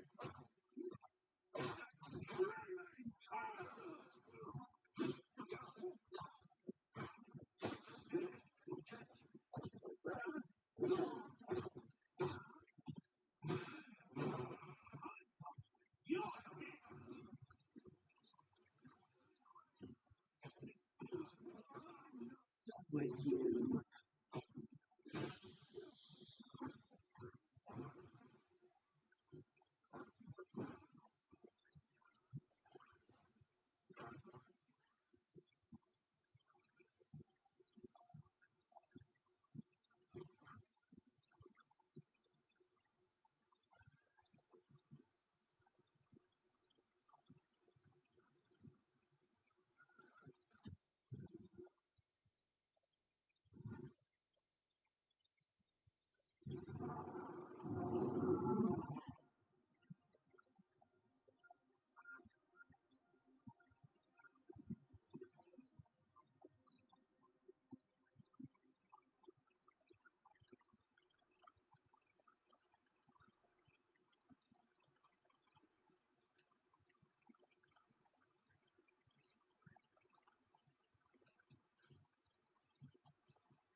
Today is quite possibly one of the worst days of Adam footage in his life.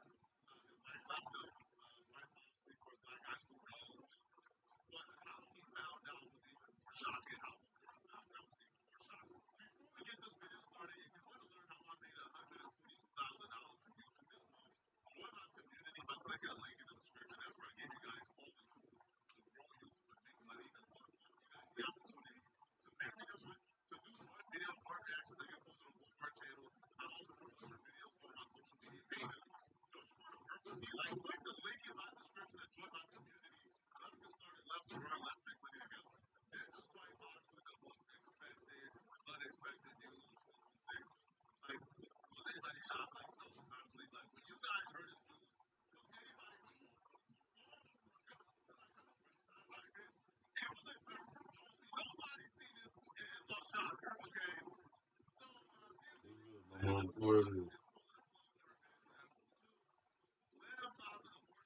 I had a little battle about this. I don't think we do it, man. You're not responding. You're going to.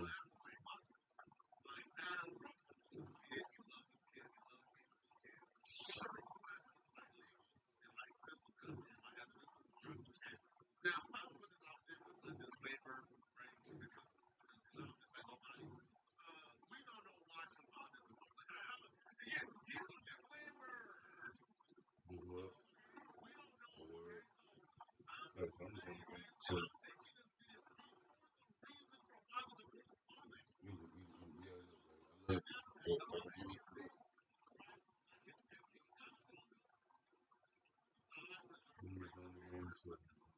Now, that's the main line.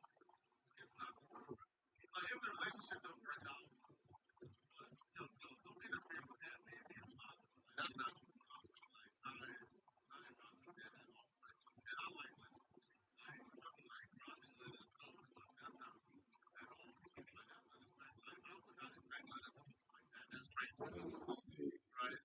So. Now, that being said, in adoption, Lena says she does not have a job. And her only income is $3,000 a month in spousal support from Adam. Hold on, man. Hold on, bro. Appreciate you. One of my favorites. Adam is my friend, so I gotta mince my words and be very careful in how I speak. Hold on, bro. You mean to tell me, man, now the justification as to why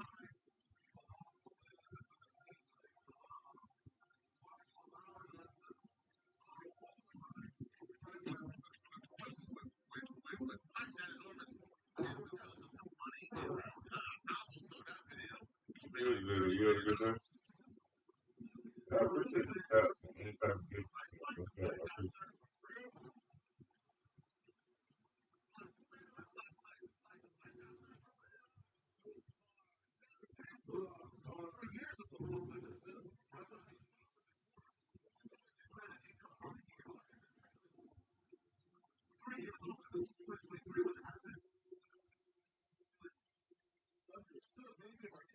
Know what? You don't know everybody. You should know what. Yeah, if you do something like that, you gotta keep something that enormous.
Other black guys afterwards had the reality show where they was like competing for what BBC Oh, why didn't you have a good day? Wow. Talk about it.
You know how that can be. Yeah, crap, I know exactly how that can be. More than you know. It just come with time. You just gotta start following up with who you give your good energy to. That's all I can tell you, you know what I'm saying? Take time and know that everybody don't deserve your energy. Yo, Adam seems really dismissive, as if it's never gonna happen. So it might have been like they had a cool conversation. They was cool for a day or two. Some people just don't deserve it. Let's take a look at how dismissive Adam is about the reality that we're currently dealing with right now.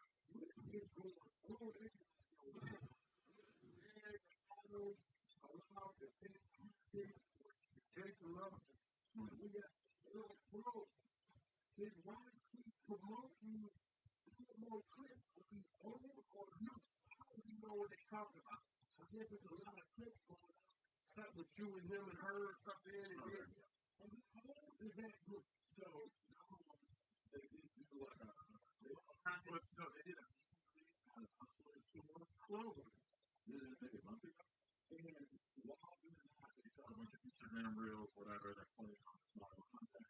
But it has been discussed that in the future, you may see the twin sister, Leonard the Book, and Jason Love in a big old sandwich. I'm telling you,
Oh, wait. No, this nigga ass. We're good. We're good. Straight.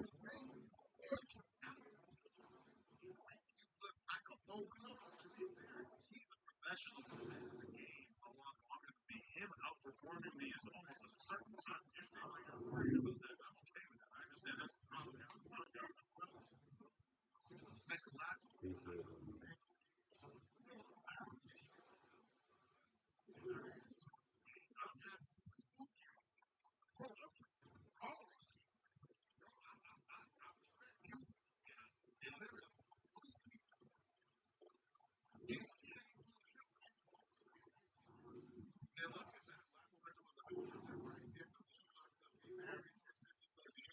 This was a very bad mistake. As much money as possible to leave your life, and this was a good thing. I don't think that was out of his plan. I just think this is just a terrible situation.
What's good?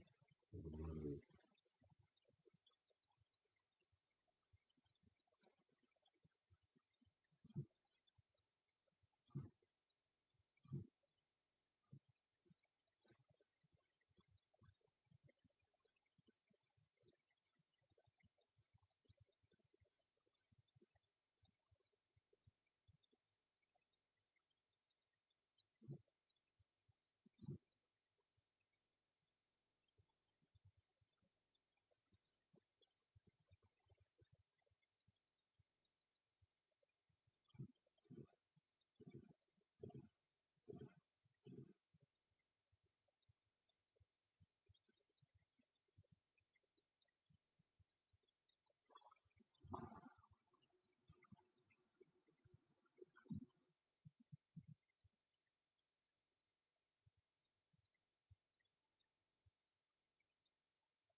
Restores the sight of absolution.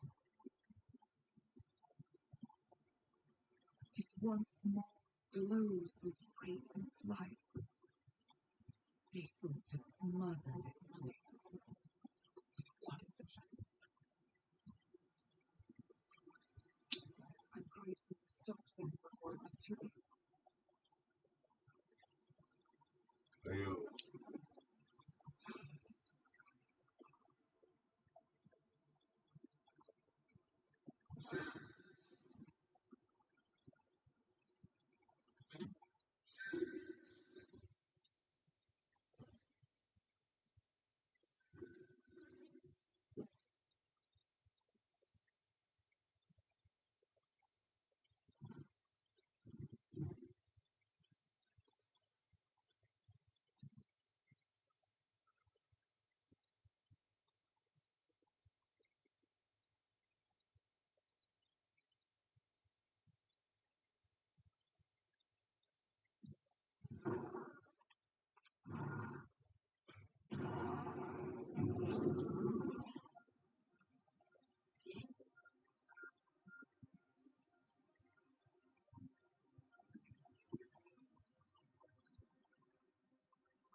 And the reason why today is so much worse than any other day that you've been arrested is because today there was a police in his house. All the police money. I told him many times. Today's the day you can't go to jail. A lot of folks, there's a lot that does take away that hope. That good son take away that hope. Our son's lives was amazing to watch. Get this nigga started getting one of them. $142,000 from this bomb. Community, but look at that's right. All the grown ups with this money, the ones who might be opportunity. Because they think of what it is.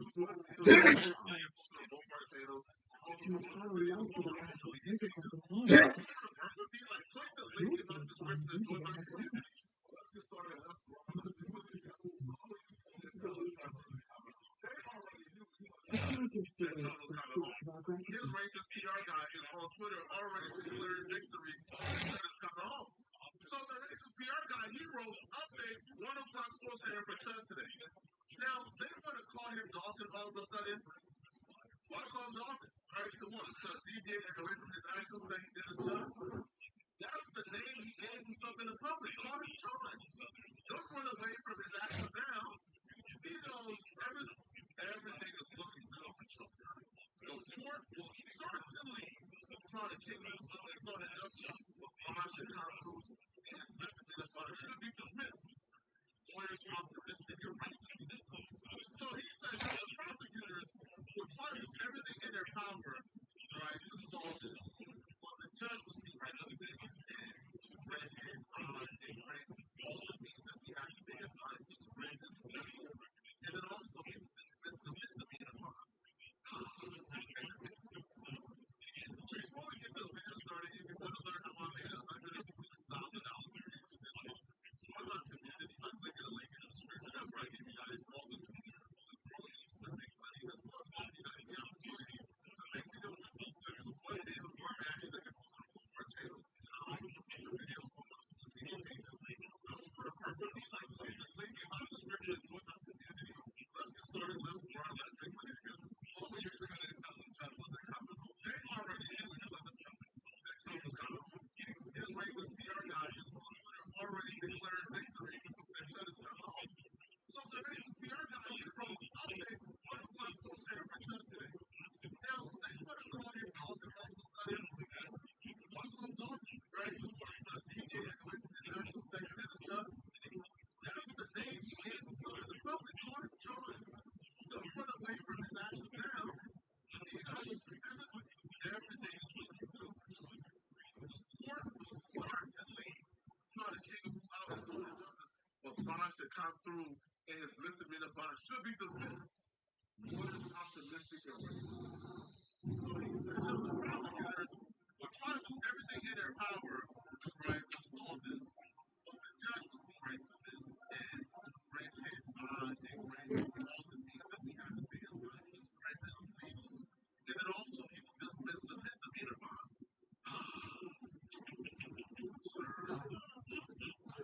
Sir, I got some bad news for y'all. I got some terrible news for the people who know Trump is coming home today.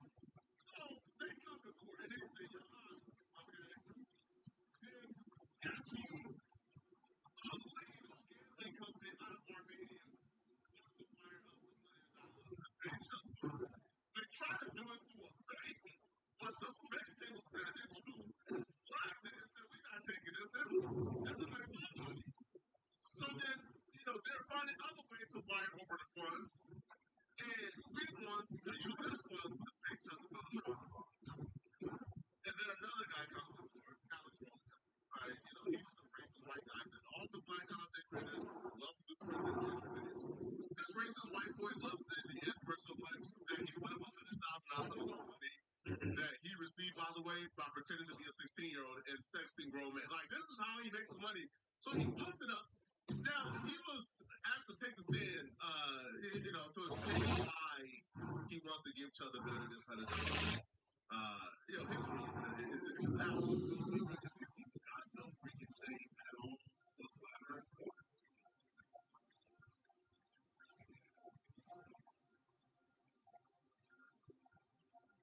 Nothing, not at the free speech at all. You want to bill on Chuck because you are also racist. You could have taken lots of black people online for a while.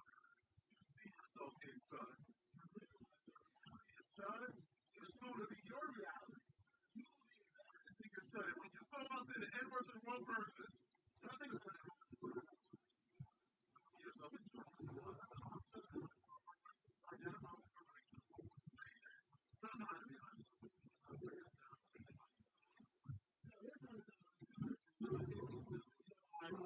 Because even if Alex Rosen was on my side, they still have to get on the practice judge.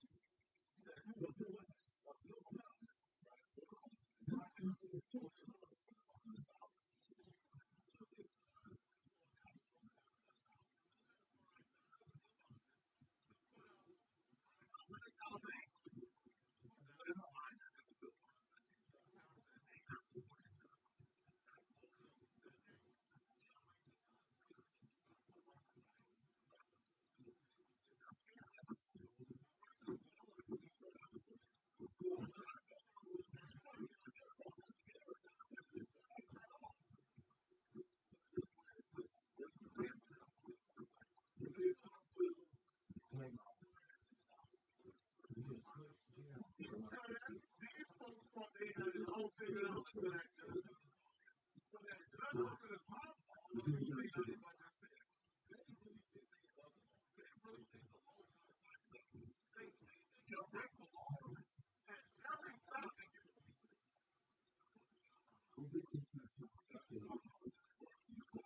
The police is a board.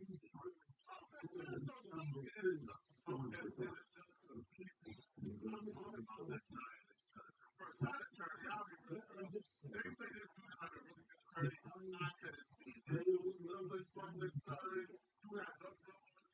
It was just completely unprepared.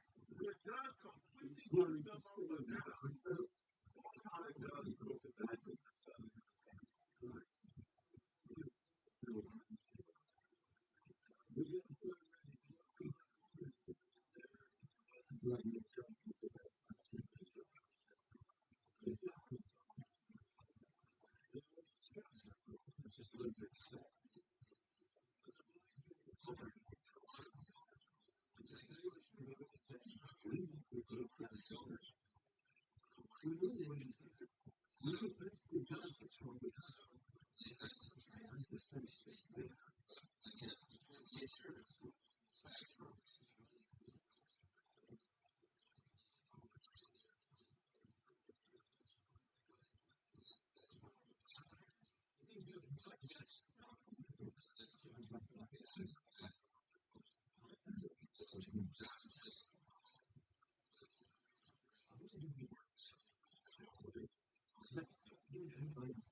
Alright, so pretty much then.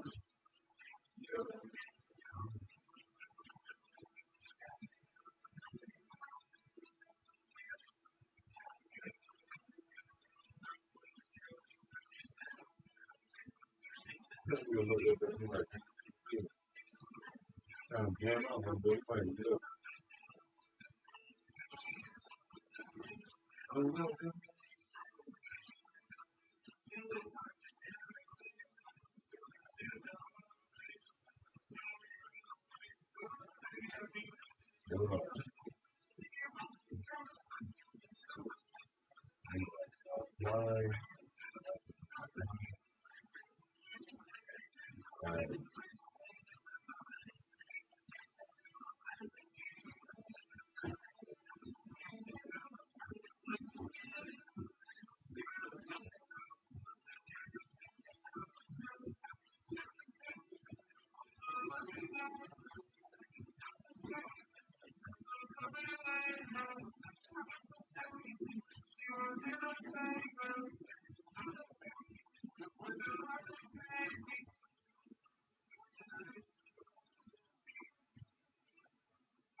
And geeking. See.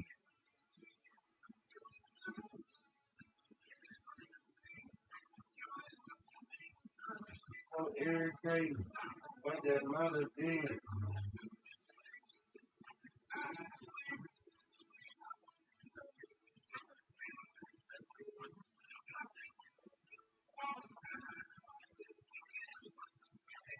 Whoa! I got you. Talk about that so big.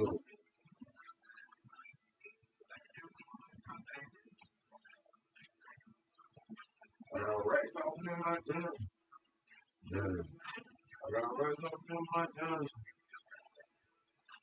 I got paper on that so big. This thing trying to turn me down. She said I'm in a jam. She see me. There you go, my boy. Come on, give it up. It is, bro.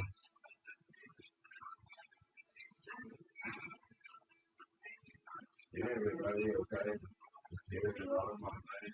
It's all in my way. Baby, I see you today. It'll make it run. Run.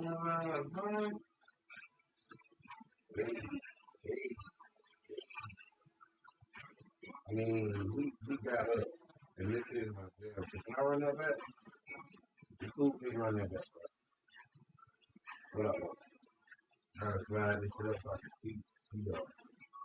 Good job. Good job. Y'all. Hey, I think get some share from if you don't mind. Anything appreciated, bro. We just all rock with it.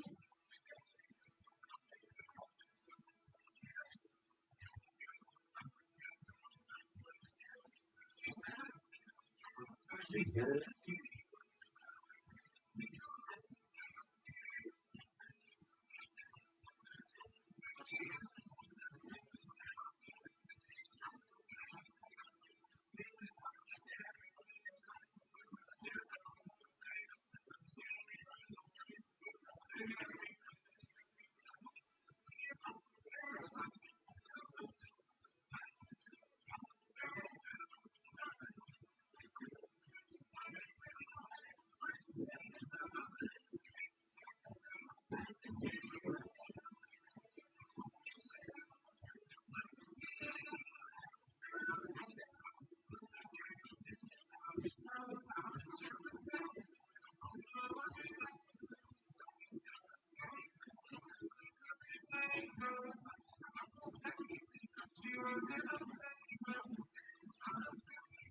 What do you want to say? What's your name? I ain't geeking. Boy, fleeing. You the right thing. You the listening. What that mother demon? I'm gonna say, whoa.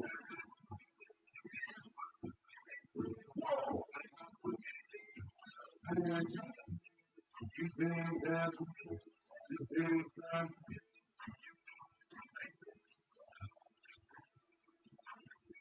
something like that.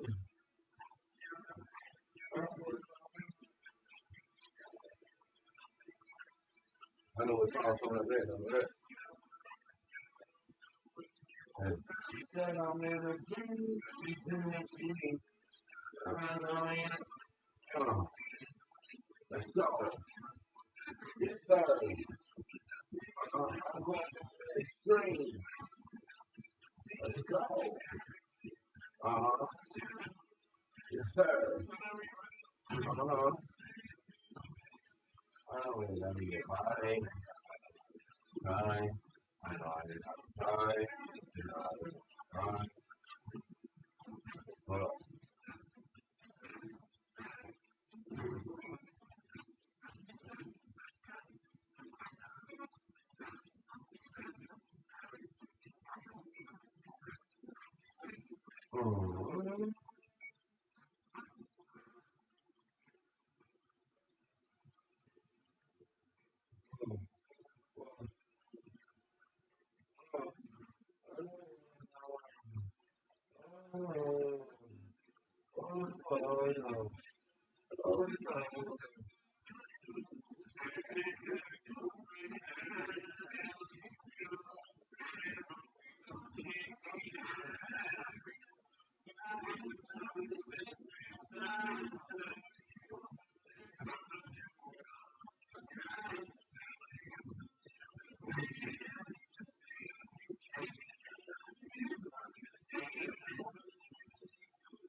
Later.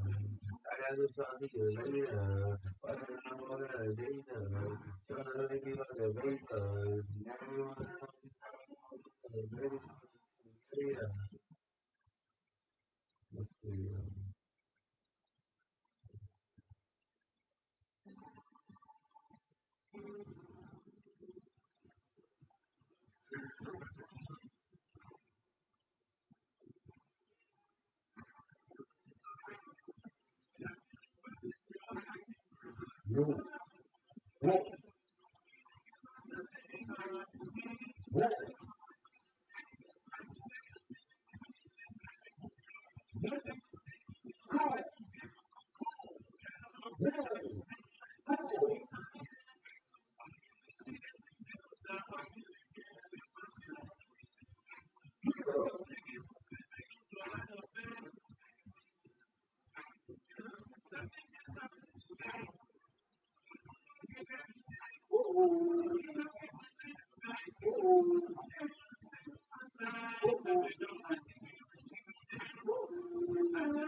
Whoa.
Whoa. Whoa.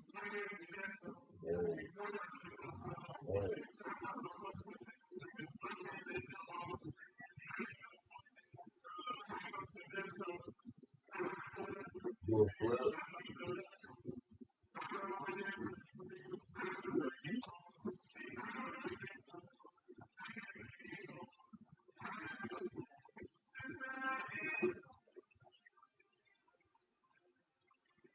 Only thing he ain't no more. He still ain't got no flip.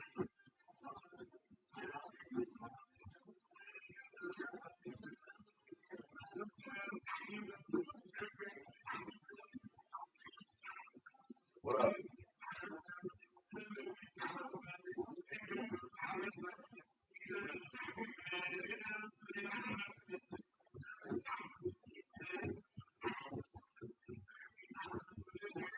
Boy.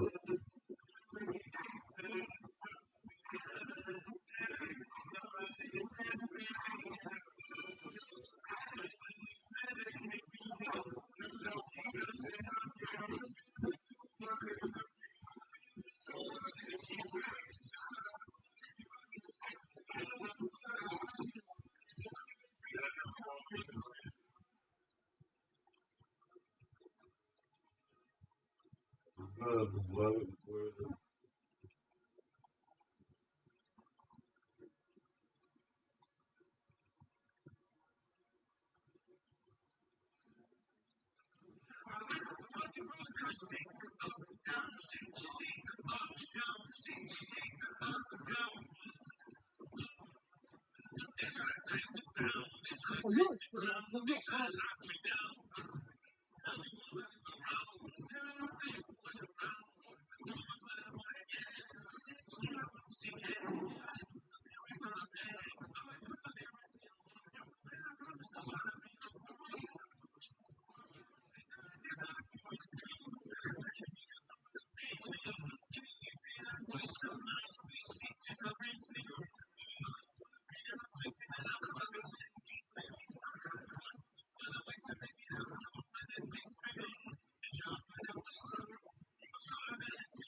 I tried to like share the shit to you and invite it to you so I could hey, appreciate that, man. Thank God. You're looking at love, my nigga.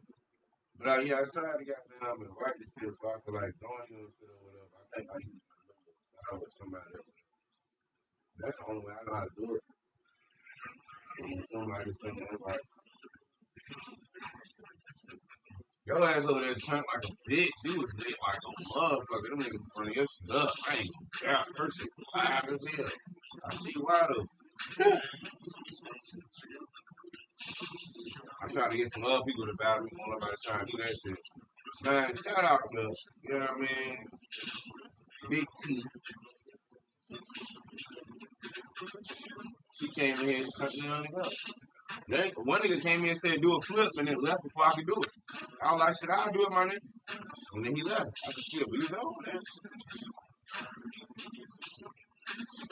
Fuck with my hat.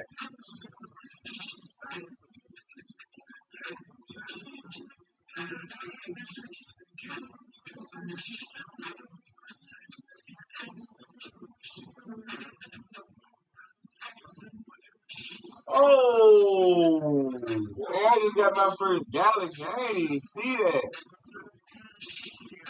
I just seen the heart.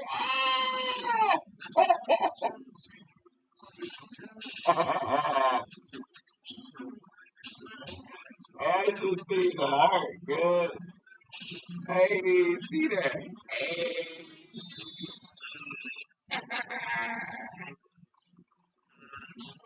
Hey. I got my first one, man. That's what up. Yeah.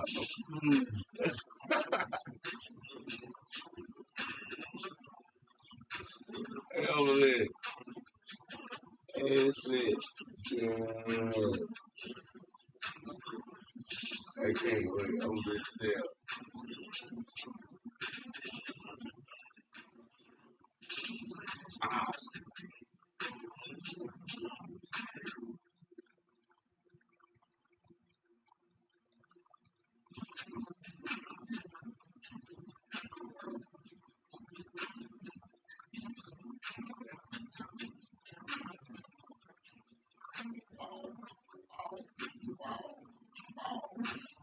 This not gonna go up. This gonna go up.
You laying down with your titties out and you a nigga. That's gay. I was telling a bitch to suck my dick. You a nigga. That's gay.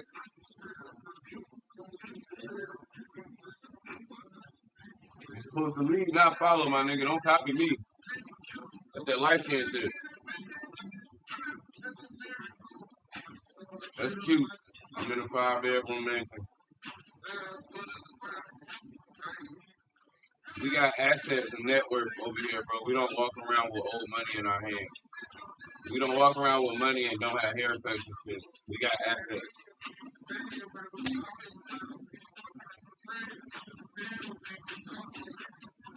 You gotta get so close to the camera, bro. I can't even hear you.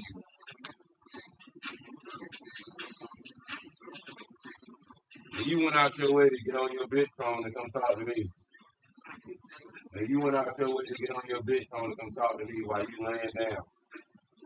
Sweet ass nigga. Let me show another nigga some money.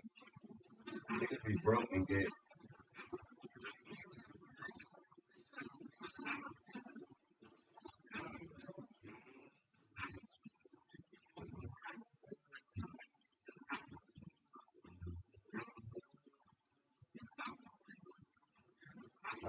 Y'all got reported. Somebody recorded y'all bitch ass. I ain't gonna disconnect though. Why you gotta get so close to your phone just to talk, bro? Like you gotta get close to your phone. What's she talking from an iPod Touch or something? Y'all niggas on TikTok from an iPod Touch. That shit sad. Why you gotta kiss the phone to talk, bro?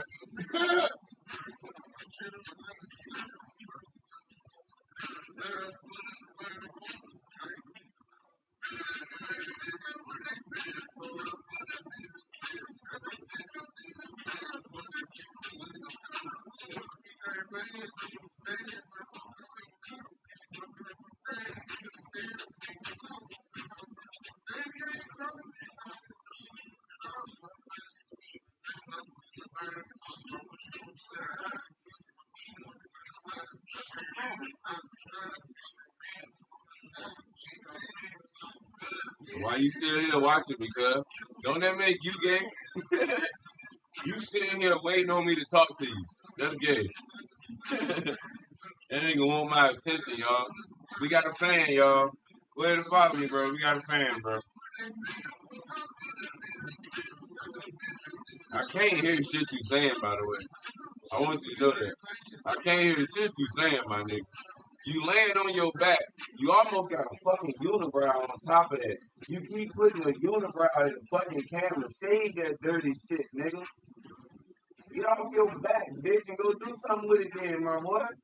Go do something with it then, my boy. Get off your back, bitch. You laying on your back on your bitch phone. Man, where your crib at? Where your crib at, man? Save that dirty shit, bro. You got to save that shit, bro. Get rid of that shit, man. Save that shit, man.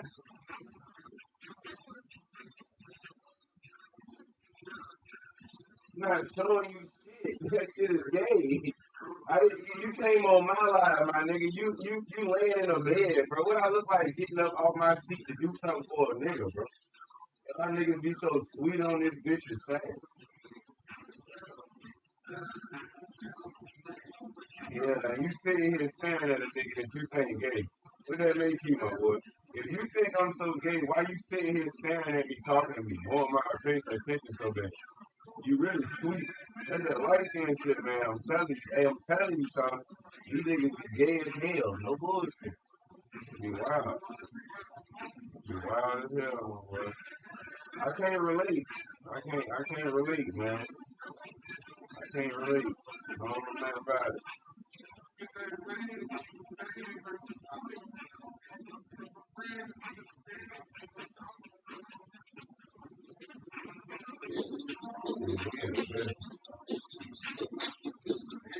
He's still talking. He's still here digging. You see, right? He's still here running back the same stack, too. Like, he's just laying there with the same stack as half of like,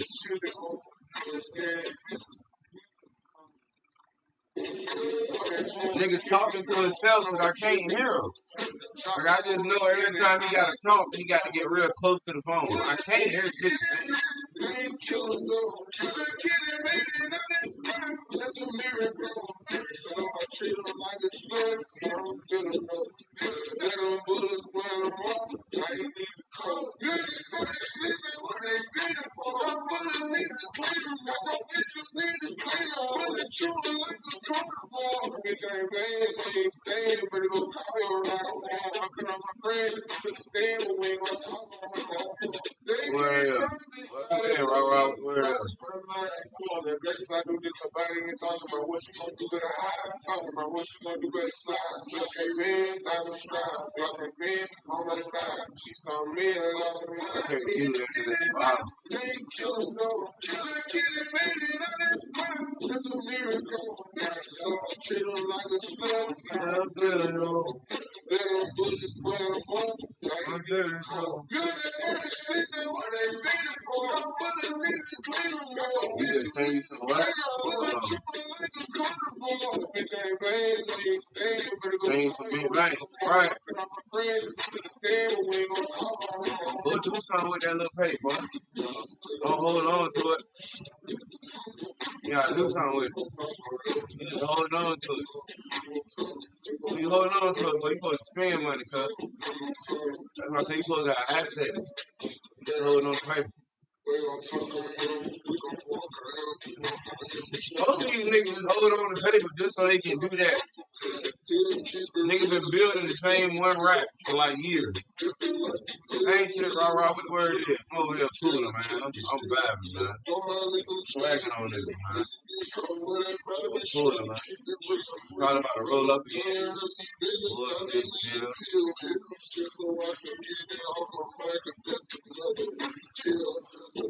I steady be vibing, man. I don't know who this person is. They ain't never loaded in. I don't know what this is right here. They came out of nowhere. I don't even know how they got here. They just popped up. Yeah, fuck it.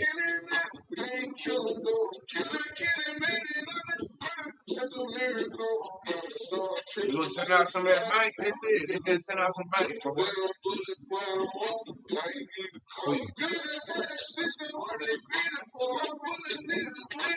know what I'm saying? I ain't never seen a nigga do a recycle spread. How you recycle the same spread, man? Wow. Crazy. Y'all boys gotta tighten up.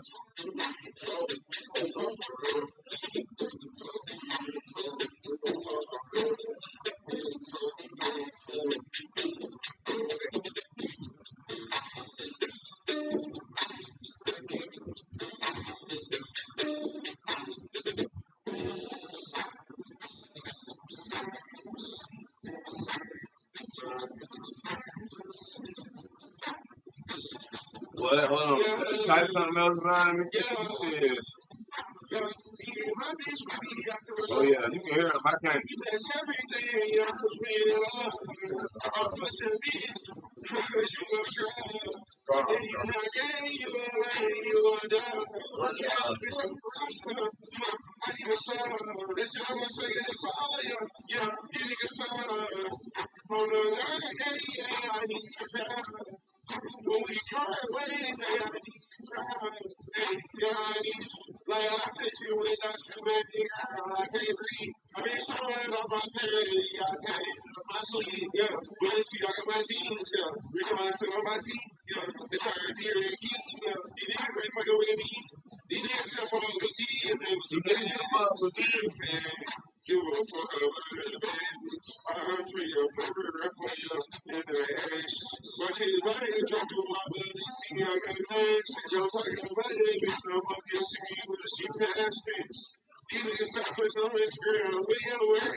I don't know where that Google nigga from. I ain't gonna hold it.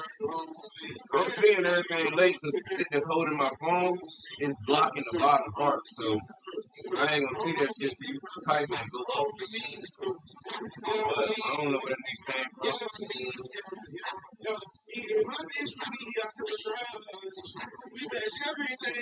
Matter of fact, that's a bitch page. A bitch is up here talking shit at first. And I guess you gave that nigga the phone.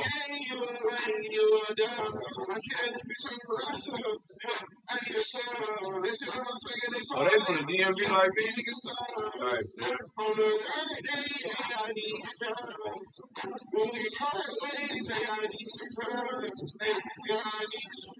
We don't take light skinned niggas serious. We ain't never took light skinned niggas serious. I don't know what it is about y'all. Y'all just cotton talk. Y'all be trying too hard to like prove y'all hard or tough or something. I think that's what it is. Light skinned niggas be going out their way to be like, I'm hard.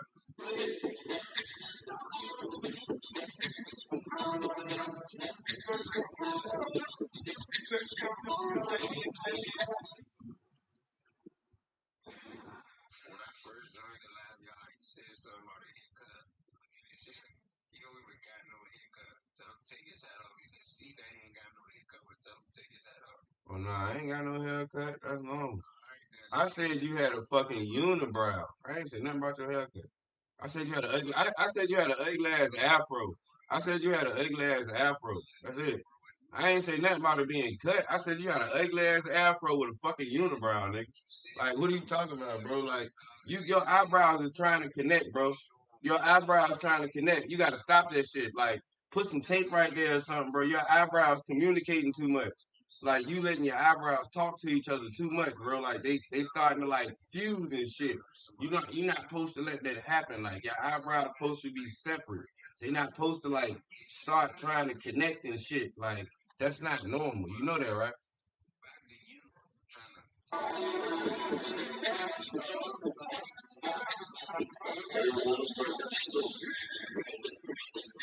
Sure, give me a cool song. You just might think I'm a new song. I'm a Christian, I love it too. Oh my God, but I hold it. I just might hit about you to act. I'm a new song, I'm schooling. I'm a new one, is a cool. I'm a new one, is a cool. Yeah, you can get left with that stupid shit, yeah. I keep that shit to get to it, yeah. I'm a new cool, yeah.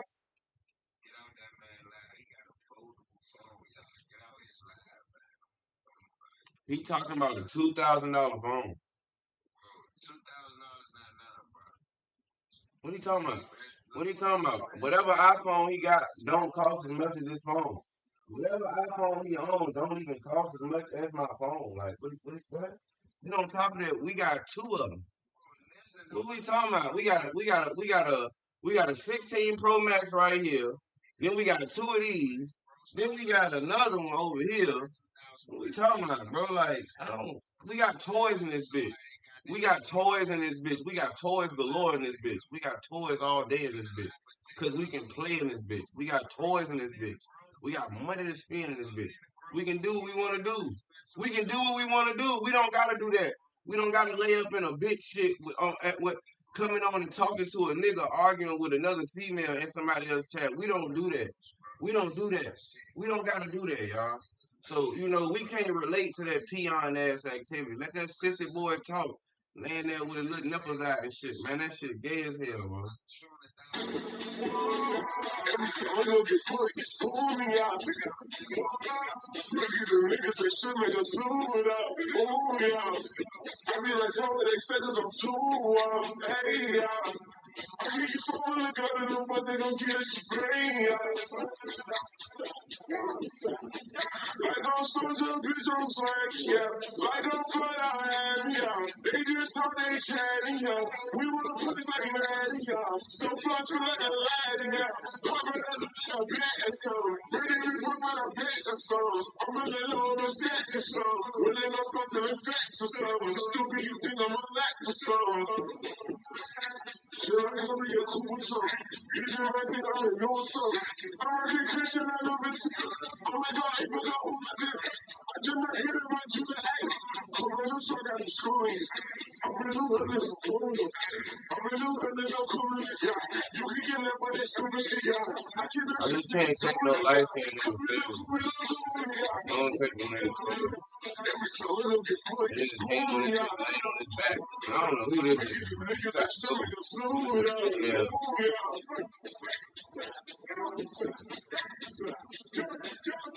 You supposed to be in North Carolina. I don't know who you is, bro. You got to go.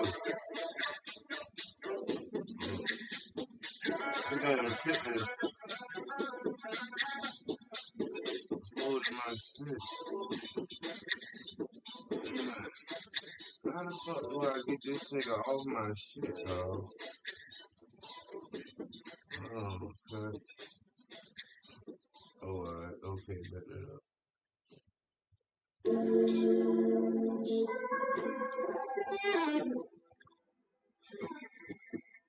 Damn.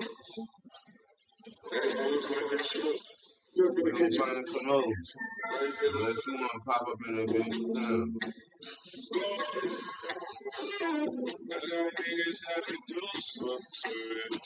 Yeah. Alright.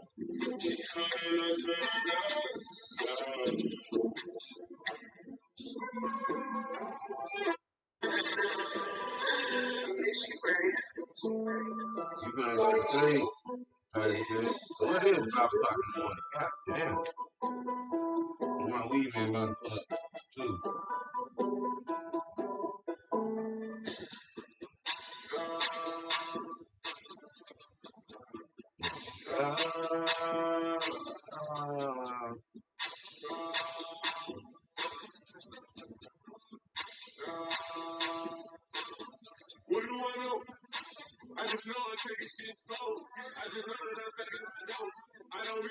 What you said?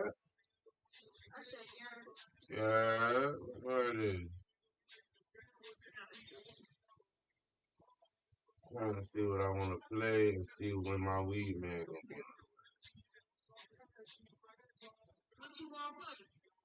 I don't know. I'm trying to figure out what song I'm playing so big of right now.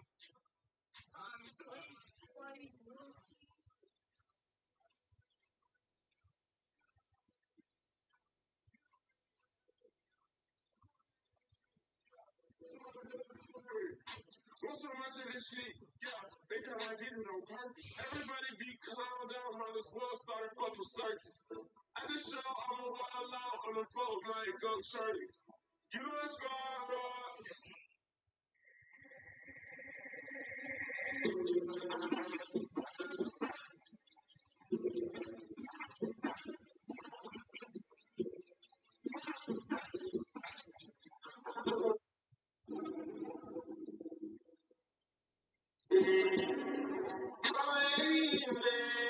I don't even wanna hate. I don't even like. Is it this one?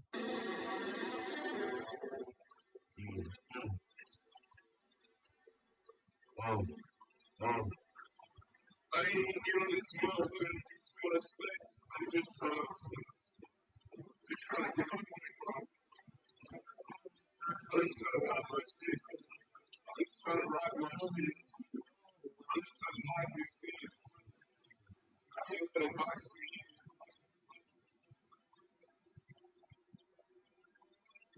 Yeah, you know, you can talk about how this experience goes. I don't mean with other people are getting I just get on my money, they focus on honey, they focus on business. And I'm glad if you ready for everything, I'm going to have to hope business. I've been thinking about buying like hot range, bro. Why the fuck I go out of my way for the people I love? I don't know. Only thing is the sweet I be so slow. How to turn into a snake is so low. Fucking guess what's up behind me? I've been chilling in the driver's seat. Everybody wanna rewind me, but I'm trying to go up as high as you be. Why you wanna be a birdie? I don't need a chip beside me. Everybody wants to be hurting. I guess I gotta go find it. I guess you forgot how to picture their memory. Yeah, they can be influenced. They gonna remember me. They didn't know they can do this. They chilling behind me. I'm the highest of the niggas on behind me. And the time I come out with me, I'm happy. Baby, none of them see me in your body. And I got me some brothers that do anything for me. You want me to believe me, then you gotta show me. Yeah, I be with the action and I'm talking. When I put the direction when I'm walking. They wanna talk back, I don't stalking. Fucking guess what's up behind me? I've been chilling in the driver's seat. Everybody wanna rewind me, but I'm trying to go up as high as you be. Why you wanna be a birdie? I don't need that shit beside me. Everybody wants to be heard. I guess I gotta go find the blood again. When I look what's every day of the week, saying what God has never been increased. None of these bitches ain't go out there when we go out to eat. Zero pressure, honey, for free. Double the cost up of it, showing the only thing I'm saying is Spanish. I'm in LA like a king. Never slave up, but I tell her to be. Money, I live in luggage in Maurice. I know that's what she always trying to meet me. What? So, how old you is?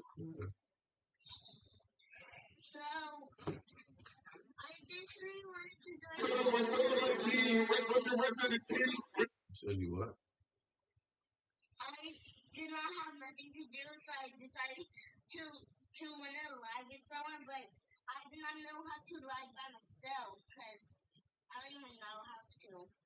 Well, you gotta ask one of your adult friends to teach you, man. I'm too grown, and I don't know you, so I don't really talk to kids. My boy, that's not something I do. But I hope somebody around you can teach you so you can properly use the app, so you can be safe on it. You be safe out there, bro. It is.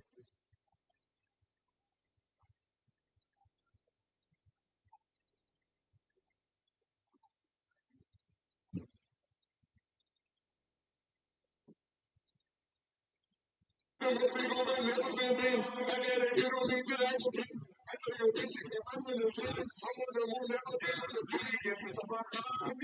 been chilling in the jealousy. Everybody wanna rewind me, but I'm trying to go up as high as you can. You can't go live until you get a certain amount of followers. Everybody wants to be heard. I guess I gotta go for another year.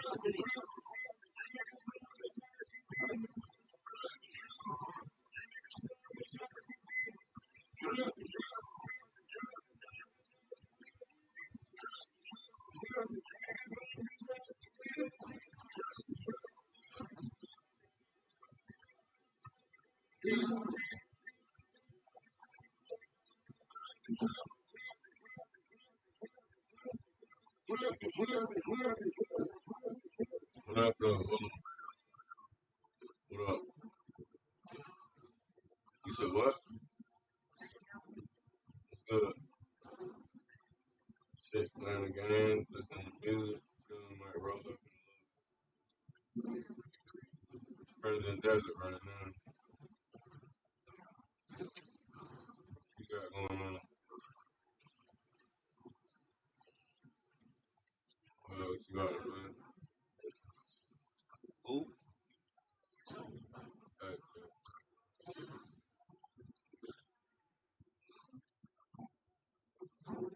man, I did that shit. I'm doing a whole bunch of I ain't supposed to do on this shit, man. I'm not putting on music, no cut.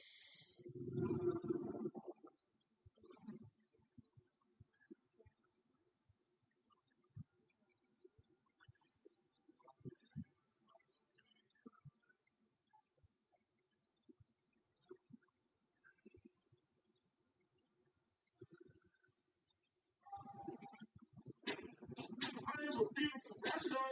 I got some folks in my life I love, so I do this shit with a heart.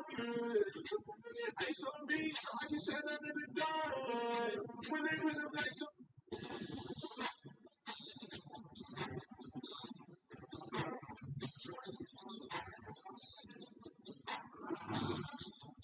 yeah, yeah. Yo, my bitch with me after a drug. We miss everything, yo, cause we in love. I push a bitch, cause you a crowd. And you not gay, you a lady, you a dog. I can't let bitch on the cross. I need a son. Let's go, I'm swinging it fire. Yeah, you need a son. On another day, I need a son. When we part ways, say I need a son. Hey, yeah, I need like I said, you would not shoot that nigga I can't breathe. So they showing up my page. I said it. My sweet, yeah. You see, I got my jeans, yeah. We going to on my teeth, yeah. It's hard to hear the keys, yeah. They didn't say fucking with me. They didn't say fuck with me. And they was a bad with a fan. Give a fuck, I was a bad. I see a fucking rep way up.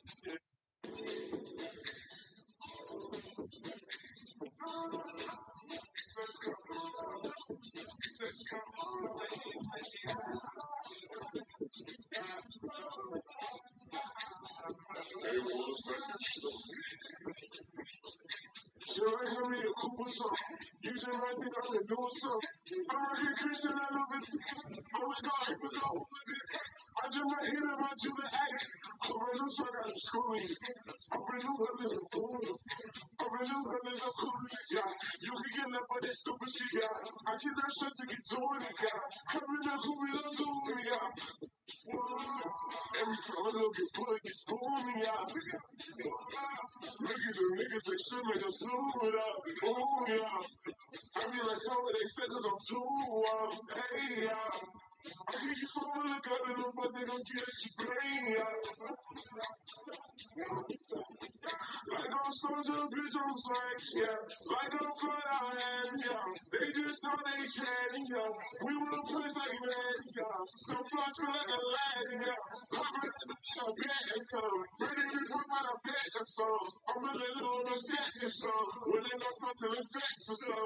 Stupid, you think I'm relaxed, so. Just girl, I come in here cool with some. You just right think I already know what's up. I'm right here, Christian, I love it. Oh my God, I broke out with my dick. I just my head around you to act. I'm ready to start out of school. I'm ready to let this go. I'm ready to let this up come to yeah. You can get that, but it's coming to yeah. I keep that stress to get thrown it, yeah. Come in there, cool, we love it, yeah.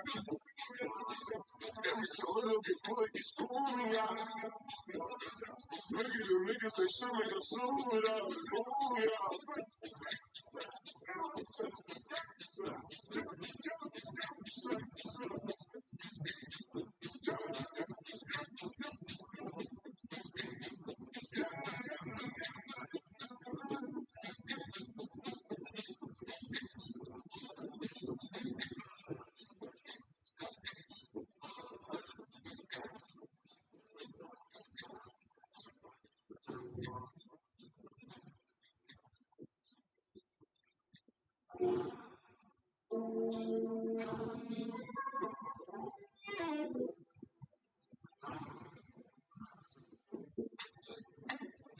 Hey, sit up in the kitchen. Right here,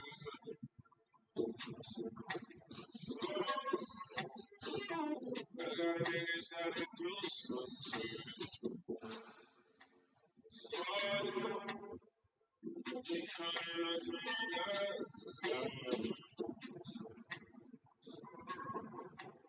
It's funny how the time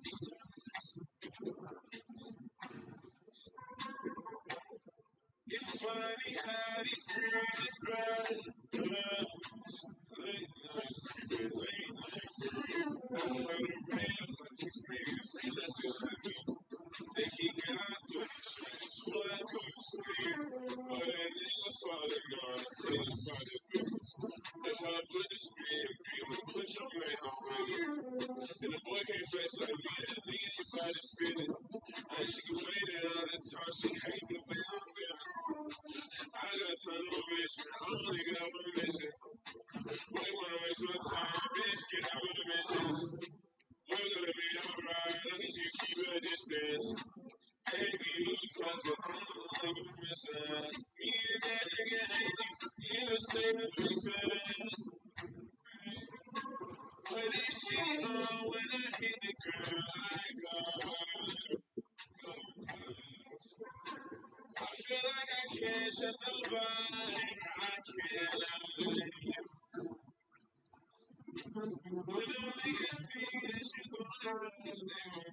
I remember the long struggle it took to build it. We witches joined forces, learning all we could of the abyss. It was impossible for us to understand everything at the beginning. Thanks to you, we have that.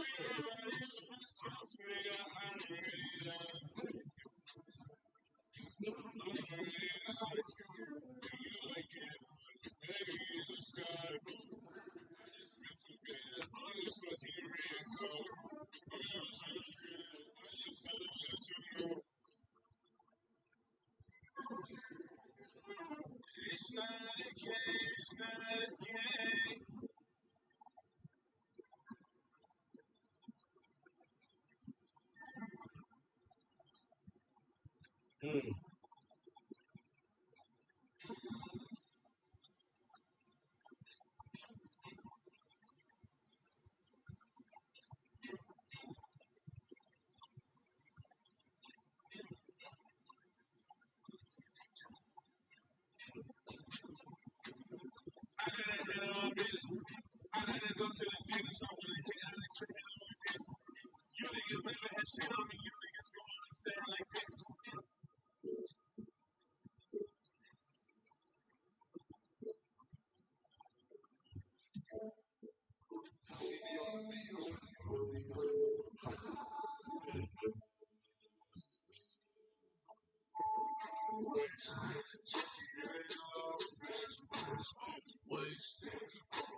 Patience.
I'm a lot of on Christmas.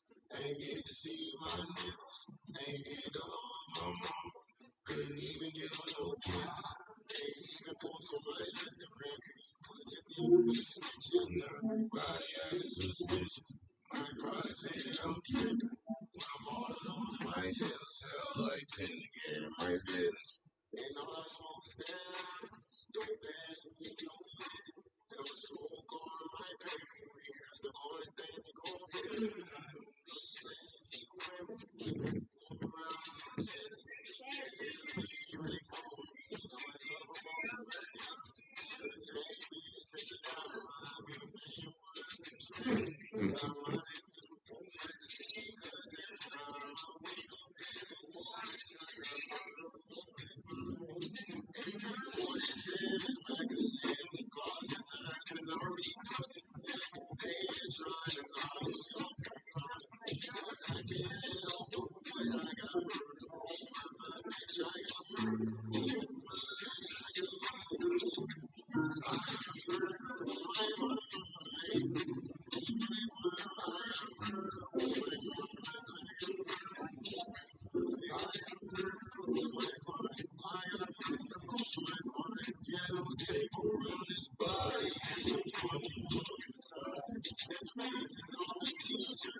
Yo.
I still see your shadows in my room. I can't take back the love that I gave you. It's to the point where nothing I hate you when I cannot change you. So I gotta be a song. Easier said than done. Now that you are the one listening to my heart instead of my head. I felt the novel one, but I am the better one. I hope that you forget me. I still see your shadows in my room. Can't take back the love that I gave you. It's to the point where nothing I hate you and I cannot change you. So why must I replace you? Easier said than done. Now that you are the one listening to my heart instead of my head. I felt the novel, but I am the better one. I hope that you forget me.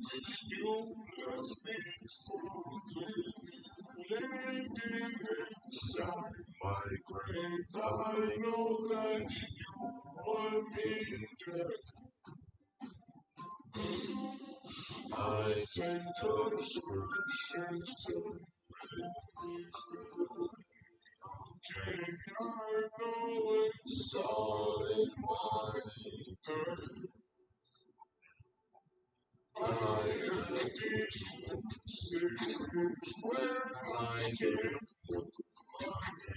thinking of you in my bed. You were my everything, so now I'm just better off. Do it over again. I didn't understand. Watch it fall in the line. I should have listened to my friends. Task, but I wanted to lie. Should have made out of plastic fake. I was thinking of nothing as plastic waste. But I leave the girls in the perfect space. You gave me a heart that was full of mistakes. I gave you a heart and you made it hard. But you made my heart break. You made my heart. You made my heart.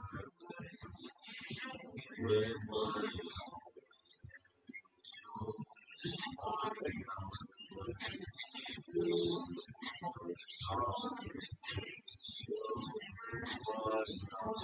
made my I still see the shadows in my room. Can't take back the love that I gave you. To the point where I love and I hate you. And I hate I change you. Why was the case you? Easy to say goodbye. Don't you ever want to listen into my heart instead of my head. Cause I'm another woman I never want to let you forget me. I still see the shadows in my room. Can't take back the love that I gave you. It's to the point where I love and I hate you. I cannot change you, so I must replace you. Easy to say goodbye. I thought you were the one that listen into my heart instead of my head. Cause I'm another woman I never want to let you forget me. So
my kids and my kills, yeah. Stand my kids and my pigs. When I get to the big leagues, diamonds on my teeth.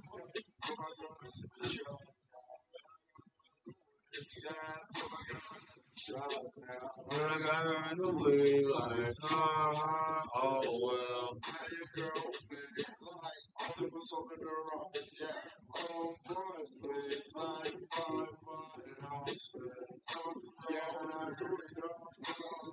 So, yeah.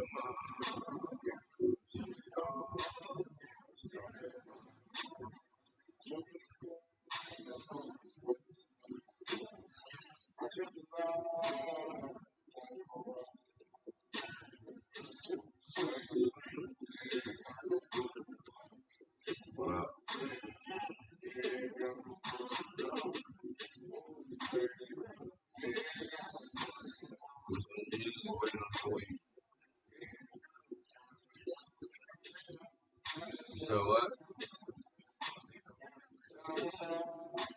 My fix is what?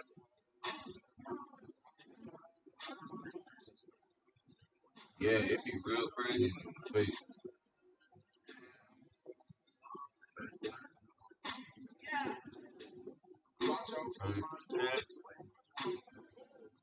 Appreciate it.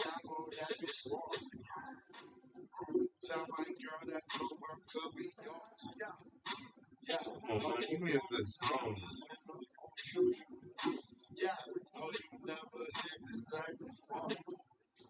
I'm about to just keep playing this game and chill.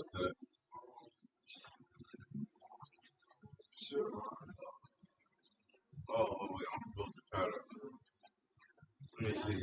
So,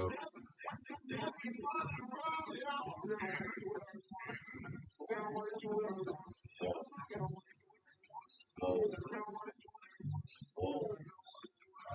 whoa, whoa, whoa.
I just put an E in a leaf. Put some Jolly Rancher in, make it sweeter. Versace my clothes, a little white horse. Write 3 lines like a D. A black girl rolling up her mouth. Got a white bitch throwing up snow. Said she want me and them niggas in the party. Parents gon' leave the keys to the condo. Bitch, close the door. This shit on you know. She said she want more. She said she want more. So I'ma get more. Yeah, I'ma get more. Bitch, close the door. This shit on you know. She said she want more. She said she want